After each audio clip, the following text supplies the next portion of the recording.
Welcome to day 2 of action here at the Bioglan Bells Beach Longboard Classic presented by Rip Curl. We had a great opening day of surf yesterday with some onshore conditions, a bit of rain and some sunshine that peeked through, but this morning is completely different. Light offshores and the crew is frothing to be getting into the water. We're seeing some of those bigger boards being pulled out today as well because we've seen that slight decrease in swell. The Waxhead, our co-commentator, getting a piece of the action as well this morning. Taka Nui and his little sister, Kaede, paddling out to get a few waves. Kaede will be coming up in the very first heat this morning, and it's going to be another amazing day. Great to see everybody suited up, getting the gloves on, getting the booties on, and the very thick wetsuits here at Bells Beach because it's just so cold. Shannon Hughes joined alongside 2006 world champion Josh Constable. Josh, it's an honor to be able to call the action with you today. Good morning, Shannon. What a morning we've got ahead of us. We've got that offshore breeze. It looks like some really fun little waves. We're waiting for the call, obviously, but yeah, everyone's out there warming up and trying to get their feet in the wax. Yeah, it's been really exciting. Seeing the conditions looking maybe a little bit smaller this morning, do you think we're going to see some similar craft being surfed yesterday or something a little different? Yeah, I feel like it is smaller. It's a lot cleaner. We have that offshore breeze. That's why it's a little cooler outside. So we might see some more nose riding sort of waves and people kind of getting a board that's a little bigger with a little bit more run in it. Awesome. Well, let's go down to True Starling for the call with Will Hayden-Smith. Thanks, Shannon. Will, day 2 here down at Bells. What have we got in store? Yeah, it's fresh this morning. It's nice and cold, but we've got better winds than we had yesterday, so the conditions are really nice and clean. We're going to start at 7:35 with the women's elimination round and then go straight into the men's elimination round. And yesterday we had some really great feedback from all the longboard surfers. They really enjoyed their time. How did you think yesterday went? Yeah, I mean, obviously some heats had really nice conditions and some had some tough conditions, but that's competition surfing, and the surfers are also grateful to be here at Bells, such an iconic spot, and they're having an incredible time. The welcome to country was incredible. I've had great feedback from everyone, and Saturday is looking really nice, so hopefully that forecast holds and everyone's excited for that already. Amazing. Thanks so much for the chat, Will. Back to you guys. Thanks so much, True. Thank you, Will. Excited for another big day of competition. So heading out with the women's elimination round to kick things off. 30 minutes on the clock, so there's obviously enough waves rolling through. And with the elimination round, we're actually down to head-to-head competition, Josh. Yeah, I'm excited about this because yesterday everyone's a little nervous and they get their first heat out of the way. But today it's cutthroat, so everyone needs to be on their, put their best foot forward. Elimination round, unfortunately, people travel a long way around the world to get here to Bells Beach, so we are going to lose some surfers, but that only adds to the anticipation and everyone's ability to just lift to the occasion and put on a good performance. Well, we're back here at Bells Beach once again. It's incredible to see a longboard event specifically running here. Josh, you competed the last time there was really a proper longboard event here back in 2018 for the national title. Yeah, it was phenomenal. We had some great waves. We had similar conditions to what we had today, just a little bit more swell, but we had that beautiful offshore breeze and it was setting up in the bowl. So to surf here in an event was amazing, and actually to win was even more special. So I love coming back to Bells. It's got a special place in my heart.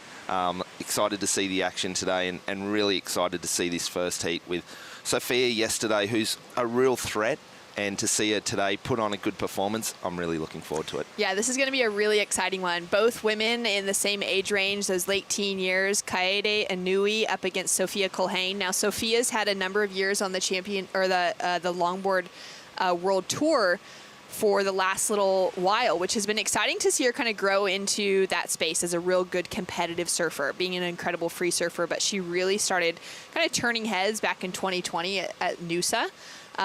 She's up against the wild card in Kaede Inui, who actually took away a second place finish at the trials just a couple days ago to lock herself a spot into this, as there was 2 spots open on the women's side due to one woman, Haley Otto, pulling out of the event.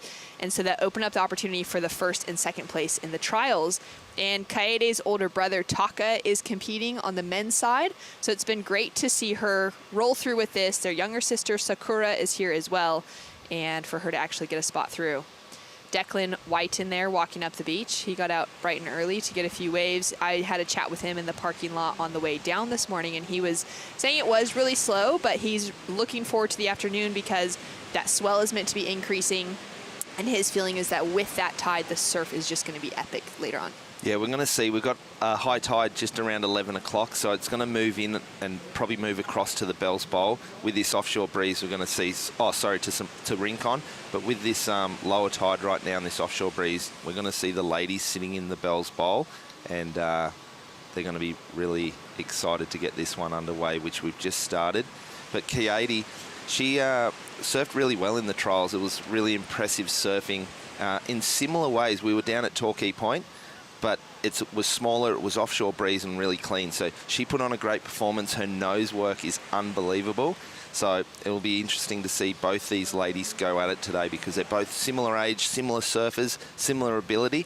Obviously, Sophia's got a little bit more experience and coming off last year a second place at Malibu in a perfect right point that was clean, and the performance she put on there was phenomenal. So, you know, we're at a totally different location, but we've got clean, perfect peeling right-handers, so both of them are going to put on good performance. Yeah, how amazing was that performance from Sophia last year to walk away second to Soleil Erico at the World Longboard Championships? And there was a lot of pressure on her shoulders throughout that event. You know, the expectations that she was just so young that she could be kind of setting some records if she were to win a world title at that age. And that, you know, she had friends in the event she had to surf up against, and knocking out one of her best friends in Khalees Kaleopa'a. It was a really wild kind of event to come through, and then she matched up against Soleil Erico in the final, and Soleil has been surfing Malibu for her entire life, and it just seemed to fit so well together for her to take out that victory. But it was really exciting to see Sophia just hold her composure through to the finals like that. It's funny because you see her on land and she's so sweet and cute, yeah. And then she gets in the water and it's like a different person. She's still calm and collected, but she's focused, and she's going for that goal. She wants to be the youngest world champion, so she has to step up today. This is elimination round. It's a little slow out there. We're going to have to be patient and wait for those sets and then really capitalize when you do get those waves. Well, down to 27 minutes on the clock, so the buzzer has sounded. We've got 30 minutes to go for each heat throughout the day. We'll be starting out with our women's elimination round, and we'll be heading into our men's elimination round after that. Now, on the Longboard Tour, we do have equal numbers, 24 and 24 for men and women, which means we'll have exactly 8 heats to run through on the elimination rounds for each side.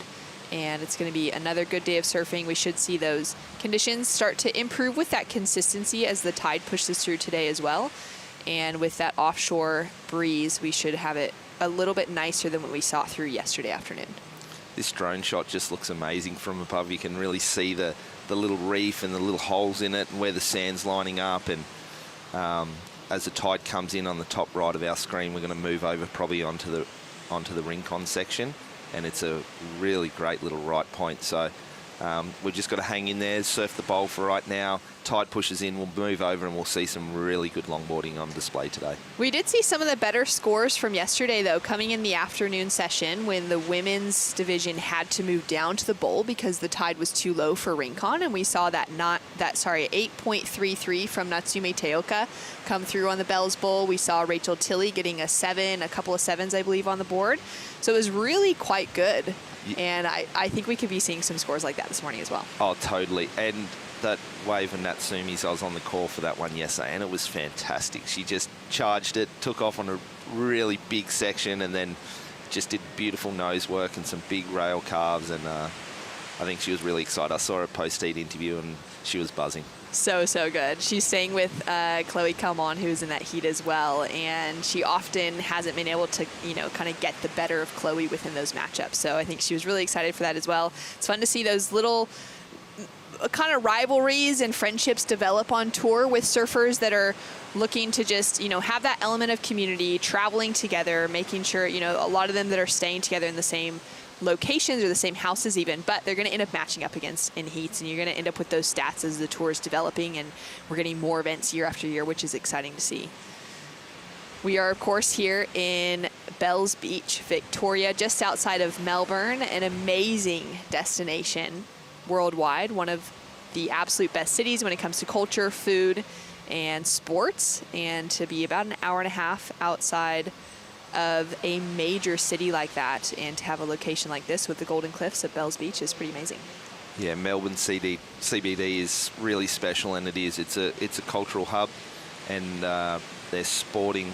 They have the Australian Open of tennis early on in each year, which is fantastic. People come from all around the world, and the atmosphere is just phenomenal. And obviously they're really known for their AFL and their football, but they've got a great NRL football team, the Melbourne Storm, which is a great team and had a lot of success. So yeah, it's not just known for waves, it's the CBD, it's the culture, the food, and obviously everyone talks about the coffee in Melbourne, and we've had some great ones the last few mornings, haven't we, to keep us warm? Oh, it's just the coffee in Australia, right? I mean, of course here in this area, but the coffee in Australia is just so much better than anywhere else in the world. It's one of the best ways to wake up, especially for an early contest morning, and get the energy going.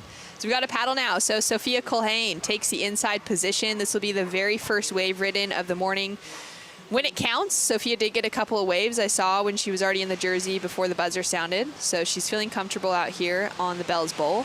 Quick couple steps, finds herself to a nice hang 5.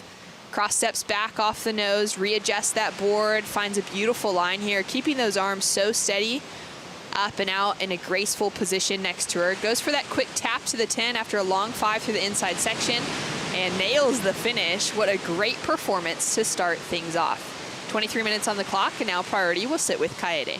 That was a fantastic wave. What a way to open up your account. The patience, obviously both the ladies have been sitting there for almost 7 minutes, but to get up and be composed and put that nose work together, and here's the Bioglan replay.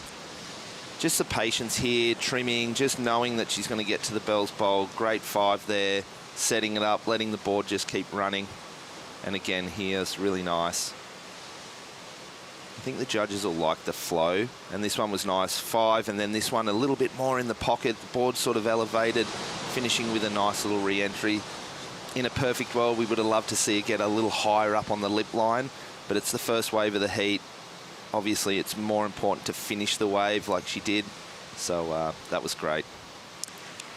So Sophia Culhane with a score to drop through. Judges will be setting the scale with that as well. I like that call as far as, you know, beautiful nose rides throughout as we get this incredible slow motion footage. Goes for that re-entry on the finish. Could have gone maybe a little bit more pierced through that lip to add something slightly more dynamic. Yeah, maybe like hopping off the nose a little, just 1 second earlier to give her a little bit more time to come off the bottom and get up there. But again, it's first wave.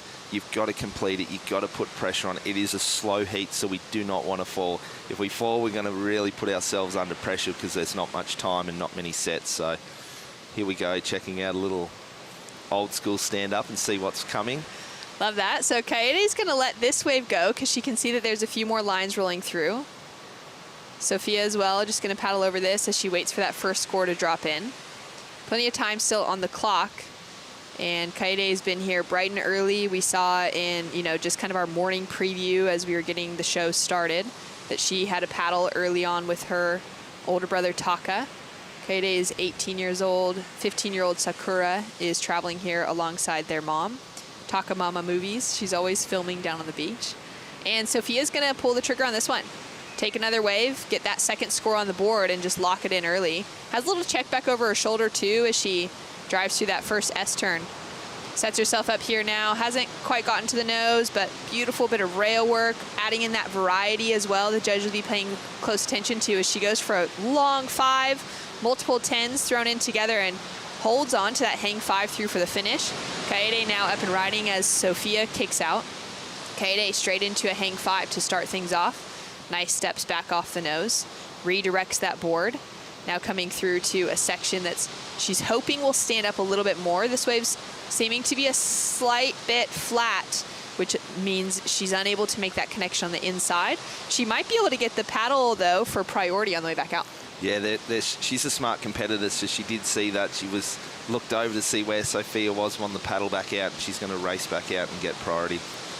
All right, let's take another look at this one, the Bioglan replay. Yeah, I really like this one. She was a little hesitant at first. She kind of did that cut back to see if it was going to stand up, but I like this wave. There was a bit more variety, some bigger carves and some nose riding. Maybe the quality of wave wasn't as good, but this inside nose work was so good. This one driving through the pocket, a little soul arch for a little bit of style. Would have loved to see to finish it off and just put a really good taste in the judge's mouth, but it was still a really well surfed wave, so it's going to be interesting to see the comparison with the two. So scores to roll through for this wave. You can see those toes just wrapped over the nose, held on to that hang five for so long, and I love how you can see the curl of that wave just breaking over the back of the board. Yeah, she was looking very comfortable, and she's got off to a great start in this heat.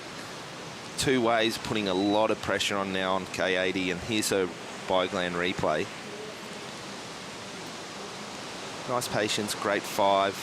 Unfortunately, you can see this wave's a little sleepier, so she's just kind of waiting the whole time. Again, great footwork, nice carve, and then it just dies out, unfortunately. So still a great start for her, but she's going to definitely need a little bit more. Yeah, the wave selection being really important this morning. You can see where Sophia's waves both were just able to wrap all the way into the shore break. Scores are coming through now. So we got the opener for Sophia, a 4.83 on the board. Sets her up, obviously, with the lead. She'll have a second score to come through as well, so that's going to put her in front of Kaede. So waiting for that first score of Kaede to roll through as well. And our surfer in blue does have first priority. Exciting to see the wild cards come into that conversation. We'll have Lucy Small coming up against Chloe Calmon in a few heats time as well.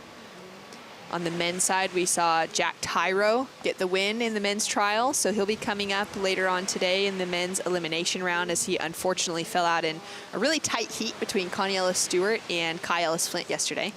Yeah, it was a tough heat, and here we go, having a little look. Unfortunately, nothing happening, but we have a look there now. Sophia's second wave coming in at a 6.33. So they really love that inside nose work. And it's funny because she took off and she kind of looked out the back and she wasn't sure on the wave, but then saw something down the line, stuck with it, and it's paid off, and she's really put K80 into a pretty tight situation now. K80's going to have to be patient, sit out there, wait for a nice one. And obviously we saw her first wave. It didn't really open up and give her the opportunity, but she got a 4.17, so they like her surfing. So if she can match it with a great wave, she can go into that good score range. Yeah, I love that comment, because if she's able to connect with an inside section and get a nose ride like we saw from Sophia, she could easily have that 4-point ride up into the sixes. Yeah, this is a great heat. They're both kind of very similar in their surfing and approach. As we take a look at the WSL Longboard Tour judging criteria, controlled maneuvers in the critical section of the wave. Surfers must be utilizing the entire board and wave using traditional longboard surfing with style, flow, and grace, really encompassing what traditional longboarding is all about. And we're really seeing that, aren't we, in this first heat? Style, flow, and grace. Both these ladies have got oodles of it, and we're seeing that. And Sophia, that second wave, I really liked it. I love that inside nose ride, the soul arch. Even I would love to see her finish it with a floater, and maybe that wave from 6.33 could have jumped into the 7-point range. But, it's done and dusted now. You can't think about that. She's back out there. She's got a great little lead going right now. She's going to be patient. She's in second priority, and you just got to be patient. It's slow out here, and it does happen down here in Victoria, big lulls, but then when the sets come, there's normally a few waves in it.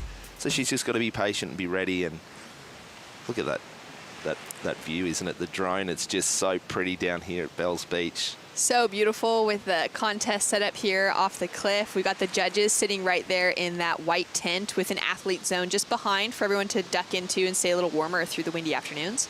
So we see Sophia up and riding again. So she's on a bit of a hot streak right now in this heat, really just connecting the dots well. She's already sitting in a convincing lead as she makes her way through the rest of this wave. Kaede now up and riding, though, on a wave of consequence. Second hang five as Sophia cross steps through the inside, and unfortunately Kaede goes down out the back. Sophia holding on to that grace, that style and flow as she kicks off on the inside section. And so a missed opportunity for Kaede with a solid size set and a good section out the back. Yeah, and she got off to a great start on that wave. Beautiful hang five, redirect, and went up again and fell off, unfortunately. And great composure from her because she let the first wave go. Sophia was in second priority and got that first wave, so congratulations to her for having the nerve to sit there and wait, because the second wave was better. Unfortunately, couldn't capitalise and get the surfing done on that wave, but she was looking really solid. But here we go with the replay. Sophia's she's on fire actually on this heat, and this was a really well surfed wave. This carve here, she really dug in, and even in that bottom turn coming out of it, pushing really hard. I think the judges will like that. They're not probably going to like this downtime, but we'll see what sort of work she got done on the inside. She's still getting that board running and flowing nice. That footwork's phenomenal. Yeah, incredible surfing from Sophia. Really just finding that groove early in the morning. The sun's just rising here. It's still so cold. And she's just able to find a little bit of warmth in catching a few waves. Kaede had this opportunity. Yeah, look at that nice hang five just there. Straight back up again, and just the nose grabbed in that little bit of that offshore kind of chatter. Unfortunately going down, but I think that would have been a pretty nice wave for her and probably got her a little bit more back in the heat, but plenty of time. 14 minutes remaining, so she's just got to sit there, be patient. Another set will come and just capitalise. Well, we've got scores in. A 6-4-3 for last of Sophia sets her up with a convincing lead. Kaede, currently chasing an 8.59, does have a score to drop through. We'll find out what that is right after we return with more of the Bioglan Bells Beach Longboard Classic right after this.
The Bioglan Bells Beach Longboard Classic presented by Rip Curl is brought to you by Bioglan, official vitamin partner of WSL Australia. By Visit Melbourne, official event partner. Plan your trip to Melbourne. By Rip Curl, the ultimate surfing company. By GWM, official automotive partner of WSL Australia. And by Surf Coast Shire, strategic partner of the Bioglan Bells Beach Longboard Classic presented by Rip Curl. Welcome back to the Surf Coast Shire. It's a beautiful region of the world. We have had the pleasure of watching the world's best longboarders at a wave that is so iconic, dating back to, you know, the 60s and the shortboard revolution that came, but the longboard crew that was out here before, and now we're seeing them return for one of the great events of the year on the calendar. Sophia Collane got a piece of the action, Josh, during the break. Yeah, unfortunately, we saw this one while we were at commercial, but it just didn't open up. It closed down. It looked like they'd moved over a little bit. When they first paddled out, they were really sitting on the bowl, and this one they've moved a little closer towards Rincon. There was a lot of downtime. I don't overly think the judges will love this one too much, and unfortunately falling off, but she's putting together a really good heat. Started off with that 4.83, backed it up with a 6.33, then got that big wave that she really laid into that big carve after that beautiful nose ride to a 6.43. So she's really building on a great heat here, and her mum sitting on the cliff will be a lot more relaxed and feeling more at ease now after that. Yeah, her mom will definitely be feeling a little bit more relaxed. It's great to see the Hawaiian crew, a lot of them traveling with their parents in tow and just enjoying the area. Sophia's mom is from this local area, so it's been great for them to return back home to spend some time with family. I believe they were staying in Point Lonsdale, which is just north of here. For the first few days they were in town, and then they moved more into the Torquay area. As we take a look here at Kaede, she goes down off that opening nose ride. Now this is a bit of a bummer because she's only got 10 minutes remaining. She's had a few opportunities, and they just haven't amounted to what she would have hoped for. She had a couple of those mistakes when it came to wave selection on that first wave. Although she was surfing really well, the wave didn't really unfold for her. And then these last two where she's just taken those early nosedives. But she's an incredibly accomplished water woman. Not only is she a great longboarder that, you know, has earned herself a spot as a wild card in this event, but she's a really fantastic SUP surfer. And she's already got world titles on that side, on the APP World Tour across the junior and the pro divisions. She's also a 4-time SUP champion in Japan and has walked away with the silver medal at the ISA SUP surfing championships. And so she's really, really accomplished when it comes to being in the water on different types of craft. Yeah, and that's going to give her the experience. Unfortunately, she's fallen on 2 really good waves, so we can tell she's structuring a heat really well. She's got the patience. She knows she needs to get herself on the best waves. Unfortunately, falling, which is a little surprising because we didn't see that at the trials the other day. She surfed so well down there, full of confidence. Maybe now stepping up into the big leagues, and we're here at the Bioglan Bells Beach Longboard Classic. It's the main tour. She's here. She's up against another young female surfer in Sophia, but has put on performances the last couple of years. So maybe she's feeling a little bit of that nerves, unfortunately, in falling. But hopefully she can just put one together and make a bit of a heat of it, put a little pressure on Sophia, and it'll be a great last 8 minutes of the heat. Yeah, it's been exciting to see her in the mix within this event, being the biggest of her career for longboarding. She's been competing in the longboard qualifying series in Asia throughout the season, as well as the WSL qualifying series in shortboarding. So she's been putting in her time in the jersey for sure, which is always so helpful to be, you know, just disciplined across multiple types of craft. She has a paddle here. You can see that tenacity, that look of determination on her face. Strong paddle, but is unable to get into it. Now she's sitting under priority. Sophia does have that first priority, so it at least frees up Kaede to sort of have a look at the lineup. Yeah, no harm, no foul. She didn't have priority, so she's got to look around. She's got to get busy. She's got to try and put a score on the board. We'd just love to see her finish a wave and get to the shore, and I think her confidence then will really boost, and then paddle back out. We can see a few lines coming in. The tide is getting higher, so we're going to see a few more surfers maybe paddle for waves and not quite get them because they're not going to stand up in the bowl. But Sophia looking calm out there, relaxed. She's got a great stranglehold on this event. Kaede needs a big score, an 8.59. I don't think that's unachievable for her because she can surf. She's really solid. She's got a great hang 10. So if she got the wave, it wouldn't surprise me that she gets that score, but I just feel like she needs to finish one, build that confidence, and then get settled into the heat. Yeah, I couldn't agree more. And there's still plenty of time for that. Plenty of time to be able to get another wave to build that confidence, where when you're coming down to the last 3 minutes or so, or anything under that, then you really start to feel that pressure of, okay, it's going to be that single wave that takes it through. Yeah, hopefully she can break it down. Looks like a little bit of action here. The ladies are starting to paddle towards that rincon section. They don't want to get stuck in no man's land, and then it sort of closes out through that section. And we saw that on Sophia's previous wave, that she got the 317. She just kind of got stuck in the whitewater. So we just got to wait it out. Kaede's family here. Obviously, Tucker's down there watching Mum and her other sister. They're a beautiful family, and they've just got a great vibe. And around the contest area, it's great having them here. Their English is a little not so great, so it's hard to communicate with them, but you can just feel the vibe and the stoke, and they're just so happy to be here. It's so true, and you heard the conversation Waxhead was sharing with me in the booth yesterday, just that around town in Torquay and in the area, that everyone was, you know, kind of picking up on the vibe that they were carrying around as a family, that Taka, this young Japanese guy, was surfing so well in all the free surfs in the week leading up to this, and that his sisters were in the crew, and everyone's kind of curious about this family. And it's been awesome to be able to see him grow up. He's now 22 years old. You can see him there playing coach on the beach as we've got 5 minutes, 40 seconds remaining. younger sister, Sakura, 15 years old there, filming. It's usually the mom's job, so maybe mom's taking a moment away to just kind of, you know, have that focus on the heat without having to film things. Beautiful 5 to 10 combination for Kaede. This is exactly what we wanted to see from her. That confidence building, getting a completed wave, holding on all the way to the finish, and she's got the job done. She could now be putting herself back in the conversation. And that's it, isn't it? And we saw that hang 10 because we saw it in the trials. It was phenomenal surfing. She did one then. Let's see at the start here. Nice fade, waiting for the wave to set up. Little cut back again, just waiting, being nice and patient. Nice flow. Little 5. I like that sort of cross step back, but not committed to it. Little 10. It's a little bit out on the shoulder. Judges are probably going to look at that a little bit, but she's finished a wave and she hasn't had that opportunity. So that's going to be a confidence booster. Hopefully she gets, you know, around that sort of 5-point range and she can kind of get herself in that second wave a little more achievable. But I like this slow-mo. It's really good. The Bioglan replay, looking really comfortable. This is nice here. And then tapping the nose and finishing it off. Beautiful footwork and beautiful style. I really love the poise of her body within that. I love that soul arch that she goes for off the first nose ride. So we're waiting for scores to roll through for her. That'll be her 5th wave that she's taken off on. A couple of throwaways. Comes through as her 2nd highest, so it doesn't eclipse the 4.17. Unfortunately, it's just a 3.67. It doesn't chip away at that requirement of an 8.59. But again, we're getting to see her find a little bit of rhythm. Now down to 4 minutes on the clock. It's going to be challenging for her to get herself maybe that very excellent, you know, near 9-point ride. But there is possibly going to be an opportunity. See a lot of surfers down at Winky Pop today.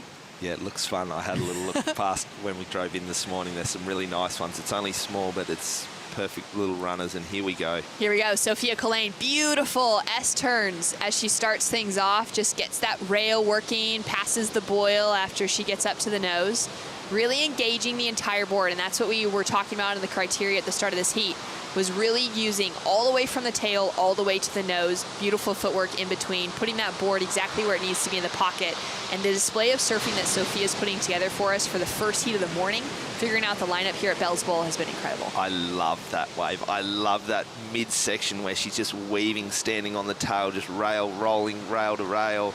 This stuff there, it's so nice.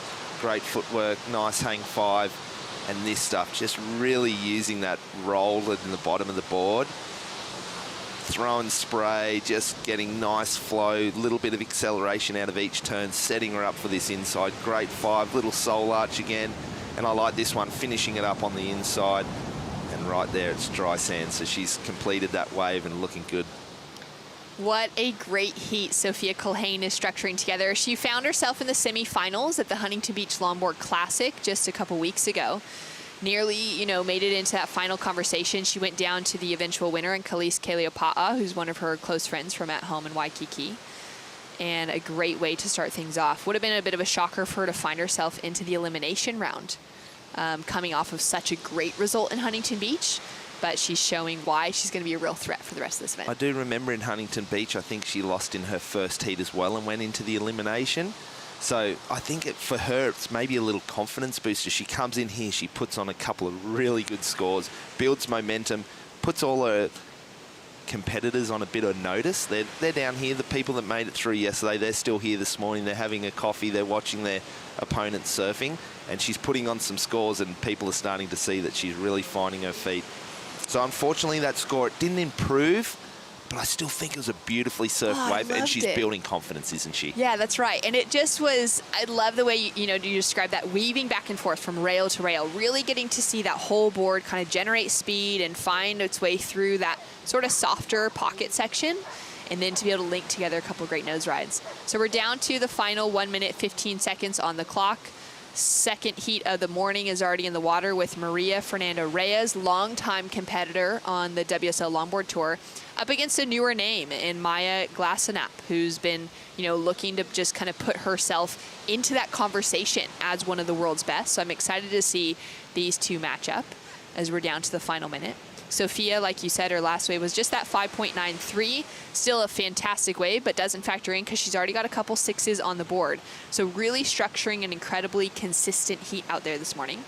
Kaede Inui, wild card, who won't be looking to gain any points out of this event, but just great experience. And she's a surfer that we could very likely be seeing qualify out of the Asian region for the Longboard Tour in recent years. She is looking for a huge score of an 8.59 right now to get herself that advancing position, but has put together a brilliant performance in the trials, walked away with that second place finish, and really got to showcase some great surfing out here at Bells throughout the week. Yeah, it's a great experience for her, and also great exposure. You know, really letting the world know that there's some great surfers coming out of Japan, and she'll be really proud of herself. And now focus will be on watching her brother and cheering her brother on. Well, a great moment of sportsmanship right there for Sophia and Kaede, and a great turnout for Sophia Culhane, walking away with a couple of big scores. She's got a couple big sixes for a heat total of a 12.67 for Sophia Culhane, walking through into the next round. We'll be back with more action. This was our opening heat of the day. We've got plenty more to come, so stay tuned here for the Bioglan Bells Beach Longboard Classic.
Well, I love visiting Victoria because it is so beautiful, and there's just so many different places to see. There's great cities like Melbourne, there's the coastline, there's great surf like, you know, the iconic Bells Beach, there's drives down the Great Ocean Road, and there's just so many great little towns along the way. It's an incredible part of the world to be able to spend some time. Even this morning, Josh, as we were driving in, there were some kangaroos just jumping through the paddocks behind Bells here. An incredible way to start out the morning. It is a really special place, and seeing those kangaroos each morning and afternoon, you're seeing all the cars pulled over on the side of the road taking photos, and it looks like Maya got off to a great little start here. Quick start. Yesterday, both these girls ended up in the same heat, so it's funny today in the elimination round both to be surfing against each other again. But this one, she's got some beautiful flow. Great nose right here. And finishes it off nicely there. Coming back, going to drive back to the pocket. Great wave. She'll be really happy with that one. Little hang 10. Oh, unfortunately doesn't finish it off cleanly. Judges will look at that, but that's a great start because yesterday she had a really tough time in her heat. It was those bumpy conditions. It looked like she was a bit unsure where to sit. So that's going to be a great confidence booster, and that'll get her heat off to a great start. Especially just straight off the buzzer. You know, we're about 4 minutes down. She caught that wave during our commercial break, and now is going to be kind of setting the tone. So it's dropped through as a 3.83. Not a huge score, similar to what we were seeing from Kaede in that last heat. But like you said, she's got a score on the board now. She's going to be able to figure out that lineup a little better, wait out for some of those better sets. And she's had some great nose rides throughout that one as we take a look at the Visit Melbourne flight cam with Maria Fernanda Reyes in the water up against Maya Glasenap. Maya from Reunion Island. She's actually living in Portugal now, just south of Lisbon, where she's studying.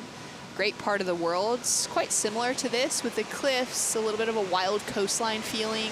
Very cold in the winter, quite pleasant in the summertime. Hot, but not extremely tropical. So I'm sure she's feeling far away from home, but not too much in this kind of region, being that she's in Portugal.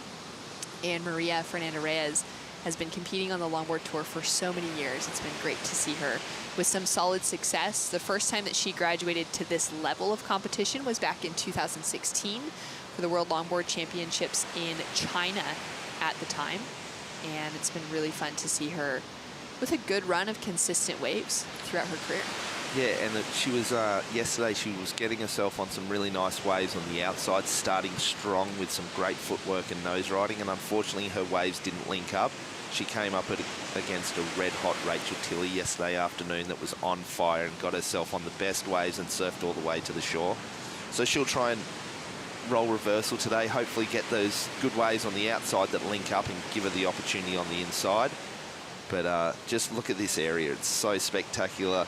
The white tent is where the judges are right now. All the cliffs, all the competitors are sitting up there watching all their other fellow competitors, and what a great spot for an event. And we got a strong scratch here for Maya, looking to get into her second wave. First wave dropped through as that 3.83. Nice and patient as she gets up to her feet here. A couple steps towards the nose, and she'll have to back out as that wave dies out. 24 minutes on the clock. And Maya's set herself up with at least a couple of scores now. Maria being very patient as she waits for her first pick of the lineup, sitting out there with priority. It is such a special place down here, Shannon, that we've got obviously the iconic Bells Beach. People think of that as great waves, and the shortboard event comes every Easter down here, but there's so many waves in other areas for all levels of surfer. There's great waves down the coast for the beginners and the family and the kids. So it's not just this high performance wave. So if you're thinking you're coming on a holiday and your surfing level isn't up to the WSL top level, it's a great spot to come. Well, speaking of surfing holidays, Sophia Collane, who just took out the win in that last heat, was telling me just a few days ago that she was here for the big swell, and it was the best surf trip she's ever been on in her life was this last 2 weeks here at Bells Beach. She's just taken out a victory, and she's down on the glass with True Starling. Thanks, Shannon. Sophia, you've been here for a couple of weeks now. How's your time been in Bells so far? It's been really special.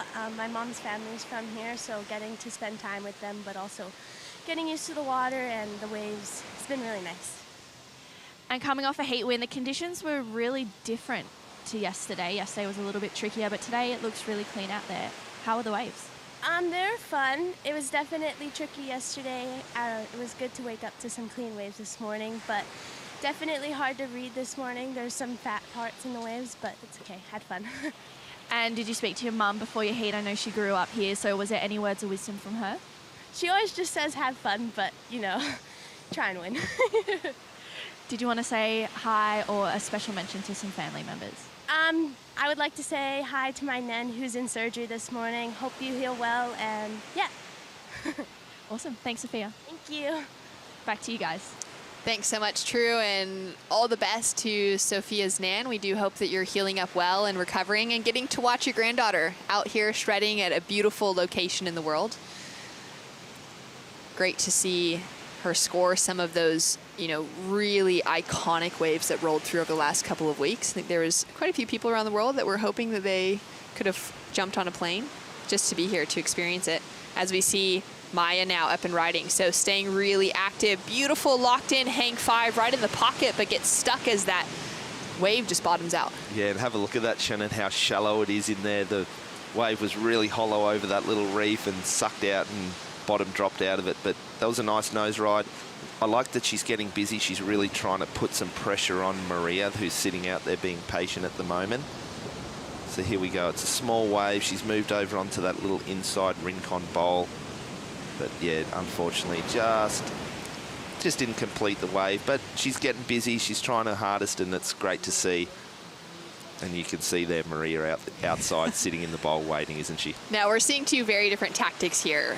Maya, of course, getting off quickly, trying to just build that score line, get her feet wet, feel comfortable in the lineup here. Maria, the opposite, deciding to wait it out, wait for those sets, and maybe try and get a big score for the first time. Josh, you're a world champion. You're an extremely talented competitor. You got so much experience over the years. What do you make of those two, you know, the differences in those strategies out here on a morning like this? Yeah, I really like it.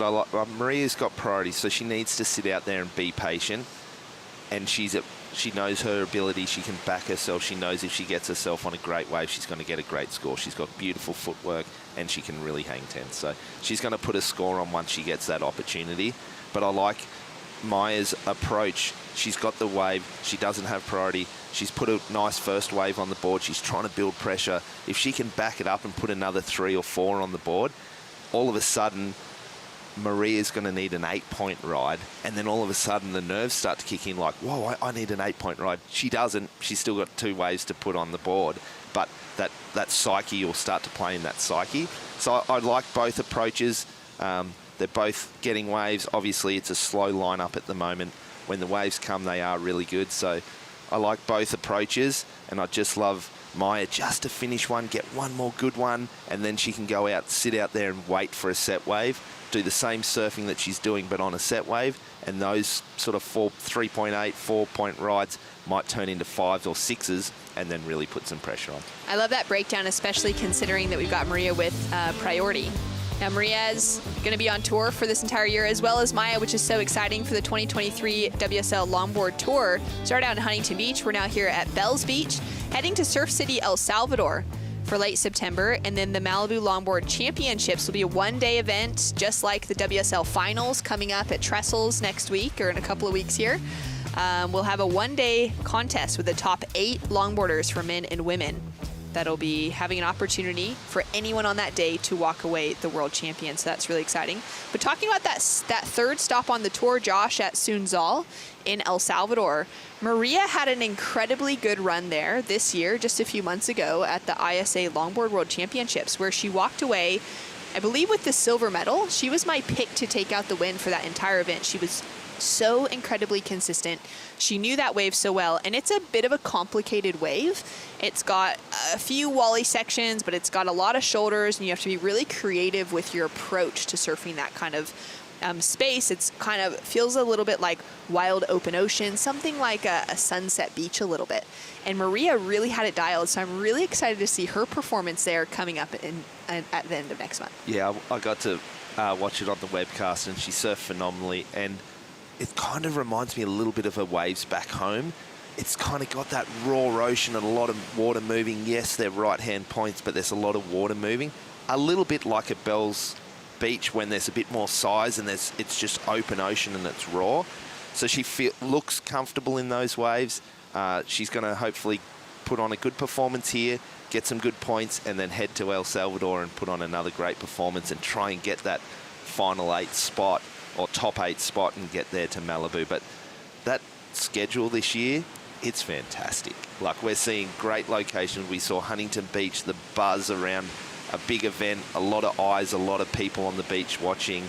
It's a beach break. We saw different sort of approaches. Now we're here at Bells Beach, iconic spot, great waves. It's slow this morning, but the waves when they come are so perfect. We're so fortunate to be here at this event.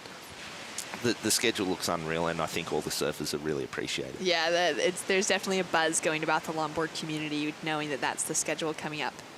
Down to 17 minutes on the clock. Still waiting for Maria Fernanda Reyes to get her opening wave. She's held on to priority for a long time. Maya Glassenap sitting in the lead, just small scores on the board at the moment. We'll be back with more action right after this.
Colapinto boost.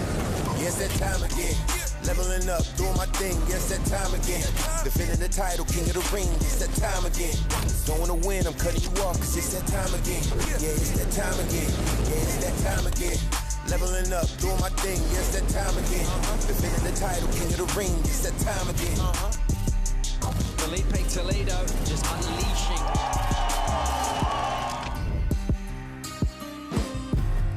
The Rip Curl WSL Finals just right around the corner. One day, firing trestles. We're hoping the swell will be great. It's going to be an amazing day to see the top 5 men and women competing for a world title.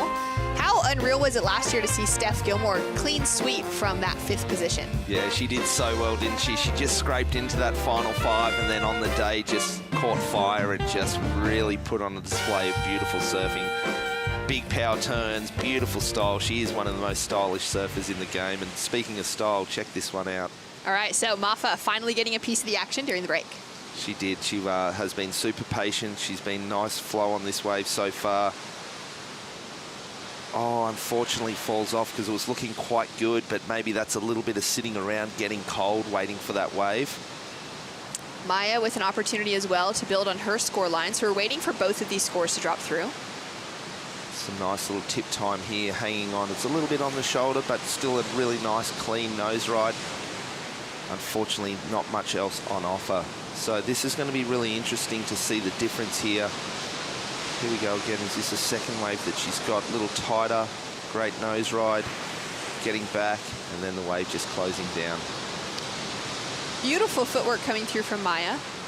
It's great to see her qualify for this year's tour. She had a great result, a 3rd place finish overall at the BF Goodrich Longboard Tour event there at Boardmasters in the UK, and put herself into that conversation. She was just behind Raquel Bento, who walked away 2nd, and it was Alice Lemoyne of France who had the win. So Alice was already qualified for this year's tour, which meant it was going to our 2nd place competitor in Raquel Bento out of Portugal. But Raquel decided to turn down the position, and that handed it into the 3rd place position for Maya, which is exciting to see the Reunion Island local qualify for this year's Longboard World Tour. She had a 17th place finish, so an early round loss in Huntington Beach.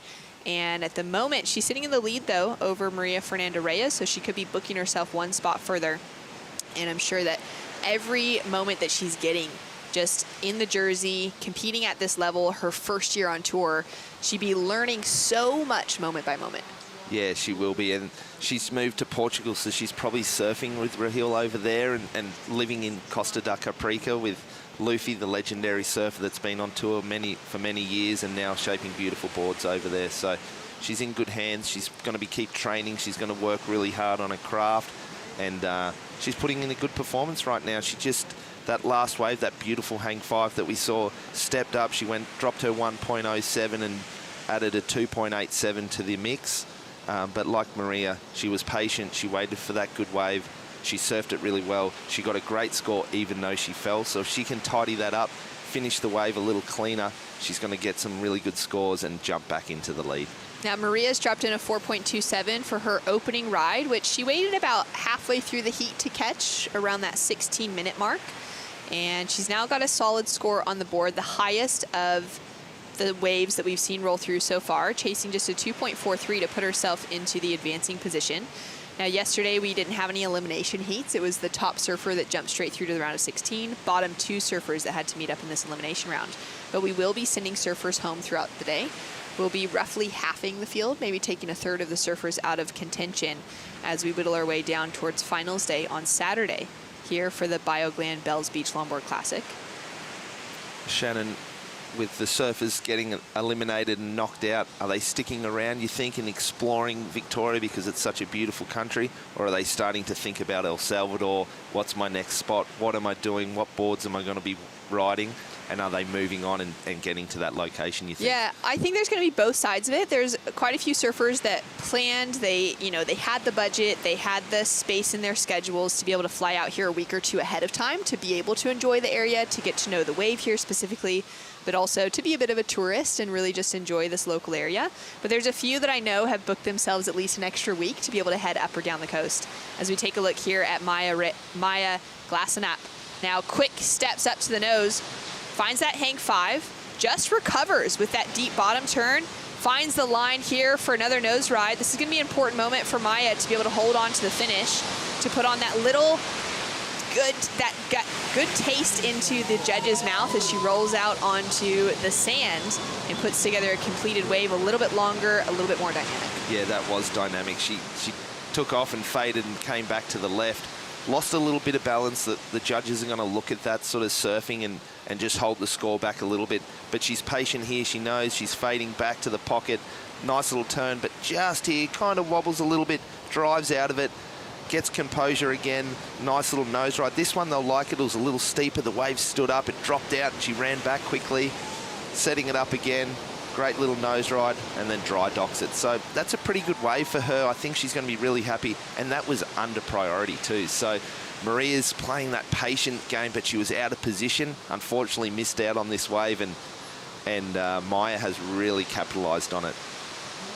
Incredible performance from Maya, especially, like you said, under priority to just stay busy and look for those waves that are going to give her some open opportunity. She's staying super busy. That was her 6th wave so far within this heat.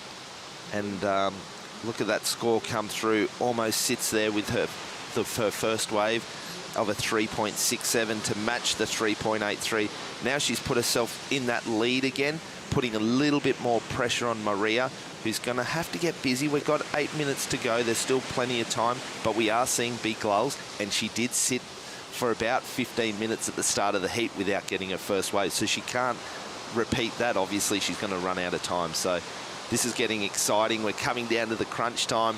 One of these surfers are going to be going home, so let's ride this one out and enjoy it. Yeah, this is wild. 8 minutes remaining. Maria Fernanda-Reyes has only caught a single wave of 4.27.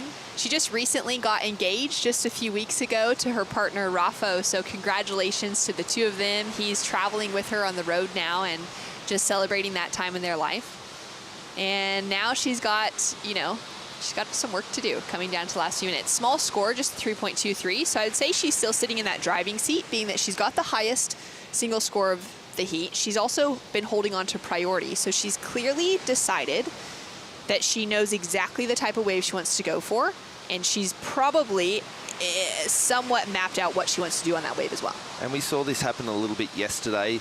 We had Declan Whiten in the first heat. He was super patient, got a great start, sat and got away with it in the last couple of minutes. So we're seeing it here. She's having a little look at this one. She's a little interested, but she doesn't want to paddle too hard and commit to the paddle and lose priority. So it's great to have a little look and a little sniff around, but you don't want to over paddle and over commit and lose priority. So she's going to hang on to that. 7 minutes to go. She is a little deep. She's not quite up there at Rincon, and she's not quite in the bowl, and that's why Maya picked that wave up before, because she was sitting wider in the actual bowl area. Yeah, that is an interesting one when it comes to that positioning. And when you sit for so long in a heat, Josh, you can start to kind of second guess where you should be sitting. And at a break like this, with the divide between Rincon and the Bells Bowl actually being so significant, it can be really detrimental to your heat. Yeah, and we can see it as this beautiful drone shot flies over the top. In the top right-hand corner, we can see a little boil and some whitewash breaking now. That's the top of Rincon. So if she wanted to commit and get up there right now, she's going to get these ones that are starting to run along the reef. Tide's starting to fill in. We're starting to see some water over the reef on that inside, and those rights are going to start really peeling off. So looks like she was having a little look there, and she lost priority, Shannon. So that's a big mistake there with 6 minutes to go, losing priority. If I was Maya, I'd be sitting there now and not catching any waves and try and put a little pressure on Maria. All right, so down to 5 minutes, 45 seconds on the clock, and... Oh, now it's changed back again. Okay, so Mafa's holding on to priority for the moment, Maria Fernanda-Reyes. Oh, and there we go with the change. Now paddle for Maya. So both surfers paddling for some little waves, not quite getting into them. Priority is now handed back to our surfer in red, though it blinked for a moment to our surfer in blue.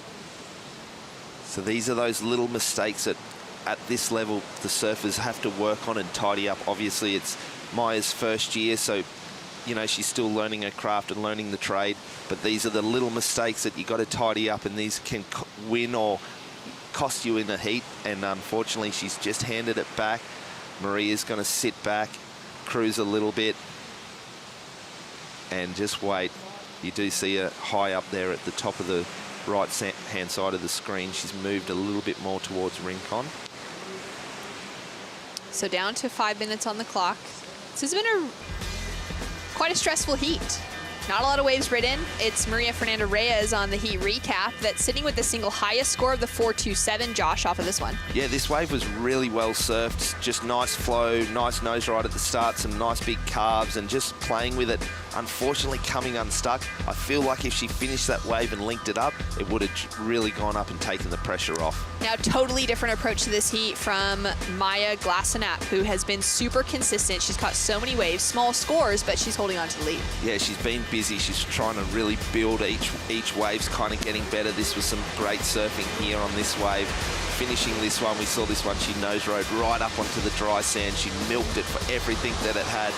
Nice bottom turn there, driving through the section. Judges probably don't like that squatting down and kind of getting some balance, but came out of it with a really nice nose ride.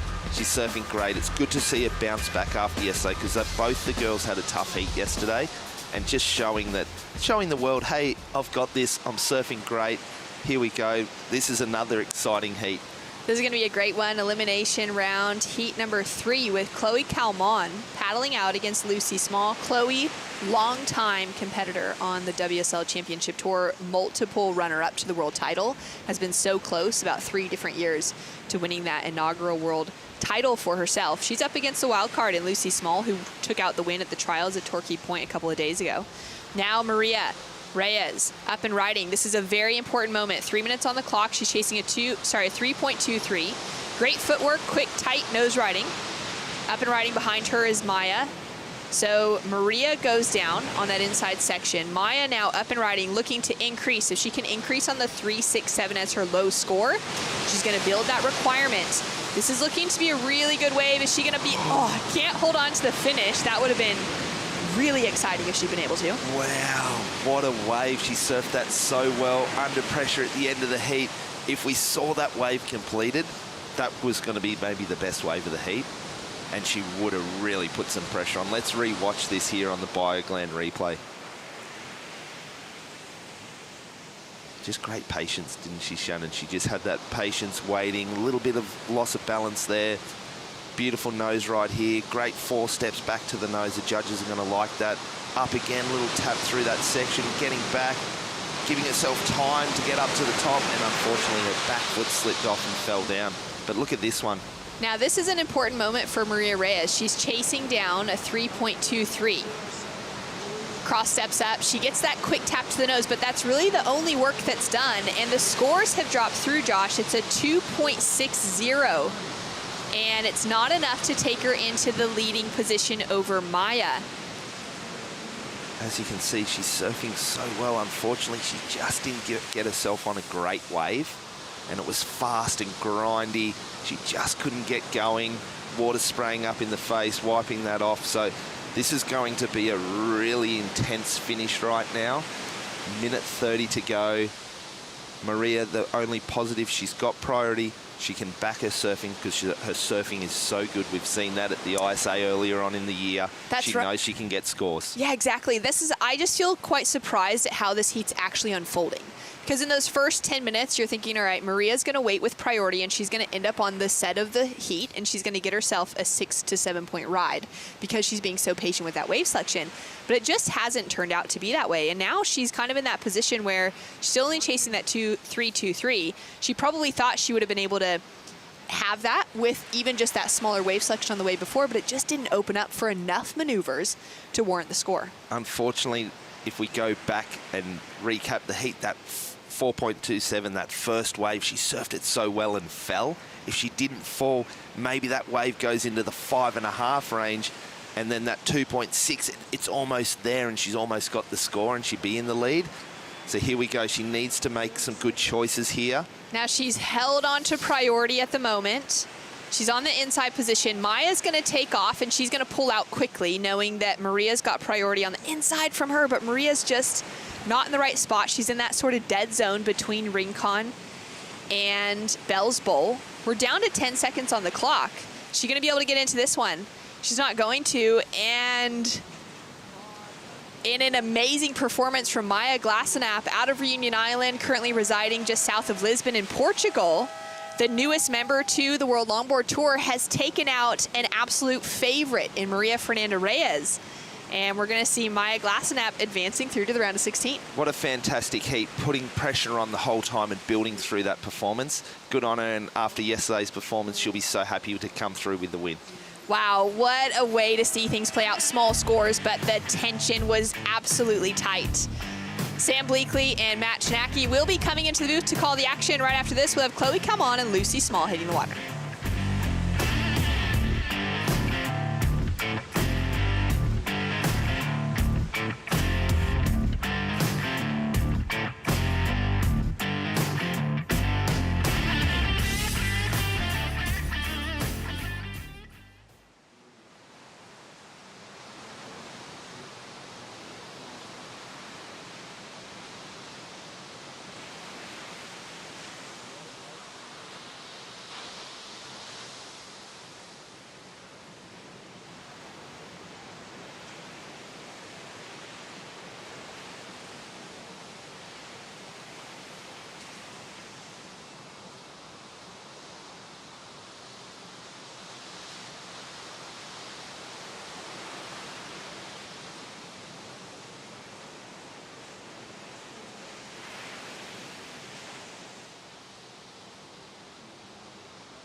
The Bioglan Bells Beach Longboard Classic presented by Rip Curl is brought to you by Bioglan, official vitamin partner of WSL Australia.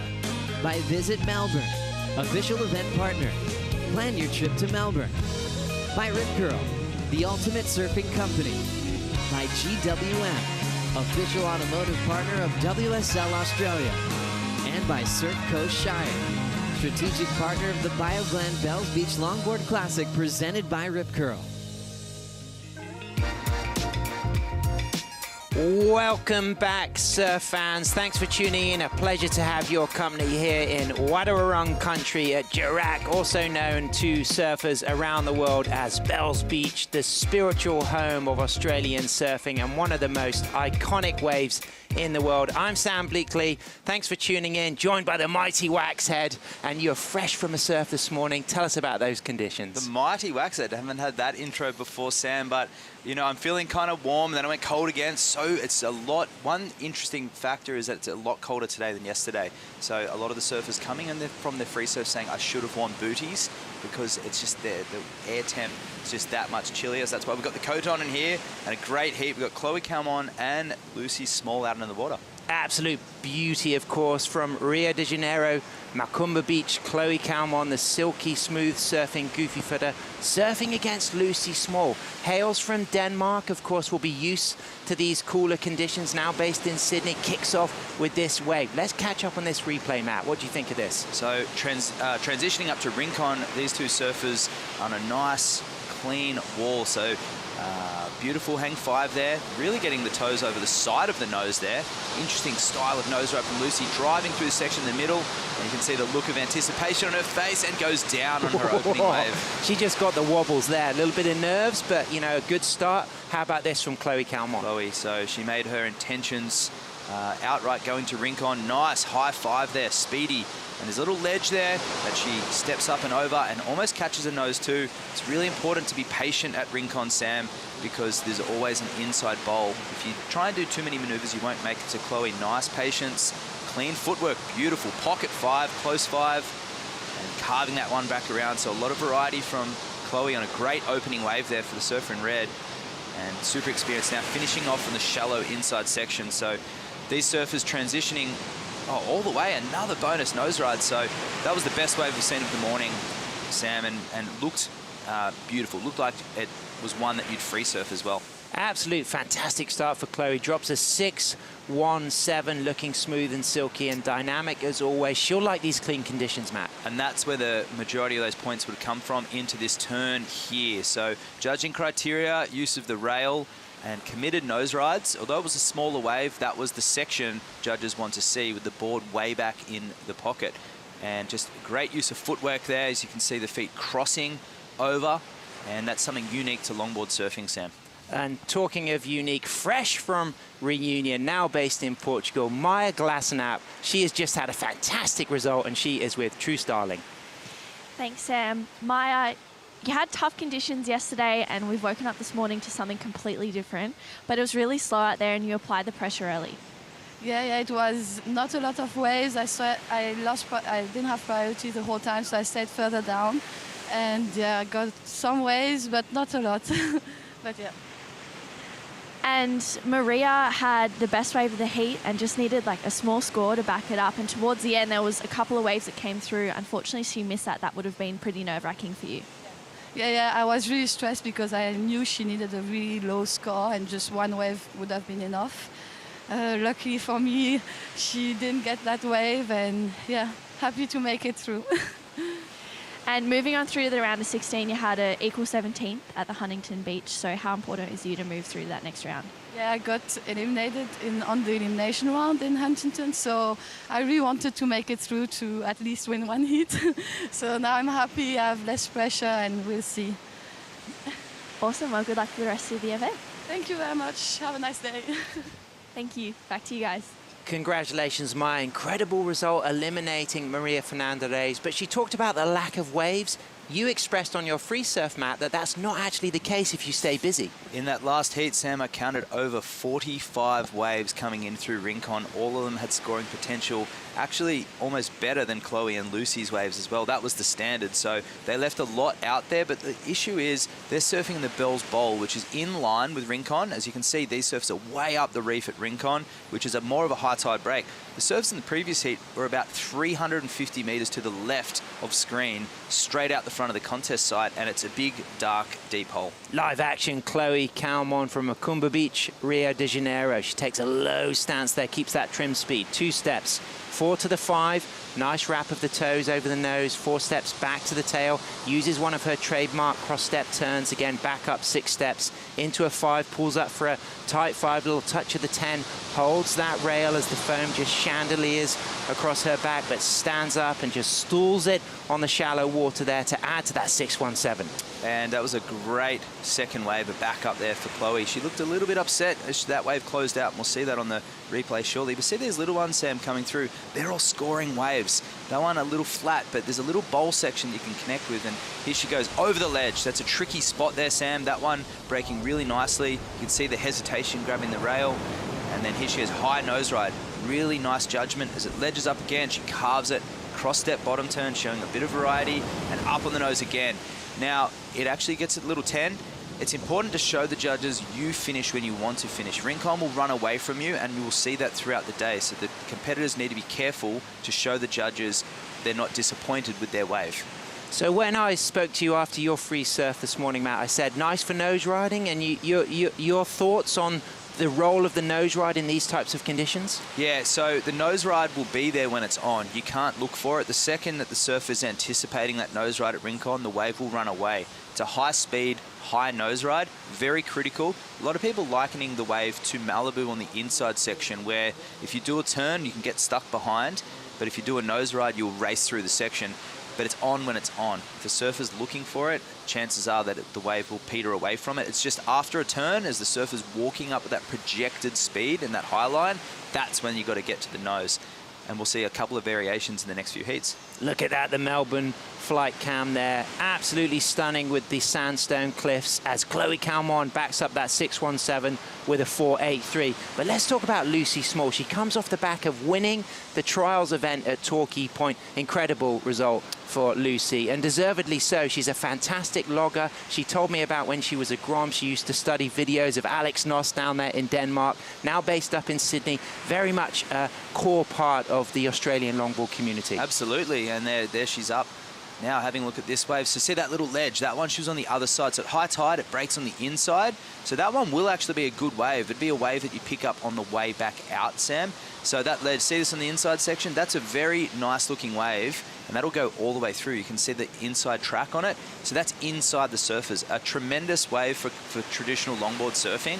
And we did have the Australian titles at Bells Beach in 2004, and there was a day at Rincon that looked very similar to this. Yeah, I remember Harrison Roach expressing how inspired he was in the juniors then, watching Wayne Dean, the great late Wayne Dean. Sadly, we lost him to stomach cancer, age 66, but Harry said as a junior, seeing the flow that Wayne had on rail and the way he read the wave here, that was something that very much inspired him. I spoke to Harry about that in a previous conversation. We mentioned Wayne Dean as the highlight. But back then, there was a lot of high-performance surfing going on, but someone like Wayne Dean just embodied the flow and the power that Bells Beach you can harness. And he really was a transition between the longboard and the shortboarders. He had that respect from both camps, where at that time there was a lot of animosity between who rode longboards and who rode shortboards. Wayne was a guiding light for a lot of us because he rode both, and he rode them very well. Dive action, 4 steps to a beautiful 5 on her Keo-built board. Lucy Small cross steps cleanly back to the tail, puts that roll bottom soft rail single fin on rail and stays upright and keeps her composure as she keeps that trim line and eyes up this section for another roll of the 5 and pulls up for a quick 10 and cross steps cleanly back again, demonstrating great footwork, and again still some scoring potential here as she just comes into the inside. It's shallow in there, but a strong bit of surfing from Lucy Small. Very impressive. Couple of nose rides there, perhaps a few wobbles between. Will the judges perhaps challenge the lack of control between those nose rides, or do you think that's going to be a strong score? It's just the linking. Everything's got to combine at Rincon, and otherwise if you're hunting those nose rides, as I said, it'll look like you're anticipating, and the judges are not liking it at this event. And here we go, beautiful setup. She gets to the nose and it ledges out on her. Nice bit of holding of that nose ride, and here does a turn, and that big wide board just bouncing in the foam a little bit, but she just waiting on the tail, just waiting, and the section's reforming. So really nice patience from Lucy. Up on the nose, great 10, and here it just gets fast. She's looking for more, and she sets it up again. So this is that inside track getting really shallow and just coming unstuck. So that's reef and sand combined there. So it's relatively gnarly and a lot of potential for either a critical nose ride or a wipeout like that.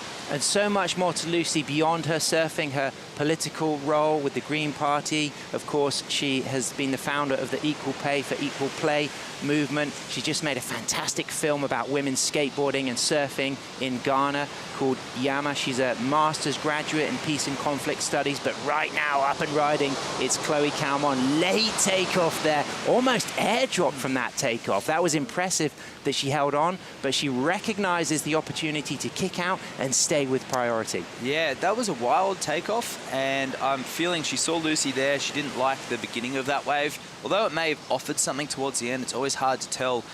You don't take off on the ones with a big, long wall at Rincon, Sam. You've got to look for the ones that do taper in on the reef a little bit more, but that may have just fattened out completely because all the juice is on the takeoff section. I would say Chloe Calmon. She's got the biggest Instagram following of all of the women here on the World Longboard Tour. She is a huge global influencer, such a positive role model for surfers around the planet. How special would it be for Chloe to finally get that WSL World Longboard Championship title?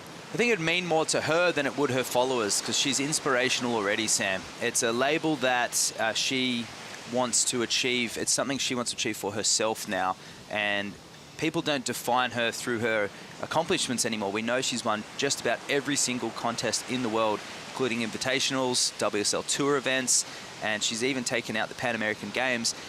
All these accolades are phenomenal, and people know Chloe is a fierce competitor, but I think it's on a personal basis. She's doing it for herself now, and it's just that determination that she has. You can see it. She's one of the most, I would say, well-prepared surfers on the World Tour across short and longboards. She rides the new advanced boards shaped by Neko and son Marcelo Carbone. Sao Paulo, their factory, the biggest surfboard factory in Brazil, but of course Chloe based up there in Rio. Of course, her father Miguel, an excellent longboarder, and really took Chloe under his wing at a young age. And Chloe won her first Brazilian title age 14. She's been competing for so long. She's so comfortable in these situations. How do you think she decides to switch equipment? Because we see her excelling on both wide-tailed single fins and more narrow pulled-in tail 2+1s. What is it that dictates that decision for Chloe to switch up equipment?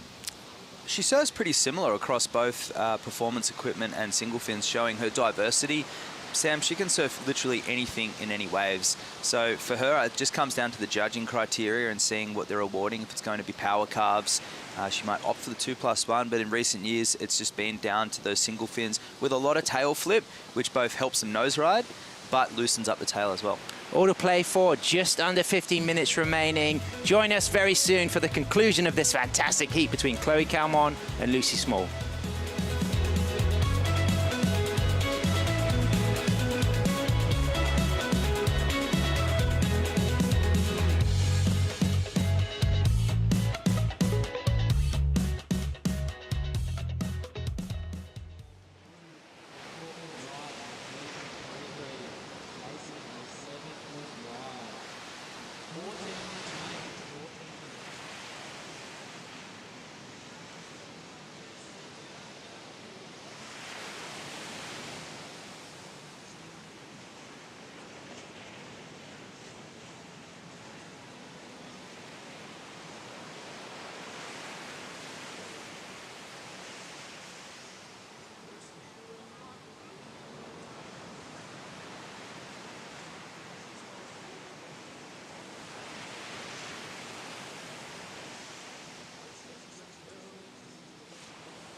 Well, there's more magic on the Great Ocean Road than there is in a Harry Potter movie. It's Wadawurrung country, and you've been coming down here, Matt, for so many years. How special is it to be in Victoria? Incredible. Great Ocean Road, the surf coast around here, providing not just so many great waves, but amazing food, coffee culture, and so many sports for you to indulge in from Melbourne all the way down here. And the surf industry. There's an amazing surf museum as well just down the road.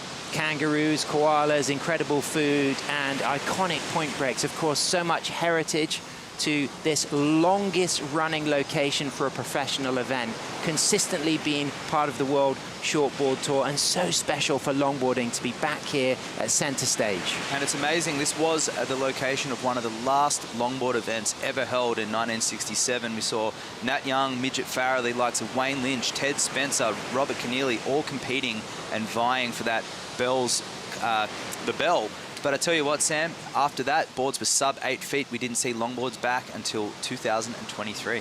As we see live action, Lucy Small up and riding. Nice setup here on a slightly smaller section, but she gets a beautiful setup for the 5. Recognizes that this one's not going to add to that scoring potential of that 4 and that 3-3. As we see Chloe Calmon loose off the tail, lively, beautiful footwork, cleanly walking back and setting up that dynamic drop knee. One of my favorite drop knees in longboarding, demonstrated there from Chloe Calmon.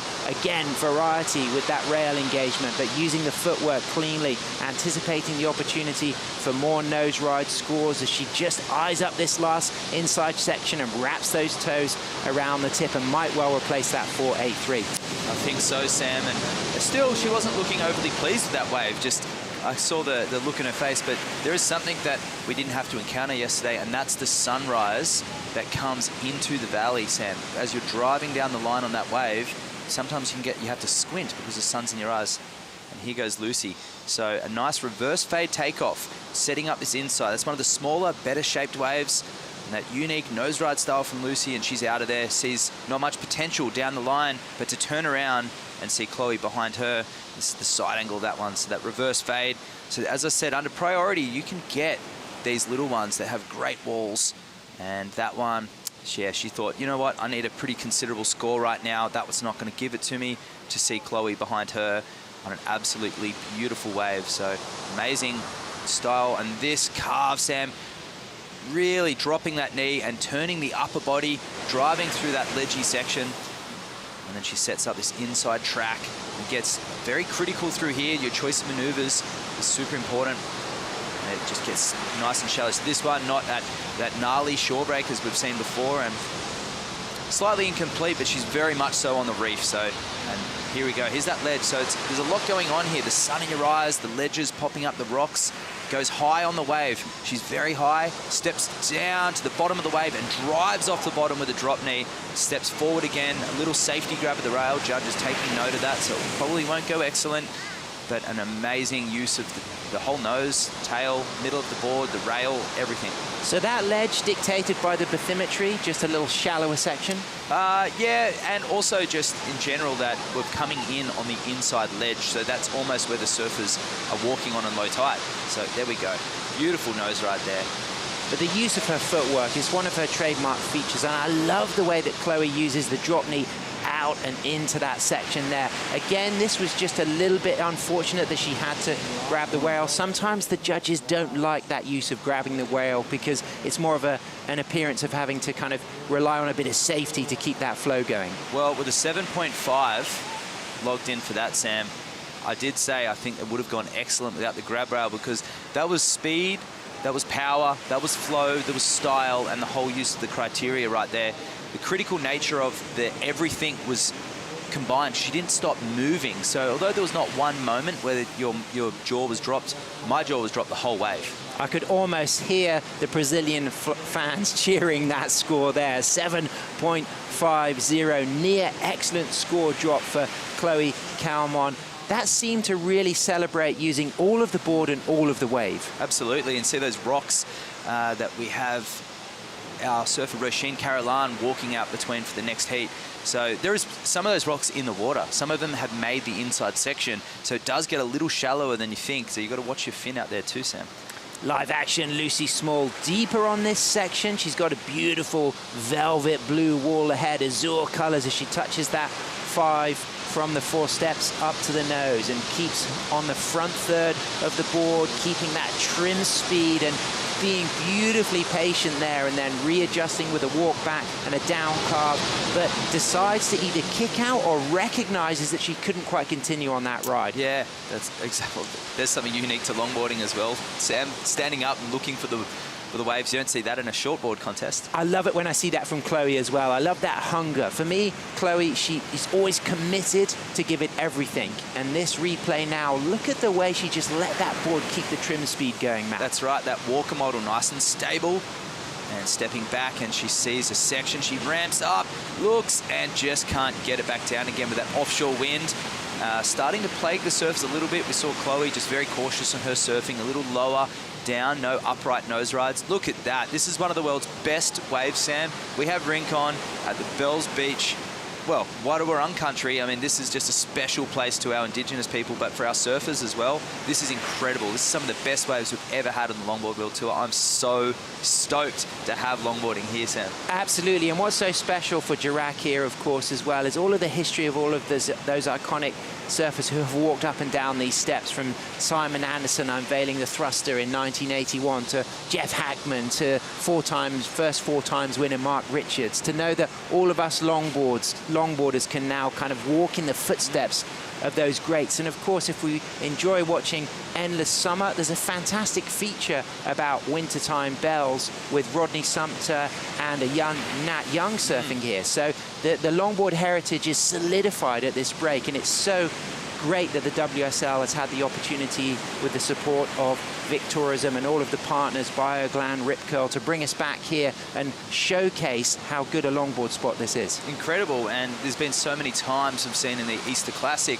where there's been lay days. This would be a lay day for the shortboard event, and it's incredible for the longboards to, it suits it. It's amazing, and it feels so special to be back here. And a lot of the locals that are longboarders, Sharma Buttonshaw, Matt Shea here watching, B. Conroy, these are surfers that almost have this place to themselves more often than not in conditions like this. And talking of iconic spots, of course, the crown will be crowned at Malibu. Again, one of the iconic waves, that perfect right-hand point break. And this is how it'll break down. The top 8 will qualify for the men and women, with that match 1, seeds 6, 7, and 8 coming up against each other. One winner surfs against seeds 5 and 4, and then the one winner of match 2 into that man-on-man or woman-on-woman against seed 3 advances to surf seed 1, and then the winner of match 4 will go for a best of 3 against the number 1 seed. So coming on a low seed mat, a lot of surfing to do, but coming on a high seed,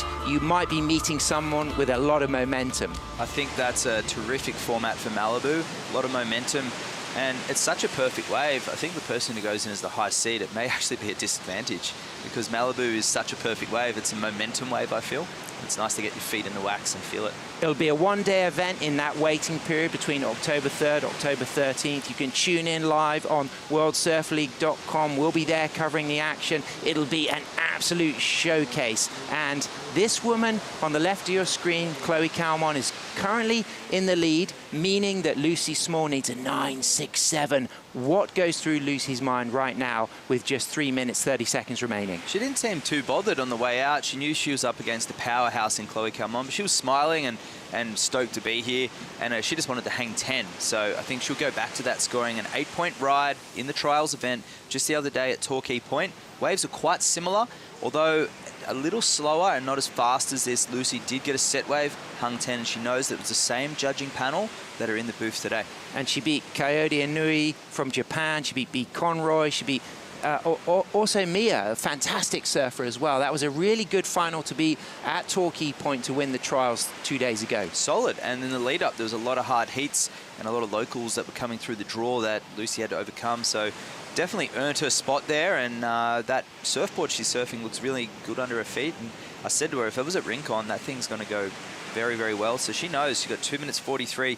She may still have time to break down that score, though. Maybe get an 8 and back up that 8 with like a 5 or something similar like that, and that'll crawl her closer to the lead. But hey, Chloe's got priority. 2 minutes 30 left on the clock, and she's having fun too. To match that blue watercolor, we're in a once-in-a-decade blue moon. That's the name of the full moon we've got tonight. So we got those big tides coming up. We're moving down into the rip curl. 2-minute warning. Chloe Calmon in a fantastic situation with a solid 7.5 and a 6.17. She'll enjoy that feeling. She's got a lot more to give. And I see that nice shot there on the cliff face. We'll have waves breaking there in about 2 hours.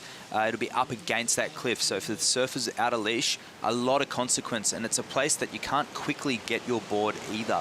So it's almost heat over if the surfer was to lose their board. A fantastic opportunity to recreate some of the landscape feelings you get down here is Tim Winton's great book, Breath, which is actually based in Denmark, where Lucy grew up. And it's a different region, but it really evokes the landscape that you experience on the Great Ocean Road here. And that connection to nature that's unique to Wadawurrung country. Sam, driving from Torquay all the way down to Port Campbell a couple of months ago, you come across so many different landscapes, subtropical rainforests. You drive out, you feel like you're in a barren desert at the end of the world, and you are. You're actually at the end of Australian mainland, and the next stop is Antarctica, and you're coming through the surf road. You've got this beautiful headland, and I love the geography of the whole place. You just see these different rocks and you see the different sand colors and water. It's an amazing place. Swan song for Chloe Calmon, looking to drop that 6.17. Nice high line there. Cross steps up to the front third of the board, cross steps back to the tail, puts that board on rails, stalls, elegant high in the stance, up to the 5, pulls up for the type 5. Lucy Small in the background, chasing a near perfect score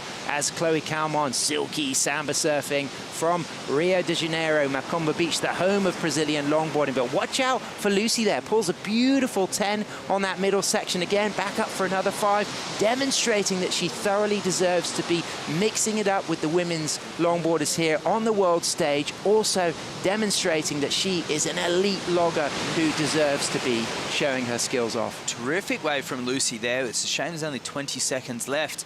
And I noticed on Chloe's face, she looked behind. She was curious as to which wave of the set was a good one.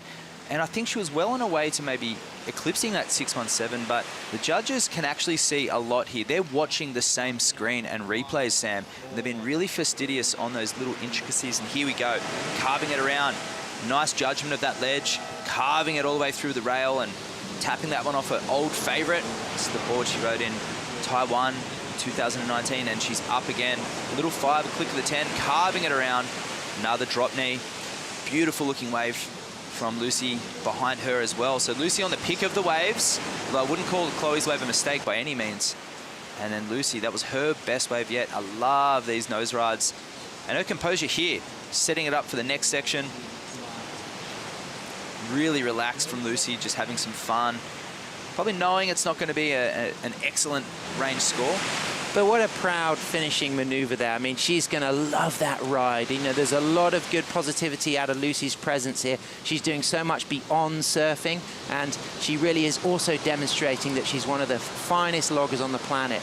Just composure, joy, surfing with a smile on her face, and really having a lot of fun out there. And we're happy to have her at our Reef Riders Malibu Club in Sydney, Australia. She's a guiding light to the women in our club. We have a lot of juniors that look up to Lucy, and they'll be tuning in right now and giving her a big clap and going, wow, she was ripping. So waiting for scores to drop, it doesn't appear like it's going to change the situation because Lucy needs a 9.67. Chloe might well replace her low score of a 6.17. She's got a 7.5 as her highest score. Lucy's got a 3.33 and a 4.0, and there it is. Lucy gets a near 5 at the end there, and she doesn't do enough, but she surfed fantastically. Chloe Calmon books herself a spot in round 3. Unfortunately, Lucy will be eliminated, but she'll stay here for the action, and we'll move on to Roisin Carolan and Avalon Gould coming up next, live from the Bioglan Bells Beach Longboard Classic, presented by Rip Curl.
Pinto boost. Yes, that time again. Leveling up, doing my thing, yes, that time again. Defending the title, king of the ring, it's that time again. Don't wanna win, I'm cutting you off, cause it's that time again. Yeah, it's that time again. Yeah, it's that time again. Leveling up, doing my thing, yes, that time again. Defending the title, king of the ring, it's that time again. Felipe Toledo just unleashing.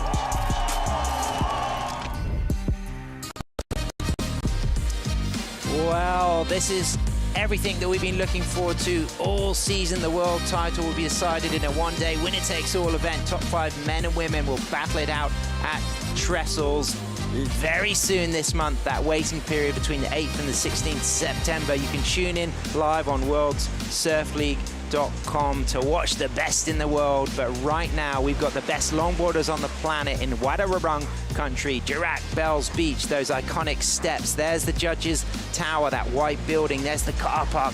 Here's the Azure Blue. There's the Southern Ocean. And that's Roisin Carolan from Byron Bay, also works as a chef, rides McTavish surfboards, Avalon Gull from Laguna Beach, Southern California, on her Michael Takiyamas. What a fantastic heat, Matt, we got to look forward to here. Another goofy and another natural footer in Avalon, up and riding. Straight up to the tip on her Michael Takiyama. Great footwork. One of Avalon's trademarks is that leg strength, that finesse, those nose rides. She gets a second tight critical 5, pulls those feet really close on those 5s. She walks back again to the tail for a third nose ride. Not as tight as the first 2, but again, still dynamic footwork flow, using all of the board, covering a lot of ground on the wave and putting that single fin beautifully on rail, riding those Michael Takiyamas with flair, with flow, with style, with presence. And the fact that she dates Kayamana, Michael's son, is even more interesting because there's this great heritage there represented. But what about this in the break? Kicking off from Byron Bay on the McTavish boards, Roisin, Matt. Beautiful fading turn there. She's patient, waiting for that ledge, and she's just trimming this one through, just showing the judges that she wants to be where she is. Bang. Sets it up again for the inside. Up on the nose in the pocket, a quick little touch. She's going to look for another carve back into the pocket, styling that one around, showing a lot of patience, not being too busy, which is very key at Rincon, just to fit the board where it needs to be. Another touch at the nose. That was an opening 317 for Roisin. I really love the patience she demonstrated there. You know, the fact that she was very elegant and upright. But what about this from Avalon? A little more activated Avalon, a little busier, close 5. On that Michael Takiyama, judges the ledge really well, so a bit more critical and a lot more hang time there. She's carving that around, taking some confidence from Chloe Calmon in that last heat on the backside. Also patient through the inside, a lot of touches of the nose, but nothing overly critical at the moment. But a great opening wave there from Avalon.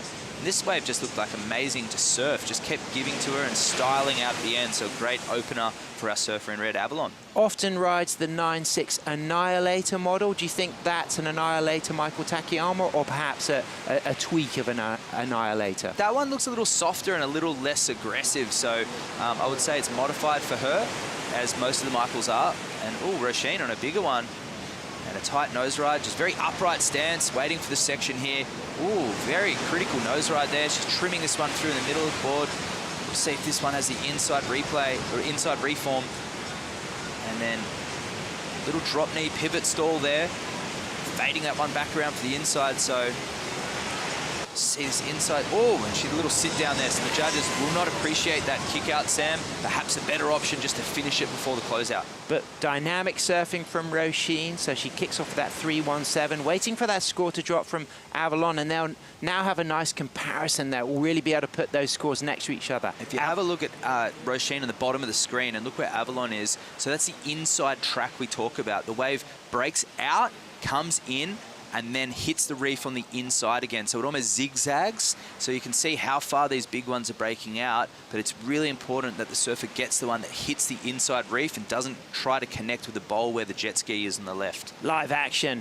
She's going to add to her 6.67. Great start for Avalon. She doesn't get that wave, but she'll stay in priority because Roisin still on her way out. So the judges have now got that benchmark. They've set their scale with that very strong score of a 6.67. Where do you think Roisin's is going to sit relative to that, Matt? Well, just locked in at a 4, so I think that's pretty well placed, especially because the finish was something that the judge has been really analysing hard. If she'd have pulled out of that with control, perhaps we could have seen it go 4-5 or a 5. But Avalon just keeping really busy. And the judging criteria is all about the grace, but using the rail, using the nose, the full length of the board, Sam, with critical moments. So both of these surfers are able to connect with the pocket on a nose ride. I can see them going into the excellent range pretty quickly because the waves are perfect. So Matt, as a McTavish rider yourself, of course, this is a place Bob would have come down to on multiple occasions through his long, positive life. What will Roisin be riding? She's riding a nose rider model at the moment with a few tweaks to it. So it's an Aussie nose rider with a slightly narrower nose than your Californian counterpart, what Avalon will be riding right now. It's a single fin, soft rails. It would come in at about 8.5 kilos. It'd be glassed with a 6 and an 8 and maybe another 6 as well. So we talk about the ounces of glass. And yeah, Roisin, a McTavish team rider for the last 10 years. Well, from McTavish to New Advance, let's go down to Chloe Calmon from Brazil. She's with True Starling. Thanks, Sam. Chloe, we saw the competitors in the first 2 heats this morning surfing at Bell's Bowl, but you opted to go to Rincon. What made you decide to make the move? On the heats before mine, I was just up here watching, and I saw a lot of opportunity coming on Rincon, the little waves, and the bowl seemed a little bit too slow. And yeah, put my coins on it, and there were some really fun ones coming from Rincon and rolling all the way to the inside. I'm glad I made that call. Being in the elimination round is never nice, so starting off with that 617 would have felt pretty good. Yeah, and it's like, it's not the start I wanted yesterday, but having another chance at Bell's, it's always a good opportunity. And I think when you go to round two, everything is fresh in your mind, and you learn from those mistakes and grow from it. So I was really stoked to surf a heat today. The conditions are a lot better today than yesterday with the offshore wind. It looks so nice. And yeah, it was nice to start off with a good score and build up from that. And it seems like you're back in full form as well in that heat, locking in a 7.5. Having those 2 scores, moving on through to the round of 16, are you feeling pretty confident? Yeah, of course, it helps a lot, building some confidence. But from the round 3 on, we all start from 0. So yeah, there's some nice names on round 3, and I'm stoked to be among them. Amazing. Well, thanks for chatting, and good luck for the rest of the event. Thank you. Congratulations, Chloe Calmon. Thanks so much, True Starling. Looking warm in those Rip Curl jackets. Great to go to Rip Curl HQ, and such a connection between, of course, Rip Curl and Bell's. So much history to events at Bell's. The 1962 Easter event became Australia's first significant pro contest, and in '73 it began surfing's longest running pro event. So the Rip Curl Pro is also the only event to appear in every World Tour Pro season schedule since its inclusion. And of course, local surfers Peter Troy and Vic Tanto started the event in '62, and when Rip Curl first sponsored the event in '73, they put $2,500 prize money, and it was MP Michael Peterson who took home that $1,000 check. Yep, MP, he was the champion at the emergence of maneuvers for points. So that was a time when we saw the grace, the flow, and the style start to be replaced for aggression and power and multiple maneuvers. And this is also why this is the place where we had a single fin thruster and a twin fin in the same final in 1981. You know what, Sam? We had some beautiful surfing from all 3, but it was that win from Simon Anderson that sealed the deal, and nearly everyone had a thruster from that time on, except for Shane Horan. And massive shout out, of course, to Gail Cooper, who won the event here 10 times, unprecedented. But right now, it's Avalon Gore looking to add to that 6.67. Great, smooth, stylish start with some dynamic footwork into her second critical nose riding, trimming through that section. Degree of difficulty very high on that third nose ride, and a beautiful kind of body gesture as she just faded away from that, as we see Roisin answering back, moving a little bit wider, loose and lively, throwing spray, stalling, and then up for a 5, cross steps back, gets low, doesn't touch that rail, so keeps in control, stays in the front third of the board where that trim speed is super fast, puts that board on tail. Look at the spray mat coming off those cutbacks. Yeah, and Roisin really putting a body into those waves, and she's going to try and regain priority. 18 minutes 30 left. Both surfers really feel like they're warming up, and I mean that literally, because it's so cold down there on the beach. It's the first thing that all the surfers picked up today. Cold but relative. Me, as a Brit who comes from the southwest of the UK, this is balmy. You know, this is like home territory for me. I feel so at home here. Even the relationship I see with the flowering wattle, the yellow colour. Where we live, we have a flower called gorse, flowers yellow. First thing I noticed on the Vic coastline was a kind of sense of scale. But what about this sense of scale with the speed of the footwork here from Avalon? Both surfers having a lot of fun on these really nice canvases. So Avalon, a couple of touches to the nose, just cruising this one through. So really at this stage, just looking for a nice backup. Nice hang 5, nearly a 10. Both feet not quite over the nose, and finishing when she wanted to finish, Sam. Didn't keep hunting for more. So Roisin really patient. There was a little bobble on the takeoff. Nice slash there, setting up for the pocket. This is involvement style surfing, Sam. And then gets low, driving in the middle of the board, and she's waiting for this section. I love this composure and stepping down into this gouging carve. But unfortunately, the wave running away from her, and the judges won't like that kick out, Sam. Just, you know, showing the judges that you want to get out and over that wave. They've been really tight with that. I can't emphasize that enough. And you could really see the turning radius with the wide point back on Roisin's McTavish, in contrast to the flip in the tail and all of those contours and those V's behind the fin in the tail, but a slightly wider nose board that is being ridden by Avalon, shaped by Michael Takayama. The Michael Takayama boards have really just not just shaken up professional longboarding, but the way that a lot of us look at traditional longboard surfing. The hippie style board with a bit of roll. You see the tail kick in Roisin's board there. So we're going to get more into this throughout the day. I'm going to be roving, picking up some boards. The Roisin's board there, a classic Australian style nose to suit these types of waves. Obviously coming from Byron Bay with the fast sand bottom point breaks that north coast of Australia is so synonymous with. But this is a reef break, but it does break pretty similar to its namesake in California, Rincon, up there near Santa Barbara. But I tell you what, there's something about breaking it into thirds that just looks so good. We saw Kylas Flint yesterday, although he didn't get the win, was one of the highlights, utilizing that flow and that speed. But ironically, he was on a Californian model from Cream Surfboards. So I love surfboards, and I love the right board, the right conditions, but Avalon proving that the Californian designs do work at all these stops. Absolutely. A board I had in the early 2000s was an Ian Chisholm South Coast surfboards. It was the Rincon Style Master. Of course, this section here at Rincon, that was one of my favorite logs. A beautiful board. Ian Chisholm, such an integral part of longboard culture. And you know, I had a Noosa 66 when I was over in Cornwall, Sam. So there you go, a McTavish Noosa 66. So. As we see live action, our surfer in blue, Roisin, a chef at the Fig Tree Restaurant in Byron Bay. Beautiful nose ride there, patient, upright, and a nice drop knee turn, done with elegance, control, and again, keeping that upper body so composed. Stalls it, sets herself up again on that low drop knee there, and just stalls again once more to find the opportunity, perhaps for a nose ride through the inside. And there's the touch of the 5 and an acceleration as she walks out of that nose and just keeps that posture alive. May not be the biggest score, but certainly the kind of thing you want to celebrate on your social media, a ride like that. As we see Avalon on a super long nose ride, just riding through that section with speed and flair and pulling up for a backside 10 and holding that nose ride, perhaps the longest 10 we've seen of this heat. What a great display of longboarding, Matt. That was incredible from both surfers. Two completely opposing styles, Sam, and I can't wait to see. Roisin would have watched that wave with Avalon, and here we go.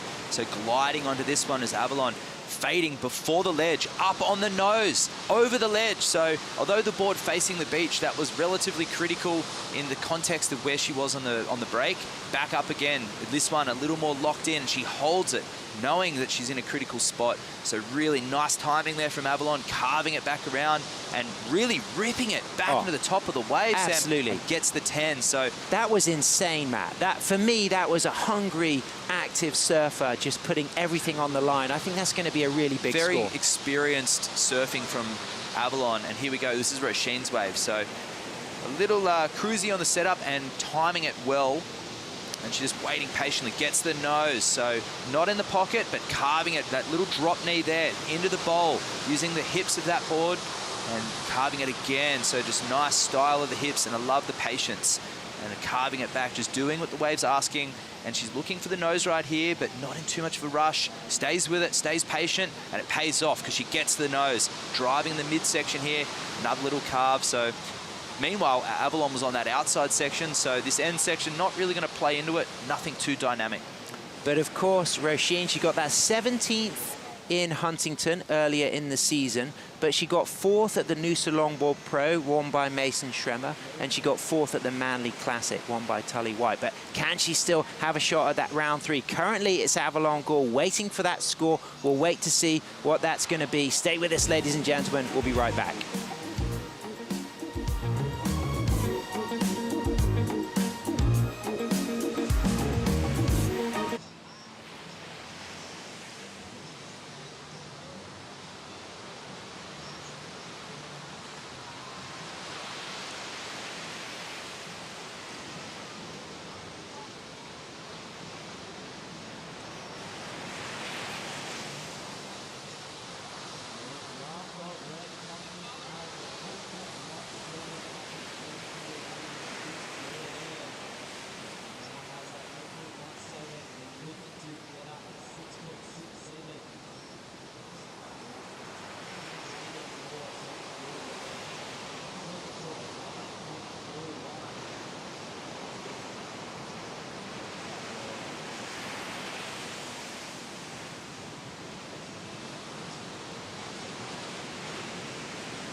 The Bioglan Bells Beach Longboard Classic presented by Rip Curl is brought to you by Bioglan, official vitamin partner of WSL Australia. By Visit Melbourne, official event partner. Plan your trip to Melbourne. By Rip Curl, the ultimate surfing company. By GWM, official automotive partner of WSL Australia. And by Surf Coast Shire, strategic partner of the Bioglan Bells Beach Longboard Classic presented by Rip Curl. Incredible territory, Wadawurrung country, live from the Great Ocean Road, Bells Beach, Dirac on the Vic coast, as we see Avalon Gore drop an excellent 817. What an incredible score for Avalon. That really was a hungry surfer, pushing, going hard, being busy, and taking risks on those nose rides. Yeah, absolutely. Using the rocker of that board, although we consider those Michael Takayama boards to be great nose riders, effectively using the rocker and knowing what's under equipment, snapping and using her body to her advantage to get that score, really enjoying that active approach that Avalon's taking, and the judges agree with an 817. On that 9.6, looking good. 8.17 and a 6.67. So Roisin, she gets a 5.43. So what was the difference between those rides, and why did Avalon's come out those few points higher? It was a dynamic finish from Avalon and a dynamic start. So the judges captivated from the beginning to the end. And with the modern day approach to longboard judging, Sam, I'd like to try and explain to the surfers that it's up to them to tell the judges they've started with a perfect score, and they've got to try and maintain that. So if you see liken it to a ballet performance, for example, it's engaging the whole way through. The ebbs and flows of the song, the ballerina is moving through their motion, and at no moment is there a mistake. And if there is one, the idea is to disguise it so only the adjudicator can see, hang on, that was a mistake, and we're going to dock that. But if they make it look smooth and flowing the whole way through the dance, they're going to end with an excellent score, and that's what Avalon did, just fitting those moments, the criteria, the rail turn, the power, the speed, of course, the elegant nose riding and walking. So fantastic 8.17 there from Avalon, and it just looked captivating from the beginning. Where Roisin's, it did die towards the end, and it was a little bit sleepy at the beginning, but the surfing's there, the nose riding's there, and the big power carves. So, of course, Bells Beach exposed to those low-pressure systems from the Southern Ocean, and it's that underwater ridge that extends southwards directly offshore from Bells that is a key player refracting swells into this break. We can have big surf at this time of year. We have had 3 months of iconic, big, powerful bells, but it's actually exciting to see these smaller, cleaner conditions to really allow the longboarders to showcase that dance, the nuances, the subtleties. And you'll see a lack of fishing vessels out there and a lack of activity in terms of people, you know, hunting, because it's a marine, well, it's a marine area. It's actually all cordoned off. So out there, off the outer reef, you can fish, but it's a huge circumference there encompassing this whole area. And that's why it is a surfing reserve as well. It's when all the photos you see at Bells Beach, you don't see any boats in the background. I think, you know, a technical wave, I think famously Shane Dorian, when he won the shortboard event here in 1999, he said no kook has ever won bells and no kook ever will win bells. Wow. There's certainly something about a real kind of sense of watermanship, waterwomanmanship to win here. You have to really be connected to the changing nature of this place. It's hardcore. Yeah. And you've got to immerse yourself into this place. And there's a lot of history here. You know, Bob McTavish surfed the biggest day here in 1965, got one of the best waves of his life here. And it's just, even the other day, local Sharma Buttonshaw talking about the horizon going black, and it's all those years of timing put in your career, and it's surfing places like Sunset Beach. It's surfing places that are raw and rugged, and all that anticipation that it comes. You can see the swell lines on the outside. That's the outer reef. Tommy Perucci there just got dropped into the channel by the jet ski. Fantastic photographer. Great to see him working with the WSL, famed for those iconic nose ride shots for the Waikiki crew. But what about this 817 from Avalon Ghoul, Matt?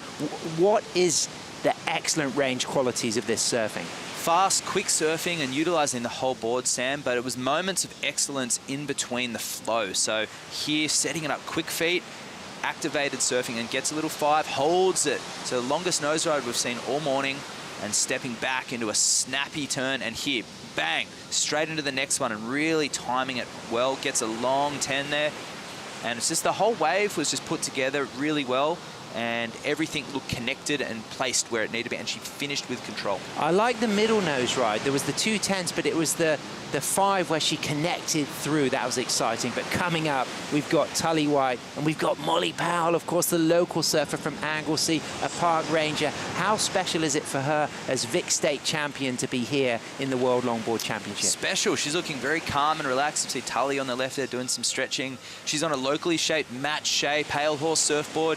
So that board's made specifically for this wave, and that he's giving her some tips as well. Tully's down here. She made a trip here recently, and her Sean Nettleton actually cut his teeth, and he's in the industry working with Ian Chisholm back in the day for South Coast. So he knows, you see that pintail there, he knows this wave really well, Sean. So both of these surfers well equipped with equipment. I could see Alistair, the father of Tully there. He's going to be nervous, but of course, a lot of local support for Molly. And, you know, will that give her an edge to have all of that local support, that fan base right here on the sand? Absolutely, and she's surfed here before. She's surfed here many times before. She's on a locally shaped board. She's got that support network, and it's pretty perfect waves. So, I mean, when the waves are this good and offer a lot of consistency and opportunity, that's all you ask from a competitor's perspective. Avalon Ghoul, of course, a regular at Sana Note-Free with Kayamana Takayama, of course, you know, one of the heartlands of longboarding in Southern California. But so many of the Californians who are traveling out to Victoria for the first time, they've been so pleased to be here. And a lot of these surfers also got to ride big, clean, you know, pretty cutthroat bells in the lead up to the competition. That's right, and I talked about this being the Point Addis Marine Park beforehand, and we had that nice panning shot. When the swell gets big, those big black lines break on those outer reefs, and it stands up, and it's the same when it's 2 feet. So any of those surfers that had that experience to surf it at 10 to 12 feet, there's actually a lot of similarities when it's 1 feet. There's little indicators that the locals look for, Sam, and the way that it hits the reef. So I know surfing small waves on longboards is really an advantage, but if you're here in the bigger days and you can surf it on the bigger days as well as the small days, there's a lot of confidence that those surfers will bring into the smaller Rincon days as well. There's the Melbourne fight cam fueled up with all that brilliant coffee. I've had some great coffee in Anglesey. I've had some fantastic food in Torquay. It's a pleasure to be on this coastline, and it's also a pleasure to witness these last 2 heats, because we've seen some incredible surfing from all of the competitors, even the surfers who are currently, well, we had second for Lucy and Roisin second. That's a a stylish second. You know, they've got clips, they've got material from those rides that they will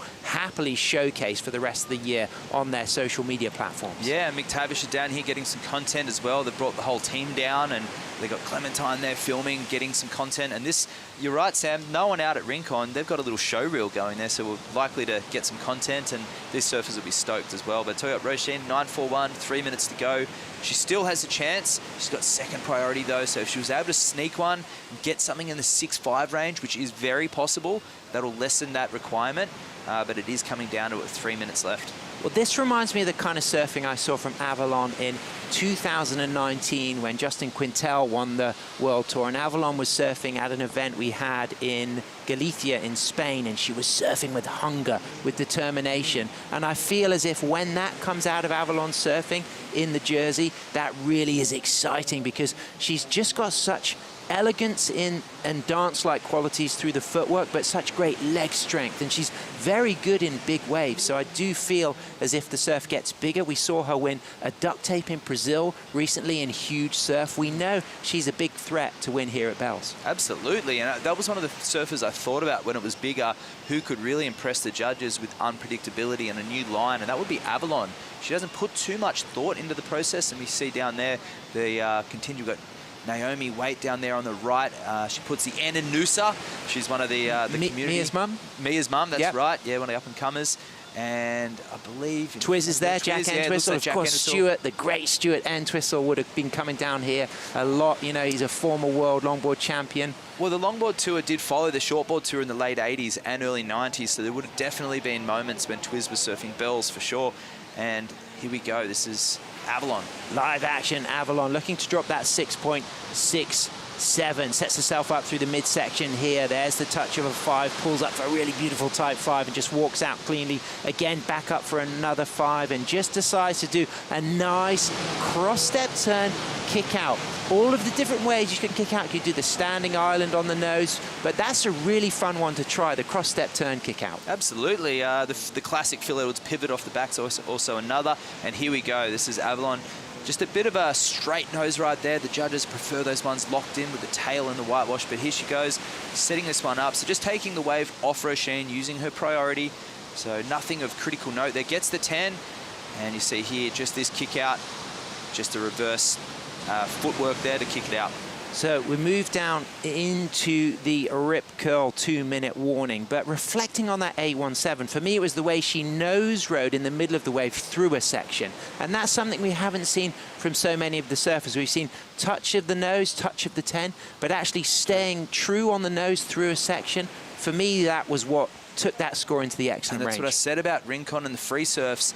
That's how you surf it. You need to be driving through the sections on the nose. And here goes Roisin, last roll of the dice, 9.41. She's hunting for on this wave, and she knows it's a tall task, so she'll just try and surf this one all the way through. Gets on the nose.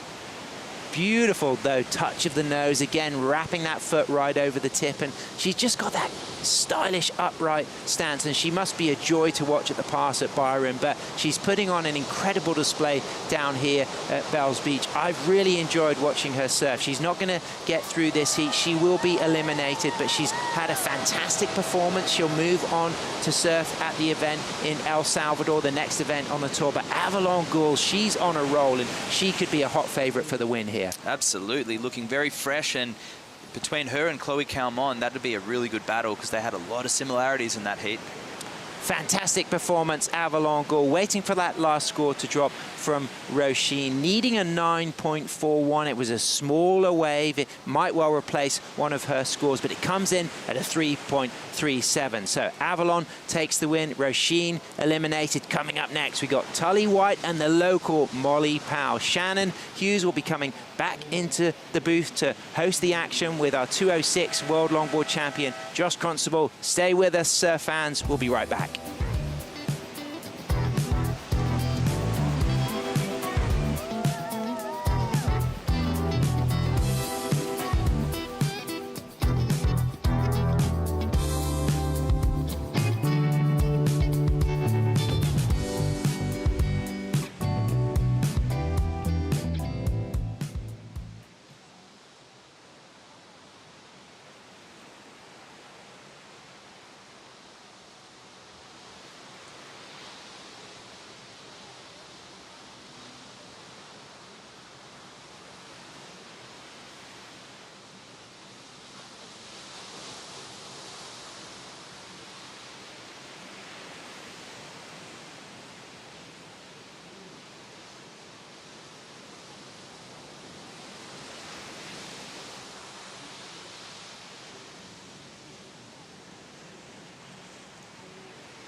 the beautiful Bells Beach community just outside of Melbourne. It's been an incredible region of the world to be able to spend some time in. A little bit cold. We're kind of bundled up here to be able to just stay warm enough to call the action.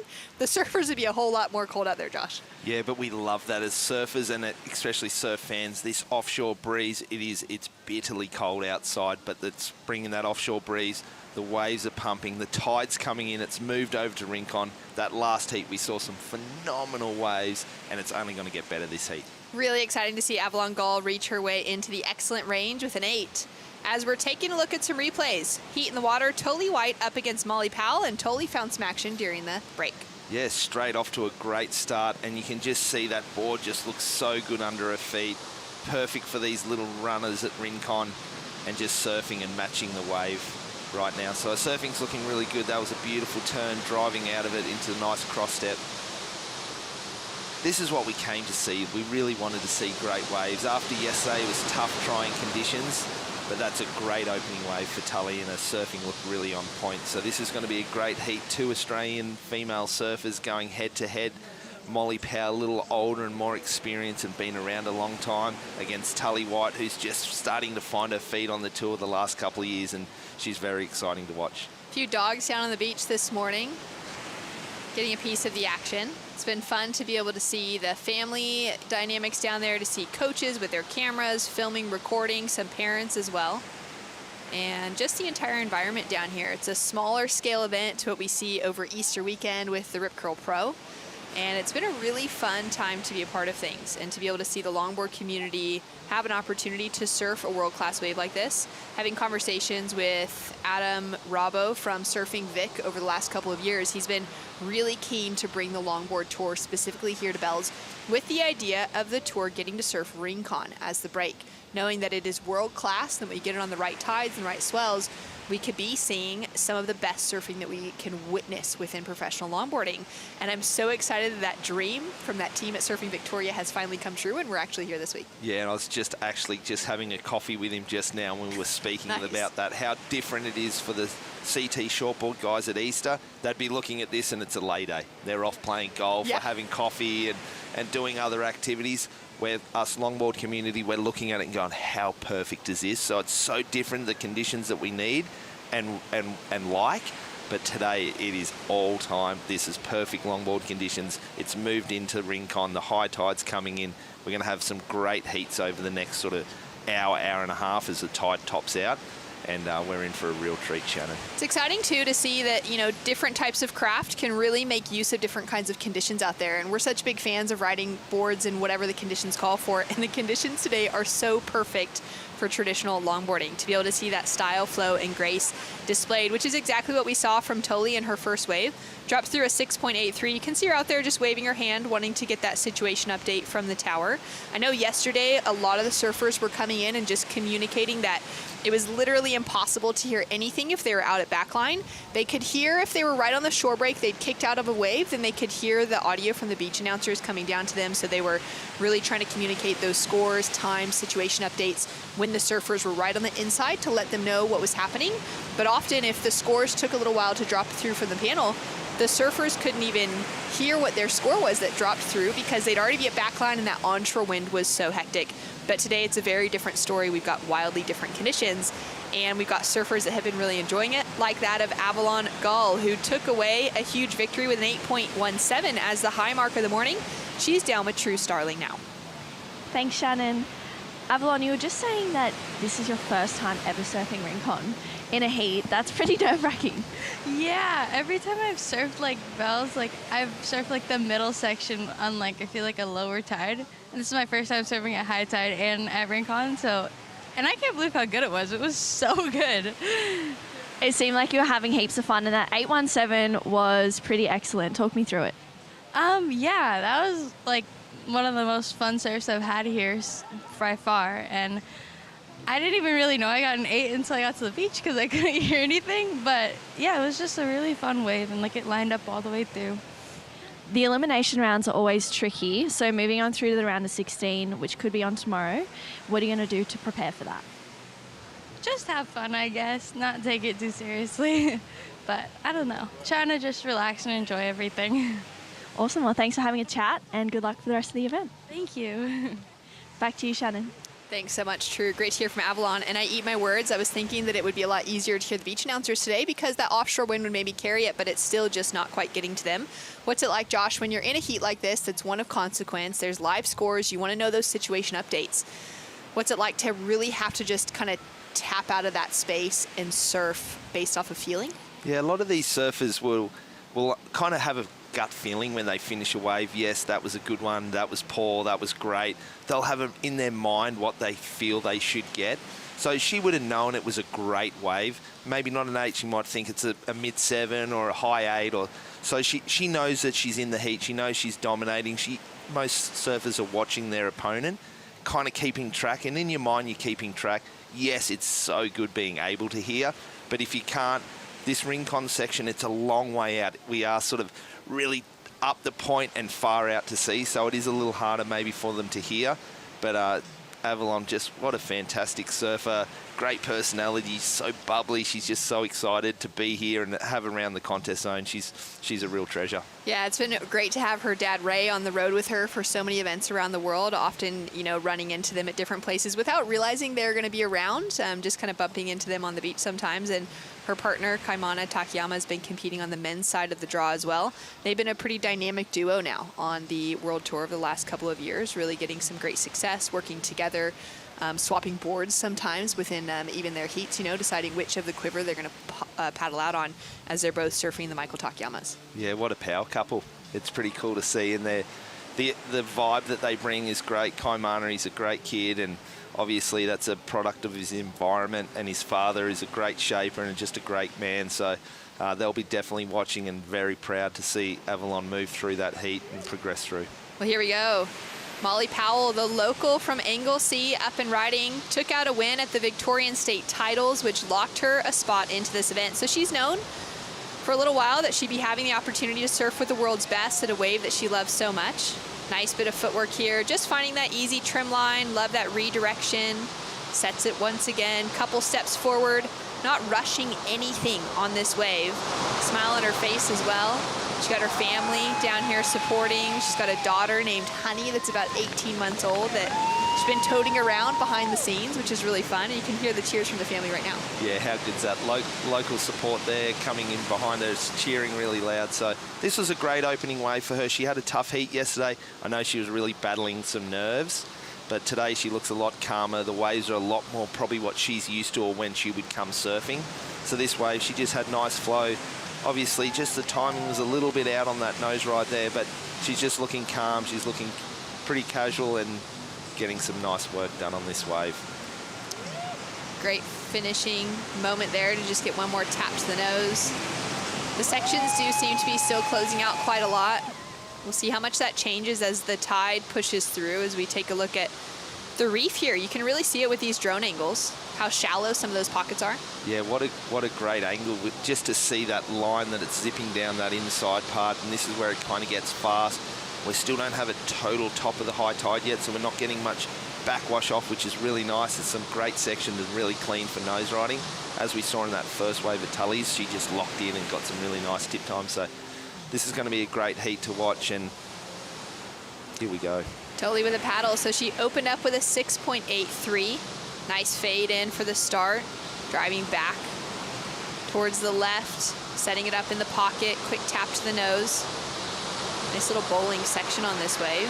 Beautiful use of the rail. That's a really important part of the criteria that these longboarders use the entire board. It's not just a nose riding contest, and it's not a tail surfing contest. Unfortunately going down, but that one turn just prior to it, she really dug in and threw so some good. spray, and it was awesome. She's surfing so good. And a pretty cool thing is she's riding a Sean Nettleton surfboard.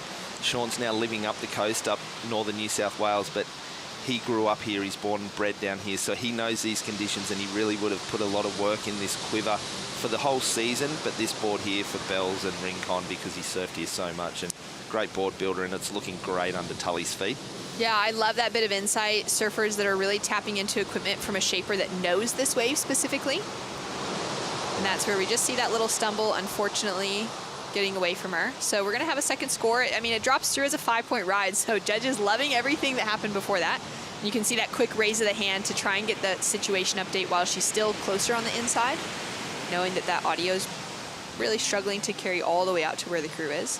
It was a 3.33 for the opener of Molly Powell. Like you said, nose riding just a little bit outside the pocket, more to the flats of the wave, so not really in that critical section, but it's gonna set herself up now to really have a better pick of the lineup. Kicks the leash off the leg, unfortunately, causes her to just misstep on the nose ride as well. That's a bummer because you see that wave, it's peeling off really nice right now, and she'll be a little disappointed, but it looks like she's going to shake it off and have a look at this one. Oh, a little shake of the head too, but that's all good. Molly's, she'll get back out there. She's been competing a long time. She's actually had a long time out of the water, obviously, with her little daughter, Honey, you know, so she hasn't been spending a lot of time in the water. She's also a full-time worker. She works in the forest here with the local council, and she, you know, life has taken her on a different path, so she's not as fine-tuned and surfing as much as other competitors like Tully. She's in the prime of her career. She's surfing all the time, and she's really dedicated to it.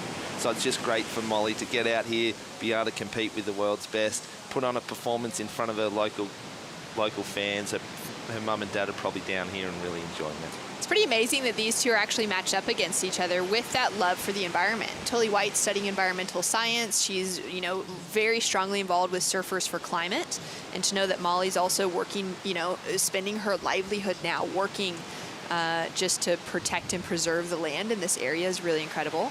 So I'm sure those two have a lot in common that they can talk about out of the water as well as in the water. But right now, it is all about finding the best wave, getting some good scores, and trying to take out one of the higher threats in the water right now for Molly. Couple steps forward, doesn't quite find that nose ride. Just kind of shaking off that moment from the last wave too. It's such a bummer when you go up for the nose ride and you kind of are feeling it, and then you just misstep on the end and you just actually step a little bit too far. Tully White pedals back off of a quick hang 10. Nice drive back into the section for that opening carve. Beautiful style, soulful, as she whips it up into the next nose ride. Adds in that drop knee. Loving the variety, the different types of turns that each of these longboarders can incorporate. She goes in for another quick hang 5, locked in with toes fully over. I love that sort of knock knee style as well, when she keeps those knees really tight together, feet close together, and is still able, really just almost from her ankles, to move that entire board around. Yeah, Shannon, you nailed that with the variety in the turns. One standing right back on the tail and really hooking in, then a nice drop knee. But here's this last one of Molly's. This was a great wave. Unfortunately, just the timing, it just feels, you can sort of see the nerves. It's just like she's not sure if she should cross step forward or wait or be patient. Also, Molly's background is a little bit more on the performance side. She's sort of come from that in the early 2000s where boards were a little bit lighter and more performance-based. So she's readjusted for this event to try and get something a little bit more traditional, kind of like the surfing that Tully's doing on a more traditional style surfboard. But it's just beautiful flow, cross step. She's not rushing. And this is the one where she just dropped knees, back to the pocket, setting it up again. And this was a really well-surfed wave, and I think the judges might really enjoy this one. Yeah, this was really beautiful. We're still waiting for the score to drop through for Tully. She found this connection all the way through to the inside. We're taking a look at the slow-mo here. You can really see those toes wrapped over the nose. Yeah, and is this one of the most prettiest lineups in the world? You see that drone footage with the cliffs, and we're just so lucky to be here. I know I keep saying it, but it's a great location. It's a great part of the world. And then today the waves are delivering, and we're seeing phenomenal surfing. I love this wave from Tully. That little finish too of her hand just drifting in the face of the wave. Just that little feel of Mother Nature. She's feeling it. She definitely was like, yeah, judges, come on, give me a score. She really liked that one. Well, down to 13 minutes, 30 seconds on the clock. Scores to come through for last of Tully White. Could be a good one. She's already sitting with a 6.83 on the board. In the lead over the local Molly Powell. We'll be back with more action, rainbows and all, when we return.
Colapinto boosts.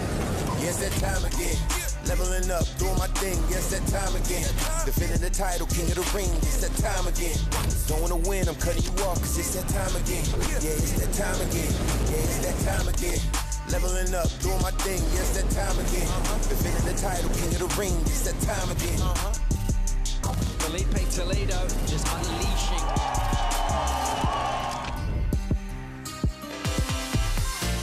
Coming up very soon, possibly kicking off on September 8th if the swell is good. The Rip Curl WSL Finals at Trestles will take place. Maybe we'll see some rainbows in the sky there like we're looking at here at Bells Beach. What an insanely beautiful sight to behold. Yeah, I'm really excited for the Final Five. It's going to be really special, and it is. It's just that intensity, the one day on the beach, all happening, lower Trestles. It's such a good wave for high-performance surfing. So it's going to be a great one, and Griffin Colapinto, the local boy, sitting in second place right now. So he's going to put on a performance, and Felipe Toledo he's sort of won with lower Trestles, so it's going to be exciting to see. It's going to be exciting too on the women's side to see two Groms and Molly Picklem and Katie Simmers in the very first matchup. Best of that, we'll head on to, meet with Tyler Wright, Caroline Marks, or Carissa Moore in the finals. But really exciting to see some of that new blood come into that conversation with the opportunity for some very young world champions. Yeah, Katie Simmers living down in Oceanside, so she would be no stranger to lowers, and she's going to put on a performance. And her surfing this year is, we all knew how good she was, and we've seen the clips that she's dropped, but actually putting it together with a Rashi on, phenomenal. It's going to be an exciting time as we take a look at maybe some live action here. Molly Powell with a paddle. She's not quite going to be able to get into that one, unfortunately. We've got 10 minutes on the clock. And this year we're introducing the same format into the Longboard World Tour, where for the very first time ever, there will be the Malibu Longboard Championship format, where we're going to have the top 8 surfers matched up. Now, it's going to work a little different because we have 8 instead of 5. In match 1, we're going to have our bottom 3 ranked surfers, number 8 in the world, number 7, number 6. Best of that match is going to go into match number 2, where they'll match up with number 4 and number 5. Best of that then heads into head-to-head matchups all the way through, where the final heats will be surfed with our number 1 rank in the world, and it'll be the best of 3 with the winner from match 4. So that's going to be a really exciting format to introduce, exactly the same on the men's and women's side for the Longboard World Tour. Yeah, it's definitely, there's a lot of heats there. So if you're coming in an 8th seed and you go all the way to the final, you're going to be surfing a lot. Malibu's such a long wave, not so much water moving, so current-wise, but it's long paddles back out. A lot of leg strength because you are riding the waves for a long time. So surfers are going to have to be fit. They're going to have to be ready for that one, but it's so exciting. And to finish on the beach at Malibu, it's going to be great. An incredible road to that is what we're watching at the moment here at Bells Beach. Rainbows in the sky, taking a look, flying towards the contest site from Winky Pop. There's been quite a few surfers out there in the water this morning, getting a little piece of the action. Molly has another look here and is unable to get into it. We're down to 8 minutes on the clock, and Tully White has managed to increase her scoreline. So we were waiting for that when we threw through the break. A 6.9 dropped through for for Tully's last wave, which does increase her lead over Molly Powell. Has her sitting with a 6.9 and a 6.83. Molly, with that 3.33 that she opened up with, was looking really promising, but she's had a couple mistakes in the mix to be able to kind of match what we've been seeing from Tully. And I had this conversation with Lucy Small just a few minutes ago before walking in here. Lucy was one of the wild cards in the event. We got a few of those opportunities, three women's wild cards in this event specifically. And Lucy was matched up against Chloe Calmon, who's one of the world's best. And Lucy didn't quite make it out of that heat. She dropped in a couple of 4s and surfed really well. But she was just saying how stoked she was feeling to have the opportunity to surf against a Chloe Calmon. She's never had a head-to-head matchup before. The amount that she felt she was learning as that heat was going on was incredible in comparison to a lot of the other heats that she surfs during her year. And just recognizing that they're there's a difference in the level and the ability and the performances from the world's best, right? When we're talking the top 15 in the world, the top 24 in the world, and we get these other up-and-comers or these wild card figures that have been really strong, powerful figures across maybe Australian national surfing that have the national titles like Molly Powell has, that have been in that conversation like Lucy Small. But that difference to coming up against the world's best is sometimes evident, though it offers that opportunity to really learn. Yeah, and they are, and that's a great way that they have to approach it. They feel like, hey, if I put on a great performance, unreal. Yes, I can kind of give them a little shake-up, but these ladies, they're the best in the world. Chloe, she hasn't got the world title, but we know that there's one around the corner. Yeah, she's missed out a couple of times. She is so good. She's got so much style, but it's great for these ladies to have the opportunity, learn a little bit more, go away, hopefully go away this year now, train a little harder, try and spend some more time in the water, dial in some surfboards, come back next year, try and again come to the trials and get that spot into the event and put on even more of a performance. There's little Honey down on the beach, Mom Molly Powell out in the water right there. And it's been fun to see that family environment down on the beach as we see Tully quick tap to the nose and she pedals off. Now setting herself up here on a beautiful looking wave. Little hiccup there, middle of that turn, but resets the line. Looking confident as she comes through to the inside.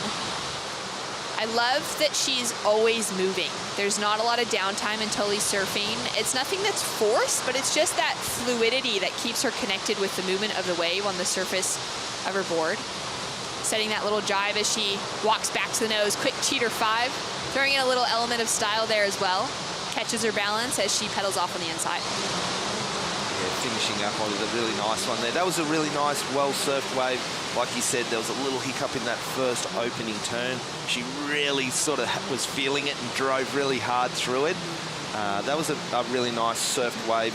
I don't know if we're going to kind of go into that score where she is at the moment.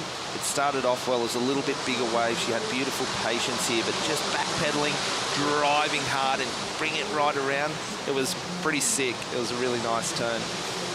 And then here, just tidying it up. But like you said, everything she's doing, she's turning, coming out of the turn with a cross step, trimming in the middle of the board, stepping back, finding her feet over that fin, driving into another turn. So she's active, she's busy. It's not rushed, it's not forced. It's really nice surfing, and that wave was a really good one as well. And using that middle third of the board is a maneuver in itself in longboarding. As we see Molly, quick stretch close to the nose, doesn't quite get that hang 5, has a little chat maybe with Tully out in the water, and she'll let that wave go. Looks like she's cramping up. Yeah. Maybe she's cramping up. See, sitting there in the cold water, not surfing as much, the nerves kicking in. But I hope everything's okay. But she looks like she's having a good time, and the girls are relaxing and having a chat to each other. Here's the ski coming over. Yeah, you can see her having a chat with the ski there. Hopefully she's okay. It is really, really cold out there. The reality of actually having those muscles cramp if you're not catching waves consistently is a real threat, and it's really challenging to be able to actually hold your composure, have any strength in your legs. I think that's exactly what it is as we take a look at the replay here. And we totally, it has been each morning we've been coming down to the beach nice and early to see what the call's going to be, and we've had the weather's been sitting around that sort of 10, 11, 12 mark, but today we're in the single digits. It was cold this morning, and it's still quite cold.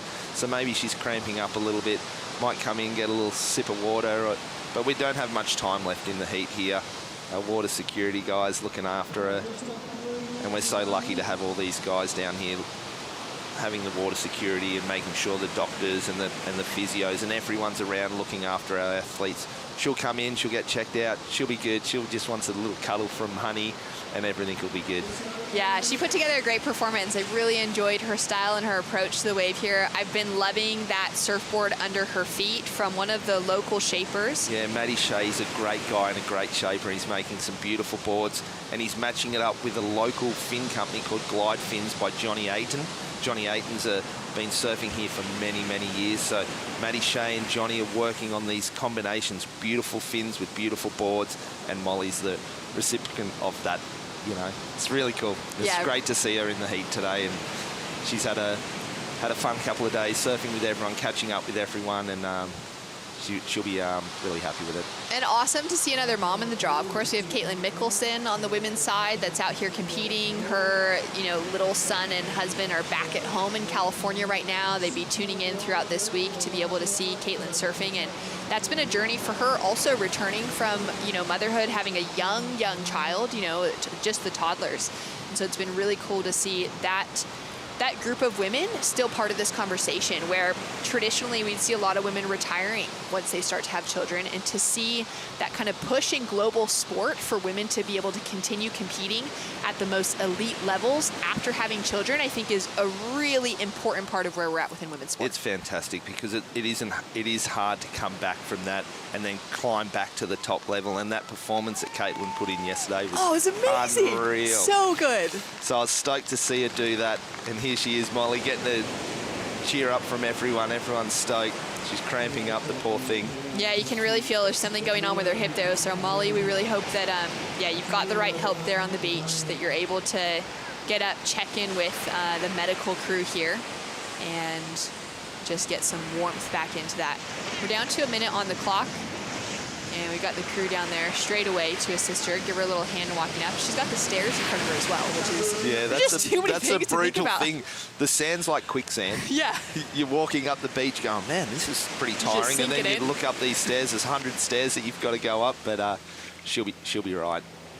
So down to 40 seconds on the clock.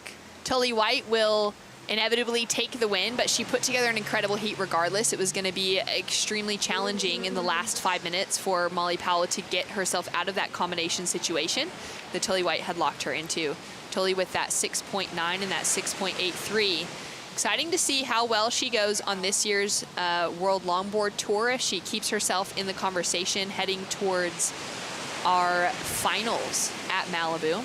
She finished off with just a 9th place finish at Huntington, which would have been a bit of a bummer for her. That was around a 16 loss to Alice Lemoyne. Would have definitely been earlier than we would have expected her to go out. We've seen her making it through to those quarterfinals more consistently now. So we're hoping that she continues that run. She's now into the round of 16. Yeah, that surfing that she did then was phenomenal. That'll give her a lot of confidence moving into tomorrow, and we'll see a really fired up Tully White tomorrow for sure. Tully White into the round of 16 tomorrow. And Molly Powell, local Victorian state champion who got the wild card in, falls out in the elimination round. More great surfing to come with Luana Soares and Kiani Canulo, 2 newer names to World Longboard Tour, coming up next.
We love visiting Victoria, visiting this Melbourne area, taking a drive down the Great Ocean Road to see the 12 Apostles and take a look at some less surfed waves, some empty lineups.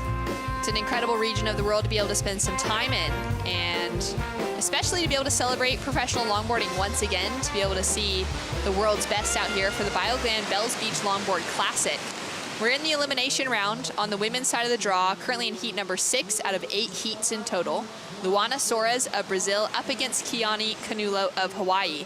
Now for Luana, this is the very first time we've seen her competing on the women's longboard tour at this level. For Kiani, we've seen some glimpses of her over the last couple of years, but it's really exciting to see her get that full run in this season as we take a look at some waves that she got during the break.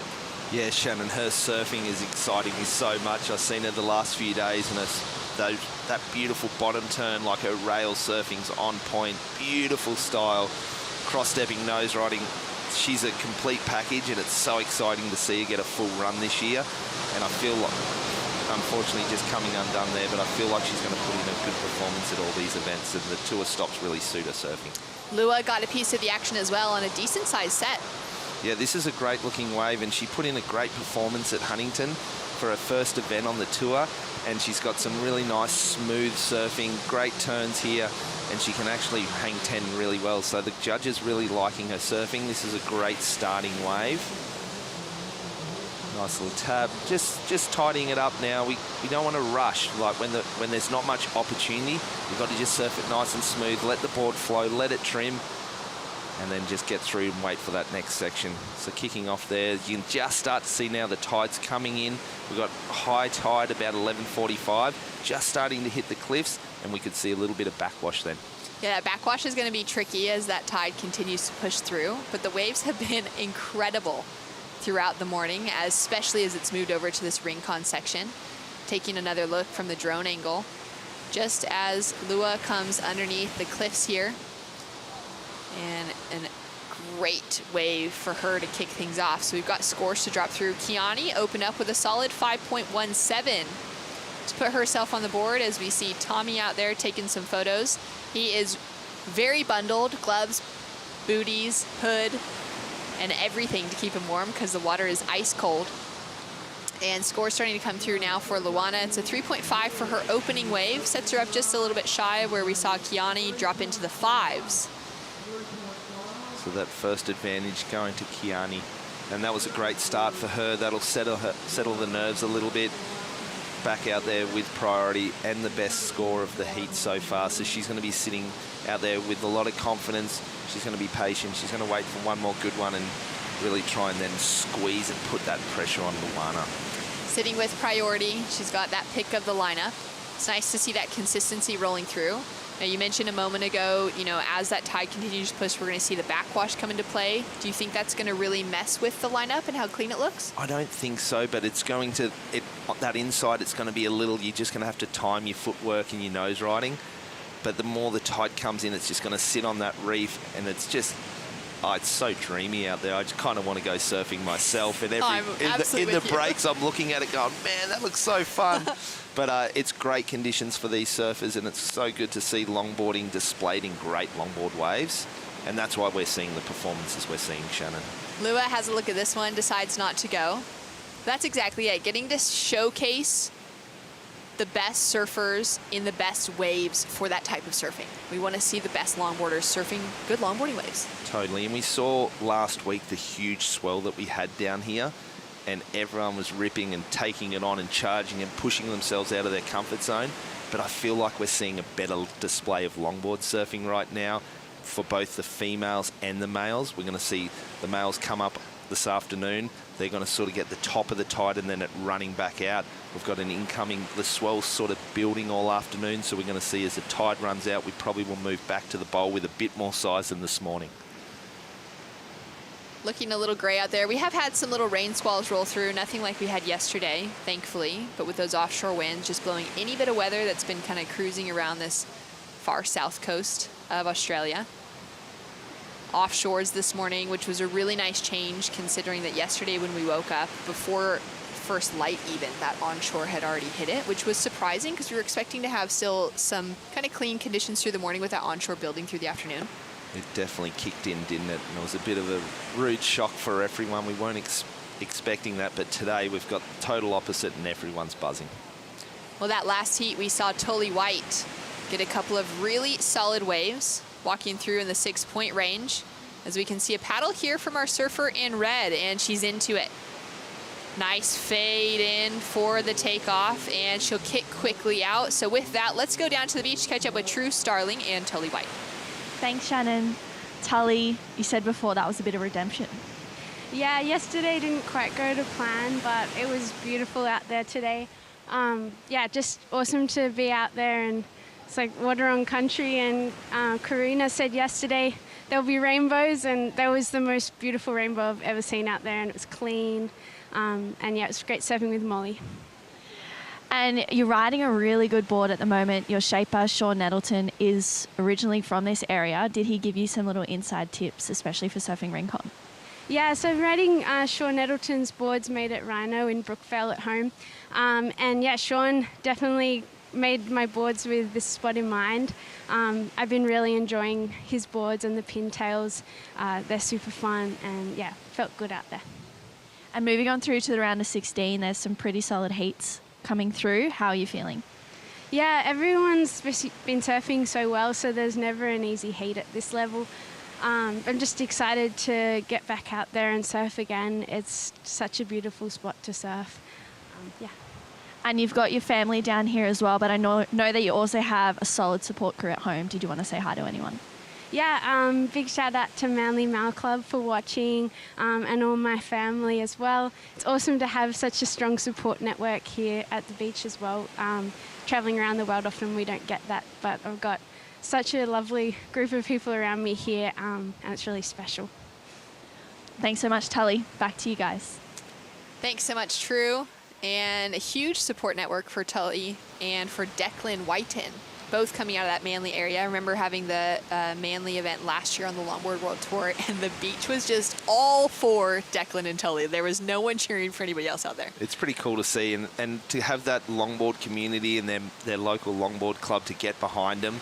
They're a great group of people and a great group of surfers down there, so they'll be so excited to see Tully put on that performance that they know that she can do, because the surfing she did yesterday, it wasn't her normal self, where today we saw that she surfed amazing, board looked locked in, and those waves really suited her style in surfing. But this one's a little slower.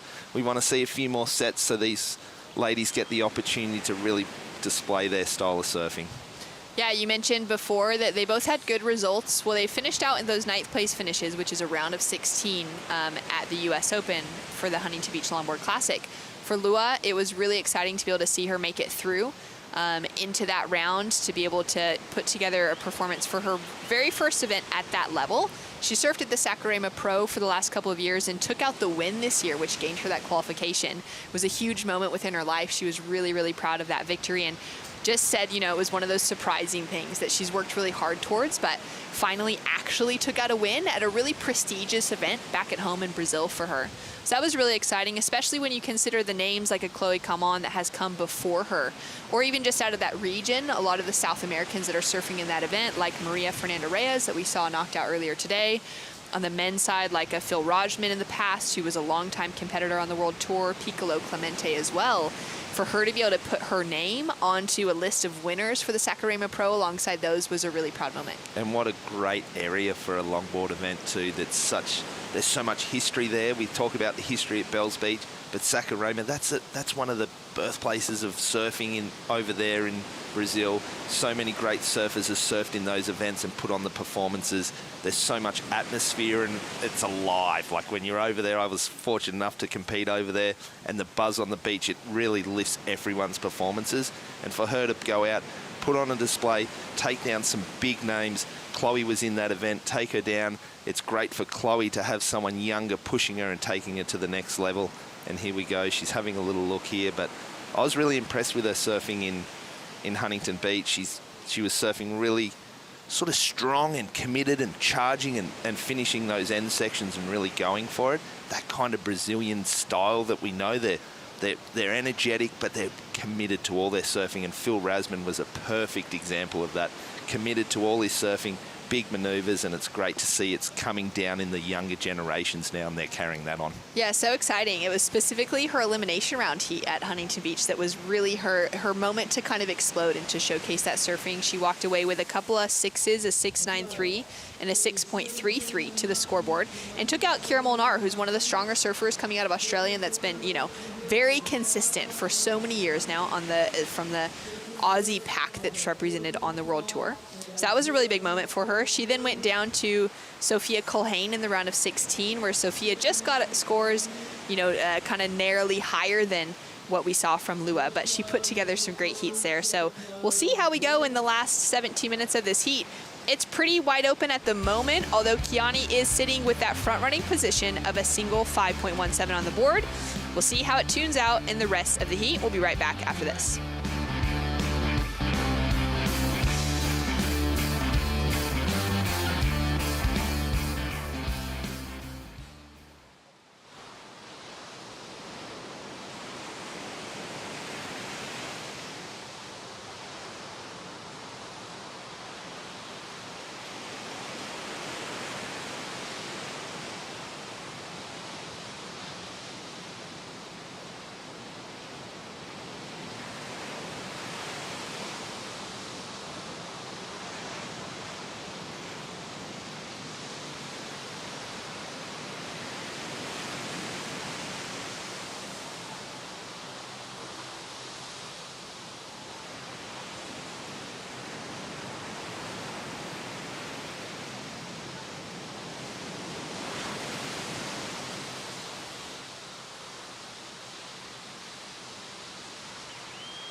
The Bioglan Bells Beach Longboard Classic presented by Rip Curl is brought to you by Bioglan, official vitamin partner of WSL Australia.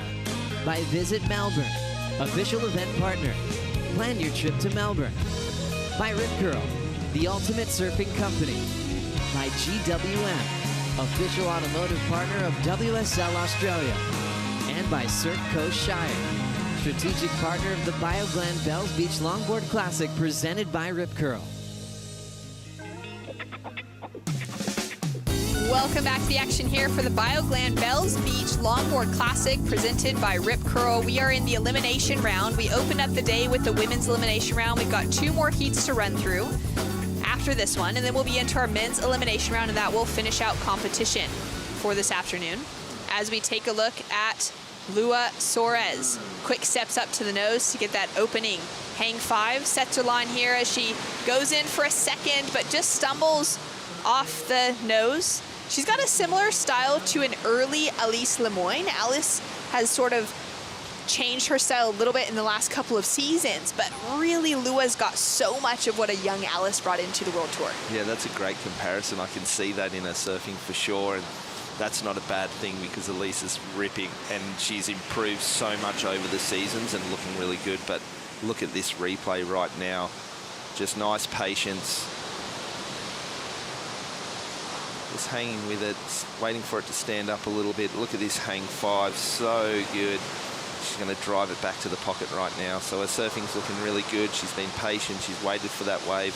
Coming from Hawaii, sitting out there, she's probably gotten a little cold. But as long as she finishes it off now, it's quite shallow in there. So that's kind of nice. We would have loved to see her ride out of it just to really lock it in and let those judges know that she had full control. But that's going to be another nice score for her.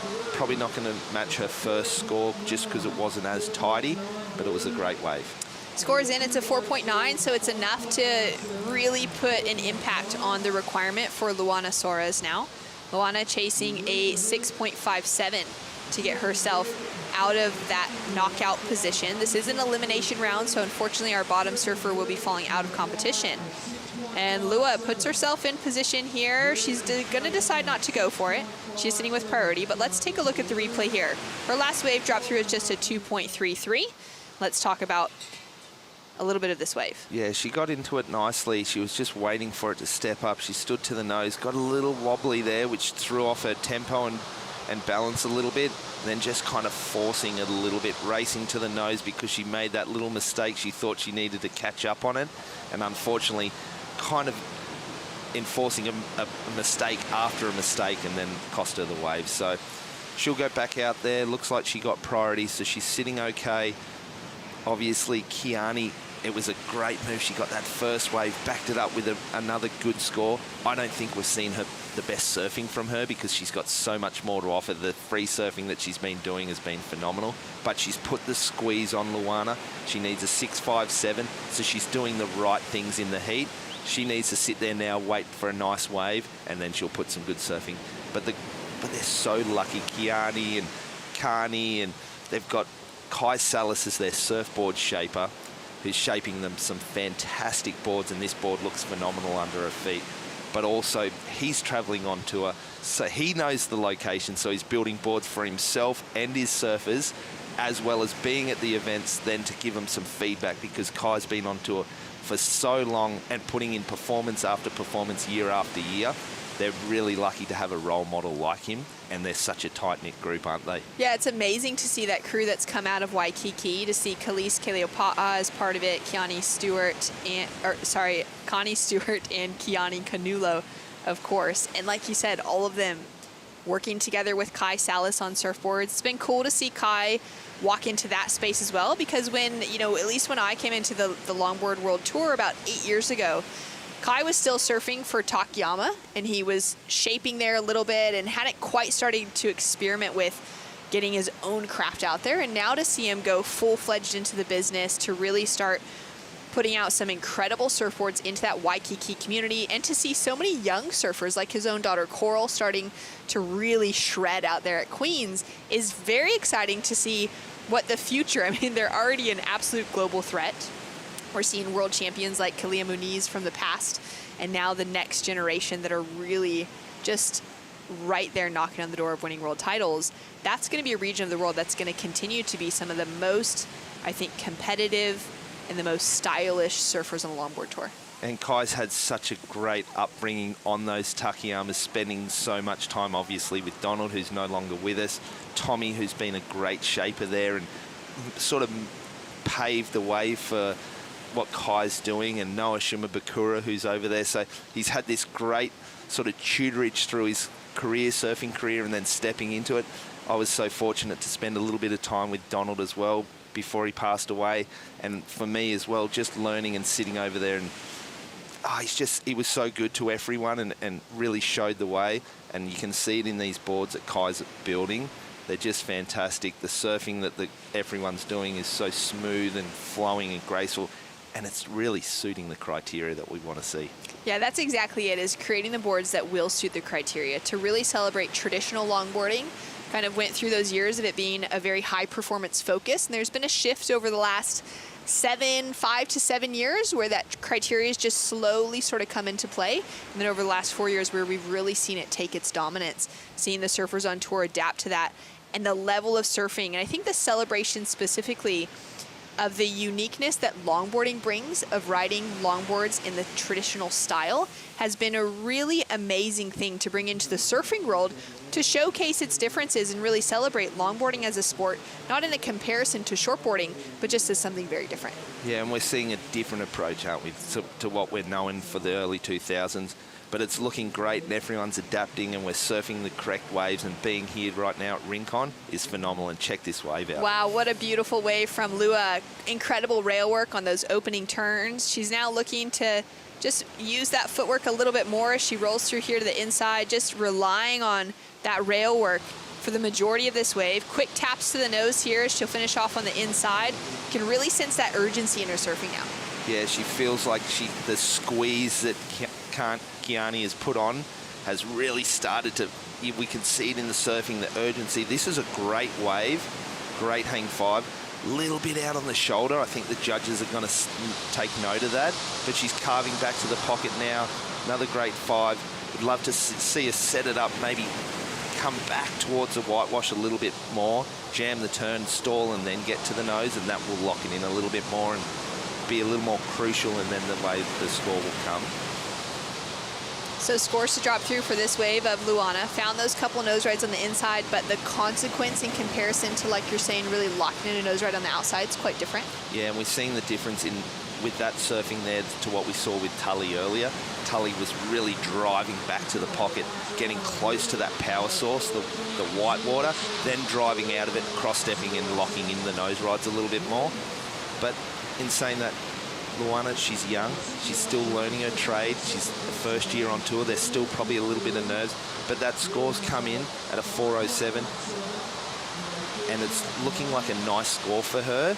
So it's kind of lowered that requirement a little bit. Yeah, that's right. It's chipped away at the requirement. She's now chasing a 6-point ride, even, to be able to take away the lead from Kiani Canulo. And I think if she gets that wave selection again, we could see her easily going into that score line. We saw her with those 6s in Huntington Beach, putting together some really solid performances throughout that elimination round. For Kiani, it was also that round of 16 loss. She took out the win in her very first heat of that event in the opening round, which was exciting to see, but just couldn't really find that rhythm coming up into the round of 16. So we're down to 6 minutes on the clock. Coming up in our next heat, we will have Zoe Grotbion and Crystal Hewlett. That's going to be a very exciting heat.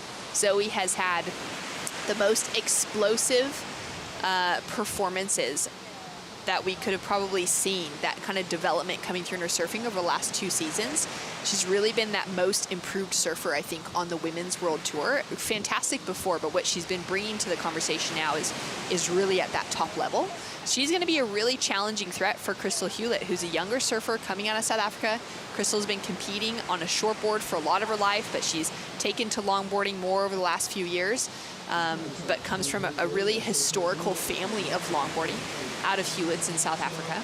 As we take a look now at Kiani, who's driving through on her backhand. Nice little stall up into the pocket, beautiful read of that wave. You can get that feeling of just wanting to be on the wave, even if there's not that much going on from like critical maneuvers. Just that feeling of riding through the curl. Yeah, just that flow, beautiful bottom turn, just the most amazing style, and just looks calm and relaxed out there. I know she's been putting in a lot of time. She's traveling with her partner, Kalar, who's been out there surfing and ripping. So they look like a really good duo, and they're working well together. And we'll see some better surfing as the event goes on. Elimination round, there's nerves, you know, like she knows she's a great surfer. She knows she shouldn't maybe possibly be in this round, and she wants to go far on in the event. So that wave will just get her back out, get those nerves settled down, and we'll see some really good surfing. We've got 4.5 minutes to go, so hopefully we see another couple of sets. Take another look at this one. What are your thoughts? Yeah, great bottom turn, great patience right now. This is a really nice hang 5. And again, just hanging there with it. Nice bottom turn here. Stalling, it gets steep and bowly, which we do see at Rincon. And then just waiting for it. It speeds up a little bit, drives a big turn out of it.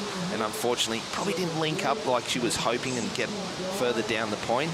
But still a really nice, clean, well-surfed wave. I love a finish like that on a longboard too. That wasn't such a big section, but those like quick down carves just to make it out of the face, to put that pressure on that back foot and really ride out over the tail.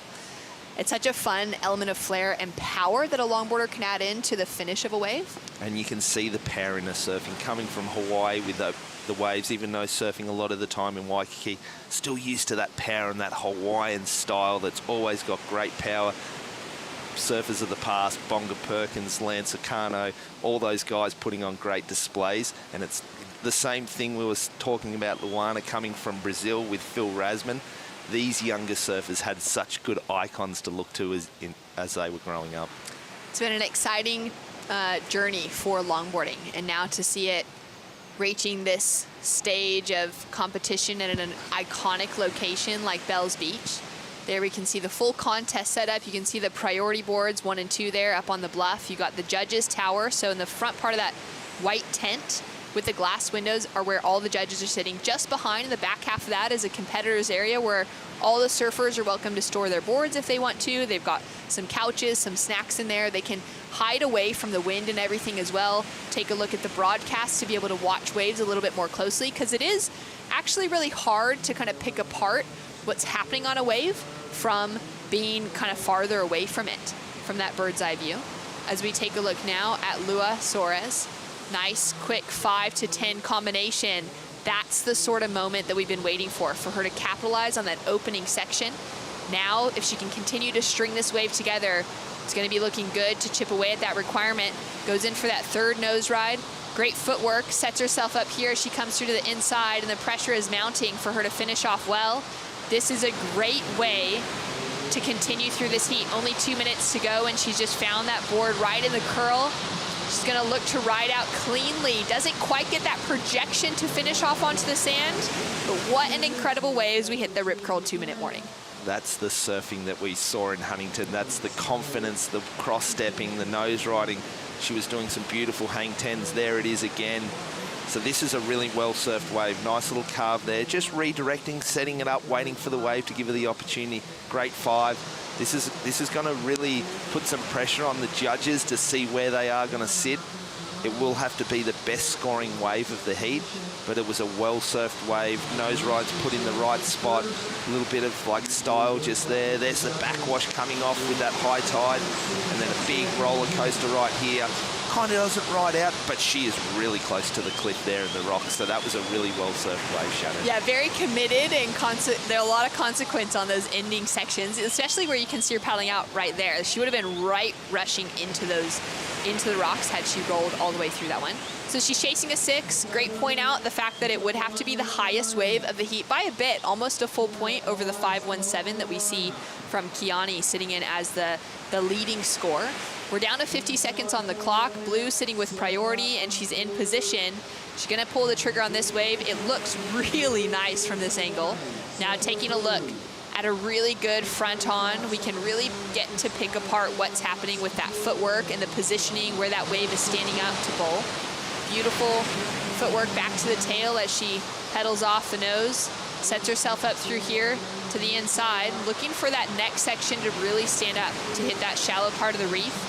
Just trimming through as she gets one more touch to the 5. Now pedals back, drives through the rail, sets her line here, and she's looking to improve on a 4.9 as her low score. If she can do that, she's going to increase the requirement above the 6s. That was a really well-surfed wave. Inside a minute, there was a lot of pressure on her to perform. Luana put on a great performance on her last wave. The score wasn't in, so she wasn't sure what she needed to do. So surfing under pressure, and she really handled that. Big carve, great fade at the start, some great footwork, great nose riding. I like this wave for her. It's a solid one. Here we go, fading back to the pocket. Nice bottom turn, great patience here. Just a beautiful footwork, great nose ride. And we can see a little bit the difference, like the power in the turns that we're seeing from Kiani than Luana. So hopefully the judges are seeing that and recognizing it. And then here's some nice trim, just being patient, waiting. We're seeing a little bit of that backwash. And as we check out the finish of this wave, it's going to be so important now because the scores have dropped through. For Luana Silva, Luana Soares, it's a 6-point ride on the dot of what her requirement was. She's taken the lead. Now Kiani's going to need a 4.91 for her last wave. So it looks like get her the requirement. Both the girls are tied on a 10.07. So Luana will get the lead because she's had the highest score of the 6, which she needed to get for the heat. This is a bizarre finish. This is crazy. I've got chills across my body. Is that from the cold or the excitement? I think from both sides of it. They're both playing into it. But the excitement, I mean, the way this entire heat was building, and Luana had those opportunities, but a few missed opportunities, a few falls, wasn't able to get herself into a great score. So that last wave she needed to be higher than her 4.9 that she got. And look, it's come in, Shannon. It's a 5.23, so Kiani holds on to the lead. She gets the edge away from Luana, but I love the fact that Luana got her requirement. She got actually the highest wave of the heat with that last one of the 6, but for Kiani to get that final opportunity and to walk away secured with the victory, a surfer with slightly more experience, and it's going to be exciting to see her in that round of 16 matchup. Yeah, what a phenomenal finish. Congratulations, Luana, on a great performance too. Incredible to both women. Kiani through to the round of 16. Coming Coming up next, we're going to have Sam Bleakley joined by Declan Whiten to call the action.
The Bioglan Bells Beach Longboard Classic presented by Rip Curl is brought to you by Bioglan, official vitamin partner of WSL Australia.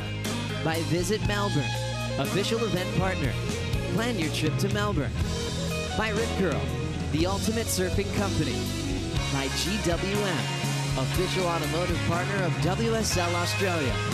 And by Surf Coast Shire, strategic partner of the Bioglan Bells Beach Longboard Classic presented by Rip Curl.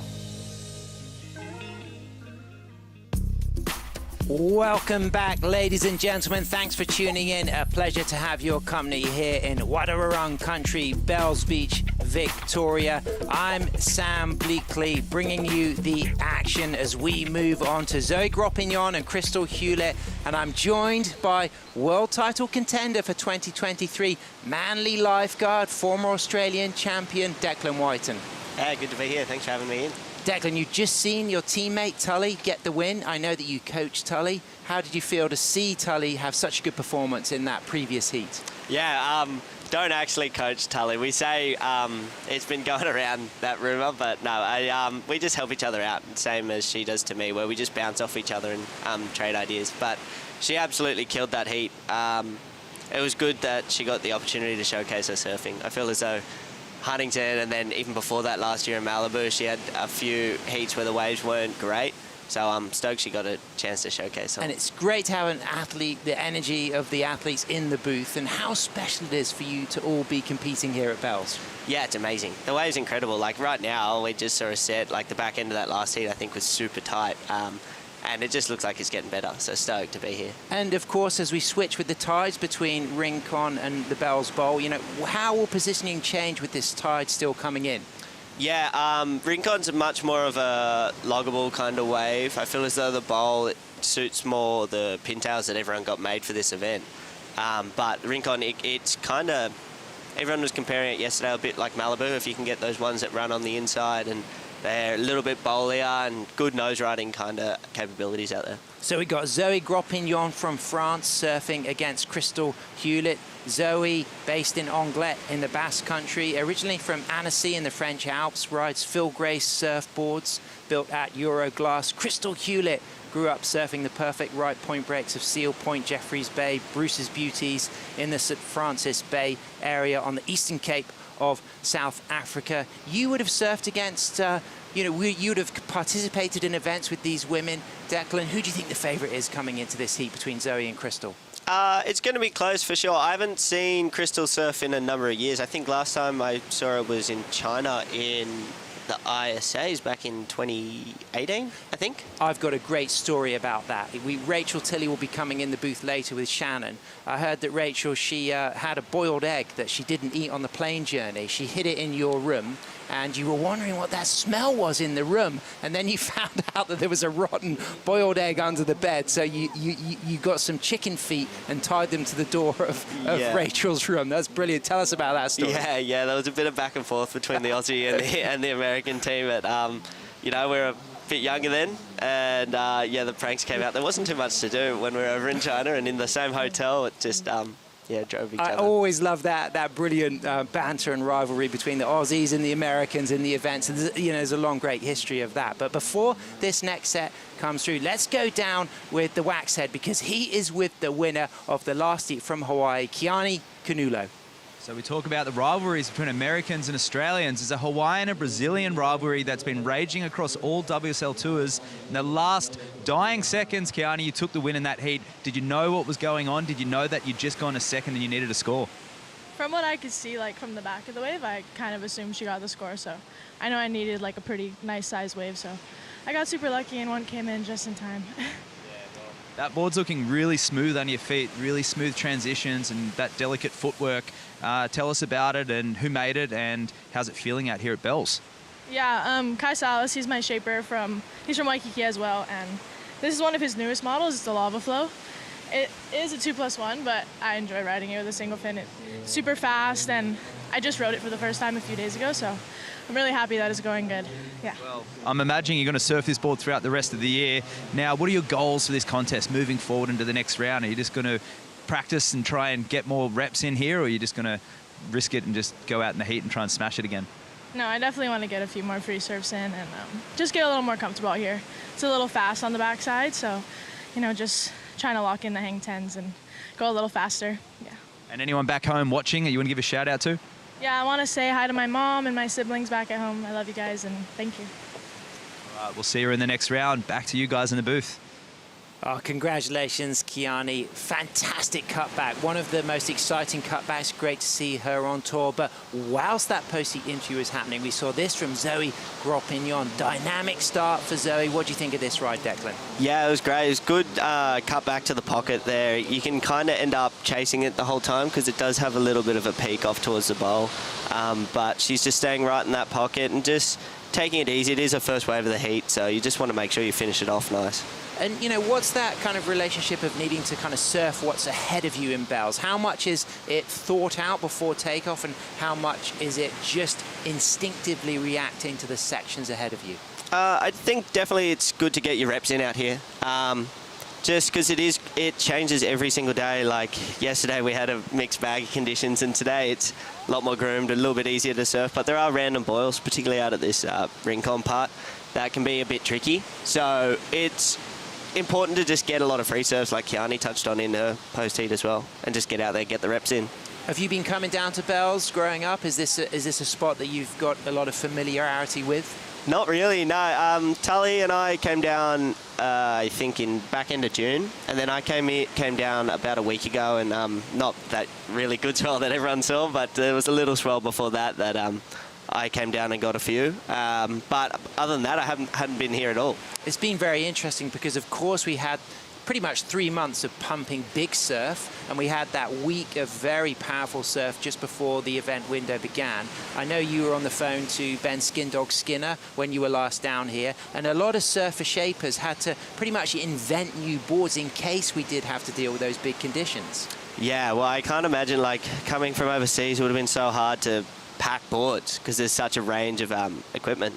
Crystal Hewlett, live action, has a look at that, just boiled up a little bit, didn't get the paddle in, but we've just been talking about the difference between some of those speed shapes that the longboarders will be enjoying if the surf's bigger. But on these clean conditions, will that change up people's quiver? Will that be a different board they would use compared to the bigger days? Yeah, for sure. I think everyone's got everyone brought a pin or a square. I think those were the two boards, because traveling with longboards, that's about all we can take, really, is about 2 boards. Live action, Zoe Gropignon. She's got a 5-first wave up and riding. Nice high line, and then sets her footwork into 4 steps to a clean. touch of a 5, great footwork back to the tail just to readjust, and again, a second touch of the 5. She just grabs that rail and just gets a little bit behind that section, but she'll add to that 5-point ride, and a strong, confident start for Zoe, the regular footer, of course, comfortable here, and also comfortable moving to El Salvador for the next event as someone whose sister lives in El Salvador. So very familiar with these types of waves, these open-face right-handers. Yeah, I didn't know that, but that was a great wave from Zoe. I think that 5 was really the baseline for the heat. Like I touched on, she was taking it easy, you know, didn't need to go all out on the first wave, and I think that's a good settler. Crystal Hewlett, she is a fantastic shortboarder as well, and her grandfather actually has a wave named after him. Leighton Hewlett's Reef in the Eastern Cape is named after the grandfather, and that's pretty special. I mean, to have a wave named after you, I mean, you know, that says something about the heritage that she represents coming out of South Africa. Yeah, absolutely. Yeah, it's So she's also studying as well, like you, Declan. I know you're still doing your primary education studying. Crystal is currently studying a creative brand communication diploma. You know, how do you find that as a professional surfer and a lifeguard, mixing your studies with the demands of the World Tour, going for a world title? Yeah, it's tricky. I've just changed to online, which has been great. I think that was one thing that came out of the pandemic for me, was I never thought I'd be able to do it online. I didn't think I had the kind of concentration skills or the focus for that, but it's worked out well, and I can do it on the road, and I had to do it when we were over in Huntington last, actually, and it was, you know, it's definitely a challenge, but it's something that's definitely worthwhile. So you came out of Huntington with that 9th place. Kai Ellis-Flint, you had to travel the other side of the world to meet, you know, an Australian in that heat that you, unfortunately, Kai got the better of you then. It was very close, but you know, with a 9th place, you know, what you know, mentally coming into this event, you know, what needs to be the aim to know that you can be in the top 8 for Malibu, going for that world title? Yeah, it's definitely different. I was lucky enough to have a good start last year with the Manly event, and then because we were dropping one, the Huntington event was a bit of a throwaway regardless, just because of how the events were weighted. But it was always going to be a tricky heat against Kai over in Huntington, and I'm trying not to think about this round coming up now, because this round of 16 it's the hardest round just mentally, because it's not quite a result, and if you can get into the quarters, you're in that top 8 kind of discussion, so it's really tricky. Excitement all on the line. We've got 17 minutes remaining. Stay with us, ladies and gentlemen. We'll be right back.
Pinto boost. Yes, that time again. Leveling up, doing my thing. Yes, that time again. Defending the title, king of the ring. It's that time again. Don't wanna win, I'm cutting you off, cause it's that time again. Yeah, it's that time again. Yeah, it's that time again.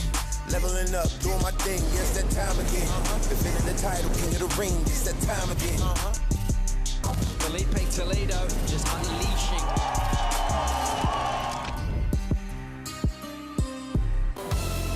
Well, there it is. The top 5 men and women will be there, and 12 must-see heats. 1 male and 1 female will rise to the top at lower trestles to be crowned 2023 WSL World Champion. But as we see the waves breaking through at Winky Pop, these surfers are fighting for the opportunity to be in the top 8 for a final day of action to crown the 2023 WSL World Longboard Champions at Malibu. 14 minutes remaining. Zoe Gropignon, she's got a 5 and a 3. Crystal Hewlett has got a slow start, no waves ridden yet, over halfway through the heat. What will be going through Crystal's head right now, Declan? I mean, she's still got 15 minutes, right? I mean, if you surf in a board rider heat or any kind of local comps, 20 minutes is all you're getting. So she's got almost a whole heat there if you look at it that way. It is a little bit slow out there, but when they come, the waves are very good, and she's not chasing a massive amount of scores at the moment. So many good longboarders have come out of South Africa. Matthew Mouse-Muir, of course, Taryn King, who had a fantastic result recently, winning the national titles. So this is our 2022 South African longboard champion on your screen, Crystal Hewlett, but she wasn't at home for the recent national titles. Taryn King just took that win. But Crystal, she's capable of getting those scores. Zoe, very strong surfer, but a 5 and a 3. The door's really open here for Crystal. It is, absolutely. And I watched Crystal's heat yesterday, and she was surfing really well. It was unfortunate she ended up in this round, but the waves are a lot better today, and I think she's definitely well and truly in it. So Zoe's got that 5 and the 3. Crystal waiting for a wave to be ridden. Positioning absolutely key as this set comes in, and Crystal's sitting there with priority. You can see Zoe scrambling down towards the bowl section, more away from the Rincon takeoff point, but it looks like neither of those surfers have taken this wave, and it will remain unridden. And of course, sometimes being a little bit too deep can be a problem here at Bells. Yeah, I'm not quite sure what happened, if there was just a big lull and they were a bit out of position, but yeah, that looked like it could have been a really good one if you're a bit wider. And do you find that the positioning is something that you triangulate with a point on land, or do you just feel it out as the tide changes? There's some boils out at Rincon that you can kind of line up with. Towards the beach, as we see Crystal on one here. Nice takeoff from Crystal up on the nose there, but again, that one not really cooperating.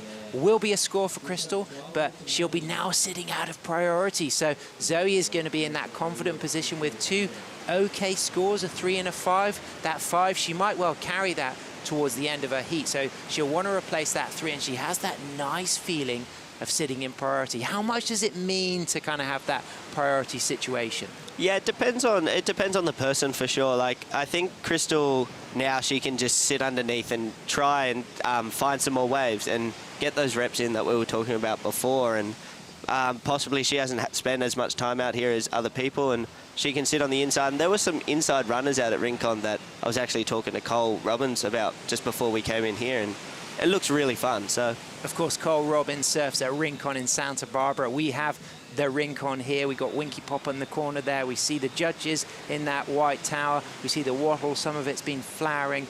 Great sights of the sandstone cliffs on the Vic coast here. What's the energy like amongst the competitors, Declan? Oh, it's great. Everyone's stoked to be here. It's like, it's such a beautiful part of the world, and you look at it right there, it's just raw and untouched, and very different to some of the other places that people have come from, and they're just stoked to be here. Have you been enjoying the coffee and the food?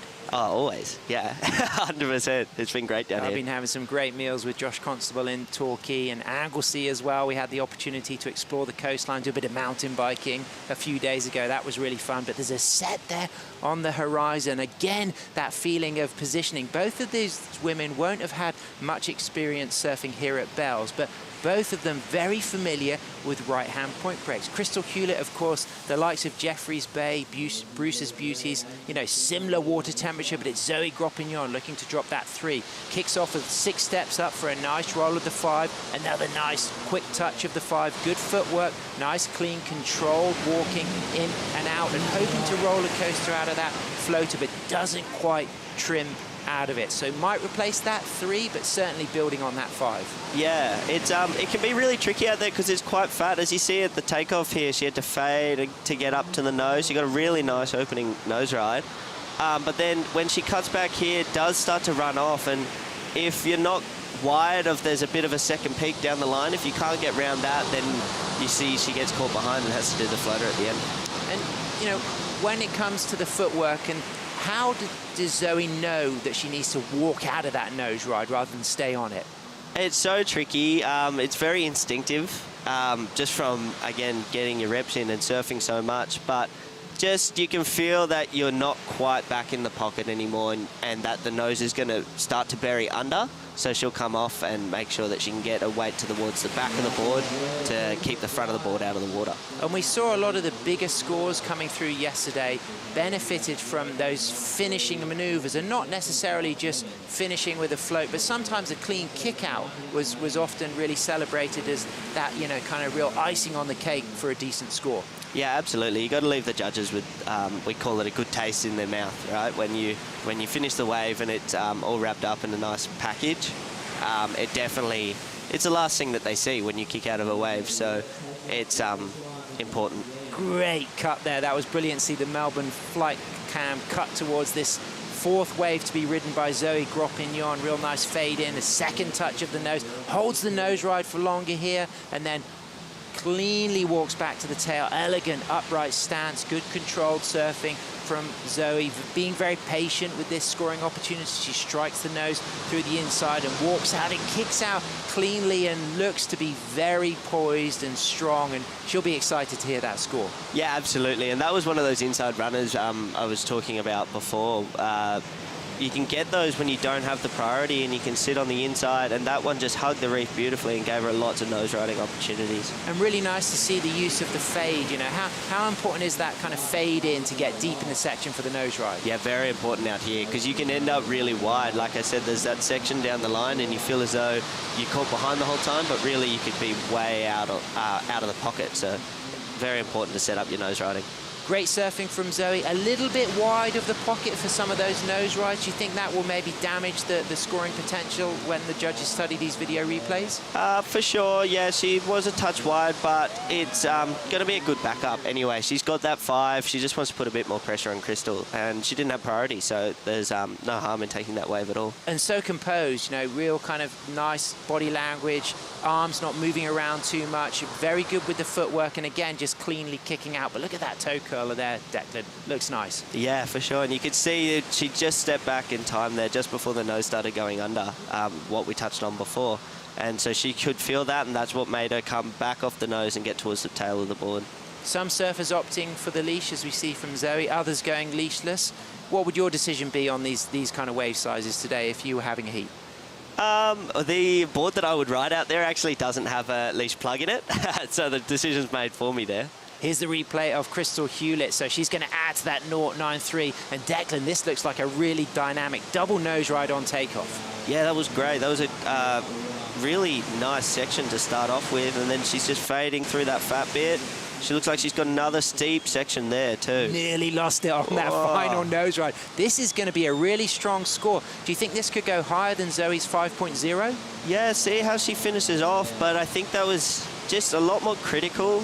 She had the steepness of the wave as she comes off there at the end. But yeah, I think that could almost be wave of the heat. That looked fantastic. A lot of variety. If we're going to criticize anything, there was a lack of control occasionally in that ride, but certainly critical nose rides, a lot of spray and flare on the turns as we see live action getting her third ride. Look at that toe wrapped right over the tip and then soul arching as he cross steps back to the middle of the board, and again back up for another nose ride section, but slides off the front of the tip as the judges drop a 5.5 for that last ride. So it does come in just slightly higher than Zoe's. What do you think was the difference that gave that a half-point edge on Gropignon? I think she just had the wave just offered her more opportunity. It was a bit steeper, and she got the maneuvers done and surfed it beautifully. Yeah, like you said, there was that touch of wobble through it, so that kept the score down a little bit. Yeah, I felt like they were penalising some of the surfers a little bit yesterday when there was a little bit of a lack of control, and we saw a lot of dynamic surfing, but maybe it could have gone a little bit higher had there been that flow between everything with that real evidence of control. Yeah, absolutely. But it was also nature conditions yesterday as well. There was a bit of lump and bump out there, And on a 9-foot board, you feel every bit of that. And you had that fantastic heat, Declan. You only caught 2 waves at the beginning and the end, but you did what you needed. You got through. You know, how was it having that long wait, not riding a wave since the beginning of the heat? You must have had 20 or 18 minutes between those 2 rides? Yeah, it was not ideal. You definitely preferred just to go out there and get 2 9s off the bat, but yeah, I was just happy it came in at the end. Liv Stokes, Kira Molnar, of course, you'll know Kira very well. How will Kira be feeling coming up against Liv Stokes from Canada, based in Southern California?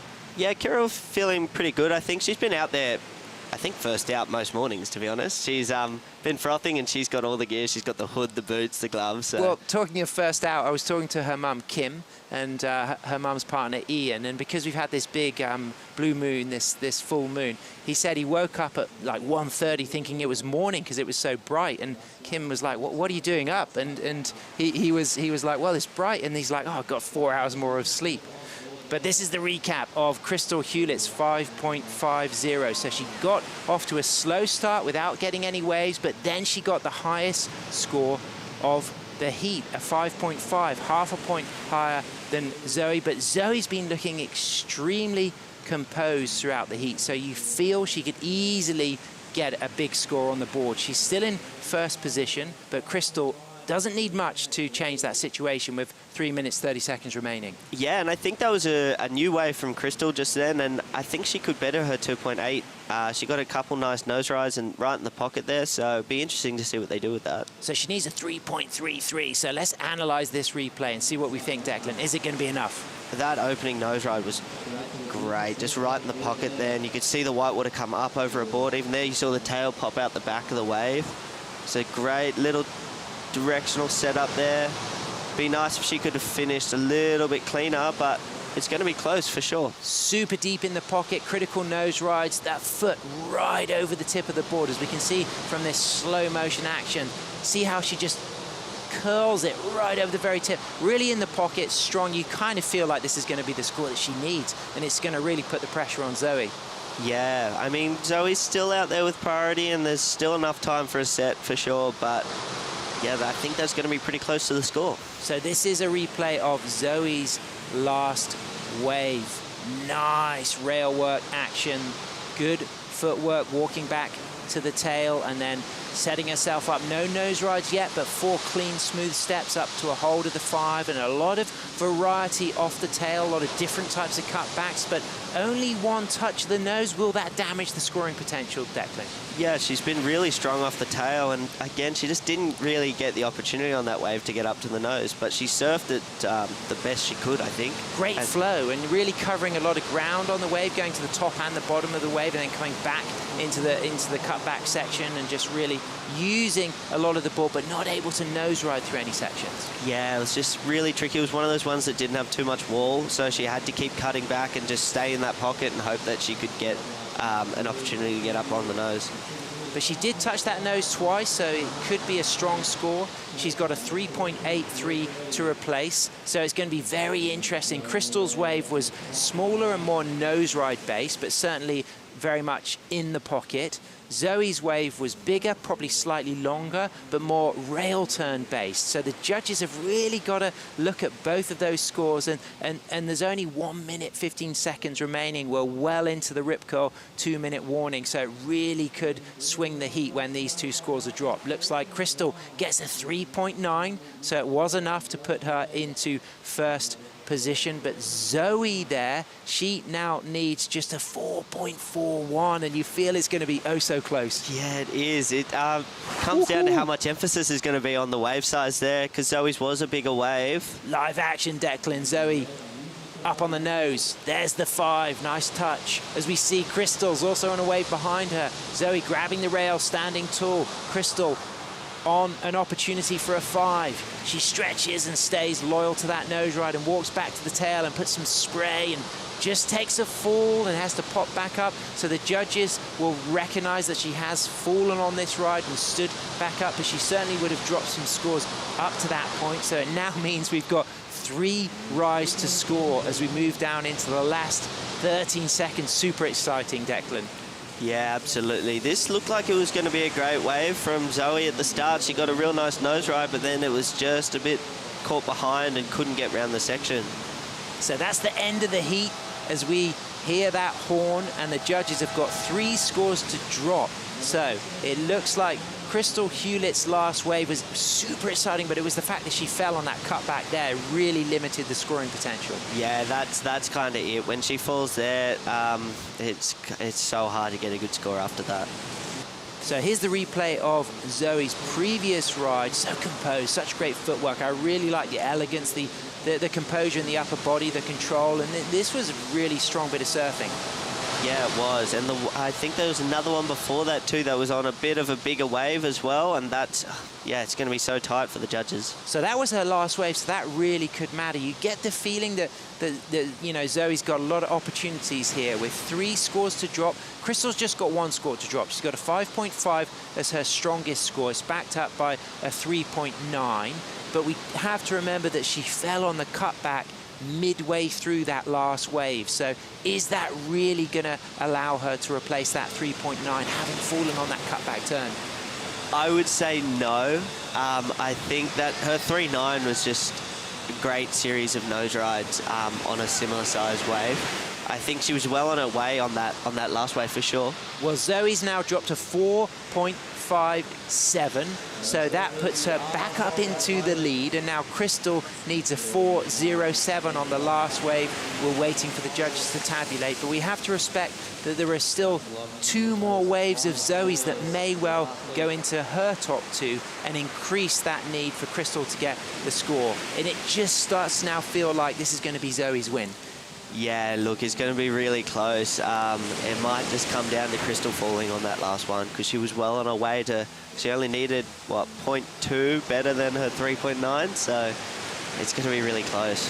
Great camaraderie, sportsmanship there as we see Zoe and Crystal embracing, congratulating. There's those iconic steps as Zoe walks her way up. She'll be feeling like she might have got this. Crystal will be waiting for that score, but she will just be reflecting on the fact, had she not fallen on that cutback, she would have had a lot more chance to get that low score she needs of a 4.07.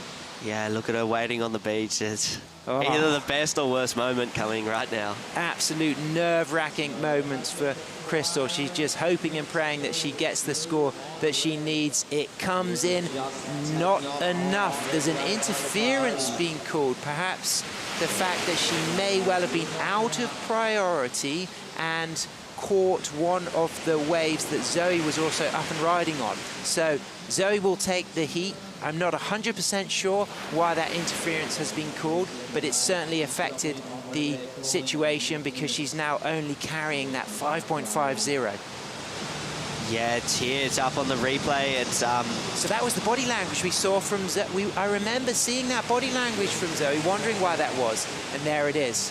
Oh, that's so tough. So what opportunity to briefly explain the rules there, Declan?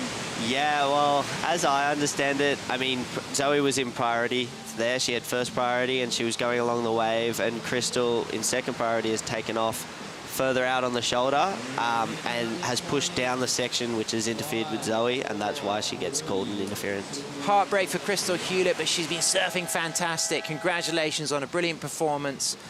Well done, Zoe Gropignon. What a great bit of surfing, as we can just see the interference call there. Zoe had priority, Crystal took the wave. You could see from Zoe's body language, and obviously the bitter disappointment from Crystal. But there we go, that's competitive surfing. We've got Kira Monar and Liv Stokes coming up live from Dirac Bells Beach, Victoria. Stay with us.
Wow, heartbreak for South African Crystal Hewlett, who just got eliminated for an interference on Zoe Gropignon, who takes the win and moves into that round of 3 to increase her opportunity to earn a spot in the top 8 after this heartbreak for our South African. Declan White, and how does that feel when these things go against you like that? Yeah, it's interference is always hard, but she should hold her head up. It turns out, like, come the end of that heat, she needed the score, so she had to go on that wave regardless.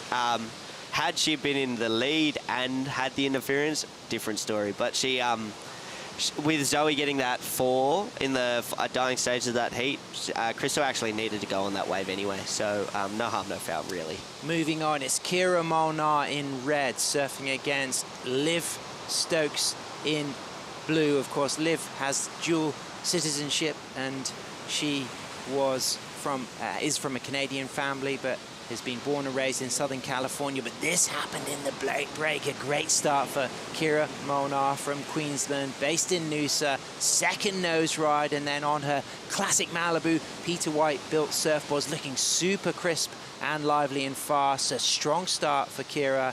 Declan, what do you think of this? Yeah, that set was that was a bomb. They both got really good ones. It looks like Liv got tiny bit caught behind out the back, but she makes up for it, and Kira getting the work done on the inside as well.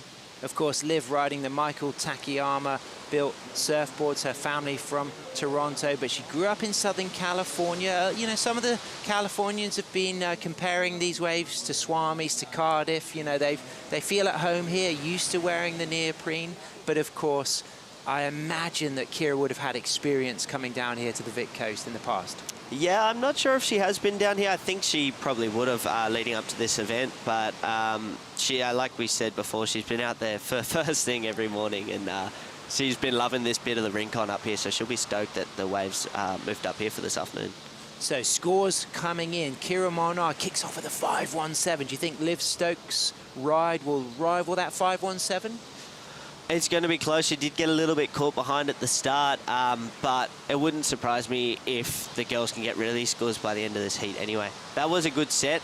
Kira probably had a lot more open face time, and she had a good hit at the end, but she just ran out of water. Of course, Kira here with her mum, Kim, and I know Dominic will be tuning in, Liv's mum, and really waiting to see those scores coming in, and they come in at a 3.5. So while we wait for this next set, let's go down to the glass, because the wax head is with Zoe Gropignon. Yeah, guys, we're down here with Zoe Gropignon, just taking that controversial heat win, but some beautiful surfing out there, Zoe. What was going through your head in that last 5 minutes? I couldn't hear the score, so I didn't know what I was needed or if I was winning or not. But I don't know, I was just like, oh, you got like new scores to get on the board, because I only knew I have a 5 and a 3 and I need to replace that 3. And I was like, oh, just keep surfing. I was a little bit nervous, but the waves were so beautiful and very clean, so I was happy to be out there today. And on that, so you surf on waves pretty similar like this in the south of France, places like La Fatigne and Guthrie. Tell us, is there any similarities there, or is that just a visual?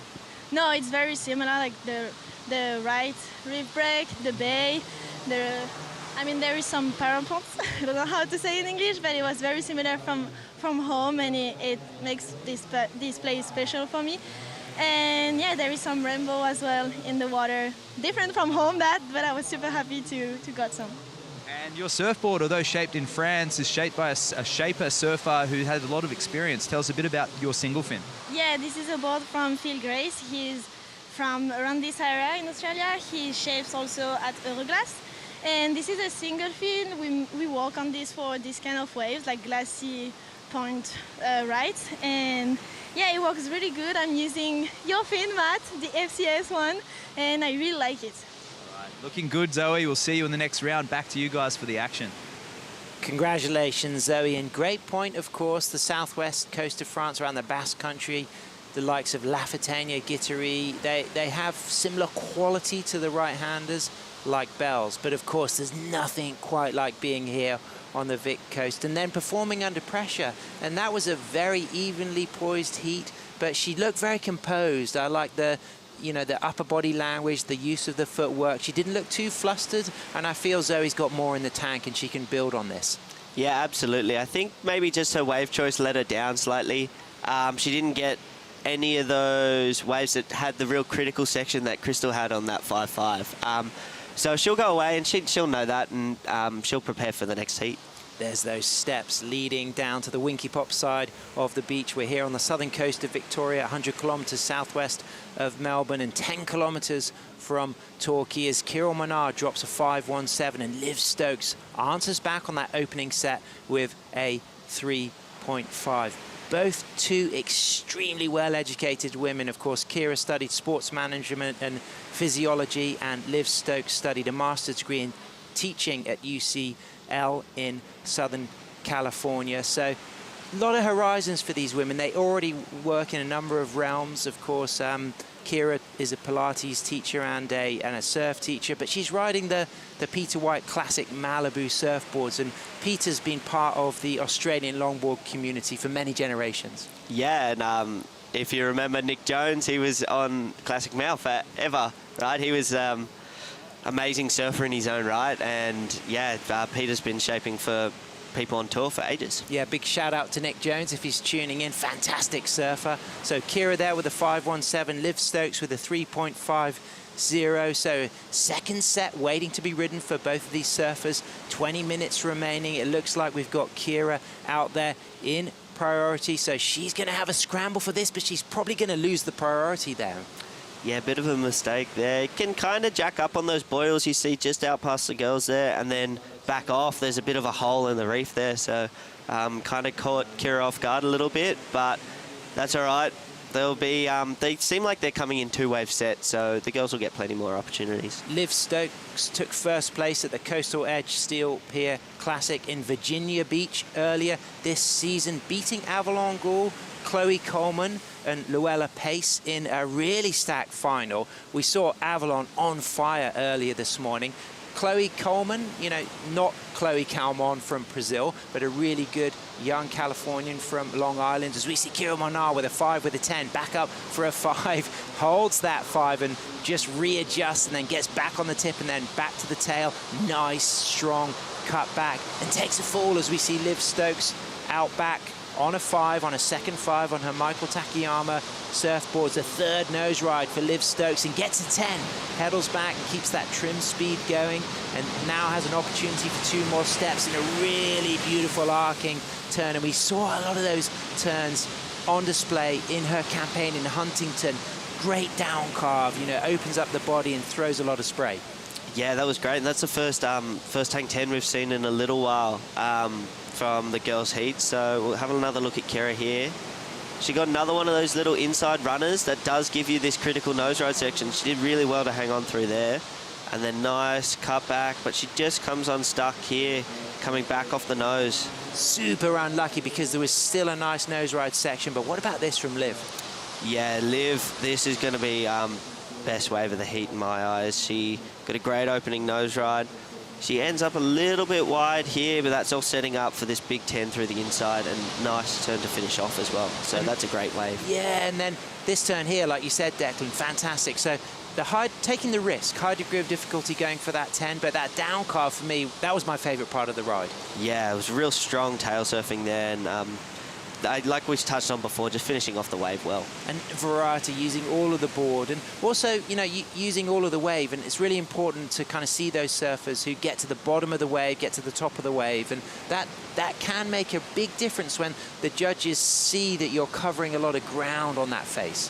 Yeah, for sure. And just not turning into a just purely nose riding. You know, you have to use the whole length of the board. You have to do your turns. I thought Tully in her heat did it beautifully. You know, she on her 6.9, she got a great nose ride at the start and then big drop knees. And Chloe had a great one in her heat as well. Big drop knee coming off the bottom and just mixing it up, not just nose riding the whole wave. Yeah, we've seen some fantastic performances. Sophia Colhane looked great. Maya Glasenap, she had a really good heat. Chloe Calmon had a fantastic heat. Avalon Gall, for me, she really impressed. Also on the Michael Takayama boards, Normally we see from Liv Stokes, she rides the Manatee, normally a 9.4. Of course, Michael in San Clemente, what he does is he has a lot of these models like the Annihilator, the Manatee, the Perplexer, but then he tweaks them and personalizes them for the surfer. So there's, you know, he does everything start to finish, and he really does have now a very prevalent role in world longboarding.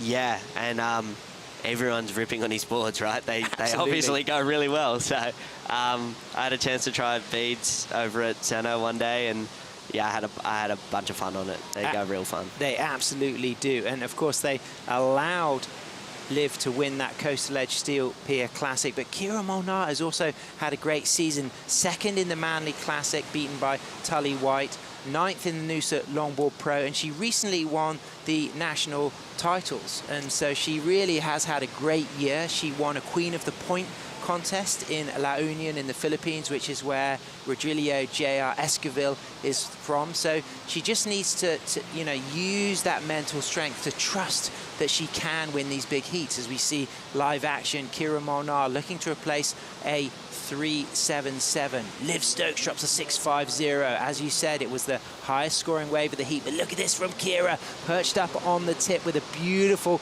nose ride. As we can see Liv's board just coming up in the foam behind her. Really strong start to this wave. She's just got to keep her composure through the middle of the ride after kicking off with a dynamic, long, high degree of difficulty nose ride. Puts in a strong drop knee turn, and again she's still got wall to work ahead of her. She looks really lively on this wave, Declan, and I think this could really make a big difference for her campaign. Yeah, that was a bomb. And she did well to recognise that that first one was actually the better wave of the set. The second one, you saw Liv, she was a bit too deep for it. It broke on top of her. I thought the second one was actually going to be the better one, but she did well to recognise that first one was the wave. But how was this opening nose ride line? The way she hit up on the nose there and just hung through that section. Yeah, and she brings her right arm down by her side, just showing she's in control, coming around it, and I thought she was going to go too wide here, but she does. She brings it back into the pocket and stays with it the whole way. It was great. So we got some scores to compare it to. We know that Liv Stokes dropped a 6.5. We know that Kira had a 5.17. Where do you think it's going to go relative to those decent scores that the judges have already delivered? Yeah, it's going to be interesting. It was a bigger wave, but didn't have the critical nose ride, didn't get the hang 10 that Liv had, but she probably had stronger turns and a longer wave in general. So I think it's probably going to sit somewhere in between that 5.17 and the 6.5. I don't see it being wave of the heat, but I've been wrong before, Sam. I like the length of that opening nose ride. I like the variety. There was a couple of wobbles that might just bring that score down. When we think of Liv's wave with the 10 and the down carve, they were the most exciting elements of her ride, but she did stitch that whole ride together with a lot of composure and control. But Kira's wave just seemed a bit bigger. It seemed livelier. So what's interesting is, of course, all you viewers tuning in around the world, we're watching exactly what you're watching. We're watching on the monitor, but the judges get that sense of scale, don't they? They get to see the speed and the ground covered, and sometimes, we don't necessarily get to see the pace and the distance which the surfers have ridden on a ride. Yeah, and then there's the other perspective of when you're actually out there and you think you're on a bomb and you watch it on video and go, yeah, it was 2 foot. Well, all to play for. 30 minutes remaining. Kira Molnar does move up into the lead. She's got a 5.5 and a 5.17. Liv Stokes now chasing a 4.17. Let's see what happens after this short break.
The Bioglan Bells Beach Longboard Classic presented by Rip Curl is brought to you by Bioglan, official vitamin partner of WSL Australia. By Visit Melbourne, official event partner. Plan your trip to Melbourne. By Rip Curl, the ultimate surfing company. By GWM, official automotive partner of WSL Australia. And by Surf Coast Shire, strategic partner of the Bioglan Bells Beach Longboard Classic presented by Rip Curl. Thanks for tuning in, surf fans, as we see Kira Molnar on a 5.5 and a 5.17 up and riding live action, looking to drop that 5.17. Liv Stokes chasing a 4.17 on her classic Malibu Peter White built boards, really coming alive on this wave as Kira Molnar setting herself up for a nice climb and a drop, and rides out of it with great control and looking strong and building on the situation and increasing the pressure on Liv Stokes.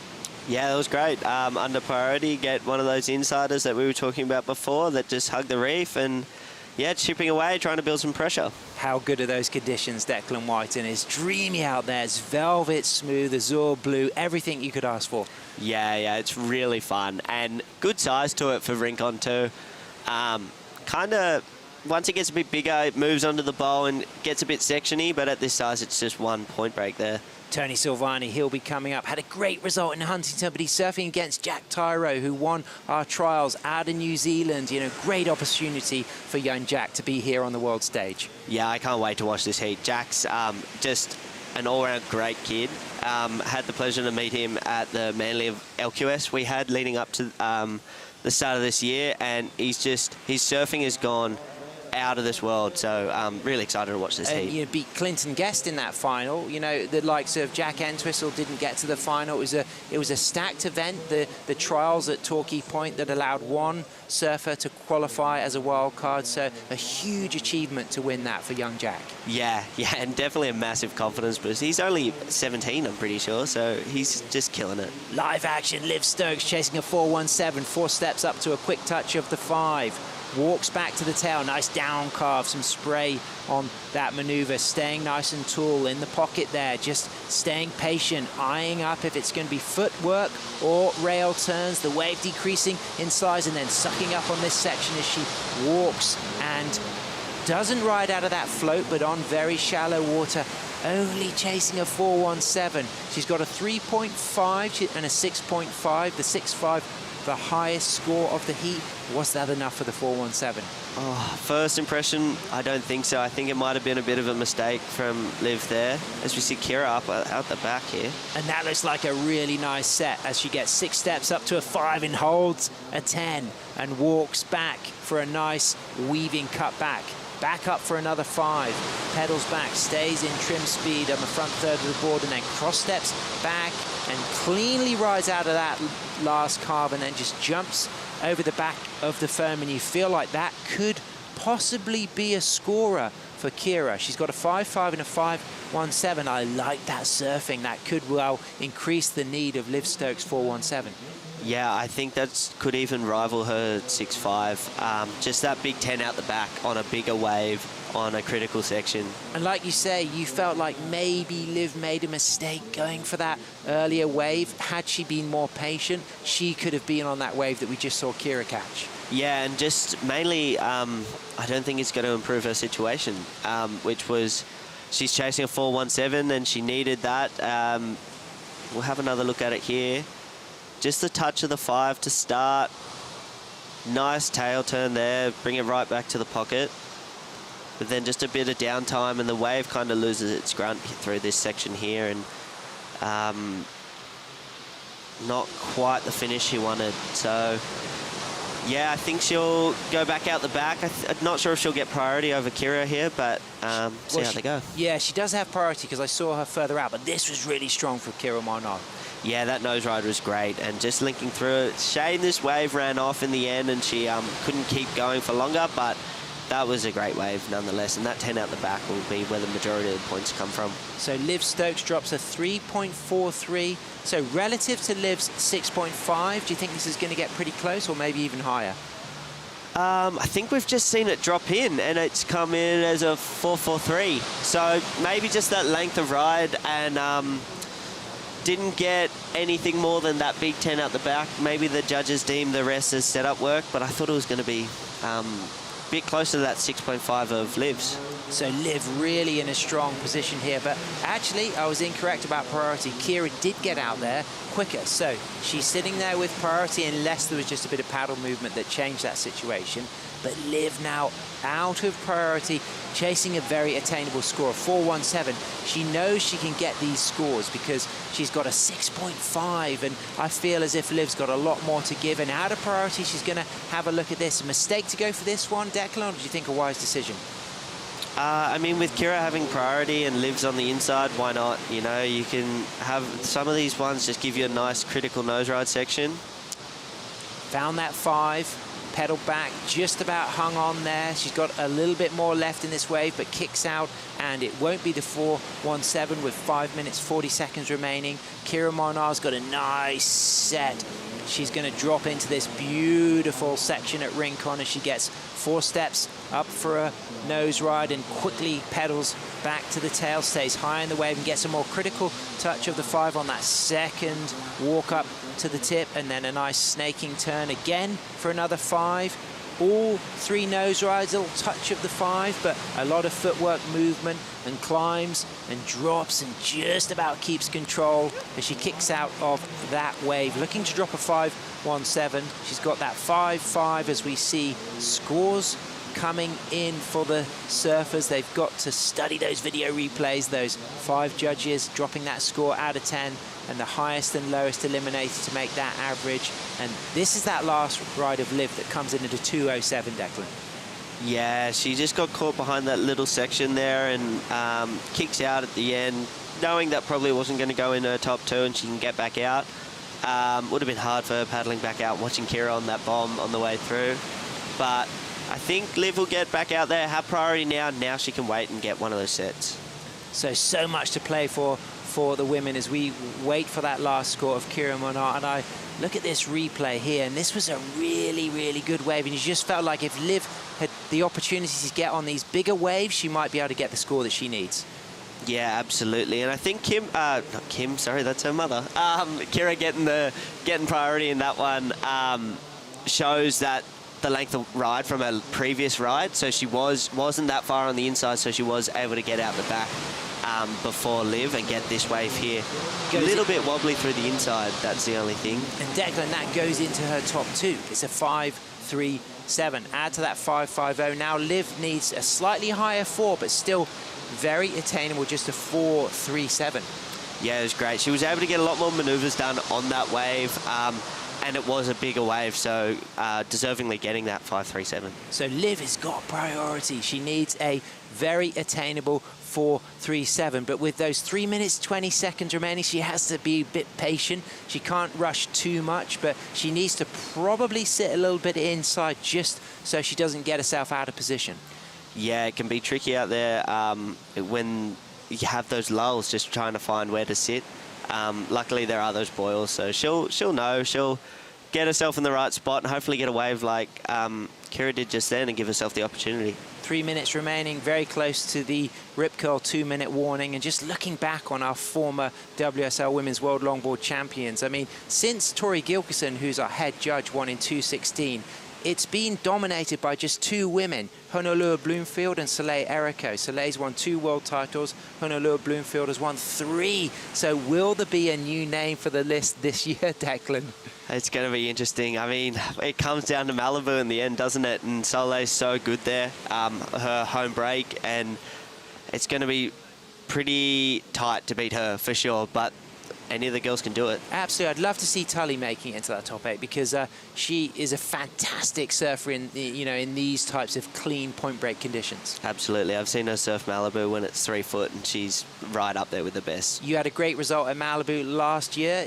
I'm sure that you're going to be putting everything into the rest of the event. We move into the Rip Curl 2-minute warning. It's just so special to have the energy of a competing athlete in here. You know, thanks for giving us your time. I know you've got, you know, focus. You need to be ready for the coming days. You know, as far as your kind of vibe going into the next few days, you know, what's the recipe for Declan Whiten? It's so hard because you just don't know what you're going to get dished up. This wave is so tricky and there's so many different things, but I don't know. I'd be very happy to get through this next round, that's for sure. Just the change from 9th to 5th is so big, so fingers crossed for that, but I don't even know who I have yet, so that'll be interesting as well. 1 minute, 25 seconds remaining. Liv Stokes chasing a 4.37, sitting out there with priority. You can see that our surfer in red, our heat leader, Kira Monar, is sat a little bit further out. Some movement. It looks like there's a set coming through. It looks like both of those surfers are in position. Liv Stokes, all to play for. This is so exciting. 1 minute remaining. She's deep on this section. She's going to have to commit. She's staying low. She's got a lot of trim speed here. She's walked back to the tail. She puts in that nice down carve. She climbs back up to the top of the wave, gets that second cut back, using the footwork between the down calves. There's the touch of the 5, rolls a 5, gets those toes over the nose. The third down calf turn. So 3 dynamic rail turns, 1 short nose ride, rides out of the foam at the end. Answering back, out back is Kira Molnar on a slightly exciting looking set wave there. She gets the second nose ride, pedals back to the tail, throws some spray from her classic Malibu board, cleanly, crisply, quickly, goes back up to the nose. Nice drop knee turn, lot of variety. Wave size, who do you think got the bigger of those 2 waves, Declan? Oh, it's so hard to tell. They were similar, weren't they? Yeah, they were for sure. I think, unfortunately for Liv, Kira's going to get the better of that exchange in the end there. Whether it's the score or not, I think that Kira might walk away with that one. Well, Liv might well get the score she needs, but it's possible that Kira might improve her situation. So 2 scores waiting to be dropped. Kira Molnar has got a 5.5 and a 5.37. Liv Stokes had that amazing 6.5, but her carrying score is a 3.5. So as it stands, she needs a pretty attainable score. I mean, a 4.37, you know, we have to respect that she might well get that on that wave. But what could be important is if Kira replaces her low score and increases that need for Liv.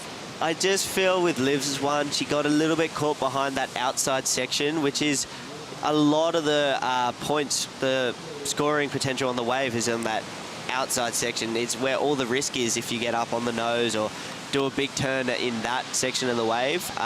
It could either make or break the rest of your wave. So Liv Stokes already had a fantastic season. She finished 9th at the Huntington Beach Longboard Classic, beaten by the eventual event winner, Khalees Kaleo Paha. She won the Coastal Edge Steel Pier Classic in Virginia Beach, beating Avalon Gould, as we see Kira Molnar currently in the lead. As those scores come in for Liv Stokes is not enough, is a 4.03. So Kira Molnar drops a 4.30, doesn't go into her top 2, but she stays in first position. Commiserations for Liv Stokes. Congratulations, Kira Molnar, as Kim, her mum, comes down to give her a hug and just avoids getting those Ugg boots wet. Fantastic performance there for Kira Molnar. I mean, Declan Whiten, I mean, that was just super exciting, right down to the wire. The Aussie beats the Canadian. Of course, Liv based in Southern California. She's going to be strong if she gets to Malibu, a wave she knows. But wow, what a result for Kira Molnar. Yeah, that's great. And you could tell her mum, Kim, was down there. She was stoked, for sure. So I'm real happy for Kira. She deserves that. As I said, she's been out there every morning training, putting in the hard yards. I feel bad for Liv. You know, she really puts 110% into this. Bummer for her, but congrats to Kira and great surfing all around. Declan, it's been an absolute joy to have you here in the booth, but stay with us, ladies and gentlemen, because we'll be moving into the men's elimination round, and we'll have Shannon Hughes and True Starling coming in to call the action live from Bells Beach, Victoria.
Welcome back to the action here at the Bioglan Bells Beach Longboard Classic presented by Rip Curl. There we can see Jack Tyro on a strong paddle back out to the lineup. Looks like he's already got a score to roll through during that commercial break. He's a wild card in the water up against Tony Silvani. It's going to be an amazing heat. My name is Shannon Hughes. In the booth alongside True Starling. True, you've been doing an amazing job on sidelines. It's going to be great to call some heats with you in the booth as well. Thank you, Shannon. Yeah, it's been great chatting to all of the longboard competitors and getting to know how they're enjoying their time here at Bells. And it's been awesome, I guess, getting that insight and being able to have those personable conversations. But I'm excited to be in the booth with you and to be able to call some action.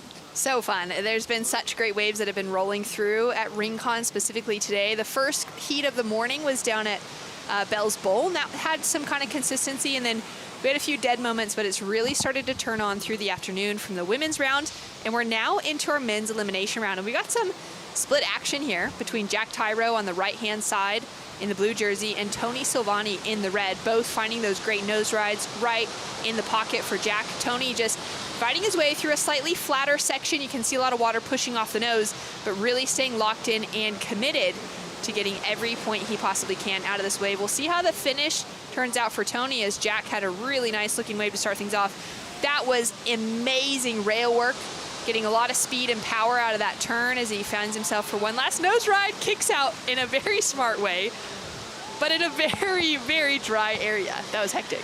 Yeah, that was stressful. I was a little bit concerned about where his board was going to go there and where he was. So, yeah, as you said, pretty smart getting through. We'll have a look at the replay, though. This is the youngster, Jack Tyro from Christchurch. He's 16, so really nice use of the length of the board there for Jack as he just brings it back to that power source. I love how he, uses the length of his board, but also manages the wave as well, and he's really being patient for when the section arises. Just using that rail work really nicely for Jack, staying nice and committed, gets a quick 10 there. So this is the first wave of Jack that we missed during the commercial break. Incredible finish here. Yeah, really nice stuff. Goes up for that float to finish and hangs on really nicely as well. So that was a good finish for Jack. Wow, and then we saw this from Tony Silvani. So we've got scores to roll through. First of Jack came through as a 5.83. Now we're waiting to find out where this locks in for Tony. Yeah, as you said, Shannon, really committed surfing there for Tony. He's just showing, the experience that he has in competitive longboarding as well, staying committed and locked in on that 5 to quick 10 tap there. And again, for Tony, he's just really, seems like he's having heaps of fun out there and enjoying the rides here at RingCon. Really nice stuff there for Tony. And as you said, uses the rail really nicely here. And managing that wave as well, and then this is when he gets to the inside, nice 5 there, and goes up for a finish, but kicks out really well. You can hear the cheers in the background as well. Everyone was loving that wave for Tony. And that's the sort of thing that Tony's going to get super fired up about, which is really exciting to see. I'm sure we're going to feel that energy. Second wave of Jack now to drop through for a score. Yeah, so this is the second wave for Jack. Really nice stuff. Again, he just seems really committed and not, too phased by the fact that, he is the young gun in this heat as well. He's only 16, so first full year or first proper year on tour for him. So this would be, a really important heat for both Jack and Tony. Scores to roll through. So we had that first wave of Jack rolled through as a 5.83. This one being slightly smaller. He dealt with a lot of that backwash through the inside section, but he got a couple of super critical nose rides connected together. Curious to see where the judges will go in comparison to his opener. Tony Silvani with this opening score to drop through as well. Tony's wave committed, locked in, hang 5, slightly farther out on the face of the wave rather than in those really critical bowling sections like we saw from Jack. But the use of the rail work from Tony is just top notch. That big turn, kind of just wrapping that board all the way around, looking really fun and reactive to what the wave had, especially with that backwash. There you can see Tony, though, flipping his board over, probably checking the fins to make sure that he still has the one in there. Yeah, absolutely.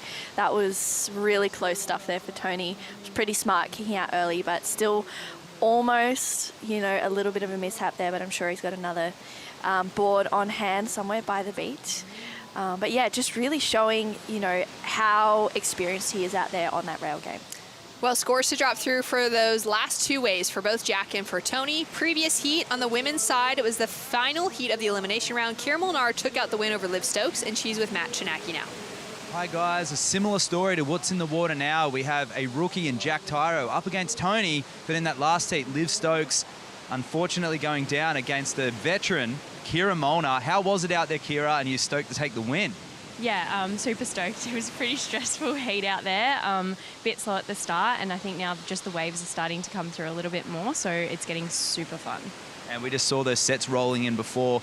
What's your aim going into the next round? Do you think you'll surf the bowl if you're on tomorrow or later on, or do you think you'll stick to Rincon? What's your favourite? Rincon's really fun because it runs, but like when it's a bit bigger and the tide's right, the bowl can be really fun too. I think longboarding Rincon has that little pocket though, so trying to get in there, hopefully. And coming from Noosa, obviously this is a cold water version. How are you dealing with the cold, and is there any similarities to, say, National Park or any waves like that? Yeah, maybe Nationals or Tea Tree, like how it runs off, the point break is really nice. I feel like there's a little bit of a different kind of holes in the reef that you got to watch out for the boils and that. And then the cold water, yeah, it's way warmer up home where we are. So I surfed this morning and I couldn't feel my feet, but I'm doing good now. Yeah, I remember that conversation now. Are you wearing a 3-2 or a 4-3? A lot of people are wondering about wetsuits. Definitely a 4-3, but it's nice and stretchy. Well, back to you guys in the booth. We'll see Kira very soon. Thanks so much, Waxhead. Great to hear from Kira, finding some momentum and hoping that we get a little bit bigger swell out there.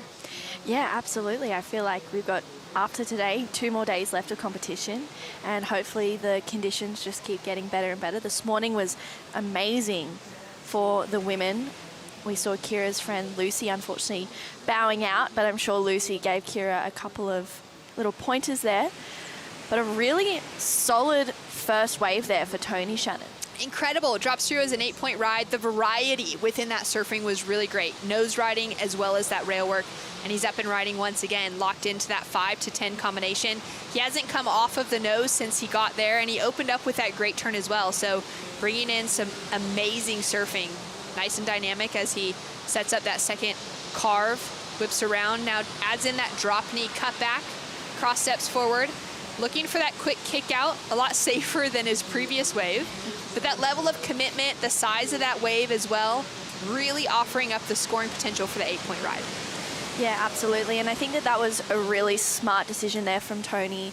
Just getting a nice backup, applying that pressure. Jack has that 5.83 and the 4.17. So he did go out to an early lead, but Tony opening up with that 8, that's really given him a leg up and really freed him up for the rest of this heat. We'll have a look at the replay. This wave a little bit bumpy to start off with, but nice rail work there as he walks up the board. Quick tap for 10 there, and he just locks in and holds it really nicely there for Tony. He's just, seems like he's having heaps of fun out in the water, and elimination rounds are always hard, so he seems like he's coming out with a new aggression in this one. Once again, just holding that, pushing back, and as you said, Shannon, a drop knee cut back. And he'll kick out of this one. That wave didn't stand up as much as that first wave, so he was able to kick out a little bit safer. Beautiful drone angle there for that last wave of Tony. Yeah, even just opening up with that drop knee adds that variety in straight off the bat. Then that really nice locked in hang 5. Had I been thinking about it, I would have started counting from the moment he got there, but that's, you know, at least a 5-6 second hang 5, if not even longer. Incredibly great technique heading into that first section.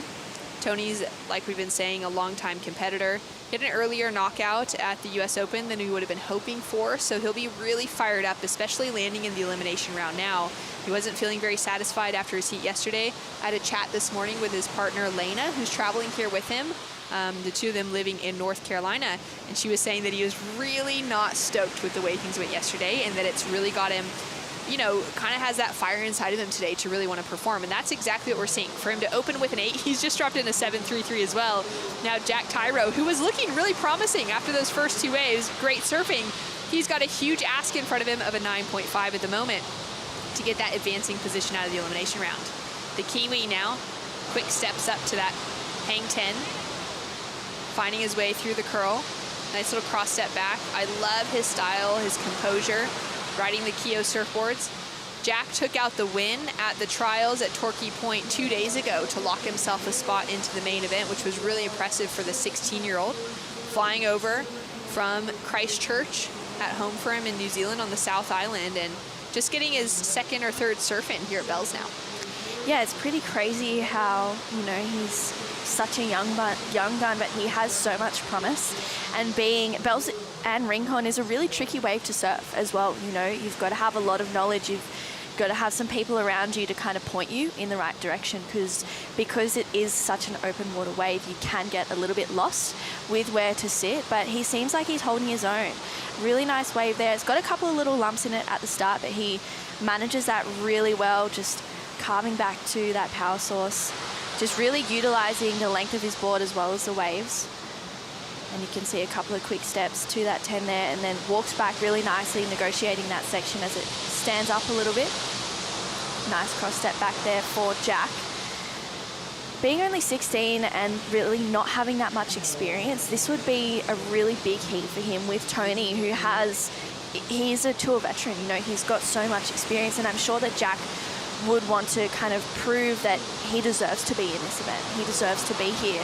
But Tony is also like, hey, I'm here and I'm not happy with being in the elimination round. No one is ever happy to be in an elimination round. So, you know, I feel like this matchup is going to be really good. Yeah, this is really, really exciting surfing. Way to kick things off for elimination round. Heat number 1 on the men's side of the draw. We've got 8 heats in total to get through for the end of the day. We can see that onshore wind has picked up, unfortunately, and you can just see that feather that's starting to come through, adding a little bit more of that chop to the face of the waves, but it's still looking really fun. One of our co-commentators, Sam Bleakley, is out and about somewhere around the contest site. Sam, what's going on? I'm here with Bioglan, official vitamin partner of WSL Australia, and I'm here with Brooke, a senior brand manager for Bioglan, and of course a father, getting in early, all those dawn patrols, having kids, needing good night's sleeps for the healthy lifestyle of surfing. What kind of products have you got available to really support the surf community? Yeah, well, sleep and stress reduction are so important. Bioglan's #1 Australian pharmacy for sleep and stress response products. And of course, the surfing lifestyle, it's all about being active, getting out in nature. Bioglan definitely believe in both active living and healthy aging and letting you do what you want to do for longer. So we think surfing is a great fit for us and we're so excited to be here. Fantastic products available down here at Bells Beach. Come on down, enjoy the action, and stay healthy with these products. Thanks so much, Sam. Great to hear from the crew down there at Bioglan. It's been amazing to have them behind the scenes and supporting the surf movement across Australia this year, especially considering that surfing is just so active and there's so many things that we can be doing besides the stretching, besides the healthy eating, to really be supporting our bodies for the longevity. Whether it's that we're a little bit younger like you and I, or some of the older guys that are out there that are really needing to make sure that their knees and their hips are functioning correctly. Yeah, absolutely. Here we go, Tony. He's going to lock in another nice wave here. A little bit of a bigger wave, has a nice cleaner face there. Really nice rail work there for Tony. Just drawing that board all the way through. Nice step there for Tony as he waits for this one to kind of stand up. And I'm loving the patience, you know, he's not trying to do too much.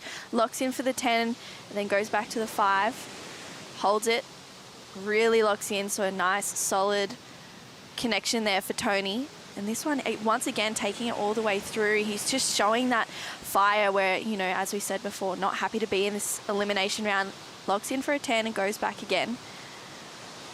So really nice stuff there for Tony. They touched on, Sam touched on with the Bioglan staff that the sleep that they go into. And I actually got a calm and sleep oil yesterday from Angus, fighting a little bit of jet lag, and I put it on my temples last night and I was out. It was amazing. I was like, okay, I'm never letting this go, and I think I'm going to take the rest of them from the stand. So yeah, it was awesome. Oh, it's amazing. I mean, sleep and stress reduction is such an important thing to just maintaining health, and especially when you're on the road traveling. And for surfers, so many surfers, whether they're competing or just free surfers back at home, we spend our lives in search of the perfect waves. We spend our lives traveling and fighting jet lag and sleeping in beds that are not our own. So anything we can do to help it out is always an important thing. So big thanks to Bioglan. Now we've got a set starting to roll through here for Jack Tyro.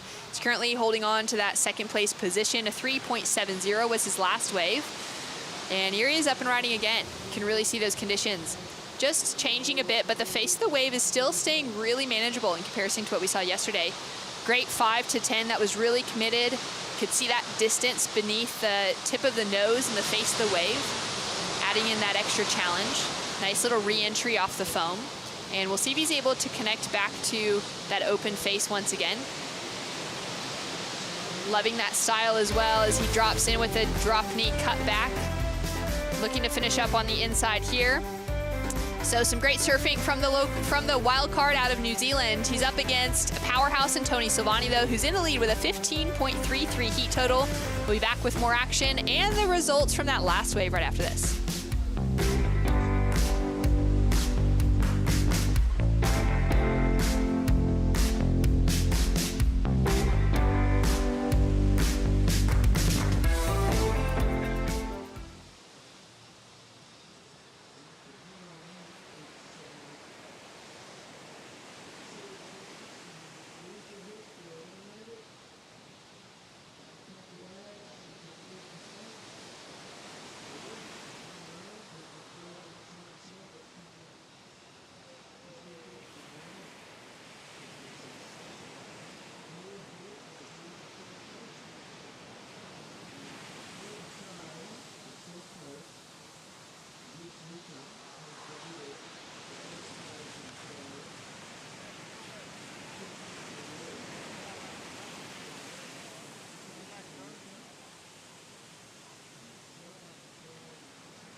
Pinto boost. Yes, that time again. Leveling up, doing my thing. Yes, that time again. Defending the title, king of the ring. It's that time again. Don't wanna win, I'm cutting you off, cause it's that time again. Yeah, it's that time again. Yeah, it's that time again. Leveling up, doing my thing. Yes, that time again. Defending the title, king of the ring. It's that time again. Felipe Toledo just unleashing.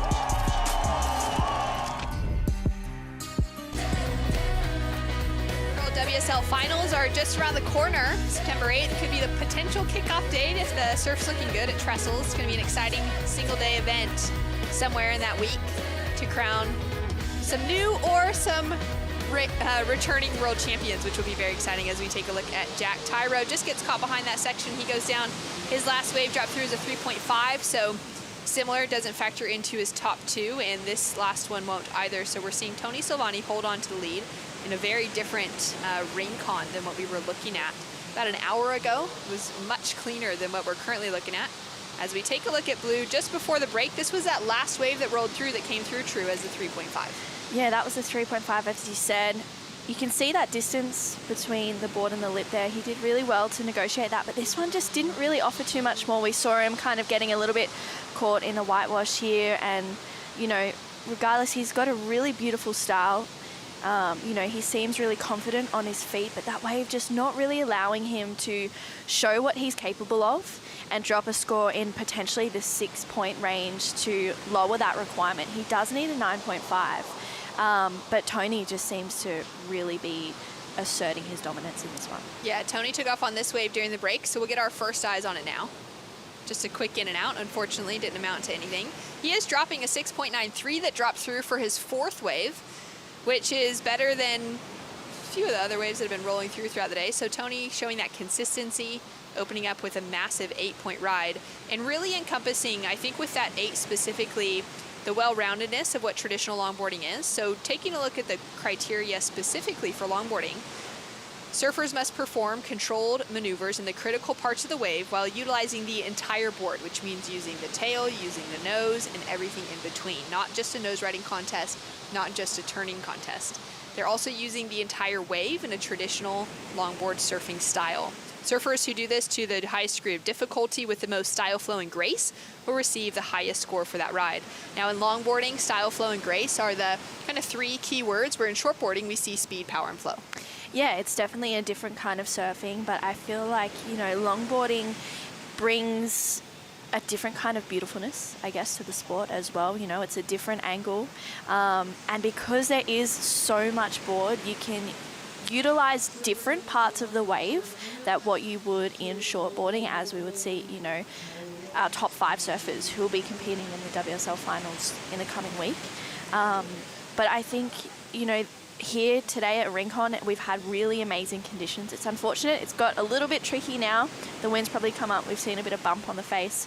You can see some light drizzle out there as well. But the men, we've got 8 heats for the elimination round, and it's still, you know, there's still waves, there's still opportunity for them to drop some big scores. Yeah, there's plenty of opportunity. Tony now whipping into this first section. Great car fade to start, throws in the drop knee before he runs up to the nose, holds on to that hang 5, nearly bites it and goes down, but manages to just hold on to that control as he works his way through to this next section. Great 5 to 10, really locked in and committed on that last hang 10. And using all the rails of that board to just engage with the face of that wave. Long, long 5 to soul arch as he walks through to the inside section here, adds in that drop knee cut back and he'll kick out. He is just looking so consistent, so at home here at Rincon today. Yeah, absolutely. And, you know, these are the kind of waves that we should see Tony doing well in, coming from Rincon in California. And, you know, he should be feeling comfortable in waves like this, and he's showing that on this last ride. You know, as you said, he gets into it really nicely, waiting for it to kind of stand up well and using the rail of this board so beautifully. And, you know, you just read out the longboard criteria, and I feel like he's ticked a lot of those boxes on this wave. He's used the middle of the board here, waiting for it to stand up as he walks up to the nose, locks in for a 10, and we saw him lock in for quite a while, and then just kind of stepping back there, waiting for this one to stand up. And I love this, locks into that hang 5, and then you can see him just getting excited, has a bit of fun, goes for a soul arch, and then again negotiates that kick out really well. Great surfing from the North Carolina local. As we can see, the 2 surfers getting ready to paddle out next. Another battle of a veteran and a rookie, a grommet on tour. Chase leader there, sitting down with a Michael Takayama up against his back in the blue jersey. Young surfer out of New York. And Cole Robbins will be in the water from Rincon, California, the West Coast surfer who's been on tour for a number of years now and has been very close to winning a world title. But Chase, he's a newer name. Well, he's not a newer name to the longboard community, but he's a newer name to this tour specifically, to finding that qualification this year, which is really exciting to see. And I'm stoked to see those 2 battle it out. It's going to be interesting to find out who can come out on top.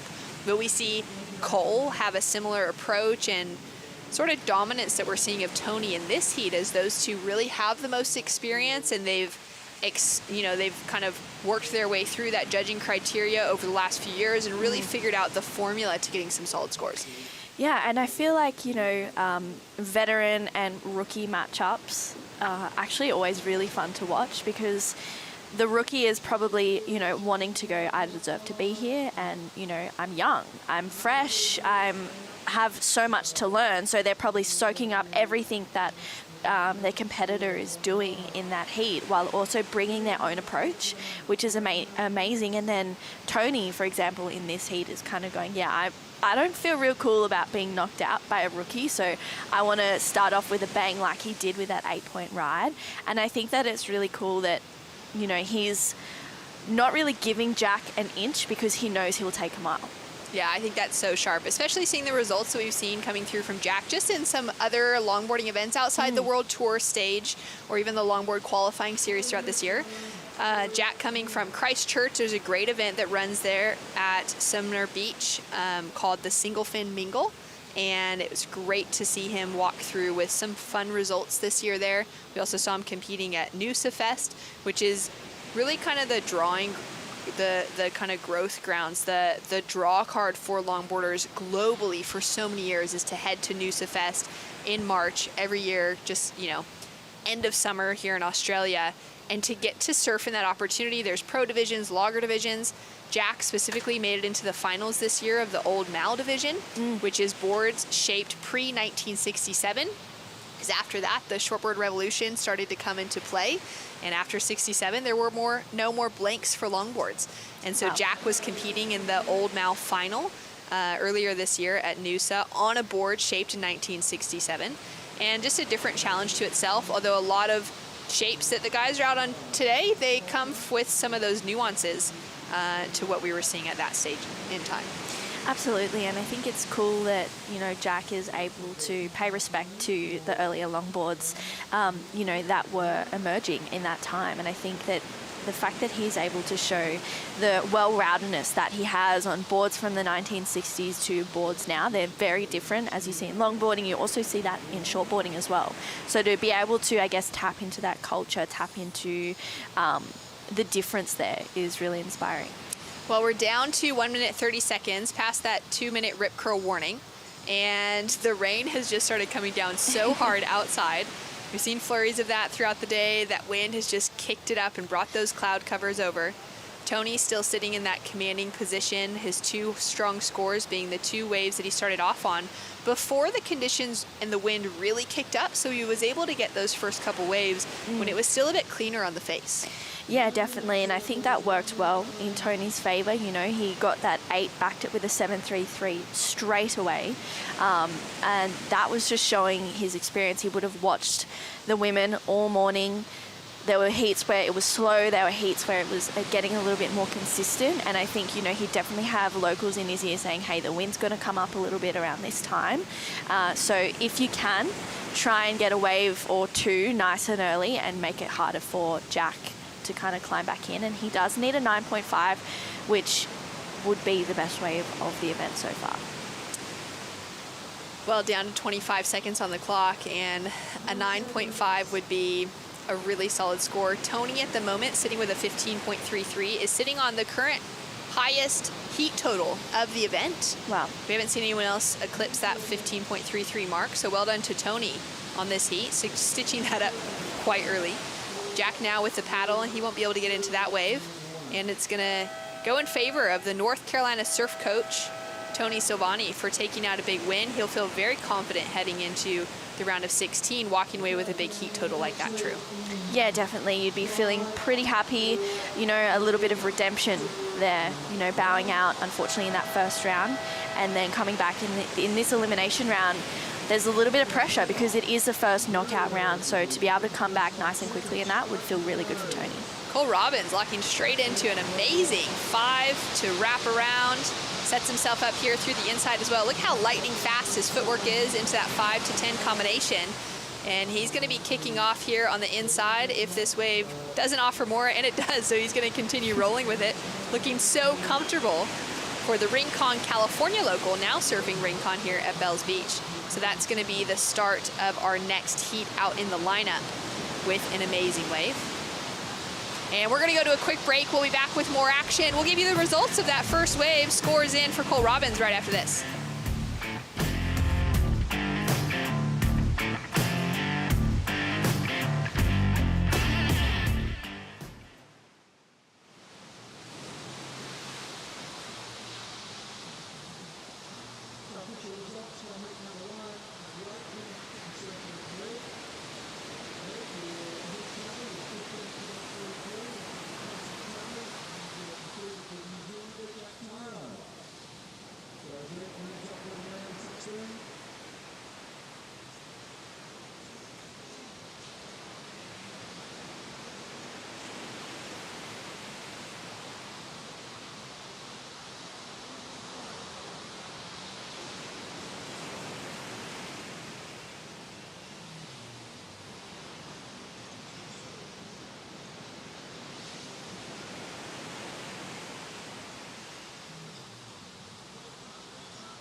Welcome back to the Bioglan Bells Beach Longboard Classic. We are here in beautiful Victoria, just outside of Melbourne, a city with so much culture, art, great music, food, and sports.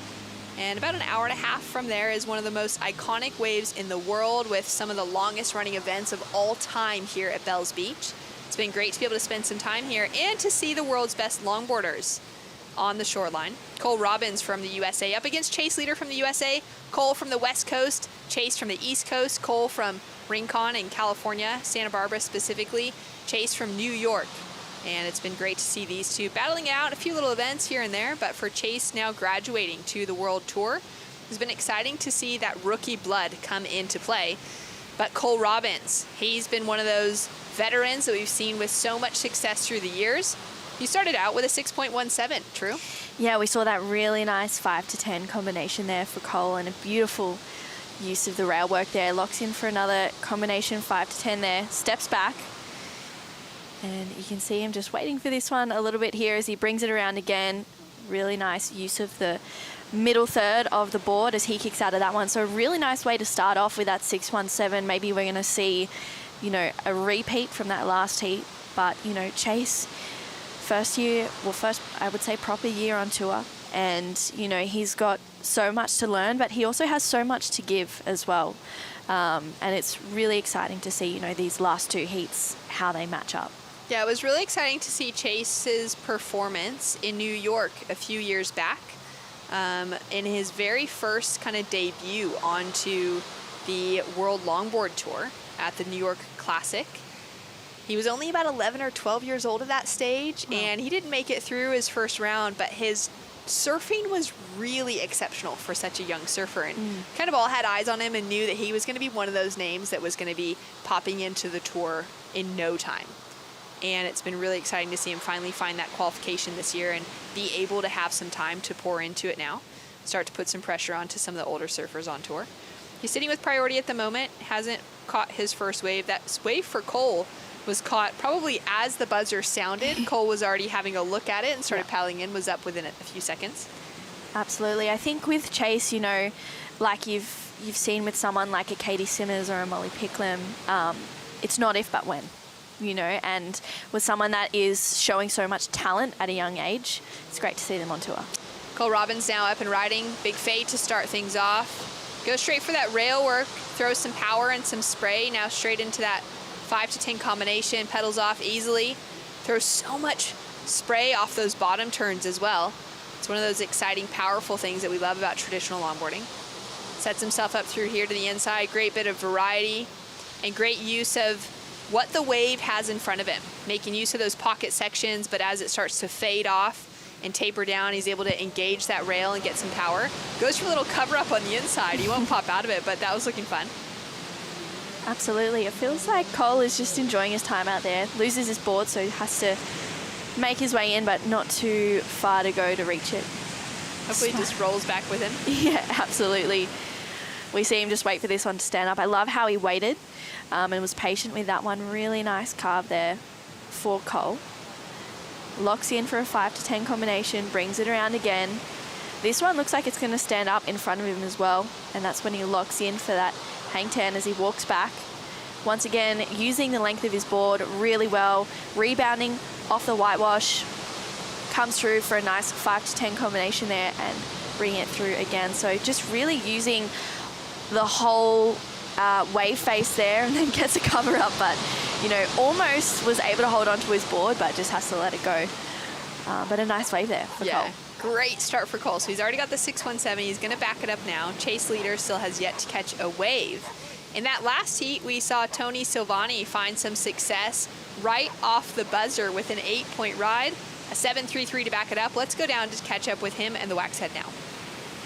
Tony, fresh in from that win, and you're right, Shannon, starting off with an 8-point ride, getting it up and early before that wind.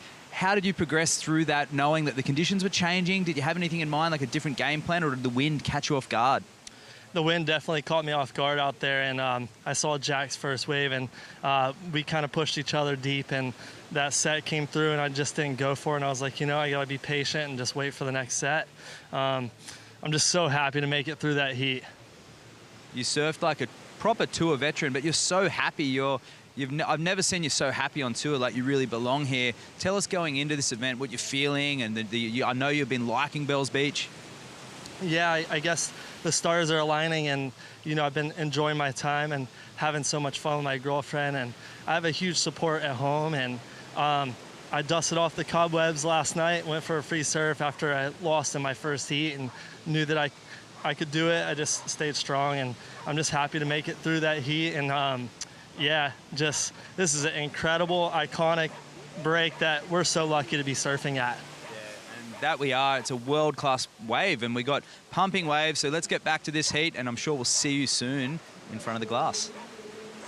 Thanks so much. Great to hear from Tony. Feeling those emotions after that loss yesterday, really took it to heart, but getting back in the water, we did see him getting suited up as we were walking away at the end of yesterday, and the conditions looked crazy. I mean, True, you and I were pretty happy we didn't have to paddle out. Yeah, we were. But it's always nice to get in the water as well.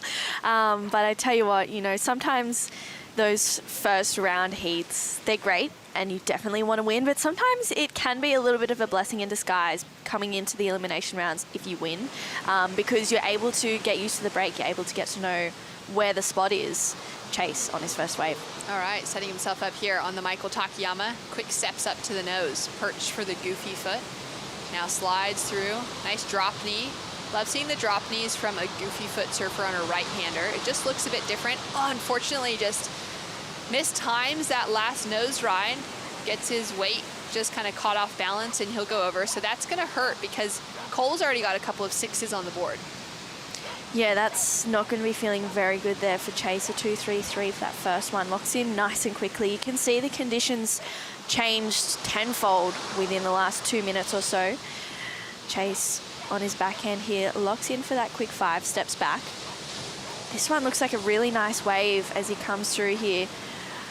Just trying to wiggle through and gets up, and unfortunately as he goes over it, that wave almost looks like it stood up and ran as well. So if he was able to connect that and get a bit of a longer ride and a couple of better combinations, he would have maybe been in that 6-point range, but you just never know. But still, early stages of this heat, he just needs to regather, regroup, and not really let the scores that Cole has rattle him.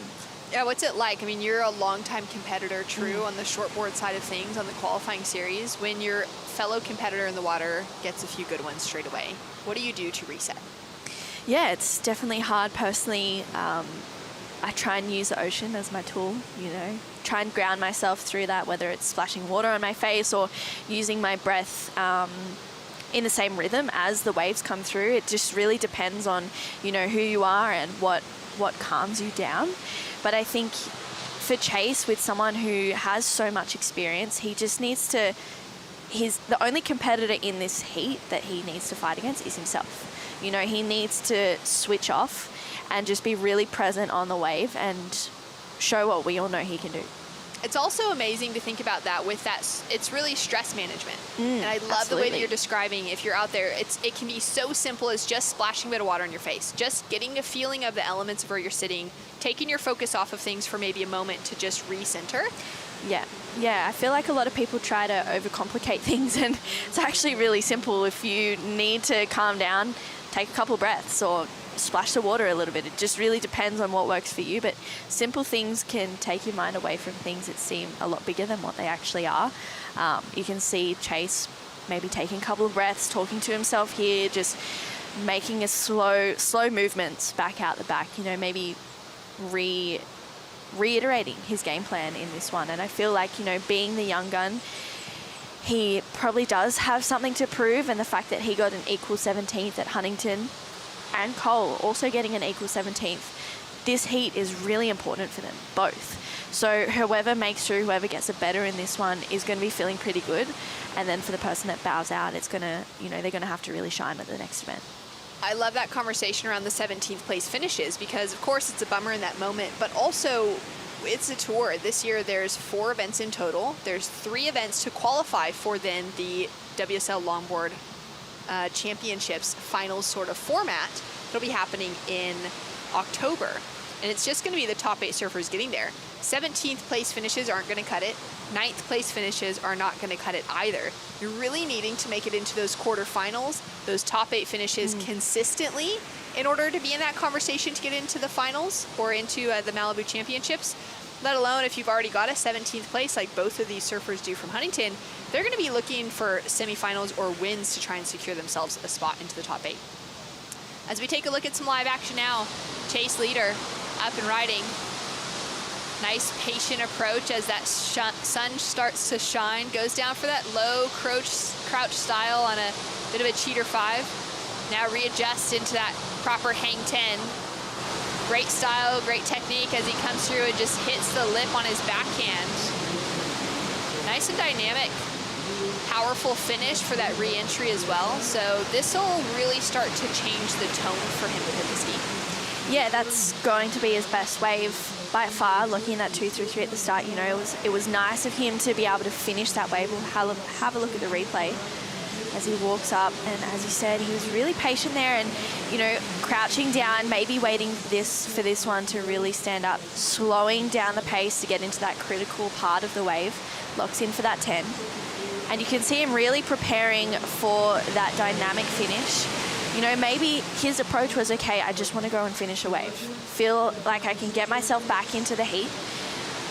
Love this drone angle here for Cole. Locks in for that 10 there. You can see him just gliding through and then just really approaches this end section well and did really well to time it and ride out. All right, so important moments. Score to come through for last of Chase in the blue jersey. A 2-3-3 is his only score at the moment, which means he is in a combination situation to take the lead away from Cole Robbins. Will he be able to break the combo with that last wave? We will find out when we return from the break. More of the Bioglan Bells Beach Longboard Classic when we return.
The Bioglan Bells Beach Longboard Classic presented by Rip Curl is brought to you by Bioglan, official vitamin partner of WSL Australia. By Visit Melbourne, official event partner. Plan your trip to Melbourne. By Rip Curl, the ultimate surfing company. By GWM, official automotive partner of WSL Australia. And by Surf Coast Shire, strategic partner of the Bioglan Bells Beach Longboard Classic presented by Rip Curl. Welcome back to the action here in beautiful Victoria. We are at Bells Beach. The surf has been firing for weeks on end. Thankfully, the local surf community is happy to have us because they've all had the best waves of their life in the last few weeks. And we'll leave the small stuff to the longboarders to be able to compete here at the World Longboard Championships, as we see Cole Robbins on a nice looking wave, making it all just look so much fun. The waves today have been pretty playful. The conditions have changed just a little bit in the last hour with that wind, but it seems like things might be kind of mellowing out again. with Cole finishing off on the inside section. Now the score came through for Chase Leader, which we were waiting for as we threw a commercial break, a 3.83. That's enough to break the combination for him. He would be chasing a 9.17 to get himself in the leading position. So similar to the last heat where it's a big requirement, but at least he's gotten out of the combo. Yeah, absolutely. It's never nice to be in a combo, so it's always nice breaking out of it. We'll have a look at this replay for that last of Cole. Nice 5 to 10 combination as he steps back through here. You can see he's just really using so much rail there, locks in really nicely there, nice and committed for that 10. As he steps back, using the power source in this wave, and he'll kick out. So really nice stuff there. Love this slow-mo angle, Shannon.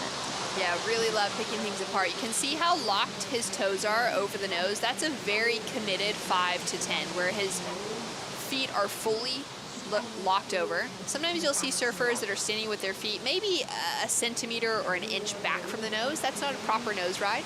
We'll call it out on webcast all day long. We want to see those toes all the way locked over. If not, at least right there at the edge where you can really define that. And often a slow motion camera, those close-up angles, are the best vantage points to be able to really pick apart what's a good nose ride and what's not. Absolutely, and I'm sure the judges would be utilizing those slow-mo angles as well to really say, you know, this is what we're looking for and this is what we're not. Here we go, Chase up and riding. Chase staying really consistent and getting a few waves, but hasn't been able to find the score that he's been looking for so far.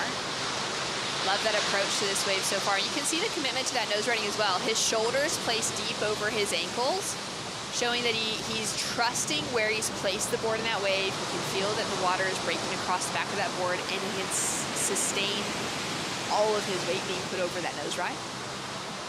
Absolutely. I feel like with longboarding, you have to have a lot of trust in your equipment and a lot of trust in the ocean, and also spatial awareness of where you are. Cole Robbins on his Wayne Rich surfboards, straight to that 5. So smaller wave. We'll see if that's going to do anything for his score line. He's going to need something pretty critical through here to really help him out. Looking so fun as he cruises through to the inside section. Pedals back to that middle third of the board. Has a look behind him, and he'll have to kick out. So sitting on a couple of 6s at the moment. Surfs the right-hand point break of Rincon, the queen of the coast in California, just north of LA by a couple of hours. As often as it breaks, I know through the summertime, it gets really, really flat on that part of the coastline because all that south swell gets blocked by the Channel Islands specifically. So Santa Barbara and that area in Ventura can sometimes just be flat for a really long time and not really get any swell. So Cole's been doing some stand-up paddling, doing some swimming. He's put out some clips on his Instagram of the wildlife that he's seen when he's been out there on his paddleboard through the summer seasons, while he's been kind of getting some work done to pay the bills to be here with his real estate license behind the scenes. Cole's been a longtime member of the championship, or the Longboard World Tour, where he's had in the last few years quite a few quarterfinal finishes, but we haven't seen him get past the semifinals since about 2018. As we take a look here at Chase. Yeah, really nice stuff there from Chase. I love how he's, you know, not giving up in this heat. He needs a pretty solid score. This one locked in at a 3.87, so that is his best wave. He cuts back through this one. But unfortunately, just getting a little hung up. You can see the slow-mo there, just really using the rail of that board as he walks up to the nose and locks in there. Really nice style there, as you said, Shannon, just having his shoulders straight across, or straight over his body there. But unfortunately, that wave just didn't really offer too much more. And then Cole, he just seems like he's having fun. You know, he knows what waves he wants out there, locks in for that quick 10. Stepping back, really using that top third of the board nicely. And then this is where you can see him kind of try and generate some speed as he gets to the critical part of the wave. Locks in for a quick 10 back to 5, stepping back. And that one just closing out, and he looks back around, and that locks in at a 5. So he's got that, you know, throwaway 5 there. He hasn't really broken that 6 range outside of those first 2 waves. So hasn't really applied much more pressure onto Chase, but I bet Chase is getting a little bit frustrated hearing that Cole has dropped in a 5, and he's going, you know, I could have been on that wave. I should have been on that wave. How does he, you know, change his approach in this heat? Yeah, that's such a great question to be asked, especially knowing that your competitor is dropping scores that would be higher than what you already have, and you can't quite find even those scores that aren't counting for them.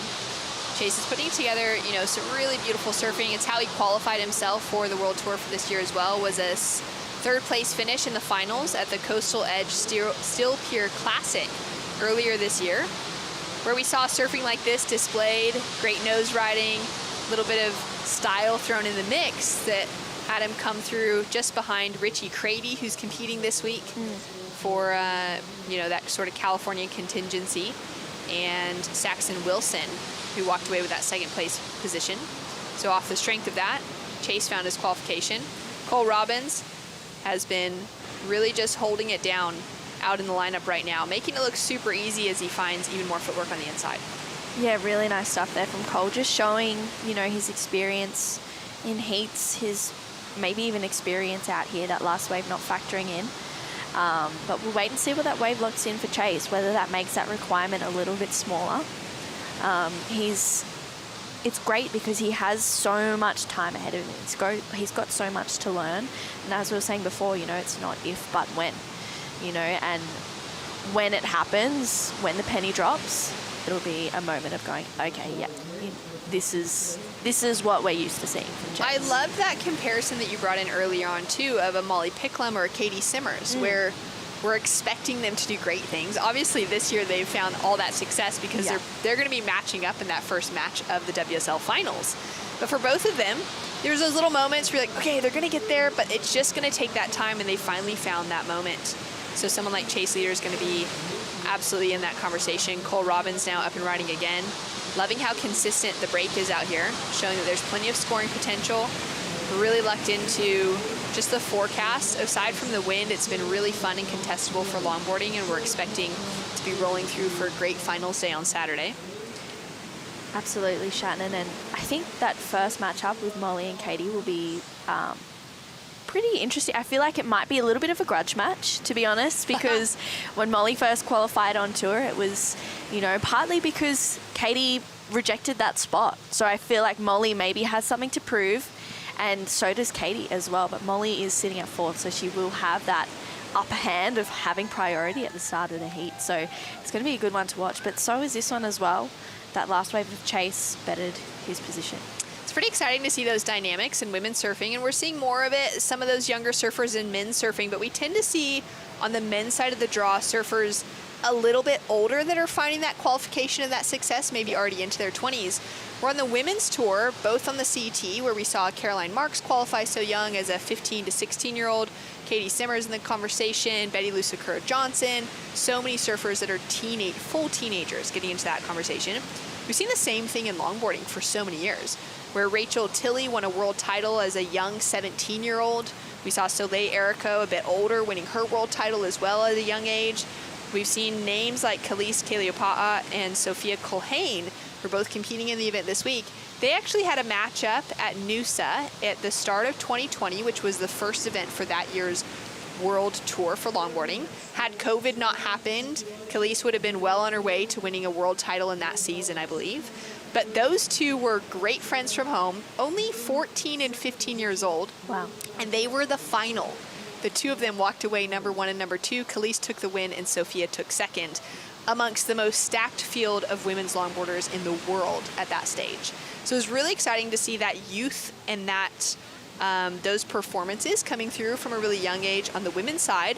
We're now seeing someone like Chase come into that conversation, or the surfing we've seen from Jack Tyro, where he hasn't quite qualified for the tour, but we'll hope to see him qualify through this region, through the Australia, Asia, Oceania region in coming years, to be able to see that youthful age come into the men's tour as well.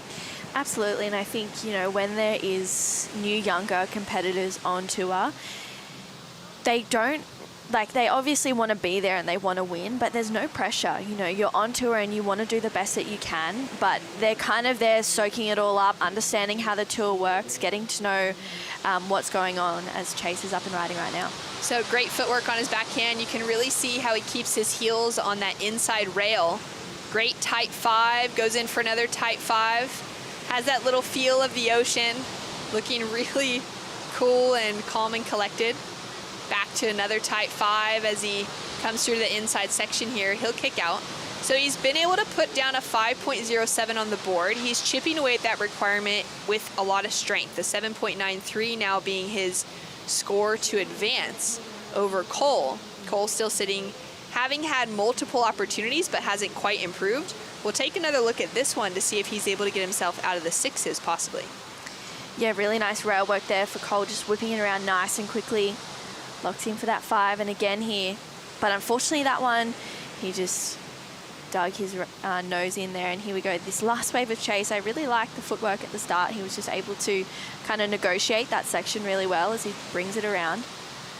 Walking up the board there, locks in for another tight 5. Holds it really well as well, stays super committed, especially in that section as it starts to get a little bit more vertical, a little bit steeper. Using the rail of his board so beautifully there as he walks back. So Chase, as you said, you know, wanting to better that 5, loving the slow-mo here. You can just see that footwork is so tight together. Poise, all that weight being on the front foot too as he lifts off that back foot to get even that closer tight 5. Not quite that hang 10. He would have had to adjust his inside foot closer to the rail or the nose of that board to go for that full 10. But he's chipped away at the requirement again of 5.80. So the judges really rewarding his degree of difficulty in his nose riding specifically. He's putting that board right in the pocket, and he's really inching closer to the requirements that he needs. Up and riding once again, starting to feel a bit looser, but takes a dive off. He's not wearing a leash. That is gonna really sting because there's only 50 seconds on the clock, True, and that board is heading right for the rocks. Oh no! Oh no. Oh my goodness. Okay, well. Oh no. Oh no. If it just can like bank up on top of it, it'll be a little bit safer. Okay, I think. Than at least getting brushed back against it. Oh no. That Wow. is tragic. That is going to hurt the soul. Oh, hurts the soul. He's also going to be, you know, struggling to grab that board once again, which could open the door for Cole to just be walking away with the victory here. Cole being super consistent within this heat.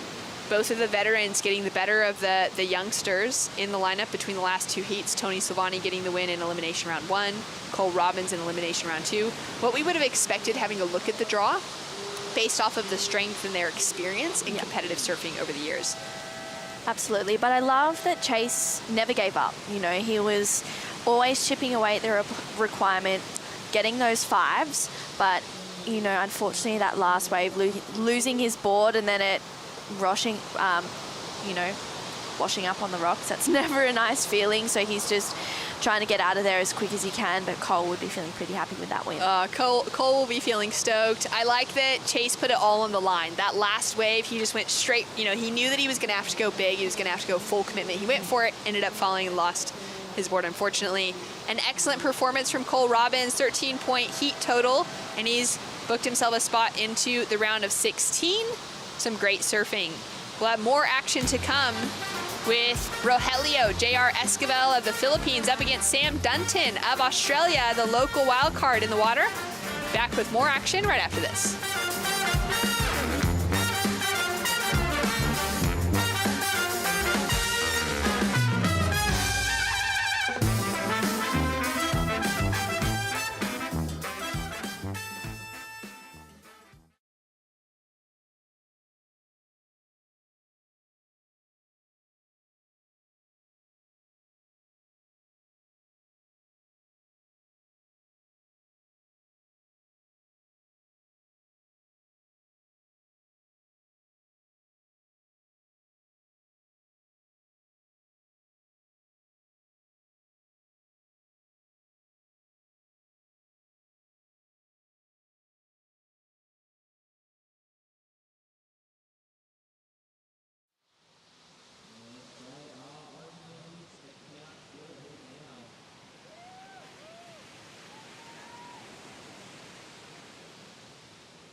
Welcome back. Thanks for tuning in. A pleasure to have your company here in Wadawurrung country, Dirac, Bells Beach, as we see our local surfer Sam Dunton up and riding on his opening wave here. From Macrae, Victoria, grew up surfing the point breaks of the area. His mum, Jan Dunton, a 1999 Australian longboard champion that she won here at Bells. Sam will be having all of the local support on the beach. I'm Sam Bleakley, joined by 2006 WSL World Longboard Champion Josh Constable. More checks on our shirts than there are on a chessboard, Josh. We're both looking pretty sharp today, thanks to Rip Curl. But good to be here, good to be on the call, and what an exciting heat. We've got Sam, who's got a lot of experience out here. His mother's on the beach. Like you said, she won an Australian title back here a long time ago. Still surfing, still out in the water all the time. Some great family vibe down the beach, and it's good to have them here. Absolutely. You know, massive support for the Dunton family. Of course, Taz, Sam's brother, another great surfer. But let's look at this replay from our surfer from the Philippines, JR. He's got a lot of support. The Philippine diaspora based in Melbourne come down. What about this from JR, Josh? Yeah, he's looking really smooth. I've seen him all week changing boards and riding different boards for the different conditions. This one's looking really nice under his feet. Great nose ride there, just great patience, and he's looking really calm and collected. Yesterday had a bit of a rough heat in those tougher conditions, but now he's come to play. Super solid surfing from JR. I've seen this kid grow up. I've visited La Union in the Philippines, San Juan area, Mona Lisa Point. Really good right-hand point break. Very familiar surfing on his backside. But what about this from the local Sam Dunton? Yeah, Sam, he's a big, strong guy, so this power surfing is going to suit him.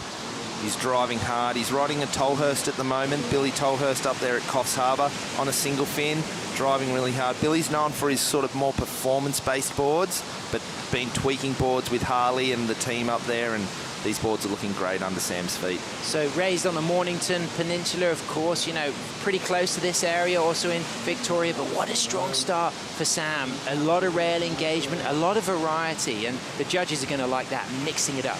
Yeah, totally. There's a lot of power in that surfing, so it's going to be really interesting to see the difference. That's a great carve there to finish that wave off on the inside. And you can hear all the local support there getting right behind him. There's whistles on the beach, and he really liked that one himself, so it's going to be interesting to see. Great flow as well, as we see JR up to the tip. Beautiful setup there, high in the line, delicate but precise with the tight footwork and clean walking out of two opening nose rides, and then just rebounding off that foam, and then just looking so comfortable on right-handers. As I said, Mona Lisa Point, where he surfs regularly, is a really good right-hander as he gets that nice clean section and streaks through that nose ride and just holds the rail there, and still some scoring potential, looking really dynamic and fitting in another nose ride on the inside, and then throwing some spray and kicking out with charisma. That footwork is phenomenal, isn't it? It is on point. He's looking really calm, really comfortable out there, and it's great to see. He's a great young guy, and it's good to have some different countries in here this year. You know, we haven't seen many people from the Philippines, and he's come on. He's not here to fill up the numbers. He's actually here to really put his name and stamp his authority. Absolutely. He got that third place finish in Huntington, losing out to the eventual event winner, Coniella Stewart. But Josh, the conditions have changed a bit. We got that wind blowing in a little bit. How is that changing the faces and the strategies for the competitors? Yeah, we've had such a great morning with that offshore breeze. We just had a little rain squall come through, and it's made it a little bumpy, as you can see. But these guys, they surf all conditions. They're comfortable in everything. They just got to readjust, maybe a few board changes. But this board under his feet's looking really good, and we just see that cross-stepping, letting the board just do its thing. Nice flow. Big carve here back to the pocket, and like you said, Sam, you can tell he's grown up on a right-hand point and he spends time on them. And what's so incredible about JR is the way he'll fit in that tight footwork really close to the nose, but with so much control. And I believe that that's born of the experience he's got as a Grom, just riding trim-based right-handers. He really trusts those boards. He knows where to lock in for the nose rides, and everything's so clean in those final steps up to the tip. Yeah, he's looking really good, and you saw on that end part of the wave where it got really bowly and really clean. It was so crisp, and the footwork was sensational. So it's going to be interesting to see how we go. We've got some opening scores, so talk us through those waves. Well, while there's a lull, talking of good footwork, it was our surfer from Rincon, Santa Barbara, a real estater for Berkshire Hathaway. Cole Robbins took the win, and he's with Matt. So as that rain starts pouring down, we have a lull out in the water. Not too many lulls in your heat. You stayed very busy, Cole. How was it out there? Were you stoked or were you upset with your performance? Talk us through it. No, honestly, I had a blast. I was watching all morning. It was really clean and offshore, and right as we're running down, the wind kind of switched a little. So it kind of, you know, made me change my game plan a little bit. I was maybe going to be a little more patient, but with that wind, it's hard to tell which is the really good lined-up wave, so I figured just catch everything that comes in. And that plan seemed to work out. And this board, it's a relatively new board, and we've seen a new fin on this. What was the method behind this and these stringers, Cole? You know, Wayne and I have been working on this model for a while, and same with Chuck at True Ames, and I can't thank these guys enough. Bob Hawkinson, you know, glassed it instantly, and the double redwood stringer really, it kind of changes the flex in the board. It looks really neat and classic, and I think mentally too, it really helps me. And someone who... 2 lines instead of 1. I love that, and you're so dialed into your equipment, and that shows through your technical surfing. What are you going to be looking for moving into the next round? If there's any condition change, do you think you'll change boards or stay with this one? You know, I think I'm going to stay with this one. It just feels so stable under my feet, and it paddles better too, which helps out there. I think the surf's going to be a lot bigger and better tomorrow too, so I'll probably stick on this thing and look for the bigger, cleaner waves. All right, there you have it. Cole Robbins, we'll see him into round 3, and it's 1 better than he did at Huntington, and he's stoked. Back to you guys. Congratulations, Cole. Looking fantastic on those Wayne Rich boards. But on the Tolhurst, the local Samuel Dunton, he's going to add to a 5-2-3. So we kicked off with a 5-1-7 for JR from the Philippines. Got a lot of support here. The Filipino diaspora from Melbourne come down to support their athlete. But the local on fire. He's got to get a 5-9-5 to go into first position because JR's just dropped to 6. But this looked absolutely sensational, silky, smooth, and a lot of variety, Josh Constable. Yeah, it was a great wave. It's had a little bit more size on the takeoff. He was a little bit caught behind. There was a little bit of downtime. Judges might look at that because there was no massive manoeuvre on that outside. But then he's tidied it up as he's come through the inside here with some big turns, some nice footwork here. A little different approach. We're seeing 2 styles of surfing right now. We're seeing a little more, obviously, from Sam front side and a little bit more powerful and a little bit more about the rail and turning hard. Great finish off there. Crowd going bananas on the beach. Absolutely.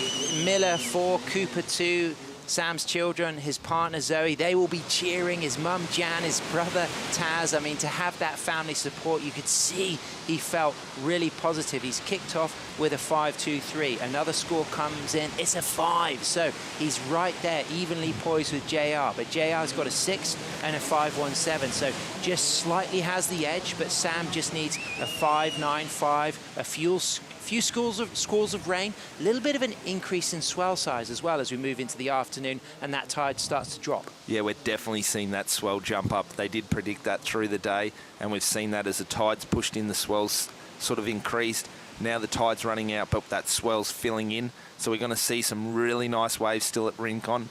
As the tide keeps running out, we might see the bigger ones start to close out. Some surfers in the later rounds are going to probably start thinking about Bell's Bowl and keeping an eye on that and seeing what the sets are doing. But for right now, these guys are sitting in a perfect spot over here at Rincon. That last wave of Sam's was great. Didn't get that opportunity on the open face at this takeoff, but tidied up, surfed it really well. So now it's just they're settling into the heat now. We're almost at the halfway point, and JR's out there with priority.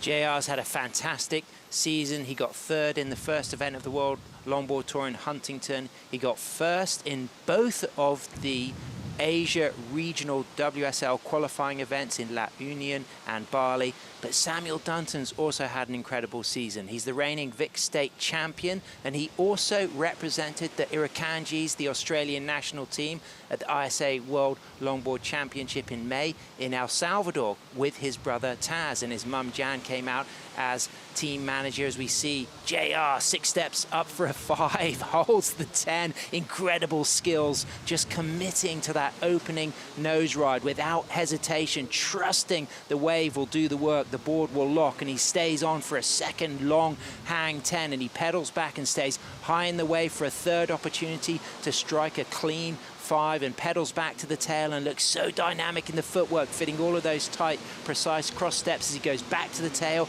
comes off the bottom of the wave, rebounds off the top, and then kicks out and demonstrates that this is one of the most accomplished young longboarders in the world. That was insane. Insane. No downtime whatsoever. If he's not walking the board or standing on the nose, he's carving and wiggling through sections, coming out of those turns with beautiful cross-stepping. That's going to be a huge score. So the difference with that, JR took off and got some work done on that outside spot, big perched hang 10, where Sam on the wave before, remember, it had a bit of downtime. So this is going to be really interesting. I'm looking forward to this score. Talking of walking the board, someone on a walkabout is the Wax Head. The Wax Head, where are you?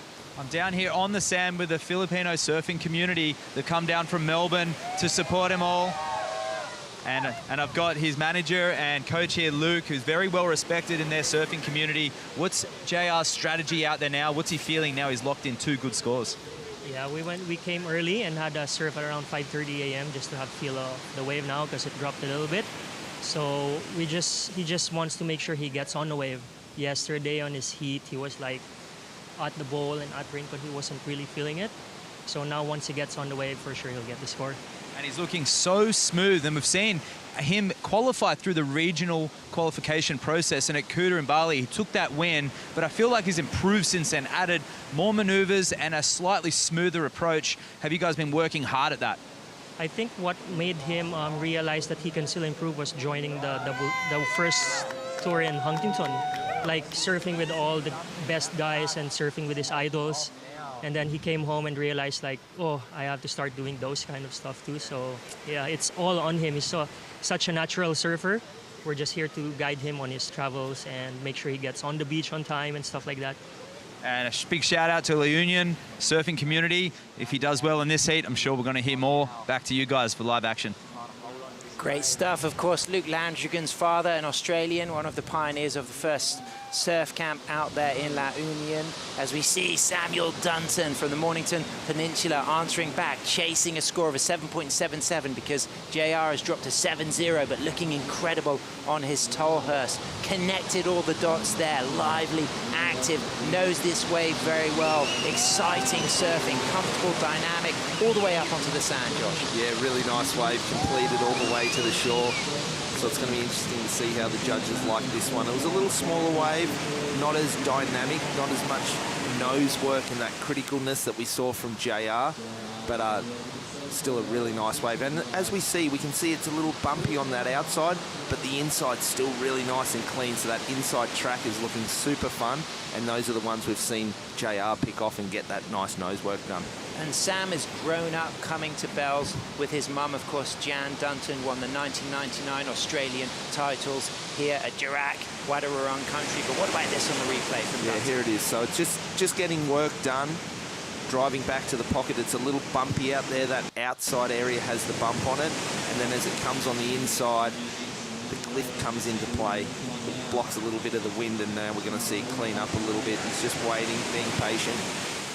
It's a nice cross-stepping there, and here he is on the nose, carving it back. So he's looking into it, he's looking energetic, and just he's letting his board do its thing. That Tolhurst looking so lively under his feet, of course, from Coffs Harbour. Harley Ingleby, Tolhurst rider as well. So Harley, I understand, might be coming down to watch the finals. So if Harley, if you're listening in, we look forward to seeing you down here, getting a chance to catch up with all your good mates, surfers you would have competed with. But let's look at the replay now of JR. He's got a 7 and a 6, waiting for this score to drop. He got that big 5-10 combination and nose rode through that section without hesitation and sets himself up for that second nose ride again. Dynamic, taking a high degree of risk with that commitment and lack of hesitation, walking into each nose ride. And it's a thing I noticed when I saw this kid first get on longboards, that his footwork is dynamite, and then throws in a little kick 5 just to demonstrate the variety of skills he has. Often you might see the hang heels from him in the repertoire as well, but definitely there are a few who can rival the precision of that footwork. Yeah, that footwork's really nice, and that wave you could see he was just playing with it. Didn't give him the opportunities that his waves before, so he was throwing a little bit more flair at it to try and up the score because the wave wasn't giving him the opportunities. So it was well surfed. He didn't execute that last maneuver. It's probably not going to come into his score, but he won't mind. But JR, he's got some great support down here on the beach. Luke saying, I'm here, I've just got to make sure I get him to the beach. But that's, as we know, Luke's a fantastic surfer, one of Philippines' best surfers that we've seen, so he's in really good hands. Absolutely, and they alternate between Ian, another member of the team supporting JR on the travels. It's Luke's turn. Ian will be accompanying JR to El Salvador for the next event, but if JR qualifies for Malibu, Luke will be back. So it's really good for him to have the support, but the local support is big for Samuel Dunton. Let's see those last scores come through, and there are 5-9 for Sam and a 5-2 for JR. Doesn't change the situation, but over 11 minutes to go. Let's find out what happens in the last part of the heat after this short break.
Cola Pinto boost. Yes, that time again. Leveling up, doing my thing. Yes, that time again. Defending the title, king of the ring. It's that time again. Don't wanna win, I'm cutting you off, cause it's that time again. Yeah, it's that time again. Yeah, it's that time again. Leveling up, doing my thing. Yes, that time again. Defending the title, king of the ring. It's that time again. Felipe Toledo just unleashing.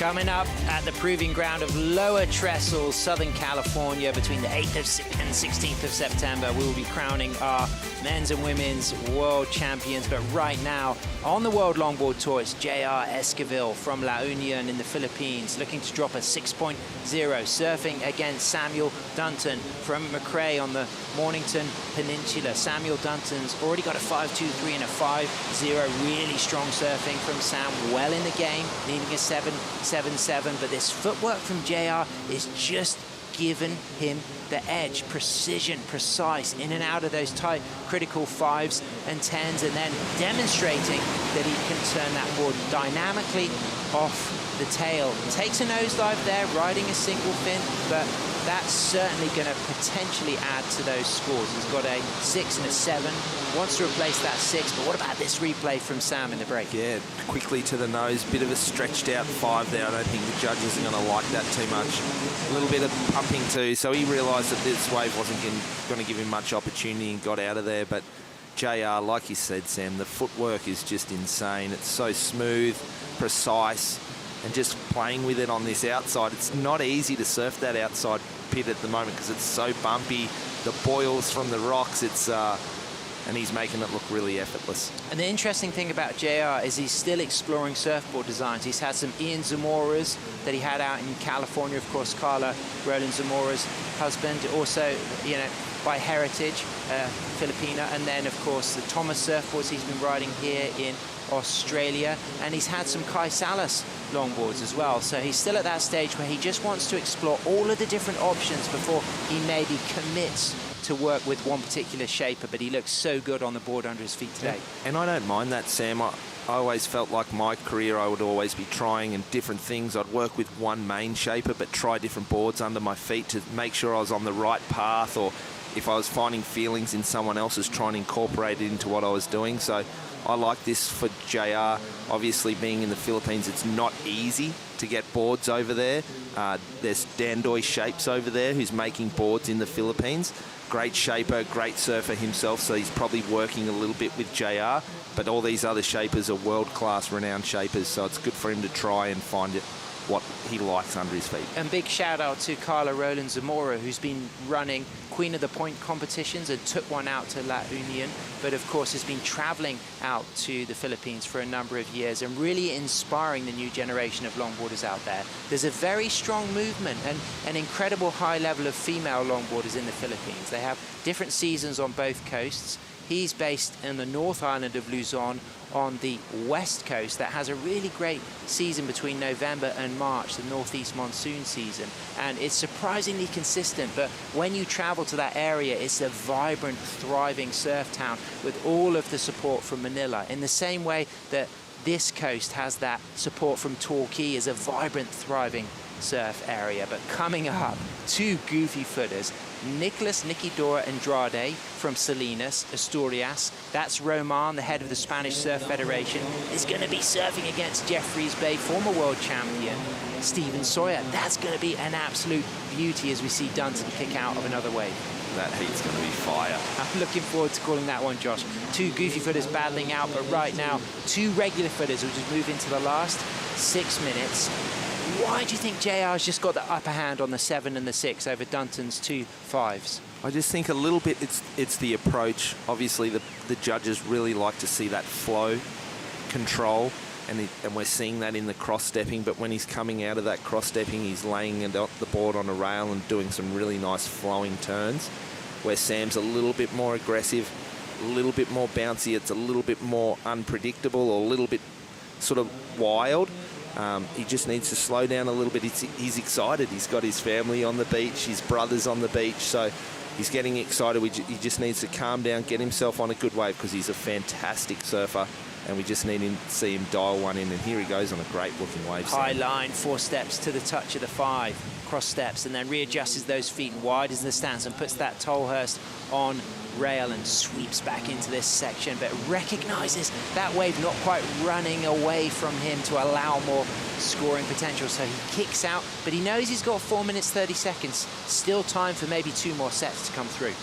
For sure, and you can see he can surf. He put that board on a rail and drove through that turn, so it's there. He just needs that wave to give him the opportunity, but JR's just looking sensational, and like he said, there's so much movement in the Philippines right now. I was so lucky to get to go there back in 2006. I actually surfed against Luke at a perfect river-mouth right-hander at La Nusa, and it's a great little spot, and it kind of had the feeling of Noosa, Australia, so it was great to get over there and compete. But check this out. Live action, 4 steps up to an opening 5. JR stays high, keeps that footwork going, very quick on the feet there, and you can see how he walks in and out of those nose rides with so much control. He put in that 10, and he just hit that re-entry, climbed out, and then recognized that that was just running closed out down the line. But again, we're just seeing the charisma of this surfer. There's control, all those subtle nuances in the footwork, and a good rail game, and it's really wonderful to see. But Sam Dunton's still in the game. He only needs a 777.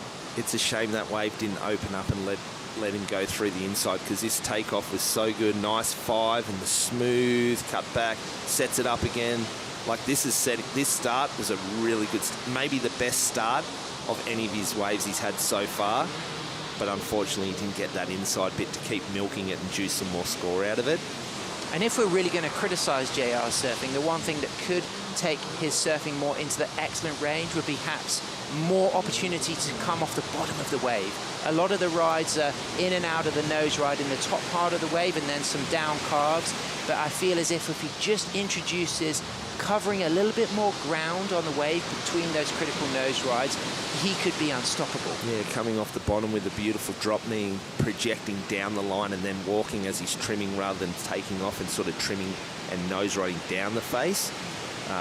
Will add some more to his surfing, but he's a young guy.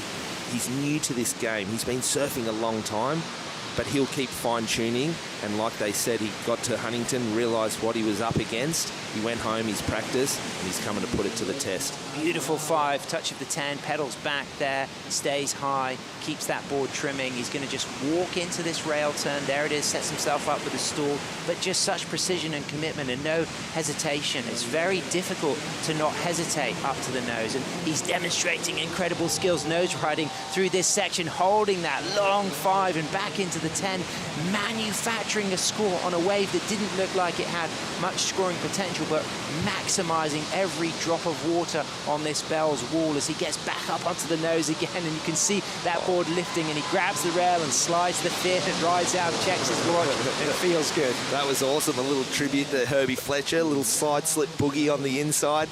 That was awesome. What a wave. And what's so interesting about JR is he was doing some training wearing booties in tropical warm water in La Union, but he's now recognized it's warm enough to not always need the booties. So I feel as if that's been a benefit to him, the fact he hasn't got to wear the boots today. Yeah, that's great. But good thinking to be trying to get used to them in your home break where you're comfortable and you feel your boards. But this nose ride was sensational, and you can see him just waiting for it to stand up and get the little 10. And then just back pedals out of it again. Great cross step. And we're seeing just that as he's walking up, he's just the measurement of the stepping, side slipping out of that one was epic. Such a gifted surfer. I don't know if it's going to match his other scores. They're all starting to look really similar, isn't it? Like he's just catching so many waves. The footwork's amazing. The turns are great. So we'll have to sit back and see. 30 seconds remaining, well into the Rip Curl 2-minute warning. Samuel Dundon from McRae, Victoria, grew up surfing all around the Mornington Peninsula. He's got his children on the beach watching, his daughter Miller, his son Cooper, his partner Zoe, his mum Jan, his brother Taz, and he's chasing a 7.77, and he's up and riding, gets a nice line on the Tolhurst, cuts back, 4 steps into a beautiful 5, cross steps back to the tail, throws some spray, sets himself up with 2 more steps. He's got some wall ahead of him, stalls it a little bit, cuts back.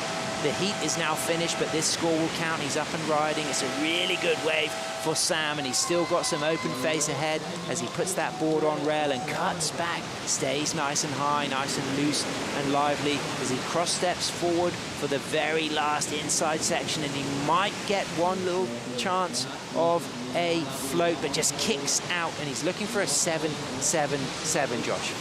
I don't think we're going to see the 7.77, but it was a well-surfed wave. But what an opportunity to be able to surf here in your home state after winning your state title at Bells Beach in front of your family and friends. What a great opportunity, and really proud of him and the performance he put on this week. Absolutely, and demonstrating the heritage, and a huge shout out to Jan, a pioneer, you know, multiple winner of state titles, and of course won the Australian Longboard Championships here in 1999 alongside Wayne Dean, who won the men's that year. And the fact that there's this linkage, you know, you've got grandchildren and grandmother on the beach watching Samuel with his brother Taz. I mean, it says so much about Victorian surfing. It does, and it just says about the longboard community and how special it is. And that was a great heat, and there's JR, really happy. Great support crew down there for him as well.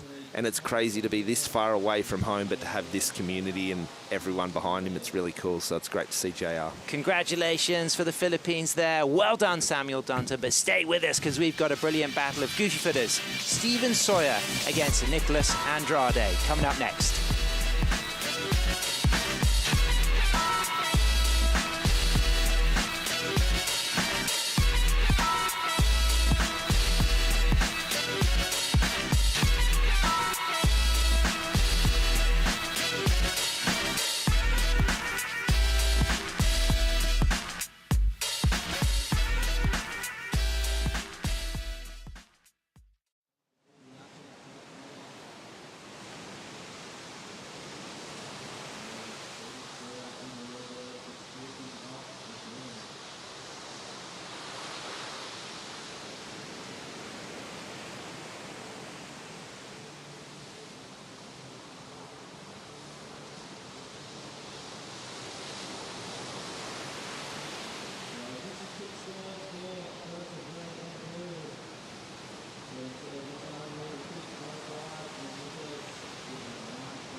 The Bioglan Bells Beach Longboard Classic presented by Rip Curl is brought to you by Bioglan, official vitamin partner of WSL Australia. By Visit Melbourne, official event partner. Plan your trip to Melbourne. By Rip Curl, the ultimate surfing company. By GWM, official automotive partner of WSL Australia. And by Surf Coast Shire, strategic partner of the Bioglan Bells Beach Longboard Classic presented by Rip Curl.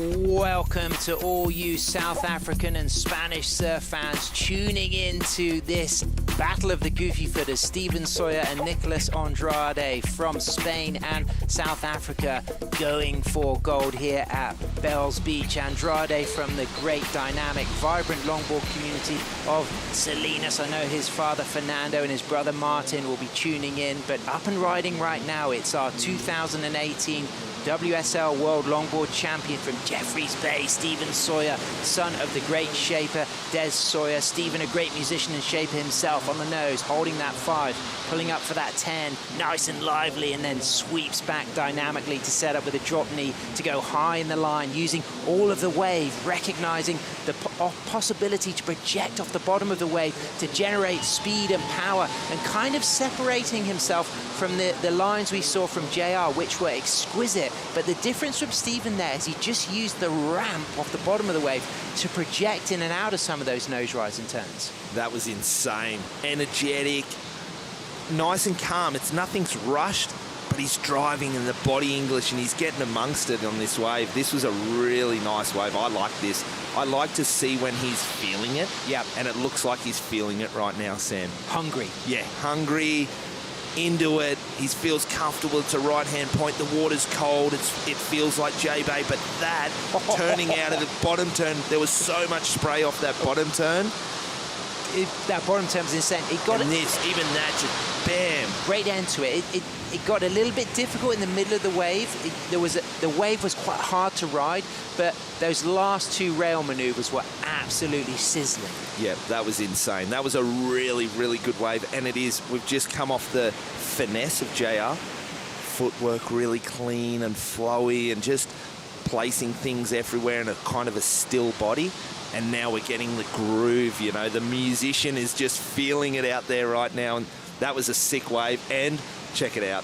6.67 and Blu-ray grooves. That's one of the descriptors of his music. Steven Sawyer is a fantastic musician, a great shaper, and he kicks off with a 6.67. Got a very small score of a 0.5. He'll lose that soon, but Nicolas Andrade's got a 2.5 and a 1.33. Nicolas, the 2022 WSL European champion from Salinas, Asturias. But as we sit here with this lull, let's go down to the glass. True Starling is with our maestro from La Union, the Philippines, JR. Yeah, thank you so much, Sam. JR, you had an exceptional run at the Huntington event. Did you feel any pressure coming into this one? Yeah, it feels different here because the weather's more colder and the water's so freezing for me, especially for me. I'm from Philippines. It's hot there. It's really cold for me, and yeah. And in that heat, you had some really nice waves, but you were talking about how the conditions at the start was a little bit tricky, a little bit bumpy. How did you manage that throughout the heat? I was like just putting what I can do, just do some nose ride at the beginning and put everything on the middle section because there's more cleaner section right there. Yeah. And you've got a great support crew of Filipinos here as well, which is amazing for you. It's nice to have something from home with you here. Yeah, it's so nice to see some Filipinos here. They're supporting and they're so proud of me. And it was really nice for me, and it feels more comfortable. Yeah. Awesome. Well, we're looking forward to seeing what you've got for the rest of the event. Back to you guys.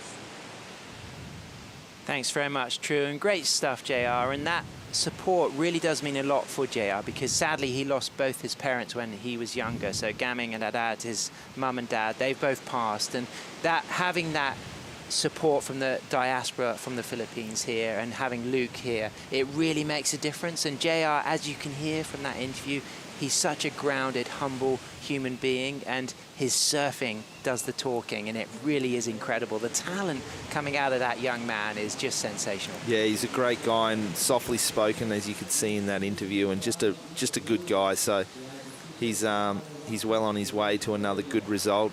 There is a lot of pressure on him because he did so well in Huntington, but it's great to see him just here and finding his feet right now. Live action, 2022 European WSL longboard champion Nicolas Andrade from Salinas, Asturias, Spain, riding the beautifully built Vita surfboard shaped in Gijón in Asturias, his local area. His brother Martin is a really good logger. His dad Fernando runs Hang 10 Longboard magazine, switching stance there, staying nice and high, eyeing up these sections. Known as Nicky Dora, the goofy footer just presses the eject button. He's got a 2.50 and a 1.33. That ride is not going to rival Stephen Sawyer's 6.67, but what do you think of the footwork here? Yeah, it was a nice wave. When he took off, he was probably pretty excited, thinking, oh, this is going to be a really nice one. It's on the outside, so it's a little bit bumpy. So he's just kind of hanging on and just doing his surfing, waiting for the opportunity. Unfortunately, a little bit lower tide, kind of closed out a little bit, and he hung with it. And you could see the expression in his face that he was like, oh no, this one's not going to reform, and he got out of there. You can see just there, and then press the eject button. And in some ways, there's many parallels to JR, because Nicholas comes from a vibrant longboard community in Salinas. The Salinas Longboard Festival has been going for 20 years. He's grown up in that culture. He's been riding classic longboard since the age of 5. And when you create these new names, there's often a lot of background. There's multi-generational influences. That's what you've got from JR, and that's what you got from Nicholas coming out of Spain. But right now, it's Stephen Sawyer. 4 steps up for a 10, holds the 5. Great footwork walking out, and then again snaps that board back using the drop knee, staying nice and poised. Stephen looking hungry, looking lively. This is the kind of Stephen we saw that went all the way to the 2018 World Longboard title, beating Kai Salas in the final in Taiwan. But as a surfer at Jeffreys Bay, these walls, these right-handers surfing in neoprene, no sweat for Sawyer. I like this. We haven't seen this from Stevie for a little while. Like, he surfed well in Huntington, but he didn't really fire, and I actually thought he would surf great in Huntington with those long left-handers. But here it is, 4 steps to those, 5, quick tight 10, driving out of it. Again, jamming off that bottom turn, and then the wave just didn't really cooperate too much. But we see him fired up. There's energy in there, and we haven't seen it for a little while, so I'm excited to see how he goes for the rest of this event and then the rest of the season. I'd love to see him at Malibu. Great surfing there from Stephen. So he will drop a score. He's got a 6.67. You think this is going to rival that score, Josh? I don't know if it's going to go there, but it's going to be a nice backup for him, and it's really going to put pressure on Nicholas. Nicholas hasn't kind of got away yet. He hasn't got anything under his belt to really let him settle into the heat. So here it is, just finishing up. I like it. It was a really well-surfed wave, and he looks hungry, so I think it's going to be coming around that sort of 4 or 5 range. Comes in at a 4.17, so goes into his top 2, adds that 6.67, so he's got that heat total of 10.84, so Andrade now needs a 8.27. As I said, Nicholas won that WSL European Regional title in 2022 at the BF Goodrich Boardmasters event in Newquay, Cornwall. He finished 17th in Huntington. He lost to Johnny the Ripper, John Michael van Hoenstein. But the fact that he won that European event the previous season to earn a spot on the World Tour really solidified his status at this level. And he's used a crowdfunder campaign and a lot of support from family and friends, and of course Roman and the Spanish Surf Federation, to get out to California, to get out to Bells, and to go to El Salvador next. And he'll be pleased to be on the world stage. We see him on the backside, 5-10 combination there. Nice opening nose ride. We didn't get the full takeoff on that wave, so there might have been more earlier, but he sets himself up again for another beautiful 5. Gets tight on that 5, trimming through that section. This is a really strong ride from Nicky Dora.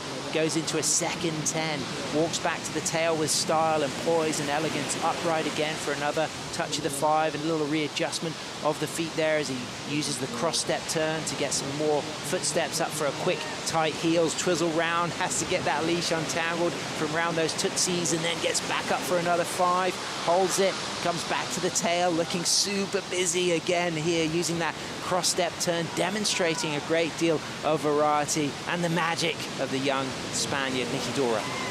Energetic, wasn't it? There was a lot. He threw everything at that. Looking back at the beach at his coach, what do you want to see now? But that was a great wave, and he'll be really happy, and he'll start to put a score on the board now. I can almost hear his dad, Fernando, erupting at home in Salinas, watching. It's late back there, but the family will be loving this. Great surfing. Great from patience Nicholas. here. Nice 5 into a 10. He found his groove on this wave. It was nice. He's just letting the board do its thing, trimming, waiting for the section. And then straight up to the nose. This is the one that he hung for a little while. He spent a lot of time up there, which was nice. Comes out of a 10 into another swoop.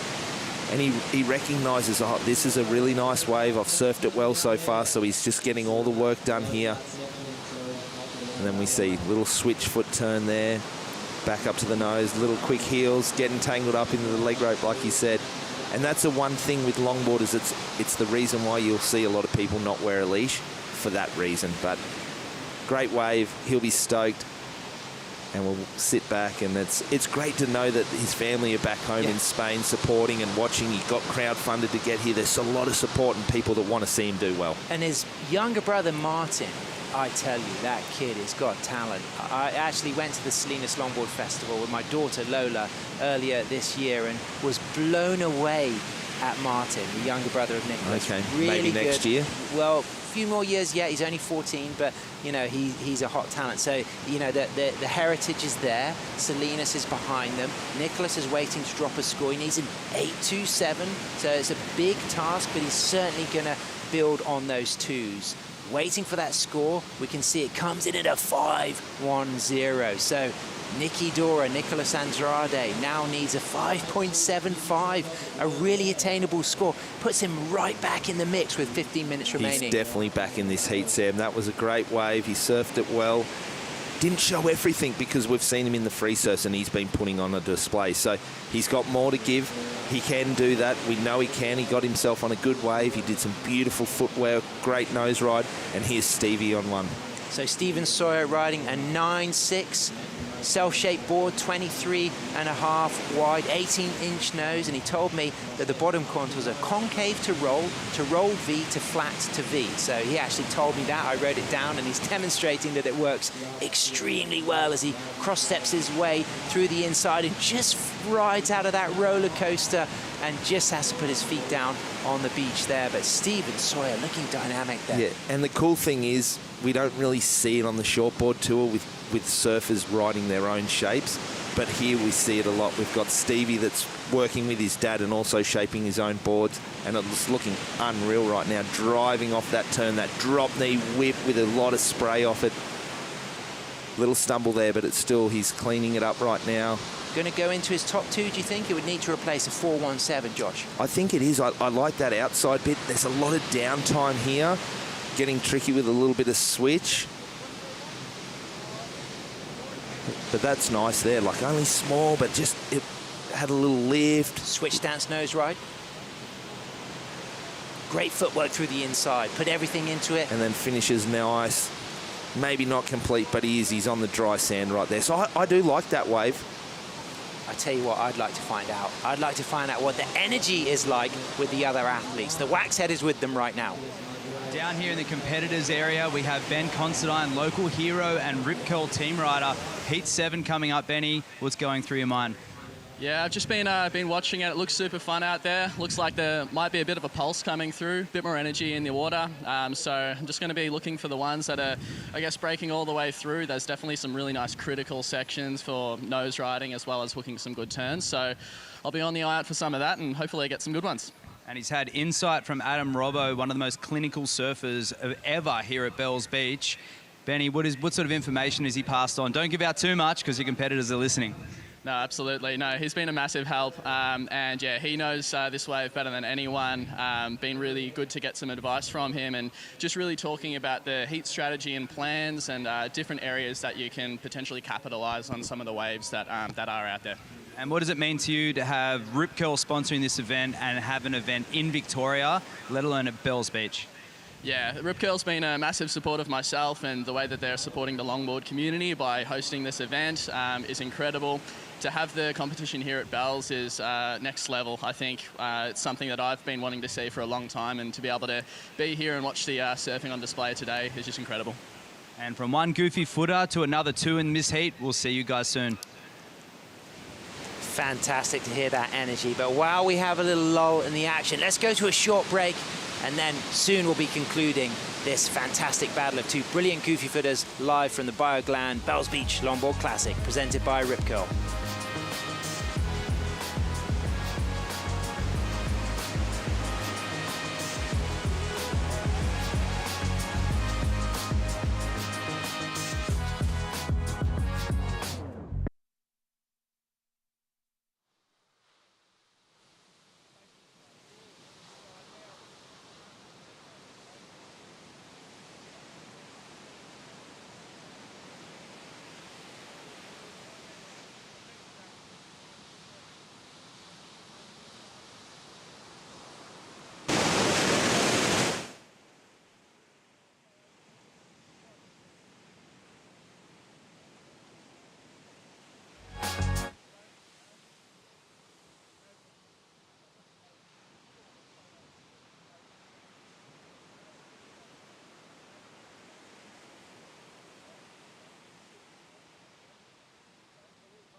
Massive shout out for all the brilliant support from Visit Victoria and the Surf Coast Shire. Of course, places like Anglesey at the start of the Great Ocean Road, family friendly and full of waves, and Melbourne, the creative and cultural capital of Australia. And beyond there's the waves, there's all the great golf courses and the Great Ocean Road and Point Addis Marine National Park. So much amazing action to enjoy. And what about the surfing, as we see Stephen Sawyer, our 218 world champion, drop a 5.50 for the previous ride, but this might well increase the pressure on the Spaniard Nicolas Andrade, chasing a 7.07, but that might well increase if Stephen replaces that 5.50.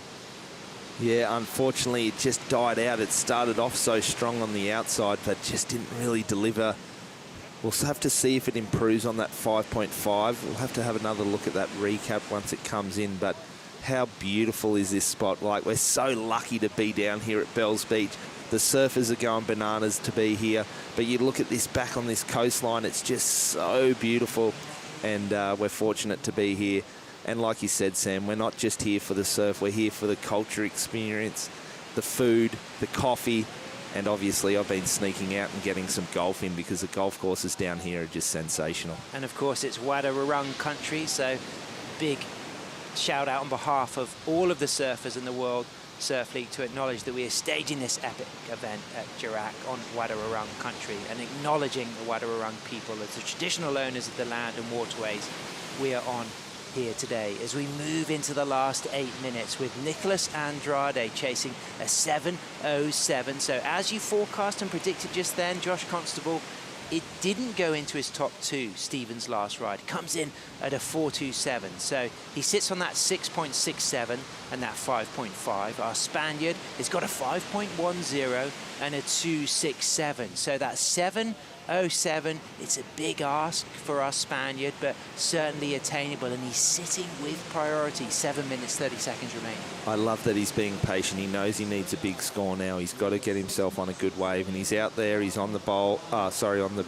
Rincon, on the little boil. He's in the spot, so he just needs to be patient. He's hoping something comes through, and Stevie's working hard on the inside. He wants to drop that 5.5, and here we go. 4 steps up to a really nice, crisp opening nose ride. Switch stance turn there, setting himself up, facing the wave. A goofy footer going regular foot, but that section just dying on him, so he won't replace that lower 5.50. That was his 8th ride. Nicholas has ridden 4 waves, kicked off with a 1 and a 2, and then built on that with that 2.67 and then that 5.10, but really needs to strike for that 7.07 as we move into the last 6 minutes, 50 seconds. I don't think Stevie needs to get like that. He doesn't need to get too tricky because his surfing is so solid. He just needs to focus on his good surfing with beautiful cross-stepping and the big turns. I don't think he needs to muck around too much with his switch foot and just let the board run and flow. And like we were talking about, there's a lot of going on in the bottom shape of that board, but it's looking great under his feet. And what a cool experience. I get to do that myself, where I'm ride a board, feel it, go back to the shaping bay, change it up, mix it up, and keep working on different equipment. And to do that with his dad as well is pretty special. And a testing ground at J Bay to test out these boards, he's pretty lucky. Absolutely. Des Sawyer, of course, shaped so many of those incredible boards ridden by Derek Hind in the famous Litmus film. But Des, you know, he's just an icon in the Jeffreys Bay community. And in Stephen's own words, you talk about that bottom shape. He said it's concave to rolled V to flat to V. So much going on there. And you can really see how all of that complicated terminology is really facilitating a lot of rail-to-rail movement for Stephen. It looks really lively, that board. It does, and we're seeing it in that bottom turn, where especially those drop knee whips that he's doing out of the bottom, there's so much spray coming off the rail. Looks so good and accelerating. Live action, the Spaniard from Asturias, the Salinas legend, Nicholas Andrade, chasing a 7.07. Opens up with a 5, walks back to the tail, standing tall, the Matador rising up back to the tip there, but not able to find a 5, walks to the tail. Doesn't feel like he's going to get a 7.07 on that ride. No, we could tell by the body English how he kind of just dove off on the end of that one. Unfortunately, it just didn't open up. He was so patient and he was playing a perfect game, waiting for the right wave. It's getting a little tricky out there, Sam. The tide's dropping, but look at this view. So that's Winky Pop, and then we go to all these other points. Talk about how many point breaks there are down here. Along this little coastline here, there's so many different spots. So people come to Bells Beach for the action, the Bells Beach contest at Easter, but there's so many great waves and different levels of surfing. But down the bottom here, we've got some little rock slabs with some really nice barrels into Jan Juk Beach, which is fantastic. And there was great waves down there today on the high tide, but check out this replay. Nice start up to the tip, gets that hold of the nose, pedals back, but this wave just didn't quite cooperate, Josh. No, it just didn't really give him the open face. You can see he's being patient, he's looking, he's waiting, he's hanging there, he's just wanting that opportunity, but it just didn't really happen for him. So unfortunately, he's going to have to get back out there. The score's not going to change. He's still going to need that requirement of 7.07. But nice footwork here. But it was just the wave. You could see it closing out, and he had to turn away from that lip and hang on there. So moving into those last 3 minutes, Nicholas Andrade did get a 17th in Huntington. So he really wants to get a better result here. If he gets eliminated, again, it'll be a 17th. It'll make it very difficult to qualify in for the top 8 for the final event in Malibu, but he'll still be attending the event in El Salvador as we see him up and riding, stalling it, eyeing up the section, 2 steps, 4 steps to a 5. That wave dies out, answering out back, Stephen Sawyer on a 10. There we go. Incredible nose riding from the South African, but that wave also dies out. That wind's affecting things a little bit, and also that tide dropping all the time. Wow, what a bummer, because that set up so good. That was a really nice hang 10. He was feeling it, but unfortunately it just didn't give him anything else. And I know 707, it's a tough score, but he's still in it. I know Stevie would love to drop that 5.5, put another 6.5 on the board, and then really squeeze and put that pressure on Nicholas. 7:07, that's 2 hours later than my 5:07 alarm this morning that went off for us to get ready for action down here in Victoria. We have been getting up early, and it was really fresh this morning, wasn't it? It was cold, but we want the cold because that brings the offshore breezes, and it was a real delight when we came over the hill this morning. Absolutely. The women have had that clean conditions all morning. It got a bit bumpy for the men, but Stephen Sawyer demonstrating how he can hang 10 through those sections with ease. Yeah, that was awesome. And you can see that concave in the nose just kind of lifted as he got on there. That was awesome, but just the wave didn't. But here we go. This is going to be an exciting heat, isn't it? Yeah, we move into our Rip Curl 2-minute warning, and coming up, it's our Peruvian Mateus Maturano surfing against the Californian Kevin Skavana.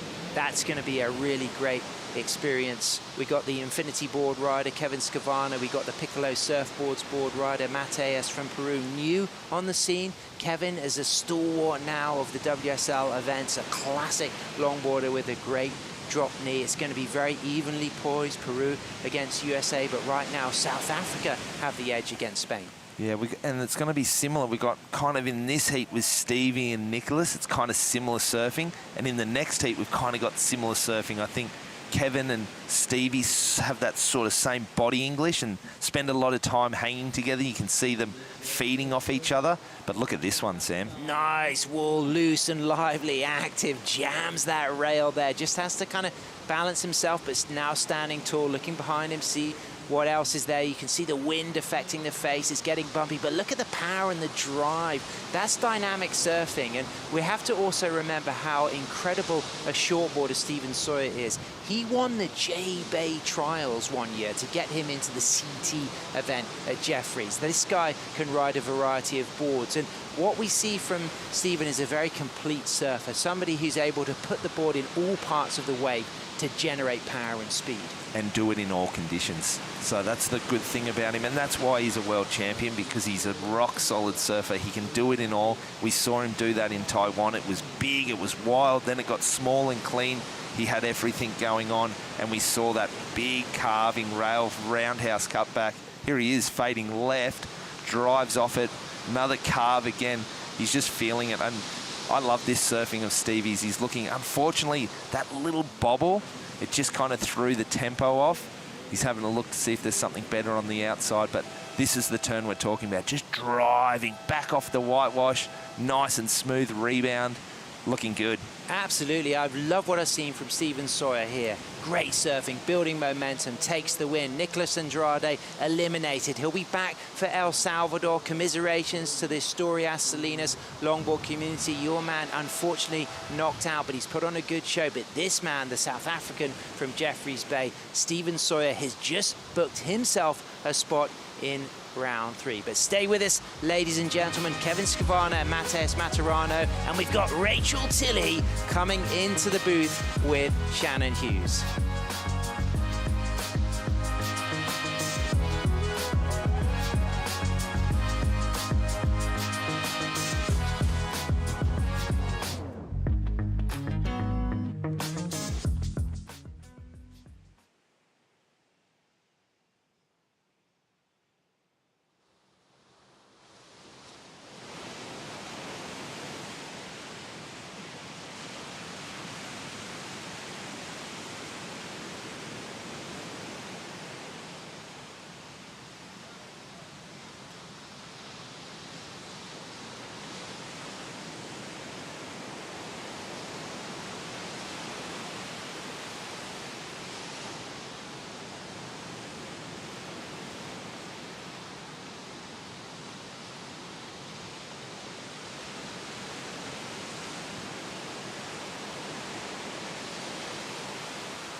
The Bioglan Bells Beach Longboard Classic presented by Rip Curl is brought to you by Bioglan, official vitamin partner of WSL Australia. By Visit Melbourne, official event partner. Plan your trip to Melbourne. By Rip Curl, the ultimate surfing company. By GWM, official automotive partner of WSL Australia. And by Surf Coast Shire, strategic partner of the Bioglan Bells Beach Longboard Classic presented by Rip Curl. Welcome back to the action here at the Bioglan Bells Beach Longboard Classic presented by Rip Curl. We've had a great day of surfing. We started out with our women's elimination round this morning in slow but very clean offshore conditions. The swell has built through the afternoon, but unfortunately so has the wind. And we've seen some of those changes of conditions. My name is Shannon Hughes, joined in the booth now by the 2015 Longboard World Champion, Rachel Tilley. Rachel, it's great to have you in the booth and to see you on fire in your heat yesterday. Yeah, I'm happy to have the opening round under my belt, and yeah, the conditions are looking better today. I know they're still tricky, but with every round it seems like the surfers or everyone's kind of getting a feel for it and understanding what they need to do out there to be getting the scores to advance. We can see Kevin Scavarna and Matías Maturano paddling out, getting ready for their heat. Well, they've actually already got a couple small scores on the board in that 1 point range. Kevin currently sitting in the lead, and Matías is sitting with that priority position, but still very early, and it's just those 1 point rides that they have kicked off with. Now, Rachel, at the moment, we're seeing waves ridden up at Rincon. Let's take a look at what we saw from Kevin Scavarna during the break. Yeah, it looks like he's just, wow, he's looking so loose and in control. And as I say that, he goes down, but looks like that board is feeling good under his feet. And Matías, also a goofy footer. So this would be a battle of the goofy footers, which it seems like it's been a little bit harder for those on their backhand, especially on this outside section where it's a little bit bumpier. That is a really good bit of insight. I was talking to J.R. Esquivel from the Philippines, who took out a win a couple of heats ago against Sam Dunton, one of the local Australian wildcards. And they were both saying how important it is to get something substantial on that outside section before connecting it through to the inside where it cleans up. But they said it's so challenging because of all that chop, and really being able to find a nose ride is difficult on your forehand, let alone the backhand would be that much more difficult. Well, you can see out there the wind is coming across around the bay. So as we go inside, it's a little bit more protected by the point at the top of Bells, but the wind is still, there's still that chop and that texture where they're sitting out on the point there. We can see some live action now with Matías Maturano straight to that 5 to perch 10. Nice trim as he connects through to this next section. Really challenging waves to read, just placing that board in the right place. As we take a look now at Kevin, Matías goes down on the outside of that wave. Kevin looking to just throw a little bit of power if he can into each of those rail carves. And he'll come sliding past as Matías paddles hard to get out of his way. Great weaving through this section from Scavarna. See if he's able to find another nose ride here. Just perched in that front third of the board, finding that trim point, going lightning fast as he comes into another great looking section, making it look really fun out there, and hits the finish for the California local. Someone that you've grown up competing with, yeah. And yeah, just as a friend for a long time. Yeah, Kevin is one of my best friends on tour, and it's always a pleasure to surf with him. We're good training buddies, but it's Matías's replay here. He gets that hang 10 a little bit out of the pocket, but gets those toes over, and I like that reading of the wave. You could see that lump that he cut back and got around it, used that to his advantage to then get up to the nose. And you can see on this one, it's a little bit bumpier than Kevin's wave. Kevin was that wave just behind it, so it was actually Matías's wave that was kind of smoothing out the ocean for Kevin's wave now. And you can see Kevin's is quite a bit smoother with that foam on the wave. And he just did a beautiful job weaving in and out and just looking so smooth and in control. And I really like this. He's on that upper third part of the board.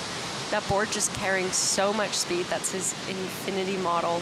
And he gets a nice turn and then finishes it off with a stamp and a nice little head drop for style, and that was beautiful. What a great way to kick things off. A great exchange. I love that Mateus was able to find that really critical, or, you know, to find that hang 10, like you said, a little bit outside the pocket, but at least able to find some of that tip time. Fell on that inside section. He's got a 2.67 as his high score at the moment, with another score to drop. And we're still waiting for that last one of Kevin to roll through. As you can take a look at the beautiful Bells Beach here.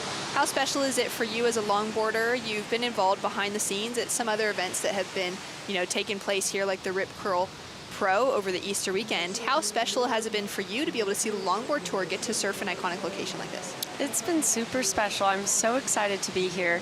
I have absolutely fallen in love with this area, with this wave, visiting, like you said, for past events. And it's just, I think, especially as a surfer, you grow up with the iconic, looking at the shortboarders surf, the Rip Curl Pro, Bells Beach. You know, that's a wave that you know of. That's an iconic spot that you know of. And so the fact that we are now here as longboarders is really special and exciting, and I think everyone has been super happy. It's been so great to be able to see the Longboard Tour return to better waves as well. There's been, you know, an era of that change that's come over the last 4 or 5 years to really try and put the longboarders into a tour that facilitates different types of waves. Beach breaks, point breaks. Of course, when you won your world title, it was left-hand reefs that were really predominant at the time there in Hainan. Has been fun to be able to see the changing of different venues. We'll get back to that in a moment, because we got Mateus on a fade in here, decides not to go.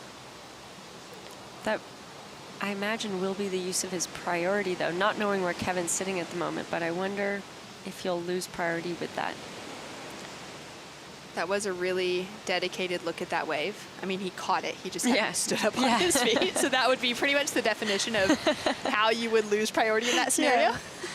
But it looks like maybe Kevin's not out the back yet, so he used that opportunity to keep... Oh, Kevin's up and riding. All right, Kevin, on the way back out, has paddled straight into another one. Heading left, the goofy footer can't handle just having to go right the entire week, so he's going to go in his forehand for a moment. Finds a nice... locked in, hang 10, full commitment with all the toes wrapped over. Gets a little bit more work done on the inside section, and he's looking really loose on that surfboard undersea.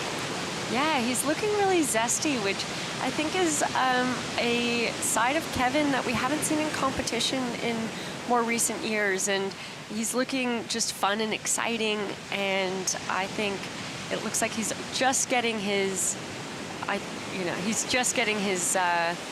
feet in the wax, and only will continue to build with how confident he's looking. I just like this wave that, as he was paddling out, he decided to just turn around on something and see what it would turn into. Beautiful reading of the wave. Really critical hang 10. Got the little bobble, but landed it nonetheless. And I think that'll be a really nice backup score for these conditions where, you know, Mateus is not using a bad strategy by any means, but sometimes you can get a little bit nervous while your competitor's catching a bunch of waves and you're sitting there being patient with priority. Now, Mateus knows exactly what he's looking for. He's a great surfer from Peru and experienced competitor, so he's probably working on not letting that get to his head, and he's going to try and use his priority wisely, but Kevin's using a great strategy, being under priority and just staying busy. Yeah, that's right. Now, Kevin's dropped in a 5-point ride for his second scoring wave, which was the better wave of the entire heat so far. A 3.77 backs it up with that kind of left go right into the hang 10 in the section. So he's currently sitting in the lead. Mateus, like you said, a great competitor, newer to the World Longboard Tour. It's been awesome to see him find that qualification this year, specifically out of the Saquarema Surf Festival, where he had some really solid competitors that we know and have traveled with for many years, Rachel, like Jefferson Silva, like Phil Rajman. And in the final, Mateus took out the win above those two surfers specifically, and Darlan Marquez of Brazil. So it was the 3 Brazilians against the 1 Peruvian. And the Peruvian got himself a spot on tour. Well, Peru is no stranger to successful longboarders. You have Piccolo Clemente, you have Lucas Garrido Leca, Maria Fernanda Reyes, who's currently at this event. But Piccolo having 2 world titles, Lucas being a longtime surfer, he would have been able to be brought up well with some great idols. Straight into the hang 10, back to the 5. Beautiful, tight footwork. Sets himself up for another nose ride here. Now trying to find himself into that critical section of the wave. Nice little rebound to bounce off of as he sets himself up. Drives off that bottom turn as well, throws a lot of spray, looking for a bit of power as he then finds another nose ride. Looking for one more section and does really well to link together multiple maneuvers to throw in a little bit of variety. We'll see what he's able to get up to right here at the finish. One more quick tap, goes in for that same kind of finish we saw Kevin successfully complete. Doesn't quite ride out of it, but he'll put his best score down. Absolutely, that was a great wave. That's what he was looking for. Multiple opportunities to get nose rides. Nose ride straight out the back, kind of trims through that section, uses that tail work, gets the hit. He stayed busy pretty much this entire wave of getting complete nose rides and complete turns. Hits the section again, all with control. And I like that he stays with it because we've been seeing this inside section really open up and provide opportunity for surfers. And when he goes for that last section, you can see it's getting shallow there anyways, but I know he would have been happy to complete that. Goes for that kind of tight 5 hang 10 on that opening section and just stays busy. Nice full use of his body and his shoulders and a nice zippy bottom turn. The use of variety within his surfing is really evident on this wave. Yeah. Which is a crucial part of the criteria, making sure to utilize the entire wave as well as the entire board. Yeah, absolutely. You said it perfectly. That's what he did. He used the entire board and utilized the entire wave. So scores to roll through now for Mateus. Kevin got a piece of the action as well. He's looking to improve here, Rachel, on a 3.77. Challenging looking wave from the start. Yeah, it looks like he's doing his best to read this wave well, but it's not offering him that much from the get-go. And probably best that he got out of that one because I don't think that would have given him the solid score that he was looking for. Now he can get back out there and claim priority. So about 15 minutes down in this heat, 15 minutes to go. Kevin in the lead with scores to drop for both surfers. Last of Kevin actually already locked in, just a 2-1-3. We knew that wouldn't factor into his top two. Mateus with an important score to fall. He is chasing a 6.10 to take that leading position away from Skvarna. I'm Shannon Hughes, commentating alongside 2015 world champion Rachel Tilley. And Rachel, you've been riding one of the most beautiful boards in the lineup this week. I know you've been really proud to carry that under your arm. Can you tell us about it? Yeah, I'm super in love with my board, and we'll talk about it after Kevin's wave. Well, Kevin's going to whip around into this one, so we'll talk through the live action. Nice quick steps up to that hang 5. Locks in for another tight 5 on his backhand. Now slides around, keeping that board engaged in the power section of the wave, even though there's not really a pocket. He's doing very well to stay close to that whitewater zone, which will just allow that board to stay in a trim zone. Just weaving through here. I love how tight his feet are staying with each of these maneuvers, even the way he can turn that board on a dime, but by keeping those feet so tight and locked together. Yeah, so speaking of boards, Kevin's riding his diamond tail model at the moment. The other one that he has is his Capistrano model, which is a square tail, and he's been surfing them both back and forth in free surfs. And this one, he just said, has been feeling looser under his feet, and that's exactly what he's demonstrating on this wave. I love just how he's able to turn that on a dime. And like you said, his footwork is so crisp and concise. Those tight little cross steps are just, the judges will take note of that. Now taking a look at Kevin's equipment in comparison to yours, they're very different shapes. As we see Mateus now with a quick paddle. You can see with this onshore swell, or this wind, it's really just kicking up the swell. There's so much opportunity, which is really awesome for the surfers in the water to know that they can just continue taking off, trying to find themselves into a good position. Great footwork to pedal back off as he was going in to hit the lip for Mateus. Found already that early nose ride, now is locking it together with a second nose ride on the inside section. And has another similar hit on his backhand, the two goofy footers battling out. So we've got scores to come through across the board. Mateus looking for one more little foam climb to finish. We're gonna go to a quick commercial break. We'll bring those scores and more conversation with Rachel Tilley when we return. 13 minutes on the clock and scores to drop.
Pinto, boost.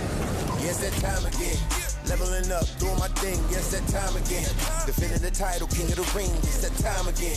Don't wanna win, I'm cutting you off, cause it's that time again. Yeah, it's that time again. Yeah, it's that time again. Leveling up, doing my thing, yes, that time again. Defending the title, king of the ring, it's that time again. Felipe Toledo, just unleashing. The Rip Curl WSL Finals will be coming up soon. September 8th is the potential run day through the rest of that week. Best swell that hits trestles. Your home, actually, Rachel, in Southern California in San Clemente. We got to be there to witness Steph's 8th world title last year, both of us with tears in our eyes. It's pretty incredible. We'll take a look at what happened during the break. Mateus got a piece of the action. Yeah, he's reading this wave really well. You can see it's cleaning up nicely for these nose rides. And then again, going for that hit, similar to that last wave that we saw him read it, but it looks like it's going to open up a little bit more for him.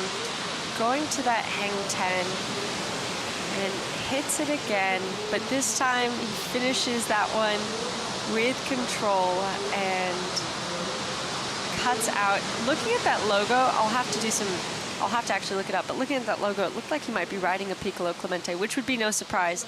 Obviously, chatting that he's coming from Peru, but that's pretty iconic of that wider nose and that nose flip that you can see is helping him on those nose rides. So true. The Piccolo Clementes often have that kind of style. Well, the last heat went to Steven Sawyer, shapes his own boards alongside of his dad, Dez. We both ridden a lot of those in our time. He took out the lead in that last heat, and he's down with Matt the Waxhead Chinaski. So we have a confident Stevie Sawyer here, just giving Max Weston a little bit of grief. He's getting his board measured and weighed, and he's saying it's too heavy because it's too traditional of a board. A shaper himself, and he's got too much blue. We'll see him coming up next. But Stevie, a shaper yourself, how did it feel out there? How'd your single fin feel out there?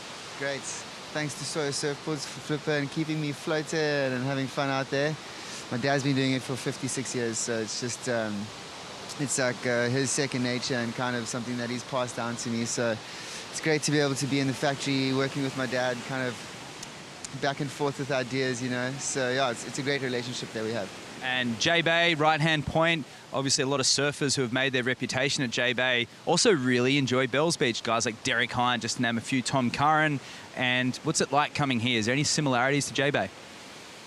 Similarity, it's a right-hand point break. It's different because it's kind of, I didn't expect Bells to actually be a reef out there. I thought it was more Rincon that was Bells, just by looking at the footage. But, you know, J-Bay's got like just a gradual bank that kind of goes out, so the waves slow down before it comes in. It's a little bit more groomed. But in shape, the wave, like the shape of the face, it's pretty slopey. You can kind of always come to the top for a carve instead of like a upside down hit. And that's another similarity. But it's great. It's so fun going backhand. And when it's offshore out here, it's just a flippin' absolute dream.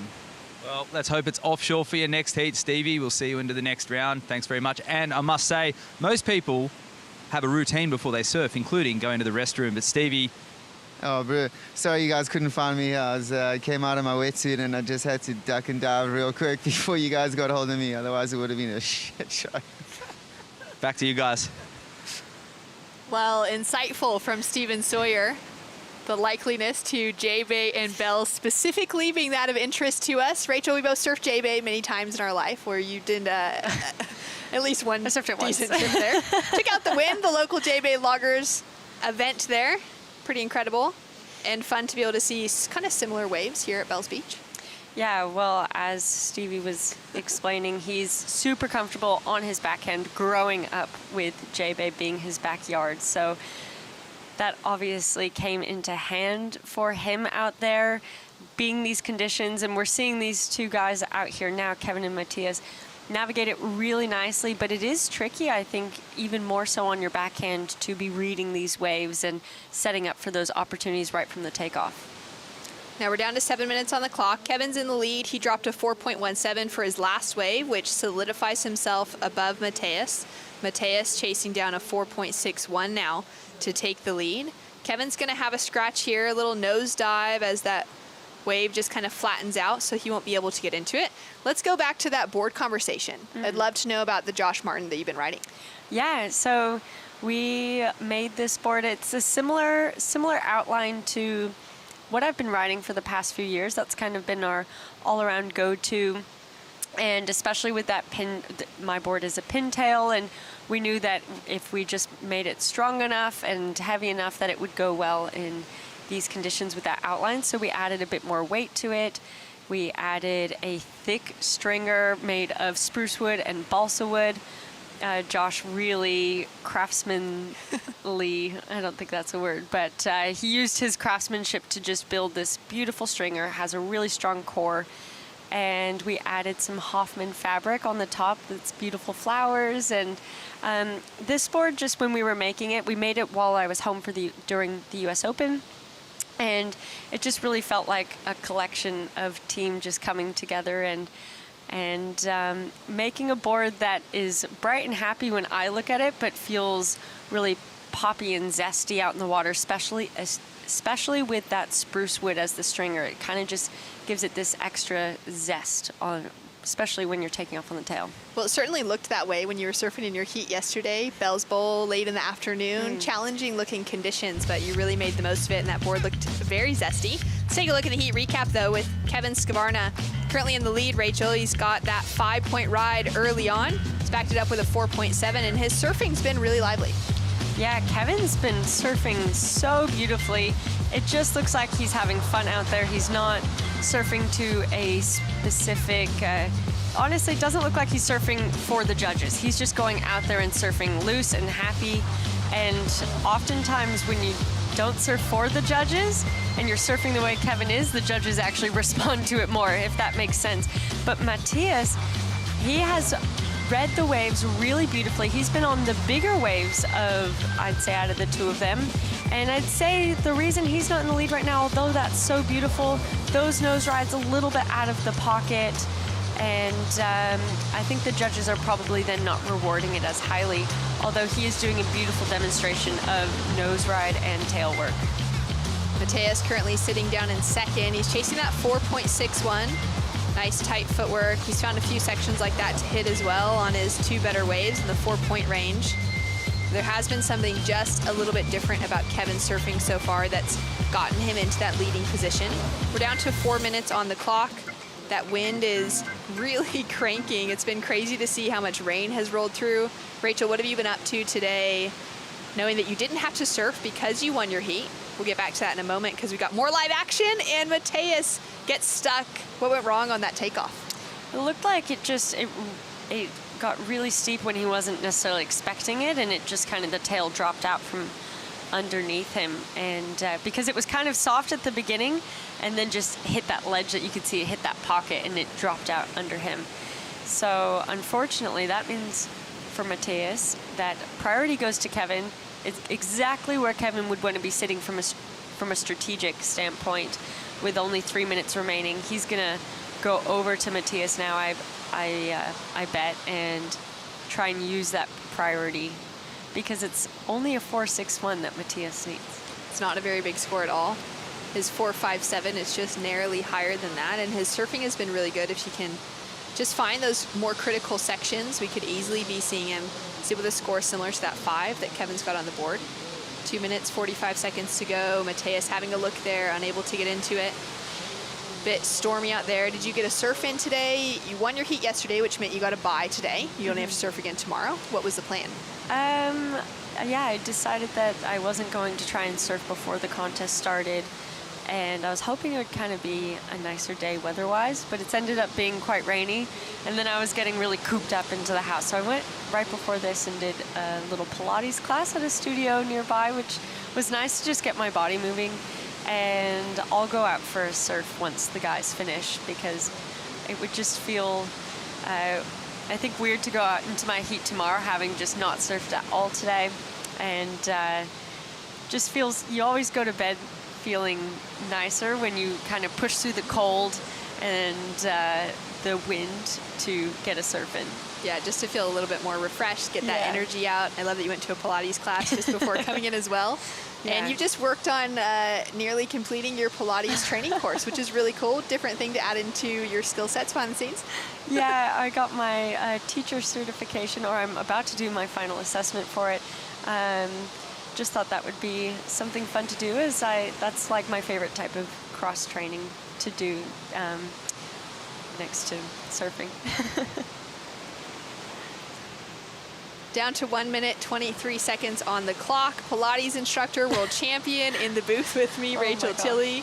And it's been fun to be able to call to action. We're going to keep you in for the next heat as well, because we've got a couple more great surfers, and just love being able to hear also the perspectives from the surfers. We had Declan Whiten in the booth for a couple heats earlier this morning. Our plan is to get more of the surfers through the event over the next couple of days to join the conversation as well, because you guys are the ones that are spending time in the water. You're getting the feeling for what this location is like, and you have so many more insights, especially on how to find those good waves, on what kind of those technical moments on the waves really are, which has been exciting to hear.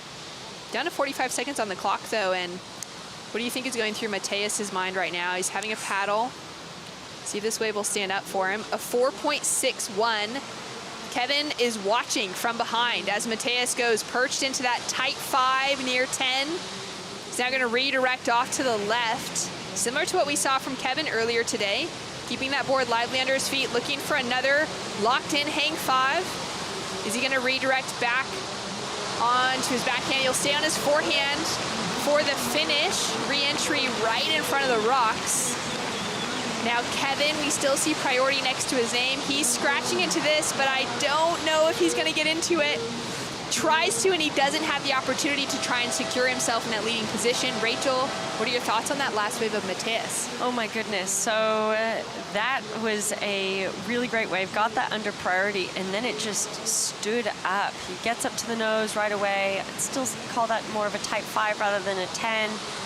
Sweeping bottom turn, and he's going left and gets another opportunity to just hold this nose right, which I think could be the really moneymaker there. And the fact that he landed that with control too. He's very happy with that, that he put one more opportunity there. I'm sure Kevin's kind of kicking himself that he didn't hold him off of this wave. Yeah, and just apply more pressure to him even on the paddle into it. Yeah, I think it's one of those things that, when you're out there, it's hard to tell which ones are going to stand up or not, and Mateus really just tried to make the most of this, so it'll be interesting to see where this comes in at. Looks like it just came in as a 4.23, so actually just not enough. Kevin's heart will be racing and relieved, and you can see he's just so happy. Well, scores are in. Kevin holds on to the lead with the 5 and the 4.17. Shy of the 4.61 by a bit was Mateus's last left. A great effort, though. I love that he had that opportunity. It really added that level of excitement and some good sportsmanship between those two on their way in. So Kevin Skavarna out of Southern California takes away the win. He's into the round of 16. He'll be feeling confident and stoked to be getting another win under his belt. Catching up with some friends on the shoreline. We've got more action to come. We'll be right back with Kaimana, Takayama, and Max Weston hitting the water. Hawaii versus Australia.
is brought to you by Bioglan, official vitamin partner of WSL Australia. By Visit Melbourne, official event partner. Plan your trip to Melbourne. By Rip Curl, the ultimate surfing company. By GWM, official automotive partner of WSL Australia. And by Surf Coast Shire, strategic partner of the Bioglan Bells Beach Longboard Classic presented by Rip Curl. Welcome back to the action here at the Bioglan Bells Beach Longboard Classic, presented by Rip Curl. Max Weston and Kaimana Takayama in the water. Conditions changing all the time. The wind, the rain, the sunshine, it's all coming down here. And our surfer in blue, Max Weston, taking a little lap here past Kai as they've had a little exchange during the break. Max just weaves his way around. He'll look to finish off clean, kick out on the inside. And we've got a single 0.77 already on the board for Max, but we're gonna have this score to drop through. Shannon Hughes here to call the action alongside special guest 2015 World Longboard Champion Rachel Tilley. Rachel, that was the first in and out for Max, but let's take a look at the first wave of Kai that we haven't actually had eyes on yet. Yeah, it looked like he was paddling out all the way from the inside, so I expect that he got a bit of work done on this and gets a nice nose ride off the bat, but just weaves in and out around this chop. You can see that it's starting to clean up now that it's starting to hit the inside reef. Beautiful hang 10, just looking clean and crisp on his footwork, looking confident. I love that down carve, and he's just gonna wait to see if there's any more opportunities and finish that wave off, as it's actually like so shallow right there where you finish off. And then Max's answer back, a little bit bigger of a wave, and that was a good opportunity of getting that nose ride straight to the hit. He did well to make it through that section, as that section really loses speed. So his Thomas surfboard just carrying that momentum for him. And he's gotten a lot of nice work. Not really any more nose opportunities like we saw for Kai on the inside, but a lot of tail work. So it'll be interesting to see where the judges go with that. So scores still to come through for that last exchange between Max and Kai. And as we wait for those, let's go down to the beach, catch up with True Starling and Kevin Skvarna. Yeah, thank you so much, Shannon. Kevin, the conditions looked really tricky out in that heat, and I feel like they've been changing all day. How did you approach that one? I really just wanted to get a couple waves and like try to have fun in my heat. Kind of the more I try to figure it out and plan for what I'm gonna do, the worse it goes. So kind of just going into it with a free attitude of like, if I get 2 waves that I'm happy with, I'll be fine. And it was sketchy and close, so I don't know. Keep sticking to that plan, just trying to get 2 good waves. When that does happen, when it gets a little bit sketchy towards the end and you kind of start getting in your head a little bit, how do you calm the mind to just prepare yourself for the waves that come through? You know, just taking it easy. I mean, that's a part of surfing, is sitting there and waiting for waves and not being greedy and just letting them come when they come. So trying to just take that kind of like free surf mentality of like, you just got to sit and wait for waves sometimes, and you know, it's okay to be with your thoughts and think about what you want to do on the next one or what you had for breakfast or whatever you don't want to think about, you know. So just trying to stay calm and not really thinking about too much at all. Were you worried about that last wave of Matthias? It was, you know, a pretty full-on moment. Yeah, I was totally worried. I was like, I saw a set and, you know, I thought he's gonna go on the first one and try to sell me on that one, and I'll wait for the better one and capitalize on that. And then the better one never came, and I was kind of just sitting there going like, oh, maybe that was a big mistake. But the wave didn't look that good. Like the actual wave itself didn't look like it had a lot of opportunity on it. And I think Matthias like really made the best of that wave that he had, and he came in close. So, you know, that's what makes this exciting, I guess. You know, it's not sitting waiting for someone to catch a wave, but those like last minute nail biter moments where like, is he gonna get it? Is he not? That's kind of the most exciting part about this stuff. So, yeah, I was scared, but it worked out, and I'm happy to go through. Well, we're looking forward to seeing you coming up in the next round tomorrow, and good luck for it. Thank you. Back to you guys. Thanks so much, True. That was a great, honest interview from Kevin, kind of sharing us his insights from, you know, thinking about what he's had for breakfast when he's out in the lineup to actually the really stressful moments in the heats. Yeah. Let's take a look at this replay here from Kai. He's got a 5.27 on the board, but we'll have another score to drop through for this one. Yeah, he's just staying super patient, waiting to see if this provides much opportunity. Nice little nose ride.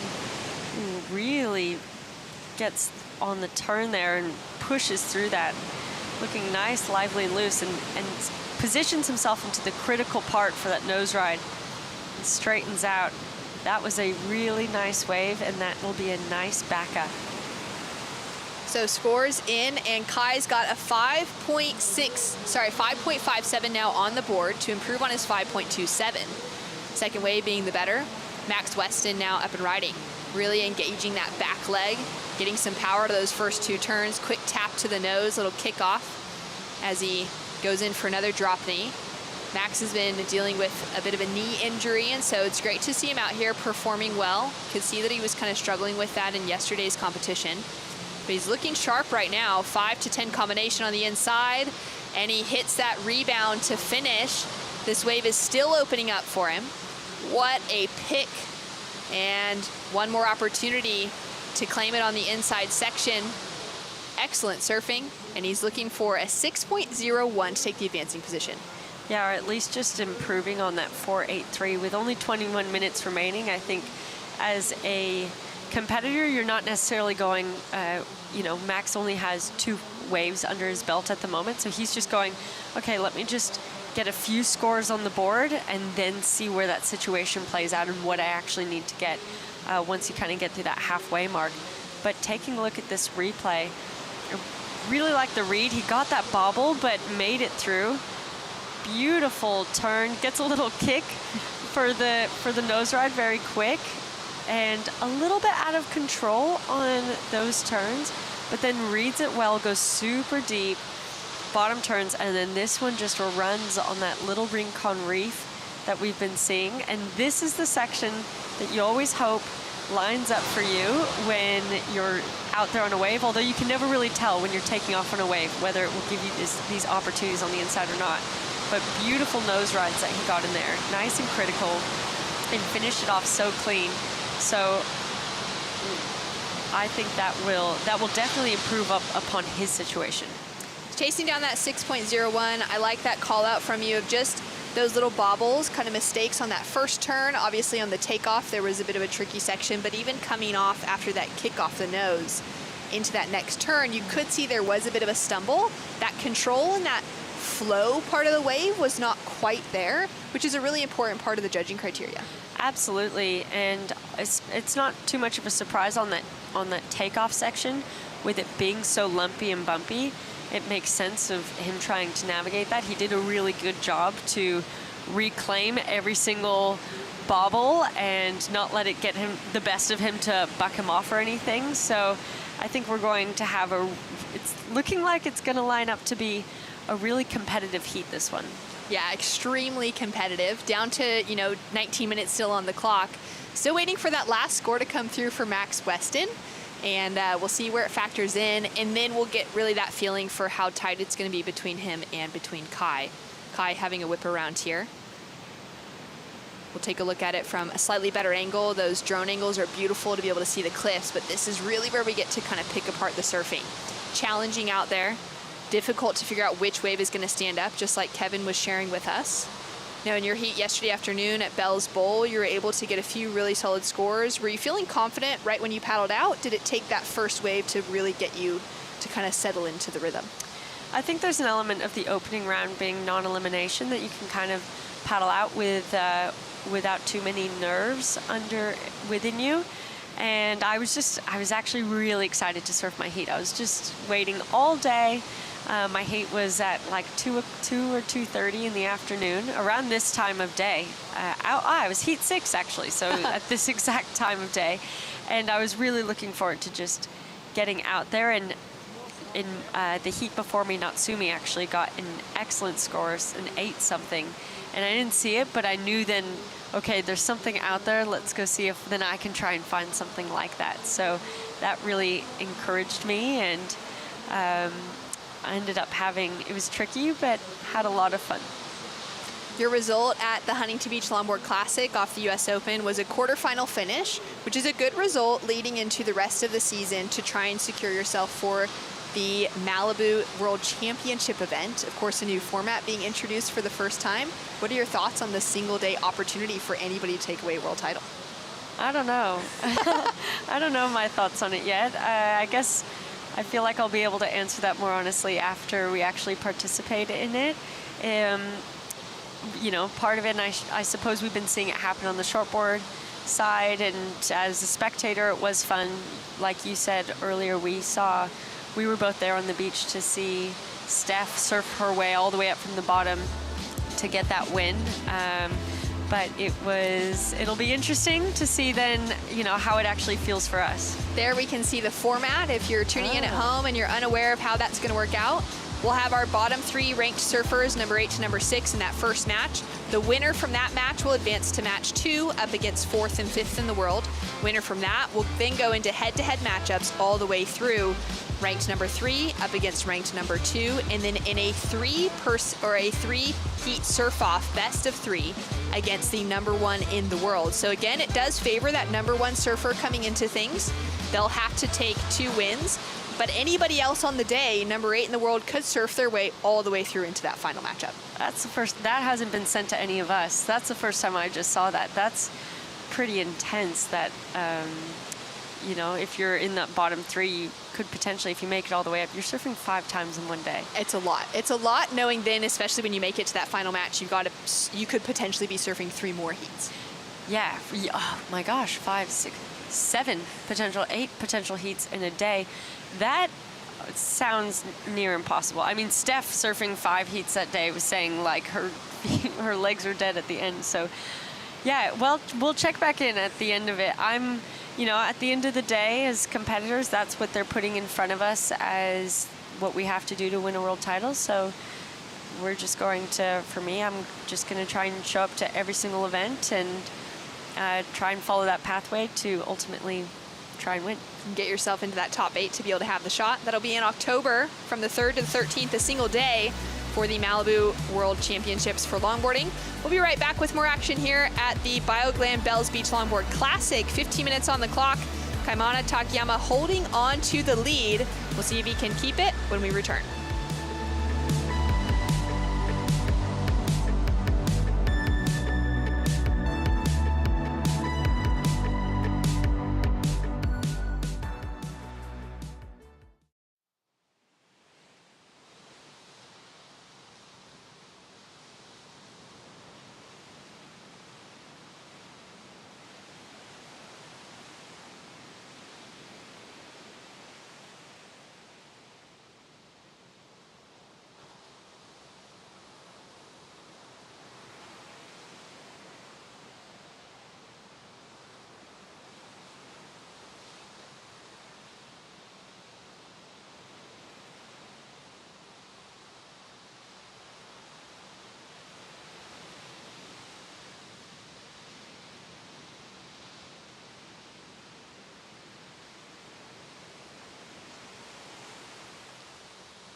Melbourne has long time been one of my favorite cities in the world, from the culture to the food, the great coffee, the shopping. There's so much that can be done in a single day there. It's a really incredible part of the world.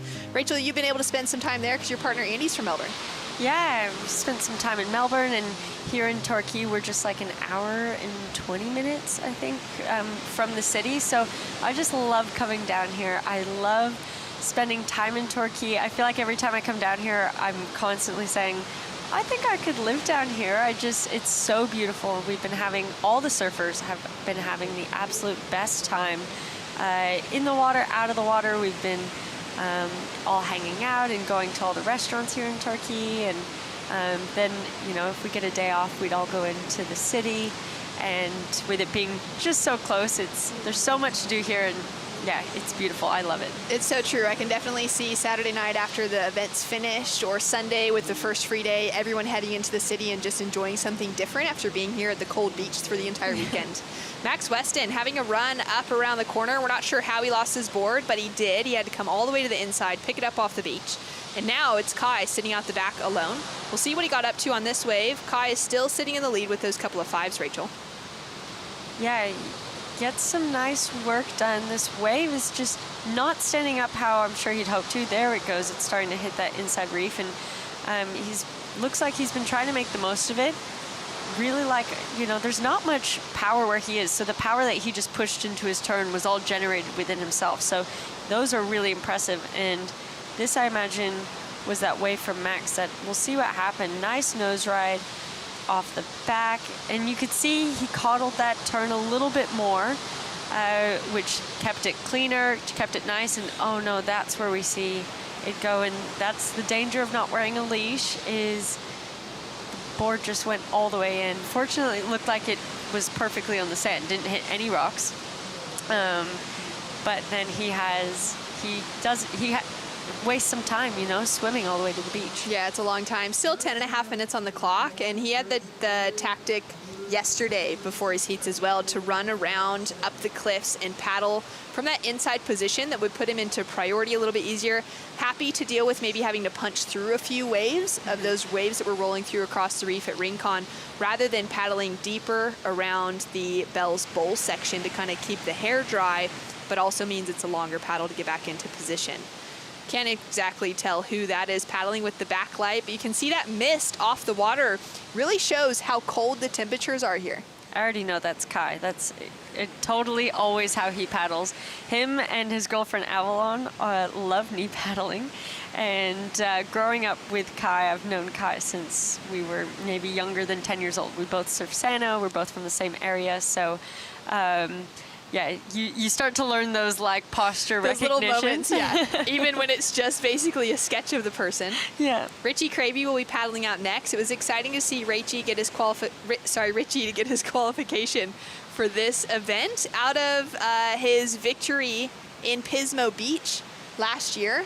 That was another very cold water event, but really classic, clean, small beach break in order to crown a North American qualifier. Well, we actually also had the second event over in Virginia Beach that he won as well and just solidified his spot here.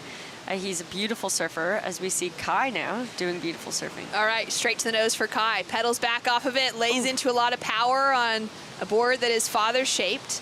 Driving back through this one, setting himself up here as he's just kind of checking left to right, wants to make sure he's staying in that trim point of the wave. That's going to do more of the work for him and allow him to just make things look really easy. A lot of the important part about good longboarding is just making the difficult look easy. The easier it is, more than likely the surfers are doing something extremely critical that is very difficult to the average surfer. Even the world's best shortboarders, for them to try and perform this way on a longboard would be impossible for a lot of them. Yeah, it's a real skill, and seeing what Kai just did, he made the difficult look extremely easy on bumpy waves, and reading the waves, I can't stress that enough, is how crucial but difficult that is at this wave. I think that's something we were all really trying to work hard to learn in our free surfs. And he takes the high line, gets the nose ride right off the bat, gets back to a second one. That one was really nice, got to hold it a bit, and wow, that turn was beautiful. Nice power, in control. Another one, you can just see he shoves his back foot and kind of gives it that extra little flair in the quieter positions of the wave, and gets another nice nose ride. Really just giving it all to the judges to say, hey, you're looking for nose rides and turns and variety, and that's what he did on this wave. So I think that could potentially improve his situation, or could be, you know, right around there. Scores still to come through for this last one for Kai. Rachel, you said, you know, you grew up surfing with Kai. You grew up in that San Clemente area of California, surfing a lot of San Onofre and waves that would often back off and reform again. So you had to learn to read conditions like this quite well. Yeah, I guess that's true. I hadn't even necessarily thought about that, but this is reminiscent of a lot of waves that we have in California. Swami's as well down in San Diego is one that this has been likened to a lot throughout this event by the Californians. So Kai did a really great job with this wave. And that's what I was talking about before, just that redirection. I really like that, just adding some speed and power into a place that the wave isn't offering it in itself. So we're still waiting for that score to drop. His previous was a 3.1. His top two waves at the moment sit in that 5-point range, the 5.57 being the highest. You can see surfers for the next heat, Ben Considine from this local area, would know this break more than most of the surfers in the draw and surf it better than most longboarders in the area. It's exciting to see Ben get his call up to tour for this entire season. Yeah, absolutely. And it's always really special to have an event at your home break, you know, so I know that's been really fun for him. Kai up and riding once again, staying really busy out in the water. Slightly different tactic to what we've seen from Max Weston. He'll kick out here. Still waiting for that last score to roll through. Max already out at backline again after the long swim, collected his board on the sand, thankfully. We're hoping that it avoided the rocks. Made his way back out into the lineup, and he'll be looking to catch another wave. Down to 5 minutes, 30 seconds on the clock. Little crumble as we can see Max Weston standing up on the outside section. And he's now just trimming in that top third of the board in that speed section, carves back, crouches really low to try and keep that momentum moving forward, drop knee, cut back. Like the way he's lifted up that back arm as well, throwing in his own bit of style and variety. And we've got another scores finally in for Kai Mana Takayama. It's a 5.63 for his previous wave, a 2.73 for the last one. So the 5.63 does come through as his highest score. He hasn't quite scratched into the sixes, but it does increase that requirement narrowly to Max Weston, chasing a 5.3 as we take a look at this one. Yeah, Max gets some nice work done out the back. It was unfortunate that then this didn't turn into one that really ran through the inside as he's trying to connect it through and gets a nice turn there, but then, you know, obviously cuts out here. So I don't think it will chip into that 5.3 that he needs. But it was beautiful surfing. Now, Rachel, reflecting back to your time growing up in California, you're currently living on the Gold Coast, although you spend nearly as much time in California these days as you do on the Gold Coast. How influential was that in your life, in the path that you've chosen now to be a professional longboarder? I mean, it was everything. It's the entire reason that I'm here. I've been able to grow up, fortunately, with an entire family who's loved surfing, and that was kind of always just the thing that we did. And to grow up with iconic waves like San Onofre in my backyard was the ultimate playing ground, you know, as a kid growing up. And then we all have myself, Kevin, Kai Takayama, Avalon Gal. We all surf for Oceanside Longboard Surfing Association. So that was our Oceanside Surfing Longboard Club. And all that support, all the waves that we've been able to grow up with, all the community. I mean, the fact that those other three names that I just mentioned, the fact that we've all been able to grow up pushing each other forward has just been really crucial, I think, for all of us being here now. And to be able to see, yeah, all of you on tour performing at such a high level. We'll take a look at the heat recap now with Kai sitting in the lead with those couple of fives on the board. Some of those maneuvers, throwing in that power, really being the thing that set himself apart. Yeah, and he's just looking really loose and kind of has that same zesty flair that Kevin was showing too, and that's no surprise as they often go back and forth. Now, Max also has just been surfing so nice. I think it's more of just the wave selection, and not even so much wave selection. It's just, you know, when you're taking off these outside sections, he's been surfing beautifully, and this was his highest score, and did end up offering that opportunity on the inside, but I think that's what his backup wave has been lacking, is another one that ran all the way through like this. Yeah, this wave coming through as the highest score of the heat, but unable to find himself a second one. Here at the Bioglan Bells Beach Longboard Classic, it's been an awesome time to have the world's best longboarders here.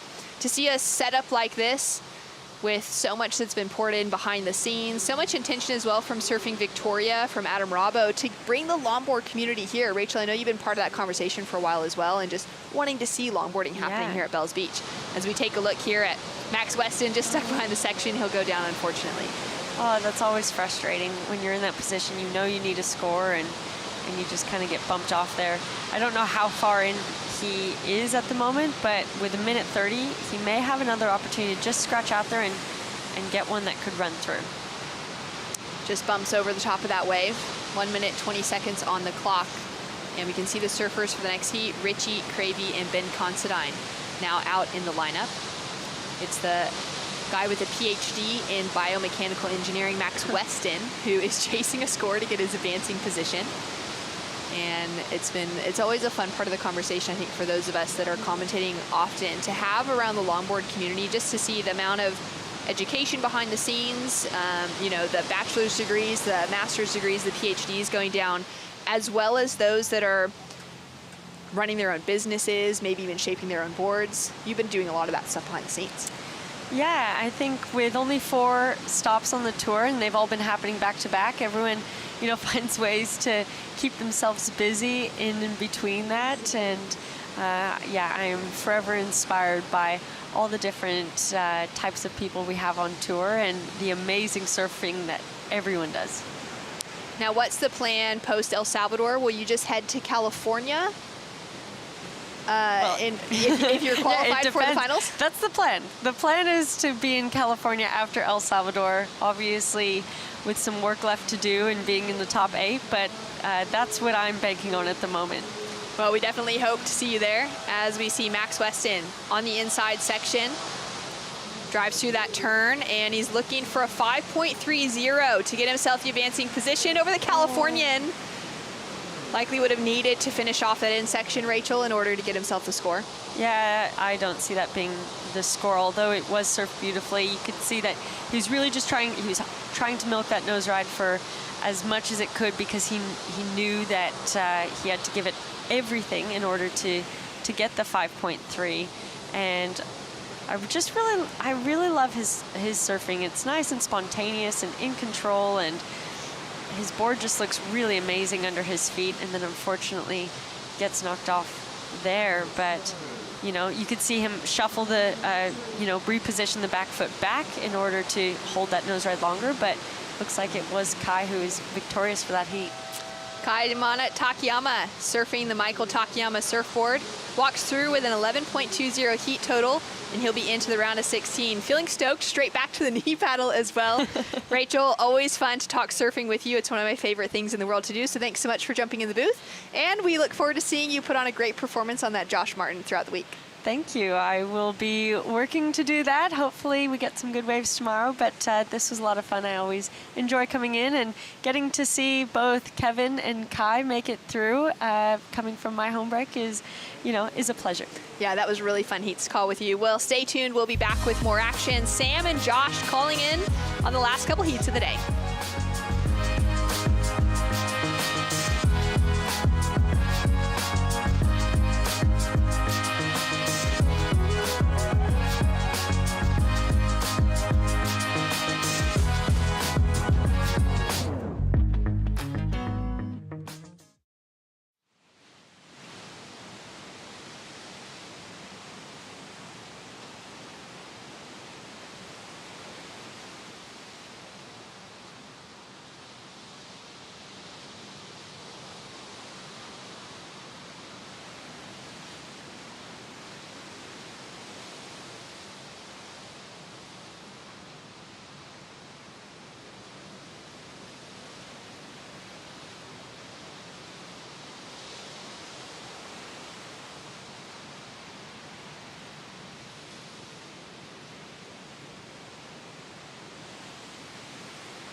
The Bioglan Bells Beach Longboard Classic presented by Rip Curl is brought to you by Bioglan, official vitamin partner of WSL Australia. By Visit Melbourne, official event partner. Plan your trip to Melbourne. By Rip Curl, the ultimate surfing company.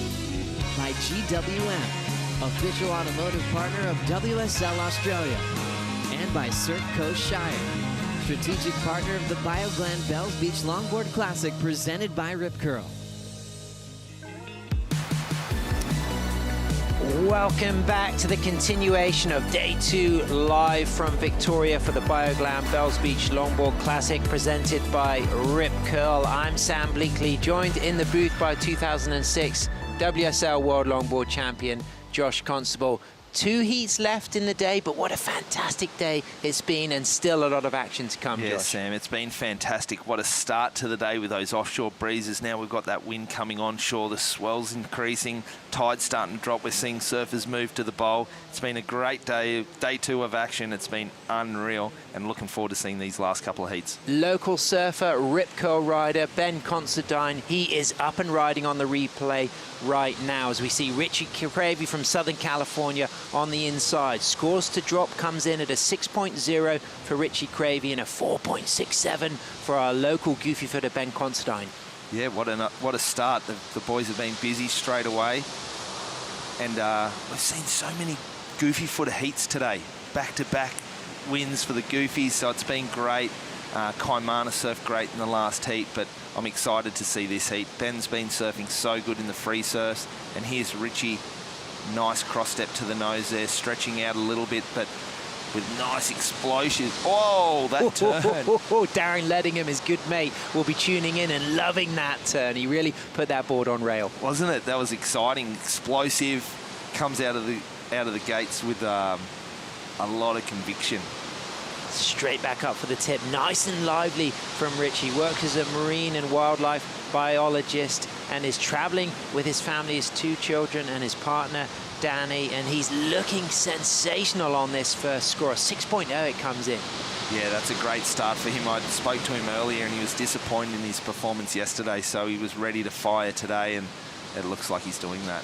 Absolutely nice, lively, loose, as we can see on the slow motion. Of course, from Cardiff, a lot of surfers drawing parallels with some of the waves in that part of California, used to wearing the rubber and, of course, used to surfing these nice, beautiful conditions. Like he was saying to us yesterday, he feels quite comfortable out here. He sees a lot of resemblance to his local break at Swami's when there's waves on. So he looks comfortable, he feels good, but someone that feels good and that really knows this wave. Ben Considine straight up for a 5, back to the tail, back for a second 5. Good rail work in between from the young Australian based locally here.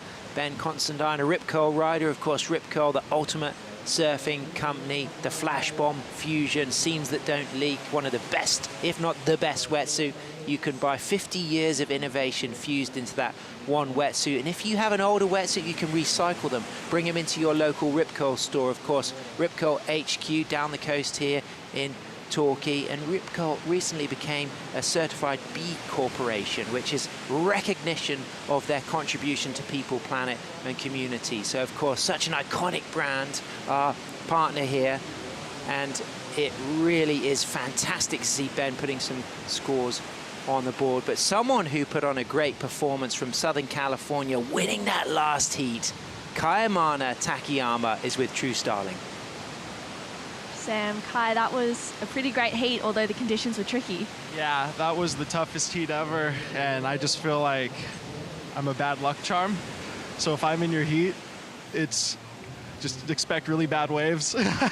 Don't be nervous because I could surf or anything. That's not it. It's because the waves are going to be bad.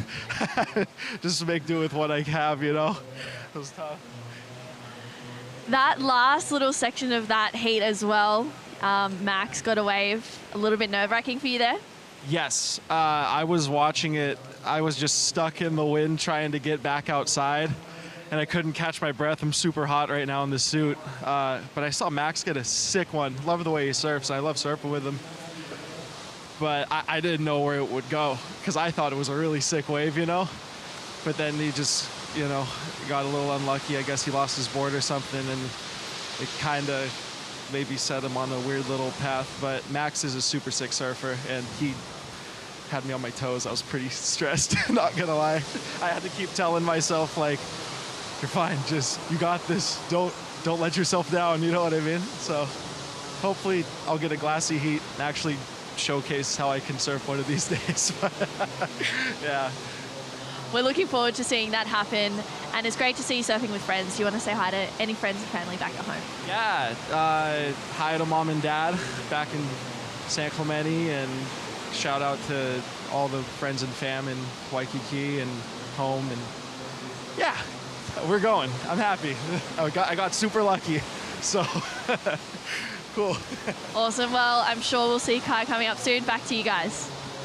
Genuine stoke from Kaimana Takayama, taking the win. As you see, Ben Constantine stalling up to the tip. 6 steps up for a 5, holds that 5, holds that 10, lift on the nose, drops down into the face, clean cross-stepping back to the tail, sweeping turn, throws spray, sets himself up again with 6 steps in for another 10, a really long double nose ride. 2 good, committed, dynamic, high degree of difficulty 10s.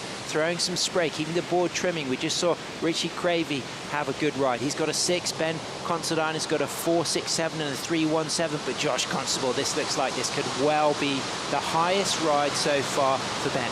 Wow, what a wave, what a start. Would have loved to see it be a little tidier at the end. Unfortunately, taking that little fall, there wasn't much points left on offer, but it just leaves a funny taste in the judge's mouth. But that was a sick wave, 2 really good hang 10s on that outside part, so the judges are going to love that one. So Cravey drops a score of a 4.17, puts him in first position. Now Ben Considine chasing a 5.51. 1 score to drop. This is Cravey's 4.17. What do you think of this, Josh? So an average wave, kind of, there's not much wall on it, but he's just hanging with it. He's got beautiful flow. The board looks like it's got some beautiful trim on it, getting him from section to section. But just the wave, letting him down, the surfing he's doing is really nice. But I'm really interested to see the score that Ben gets, because that was a great wave and a well-surfed wave from Richie. But the open face and the big maneuvers that Benny did on that last wave, I think it's going to go really good. That was a great finishing part of the wave, but the outside was a bit sleepy. So I think we're going to see a big score come in here for Ben. Here it is now. Great setup for this first nose ride, but the second nose ride also very, very dynamic. Yeah, there he is, hanging 10 there, coming out of it, nice little turn, drop knee turn back, setting up, and here it is, the 5 to the big 10. A little bit of hang time. Ooh, got a bit of lift there as well, didn't he? Drives out of it with another big turn and then just keeps it clean through here. So I think he's feeling it, he knows, and he's probably thinking to himself, just finish it off cleanly, and unfortunately he just comes unstuck. But all the work has been done on the outside.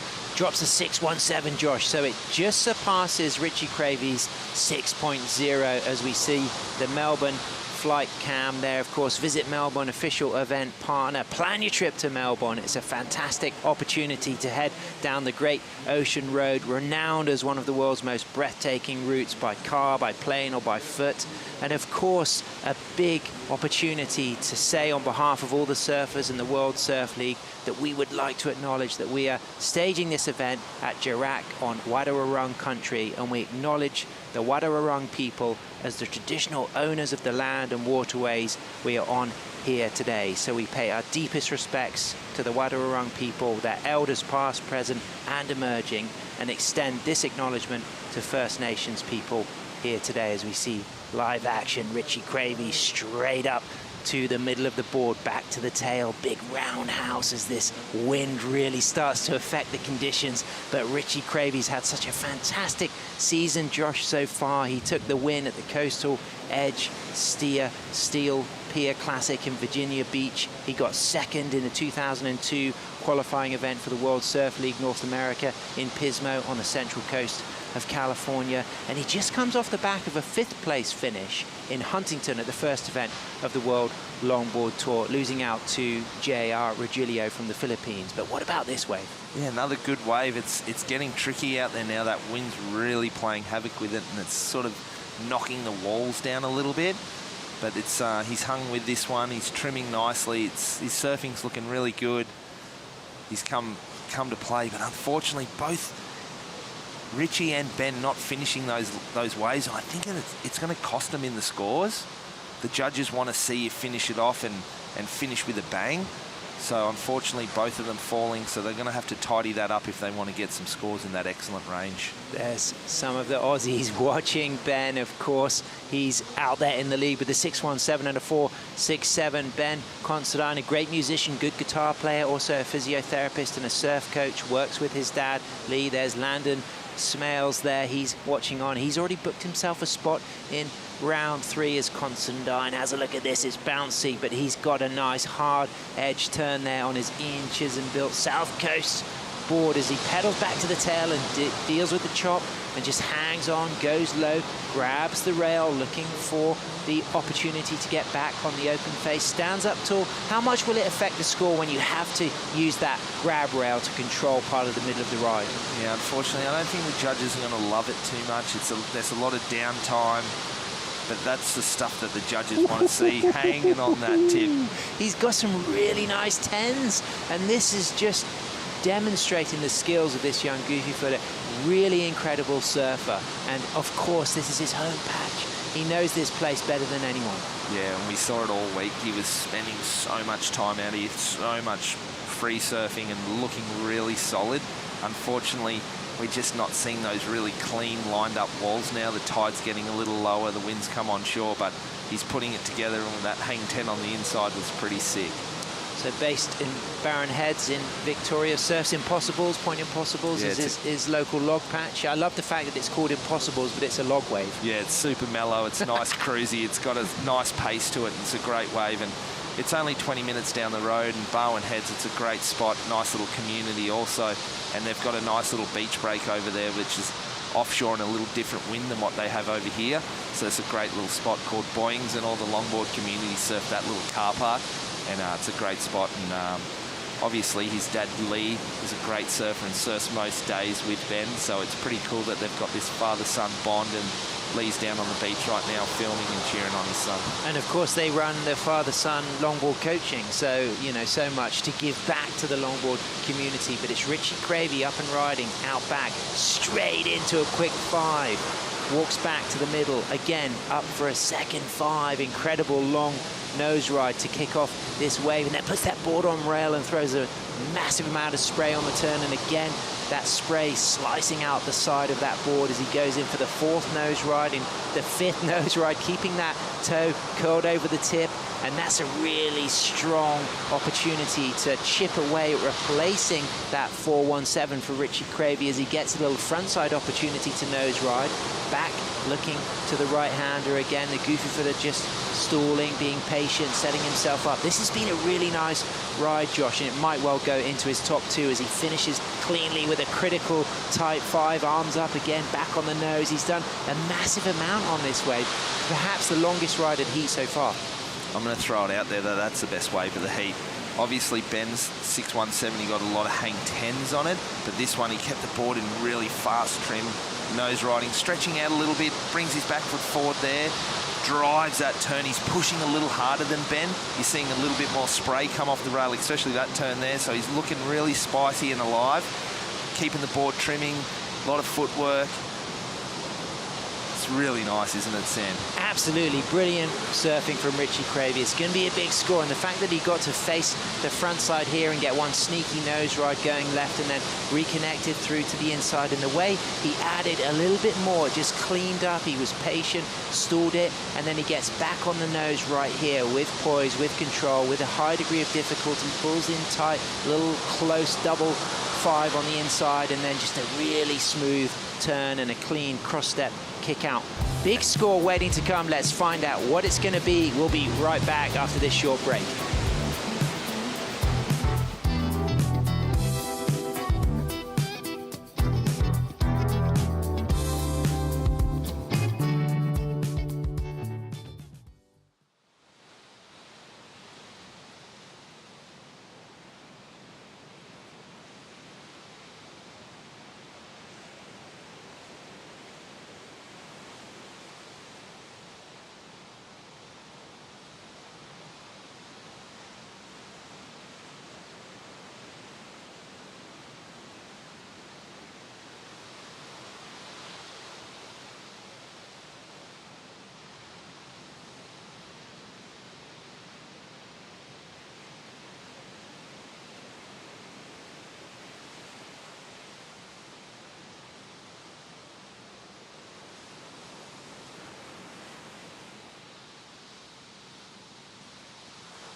Go to Pinto, boost.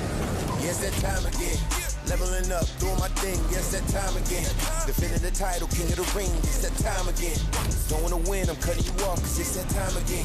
Yeah, it's that time again. Yeah, it's that time again. Leveling up, doing my thing, yes, that time again. Defending the title, king of the ring, it's that time again. Felipe Toledo just unleashing. Absolutely. Who will rise to the top on that one-day winner-takes-all opportunities for the top 5 men and women to win the World Shortboard Championship in Trestles between the 8th and the 16th of September, as we see John Van Hoyenstein, Johnny the Ripper, Michael Van Hoyenstein representing Hawaii. He's got Thai ancestry in his family. He's going to be coming up in a fantastic heat with Australian Kai Ellis Flint, who works as a surfboard laminator in Byron Bay. But right now, Richie Cravey has just dropped a 7-1-7. Changes the situation, pushes Ben Considine into second position. Now the local surfer, Ben, he needs a 7-0-1 with a rainbow streaking across that exposure to the Southern Ocean. Keep going that way and you'll get to the Antarctic. That is one of the most exciting parts of ocean on the whole planet, Josh. Yeah, how good is this? We're so lucky to be here. Thanks to the Bells Beach community for having us down here, all the local surfers for sharing their waves with us, and it's been a real treat this morning. The waves were fantastic and we've seen some great display of longboard surfing all day, but this heat's starting to heat up a little bit. That last wave of Richie Cravey's came in at a 7-1-7. It was really good surfing. He finished it up to the shore.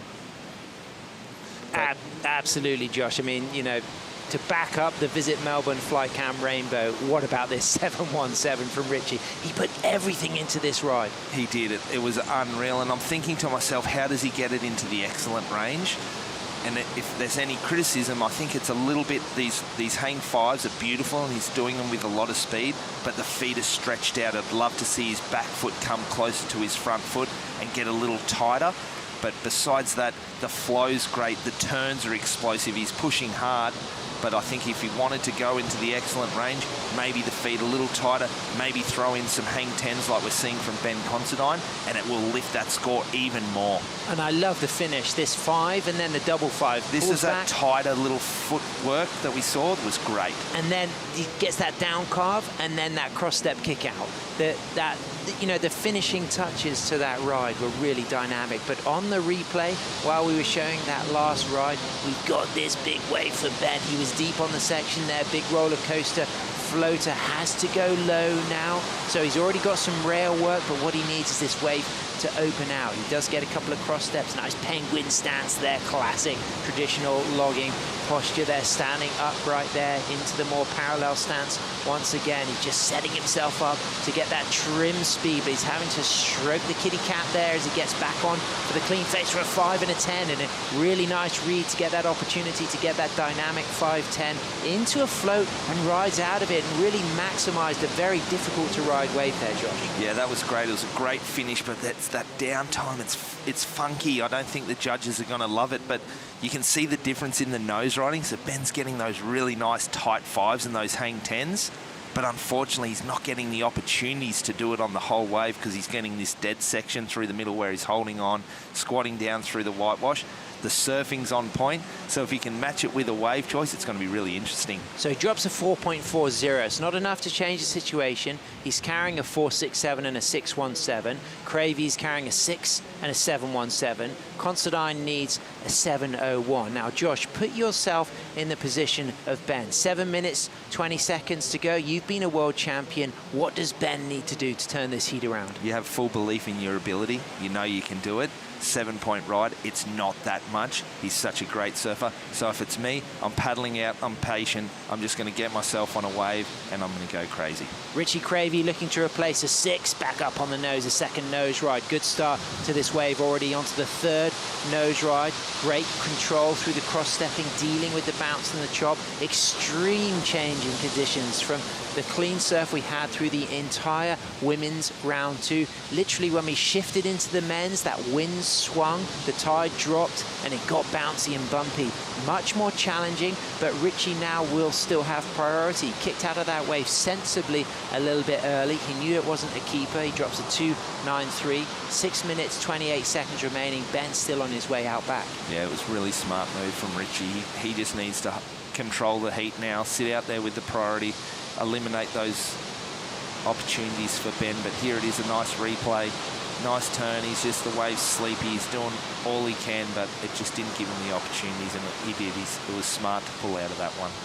And a great season for Richie. Like I said, he won the Coastal Edge Steel Pier Classic in Virginia Beach earlier this year, and he had that 5th place finish in Huntington. Actually, he had a priority interference situation with J.R. Regilio from the Philippines. So had that not happened, he would have perhaps been a contender, but J.R. was on a roll. J.R. moved on to the semis, lost to eventual event winner Connie Ellis-Stewart from Hawaii, who's our #1 seed, who's still in this event. Richie Cravey just looking back, looking to see the priority situation. He knows he's got a 7.17 and a 6, but he knows that that scoring potential is there for Ben, a local surfer, strong, already got a 6.17, can easily get a 7. Yeah, the Southern California surfers, they know Richie Cravey. They've seen him around, they know what he can do, but no one's seen him on the world stage. So when he got to Huntington and he was putting on these performances, it definitely put people on watch, because he's a great surfer, and I've been fortunate enough to surf with him a lot of times over there in California at Oceanside and Cardiff Reef and all those areas. That's his hometown. He's a great surfer. So it doesn't surprise me that he's here and he's putting on performances like this, but he's stayed local for a long time of his surfing career and just surfed locally. So it's great to see him here on this world stage and putting on a display. Yeah, well, last fall in California, he went up to the North American Regional Qualifying event in Pismo just on a whim, but he got to the final with Kai Salas. He took 2nd, backed up with that 1st place finish in Virginia Beach this season. It gives him a spot on the World Tour, and here he is, the 34-year-old on the world stage. All of the surf community have known how much of a great longboarder he is for the last 15 years, but it's great to see him here on the World Surf League World Longboard Tour. And totally, he knows he's coming to a beautiful location like Torquay and Bells Beach. He's brought his family along. They're having a great trip. I've seen the kids. They've been so stoked seeing the kangaroos every day. And like we said, we were fortunate enough to go mountain biking the other day, and they're out there. They're being a part of the community. They're getting some great food, and they're having a great time. It's such a family-friendly area. So he's sitting out back there with priority. Ben Considine still working his way out into the lineup as that tide still gets a little bit lower. So will they be shifting now more into the Bells Bowl, or because of swell size, are they still surfing really the Rincon section? Yeah, they kind of, it feels like they're in the middle right now. I definitely saw before we saw this heat start, when I was watching it, the live action, there was waves in the Bells Bowl. Kaimana was kind of sitting over that side, and then we saw Max Weston. He was sort of more in the Rincon section. So it's in between tides. It's sort of moving both ways. We can see now here with this flight cam that it's giving us a great overview of the lineup, and up to the top right of our screen is Rincon. Over to the left we can see the jet ski. That's around the Bells Bowl area. So it's a great location for this longboard event. We're so pleased to be here, but conditions are definitely getting a little tougher this afternoon for these surfers. You've been coming down to this coastline for about 15 years, would you say, Josh? Yeah, I have. I've been coming down here, spending a lot of time, a few months a year. I really love it down here. The waves are so good through the winter time. There's so many opportunities to ride different boards. You can longboard, but here we go, some live action. Richie Cravey with priority, up to the nose, looking to drop that 6.0, takes a fall, so won't change that situation. Ooh. He'll get a possible lost board, as we see Ben Considine more on the inside, but nice 6 steps up for a 5, up for a 10, moves back to the tail. Looks like he's going to set himself up for another nose ride. Again, a 5, really nice lifting, long 10, pedals back to the tail. Nice throw of the spray as he uses now the drop knee turn to set himself up with 2 steps, and then back to the trim line with the footwork, using a cross-step turn, stall, and again to a nice clean section 5, and then just riding out of that, but chasing a big score as we move into the 2-minute warning. Is there going to be enough time for him to paddle out and get that 7? He has to. He has no choice. I don't think that wave's going to go into the 7. Here's this one of Richie trying to just put a bit of a nail in the coffin right now and drop that 6-point ride and really put pressure on Ben. Unfortunately, just the wave was sort of bouncing and then he took this fall. No leash. You can just see he tries to hold it with his legs. You know, when you fall in those situations, you just try to grab it with your calves. But I'm not quite sure if he did lose his board here. No, yeah, it was a good wave. And yeah, look, here it is, laying back, grabbing it with his legs. I didn't know you'd know this feeling because you never fall, Sam. As we see the replay of Ben Considine on that 5-10, chasing that 7. Josh, what do you think about the score? I just don't like the wave size. It's small. That's beautiful, that hang 10. He's rocking on the nose. He's really feeling it. Driving hard. He's trying to get energetic through the turns. Drop knees. He's trying everything, but the wave, unfortunately, is not going to give him the choice. The size Scoring and the potential. yeah, it's just not there, is it? Commiserations for Considine. He gets a 4.53. It's not enough. The surfing was there. We saw from the 10s, but just the waves not cooperating didn't for Ben. cooperate. There's 40 seconds to go. I know that he won't give up. He's not that type of guy. He'll fight to the end. So hopefully he's putting in the big hard yards, paddling back out now. I'm going to get one more opportunity. But it's been a great year. It's been the season wildcard. He will attend the event in El Salvador. He got 17th in Huntington, losing out to Tony Silvani. He got a 4th in a Manly Classic, losing out to Kai Ellis Flint earlier this season, and a 5th in the Noosa Longboard Pro, losing out to Landon Smales. He's really put on a good show. He'll be coming back strong for El Salvador. He'll be continuing to fly the flag for the local Vic crew, but he's going to be eliminated, Ben Considine, and Richie Cravey will book himself a spot in that round 3, unless I've spoken too soon, because this is live action and we have got now a score to drop for Ben. We don't have an idea of the beginning of that wave, Josh, but you'd imagine he wasn't able to get right out back to catch that wave. No, we didn't see him out the back there with Richie, so, but it's never over till it's over, so we'll see what happens with that wave. Not sure if this was just before the siren either, but this one's looking nice and smooth and great flow, but here's this wave of Ben's. So chasing a big score, isn't he? Yeah, unfortunately it didn't make the difference, so Ben will be eliminated, but great surfing, Considine. A pleasure to see you here on the world stage. Congratulations, Richie Cravey out of Southern California, booking himself a spot in the round 3. And coming up next, we've got John Michael Van Hoinstein, Johnny the Ripper, surfing against Kai Ellis Flint. That's going to be a good one. Stay with us, ladies and gentlemen. We'll be right back after these messages.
Welcome back, ladies and gentlemen, to the Bioglan Bells Beach Longboard Classic presented by Rip Curl. Just an hour and a half by car from Melbourne, Victoria. This road stretches 150 miles all the way along the winding coastline, overlooking the most dramatic beaches of the Southern Ocean and Bass Strait. It's an incredible place, and further down the coast you can experience the towering 12 Apostles and marvel at all the incredible geology. But right here at Jirac or Bells Beach is one of the greatest right-handers on the planet, as we see Johnny Van Hohenstein from Hawaii. Moved there age 6 after growing up in Thailand and the Philippines, and now riding Michael Takayama surfboards. Born in 2003, the youngster kicking off with a score. Surfing against Australian Kai Ellis-Flint from New South Wales on the central coast between Newcastle and Sydney, now based in Byron Bay. The regular footer works as a surfboard laminator at North Coast Surfboards, where they churn out Takayamas. And of course, Kai's dad, Peter, in the car park watching, cheering him on. Kai Ellis-Flint, a real natural, Josh. A lot of variety, stylists. You know, there's a certain kind of group of longboarders who will love the flow that you see from Kai Ellis-Flint. Yeah, he's a fantastic surfer and an even better guy. So, and a great board builder too. So this is a really exciting heat. This one today for me is one of the most exciting because we've got Johnny the Ripper, who's energetic, fired up, really explosive in his surfing. And then on the other hand, we've got Kai that's kind of explosive in a different style, nice flow. We saw that on display at Huntington. He turned a lot of heads in a couple of those heats. He's got beautiful flow. I'm excited to see this heat go down. He took a 5th in Huntington, lost out to Tony Silvani.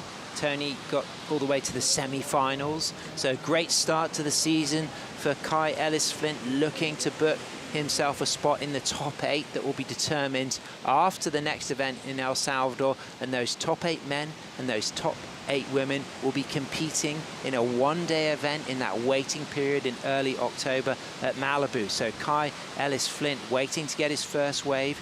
John Michael Van Hohenstein, he drops a 3-0, known as Johnny the Ripper, but up and riding, it's Kai Ellis-Flint. Great fade, deep fade there, straight up into a nose ride, but that wave just all mush, just nothing there really to allow that fin and that tail to lock and lift and allow him to nose ride through that section. That wasn't the start he was probably looking for, but there's so many waves and so many opportunities out here. He'll just shake that one off, get back outside and wait for something better that comes in on offer. So it looks like Johnny the Ripper is having a check of that wave, but he'll probably keep priority because Kai Ellis-Flint won't be deemed to have been in the lineup yet, so priority won't switch until we see that number 2 under Kai's name. Then you know he's in second priority, but he's up and riding right now, opting to go on this nice wave into a 5, into a 10, real Harrison Roach kind of style at times, the way he'll flex his body, and he's got a real variety of approaches. There's the 5 again, there's the 10, and then cuts back, keeping it nice and smooth, and then just being patient here, eyeing up the section, walking back to the tail, some cross step back up to the tip, and then that wave just fading out. But he'll be pleased about that. He's kind of washed off the cobwebs after that first fall. It won't be a massive score, but it'll be a decent score. It's funny you say that because I was seeing glimpses of Harrison Roach, our current world longboard champion from Noosa Heads, on that takeoff when Kai was fading and walking, and I was seeing glimpses of that. So obviously the boys like a style of surfing. And look at this, it's just beautiful, nice cross step. And through that little bit there, through that whitewash, and this cutback was so nice and just searing and slicing. Unfortunately, the wave didn't offer too much. But I do feel like this is going to maybe take over Johnny's little 3-point ride that he's got and just put him in a nice little position to take the lead of the heat. He'll get back out there and he'll need to do better surfing than that to win this heat because Johnny the Ripper is ripping. Oh, absolutely. The snap on that fade turn straight up to the tip, gets back to the tail, comes hard off the bottom, hits the foam. Won't be a great score, but a lot more to come in this heat. And with that, let's go down to the glass because true styling is with Richie Cravey, who just booked himself a spot in the next round. That he did, Sam. Richie, you broke the double digits in that heat, but it was some pretty tricky conditions out there. Yeah, absolutely. I've been watching it all afternoon, and from this morning, the women's heats, it looked beautiful, and then the moment the men's started, it seemed like the wind came up, and it was inevitable with the tide dropping, the wind coming up, that things were going to look different.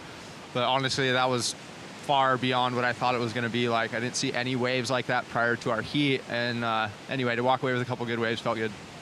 Knowing that Ben is from around this area, did you happen to try and tap into any of that local knowledge that he had, or keep an eye on what he was doing out there in that heat? I definitely had my eye on him a little bit, but ultimately I try to focus on myself in my heat. I feel like when I focus on other people, things tend to go downhill. Generally, I feel that I'm the person I got to compete against, and if I can manage myself, then I end up doing a little better. So I tried not to think about the fact that he is a great surfer and he is from here. I just kind of recognize what I see out there and try to make my plays based on that. And how special is it to have an event here, but also to have your family here supporting you as well? Yeah, that is the most special part about competing in all these events. I feel like things happen for a reason in life, and for whatever reason, you know, I am here at this point in my life, and I have my family here with me, and so to be able to share these experiences traveling around the world here, so all our first time in Australia, we'll be going to El Salvador, it means the world to me. So, yeah, very special. Thanks so much for having a chat. We're looking forward to seeing you up next in the round of 16 tomorrow. Back to you guys. Thanks, Sam. Oh, congratulations, Richie. And as a marine and wildlife biologist, he will absolutely love what he's seeing on the coastline here. But I'm loving the look of this takeoff now from Kai Ellis-Flint. Straight up to the nose, 4 steps, nice little stretch 5, stylish. But that wave just died on him. Johnny the Ripper drops a 3 and a 1.87. And Kai Ellis-Flint kicks off with a 4.17 and a 0.87 as we see Johnny Van Hoyenstein up and riding, but a little bit deep there, not able to get out on the open face. Do you think the surfers need to shift across to the Bells Bowl section a bit more? Yeah, I feel like Kai did that. Maybe that last wave he did move over there, and he's sitting a little wider in the bowl. There's some bigger sets coming. We knew that swell was going to fill in this afternoon. We might see a little more size tomorrow when we show up. So it's starting to come. Tide's dropping out. I definitely feel like the boys could relocate over to the Bells Bowl and get some of those runners all the way to the shore. So here's the replay of our last ride of Kai Ellis-Flint. Beautiful fade into that wave. Isn't it, this fade and the patience and the timing, really nice. Even this stretched out 5 looking really good. Unfortunately, just a little bubble in front of him and he went down, but that was looking nice. It's just stylish, isn't it? And how was that snap takeoff there? So quick to turn that Michael Takayama board. Yeah, really good. And unfortunately, it just didn't hold up for him and he couldn't get around. So the start of it was looking really good. Unfortunately, he hasn't been able to put together. Both the boys actually haven't been able to sort of string a wave together yet. And that might be the pressure, knowing that this was the hot heat of the day. 2 really good surfers, and they put a lot of pressure on themselves, and they're just trying to find themselves and find their feet still. But we've got plenty of time left, and hopefully we finish with fireworks, Sam. Yeah, absolutely. It's been an incredible day already. This is our last heat of the day. We've churned our way through all of that elimination round for the women's. Chloe Calmon put on a great show. Avalon Gould, Tully White, so many strong performances. Sophia Colhane looked incredible in the opening heat of the day, and then moving on to the men's. Tony Silvani, Cole Robbins, JR from the Philippines, Steven Sawyer, Kevin Scavana, Kai Takayama, Richie Cravey. Strong performances from a lot of surfers. How much of an advantage will it be for those elimination surfers who've got through to round 3, meeting those surfers who didn't have to surf today? I think it's big, especially if tomorrow, if we have a little bit of wind on it and the swell's jumping up. These guys are getting used to it. They've got another surf in out here in these conditions. That all the ones that have progressed actually had great heats. There's no one on that list that you just said that is a bit of a surprise. We're expecting to see those guys put on great performances and progress through their heats.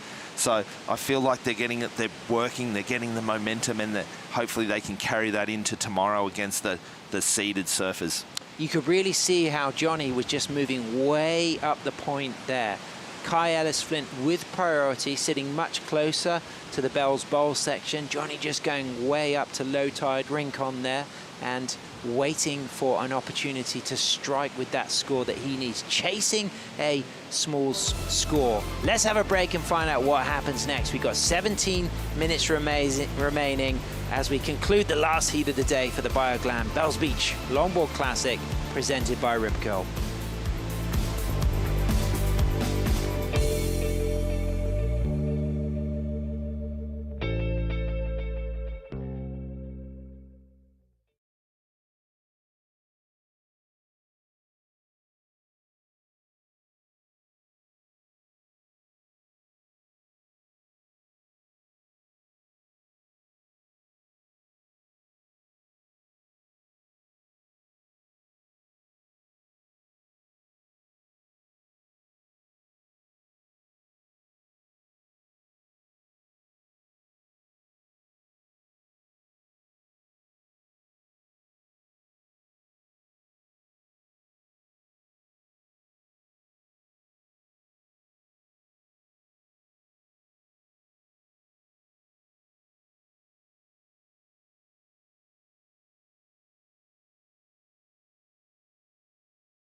The Bioglan Bells Beach Longboard Classic presented by Rip Curl is brought to you by Bioglan, official vitamin partner of WSL Australia.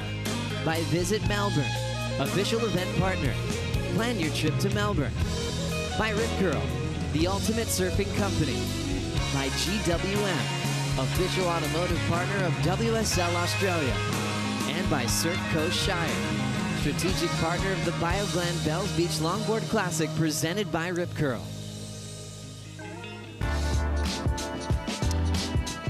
Welcome back to the last half of the last heat of the day. Heat number 8 of the elimination round of the men's, with Kai Ellis-Flint dropping a 5.33. Adding to that 4.17, John Michael van Hoyenstein, Johnny the Ripper, now chasing a 6.5 to move into first position as we get the replay of this 2.77 from Johnny.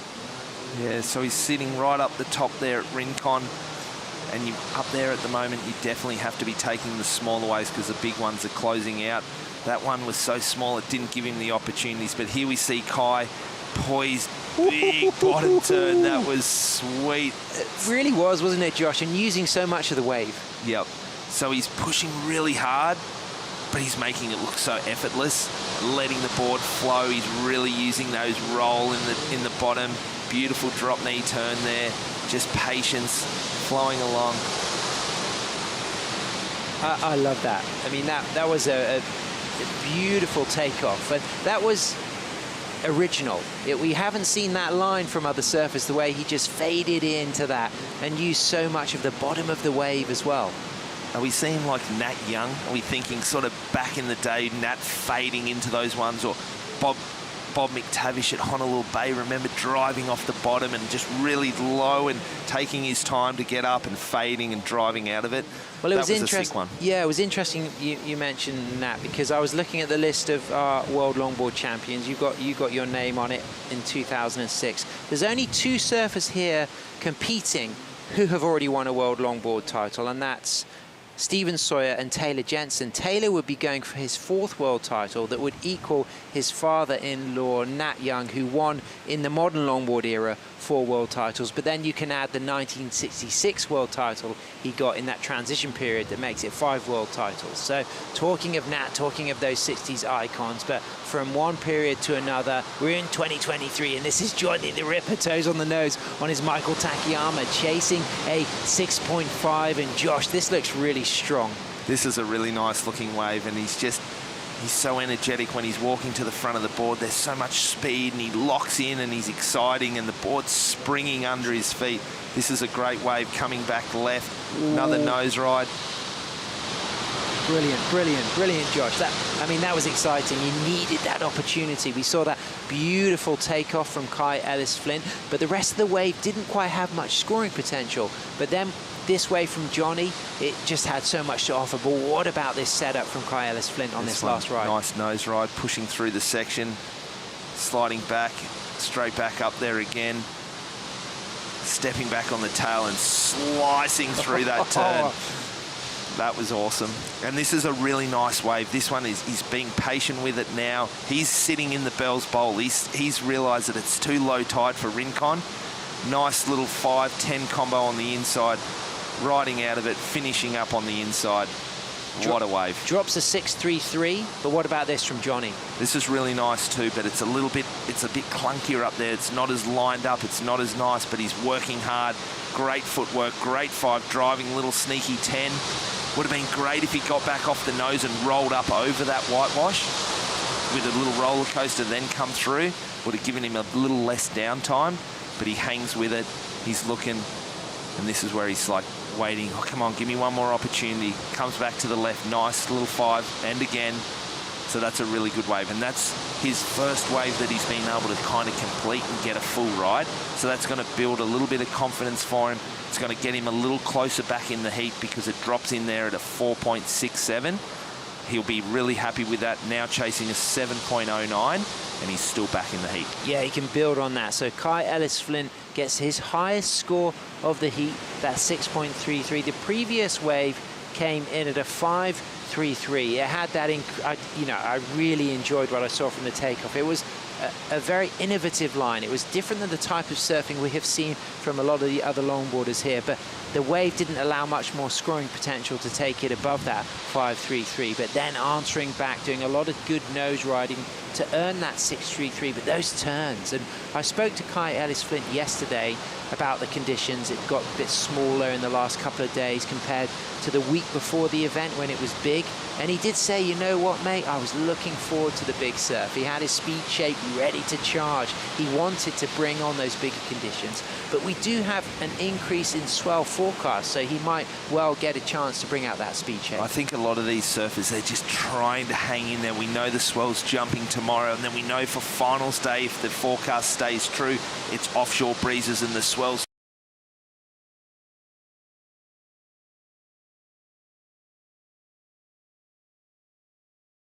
great waves on the way. Does it make you miss competing on the World Surf League, watching these surfers, many of whom you have competed against, the likes of Taylor Jensen? You would have had, tens of heats against Taylor in your career. Does it make you miss competing? I'd be lying if I said it didn't, but I'm excited sitting here with you, Sam, and watching great longboarding. But, once you're a competitor, it's always in there. The blood boils and you do want to put that rashy back on. But you know what? These guys are doing really good, and I don't know if I could match it with them anymore. I think you still could. I think you still got it in you, Josh. You're a 2006 world champion, and free surfs we've had, you've been getting those toes on the nose and surfing really nice off the tail. But loving what I'm seeing from both of these surfers. Different approaches. You're seeing that Johnny is just, hungry for it, busy, really kind of, attacking those sections. Kai more patient with his movement, more economy of movement, but both equally capable of getting something in the 7 range. I really loved, I see Johnny moved over to the bowl. He realised that Kai's onto something, a 6.33, a 5.33. He's moved over and he sat there, and now he's thinking, no, I'm not. I'm going back up the top. So we see him moving to the right of the screen. It looks like he's going back over there to Rincon.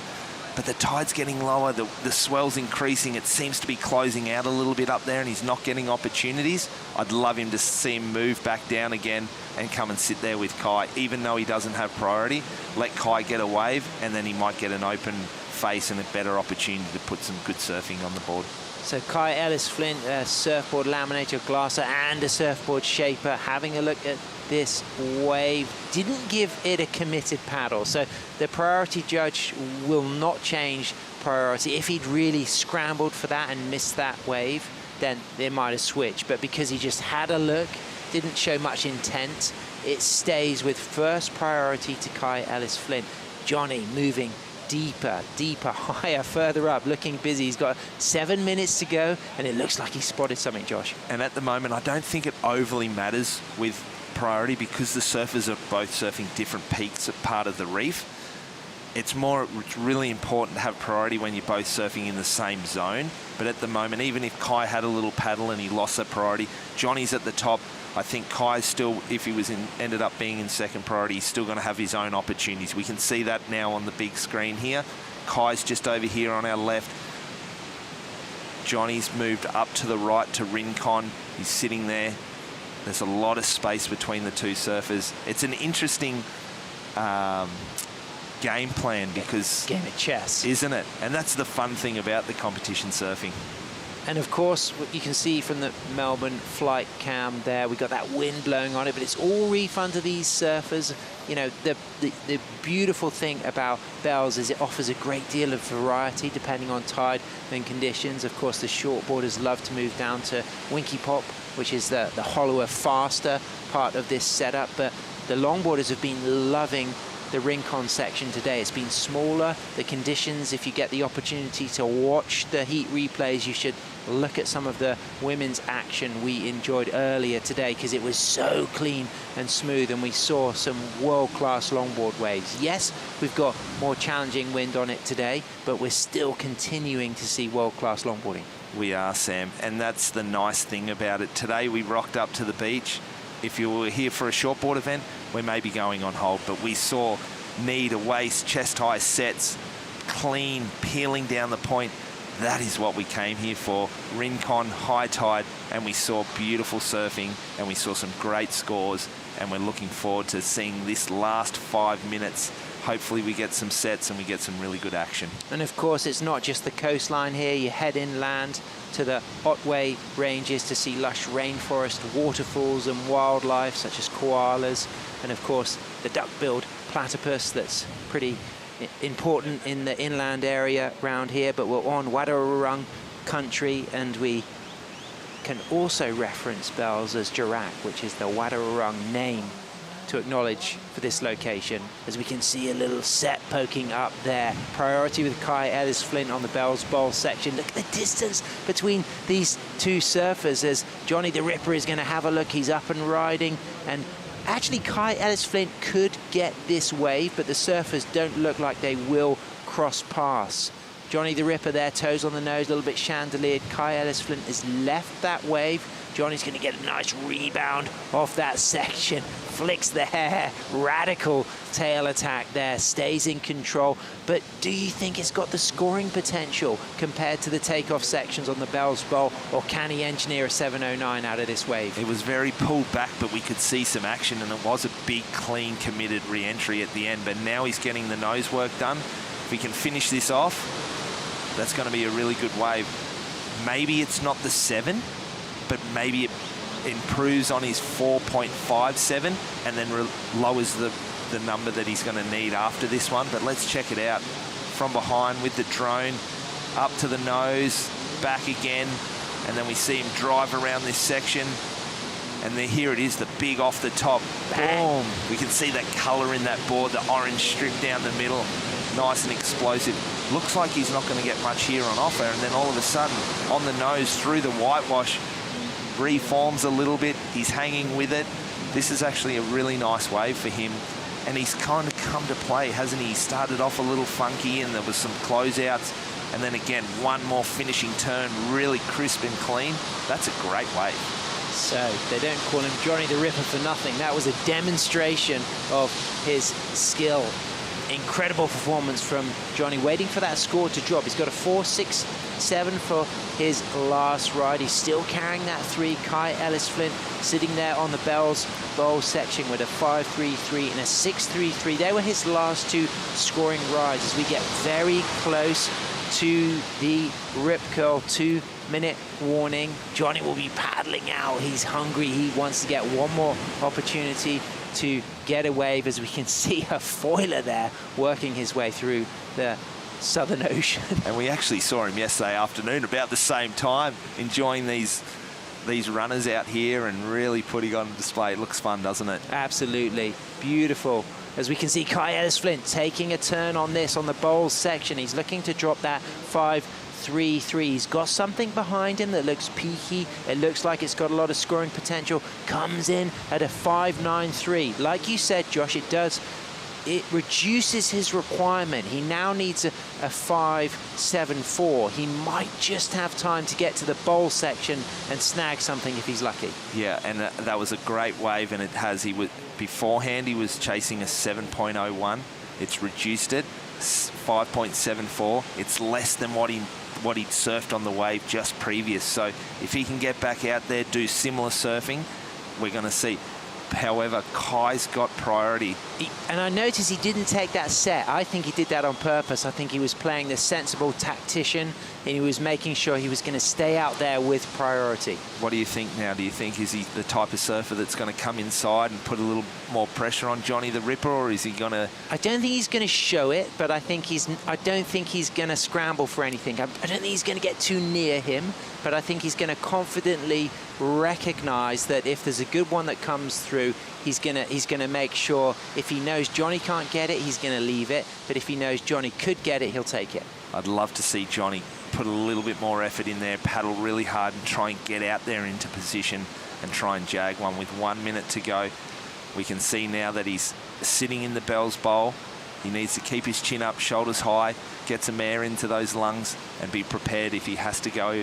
With 50 seconds to go, there looks like some lines coming through here, Sam. Could be a really exciting finish. Brilliant stuff. So Johnny looks like he might turn to go on this one. Chasing a 5-7-4, up and riding, fades in, 2-4 steps, gets the 5, gets stuck. But there's still an opportunity. There's 30 seconds remaining. He's probably going to have to move a little bit wider.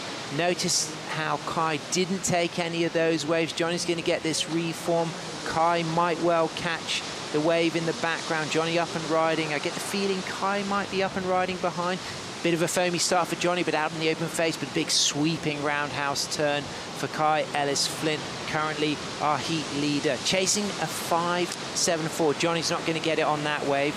And Kai Ellis-Flint looking to replace a 5-3-3. It's not going to happen on this wave. So Kai Ellis-Flint books himself a spot in the round of 16, and John Michael van Hoyenstein, Johnny the Ripper, will be eliminated, but he'll be coming to the next event on the World Longboard Tour in El Salvador. Put on a fantastic performance, gave that everything he could, Josh. It's a real bummer because he's young, he's energetic, and he's such a good surfer. He just didn't get the waves in that heat to really show the surfing that he can do. But he's an exciting talent out of Hawaii, and I really look forward to seeing him out in El Salvador. But some really dynamic lines from Kai Ellis-Flint. A couple of moments where we saw flashes of Harrison Roach, our reigning world champion. But Kai doesn't need to be referenced to anyone else. He's got his complete own act, his complete own style. He is the one and only Kai Ellis-Flint. Definitely, and he's surfing so good, and we've seen it. And you say earlier about how excited he was to see some big waves and get that speed shape out. He lives there at the Byron Shire. He'd be used to going down the coast and surfing big Lennox and drawing beautiful big lines. We saw some big calves just now. I loved it. Hopefully he gets through a couple more heats and we see him on Saturday on finals day, and if the swell jumps up, we can really see him laying down some big calves. That was really exciting, beautiful longboarding and impressive. Well, congratulations, Kai Ellis-Flint. We're going to have a break, but stick around for the WSL post-show.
Welcome to the WSL Post Show. Thanks for tuning in. Ooh la la, it's been a great day. Joined by 2006 World Champion Josh Constable. We have called some incredible longboarding today in pretty much perfect longboard conditions. Yeah, it's been a fantastic day of surfing. When we rocked up this morning, we saw that offshore breeze and the swell was clean, the lines were lined up.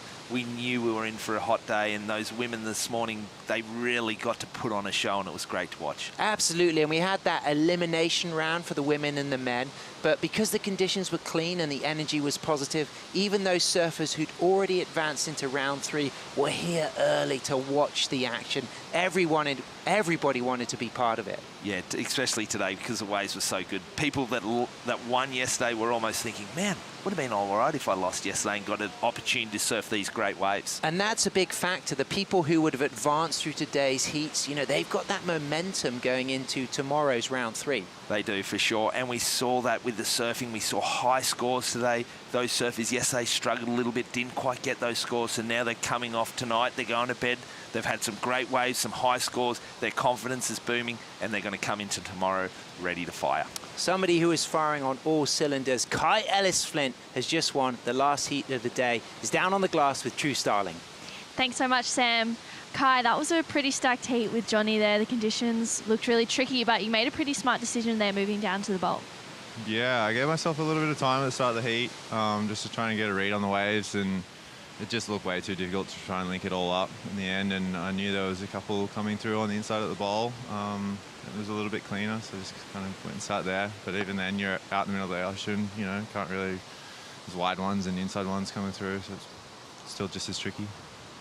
Is that something that you've been keeping an eye on throughout the afternoon, the bowl? I mean, everyone's been surfing at Rincon pretty much all day. The bowl hasn't been an option till this afternoon, so was that something that you looked at with family or friends? Yeah, I guess when, like a few days ago when there was that onshore wind and stuff, there was an opportunity to take a read on what it was going to do if there was going to be these kinds of conditions.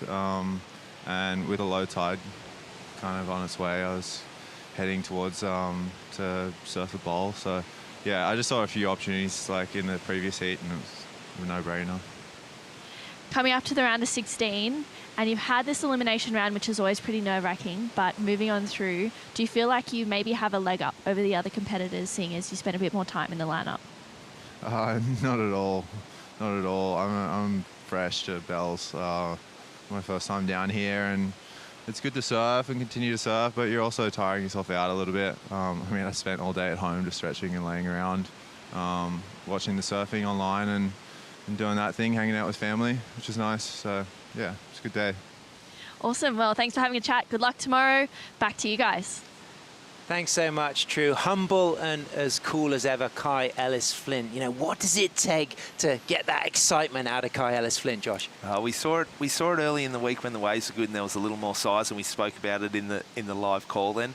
He wants some juice. He wants to lay some calves. He wants to get on that speed shape, and he wants to put on some good surfing. But he did that in that heat. That was really special. It was really nice to watch. But someone who put on some incredible surfing, standout of the day, Tony Silvani from the East Coast, absolutely on fire. I mean, toes on the nose on his Bill Stewart board, just looking dynamic. And look at these conditions. This is right on the top of the high tide. We just hadn't had that wind switch yet. It was more so in the middle of this heat when the wind switched. But this was Tony's first wave, and it was sensational. We didn't see much of this earlier with these bigger sets. And look at the footwork, the nose riding, and really nice here. I remember this turn, just jamming off the top, back on this inside Rincon runner, and that's what we came to see.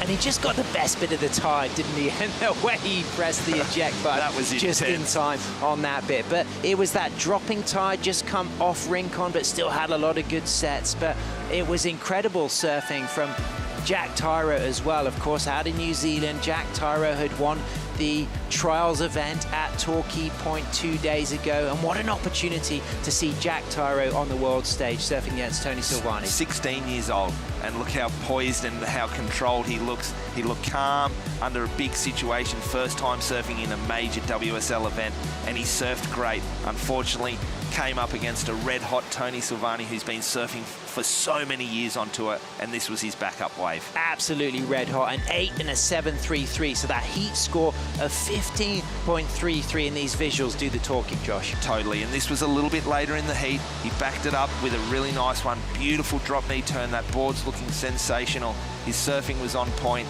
and it was great to see Tony really fight. It's been a long time since he's been making a lot of heats and getting great results, but not getting the scores like that. So for him to come out, it was a big confidence booster. I spoke to him after the heat, and he was buzzing. And Tony just got those clean waves. It did get messy later for the men's, but for the women's, they had clean surf all morning. And Avalon Gould from Laguna Beach, Southern California, on the Michael Takayama boards, she was just incredible with that footwork, that flow, and the high degree of difficulty on the nose rides, Josh. Yeah, she's one of my favourites, and I've been getting the opportunity to watch her surf. She's been coming to Noosa for the festival for a lot of years now, and this surfing today was just so good. 8.17, she backed that up with a 6.67, but Roisin Caroline, the chef from Byron Bay riding the McTavish surfboards, she got enough content to keep her Instagram happy for the next 6 months, even in this heat, despite losing, putting on a beautiful display of longboarding. Yeah, and that board has just got beautiful trim, beautiful drop knee turns. She just came up against a really hot surfer today, but this surfing that Roisin was doing was really, really nice, and she'll be happy with the performance. Didn't progress, unfortunately, but Avalon, she was on today. Absolutely. Brilliant surfing. She backed up that 8.17 with a 6.67. It's the strength in the legs, the way she's able to hold the nose.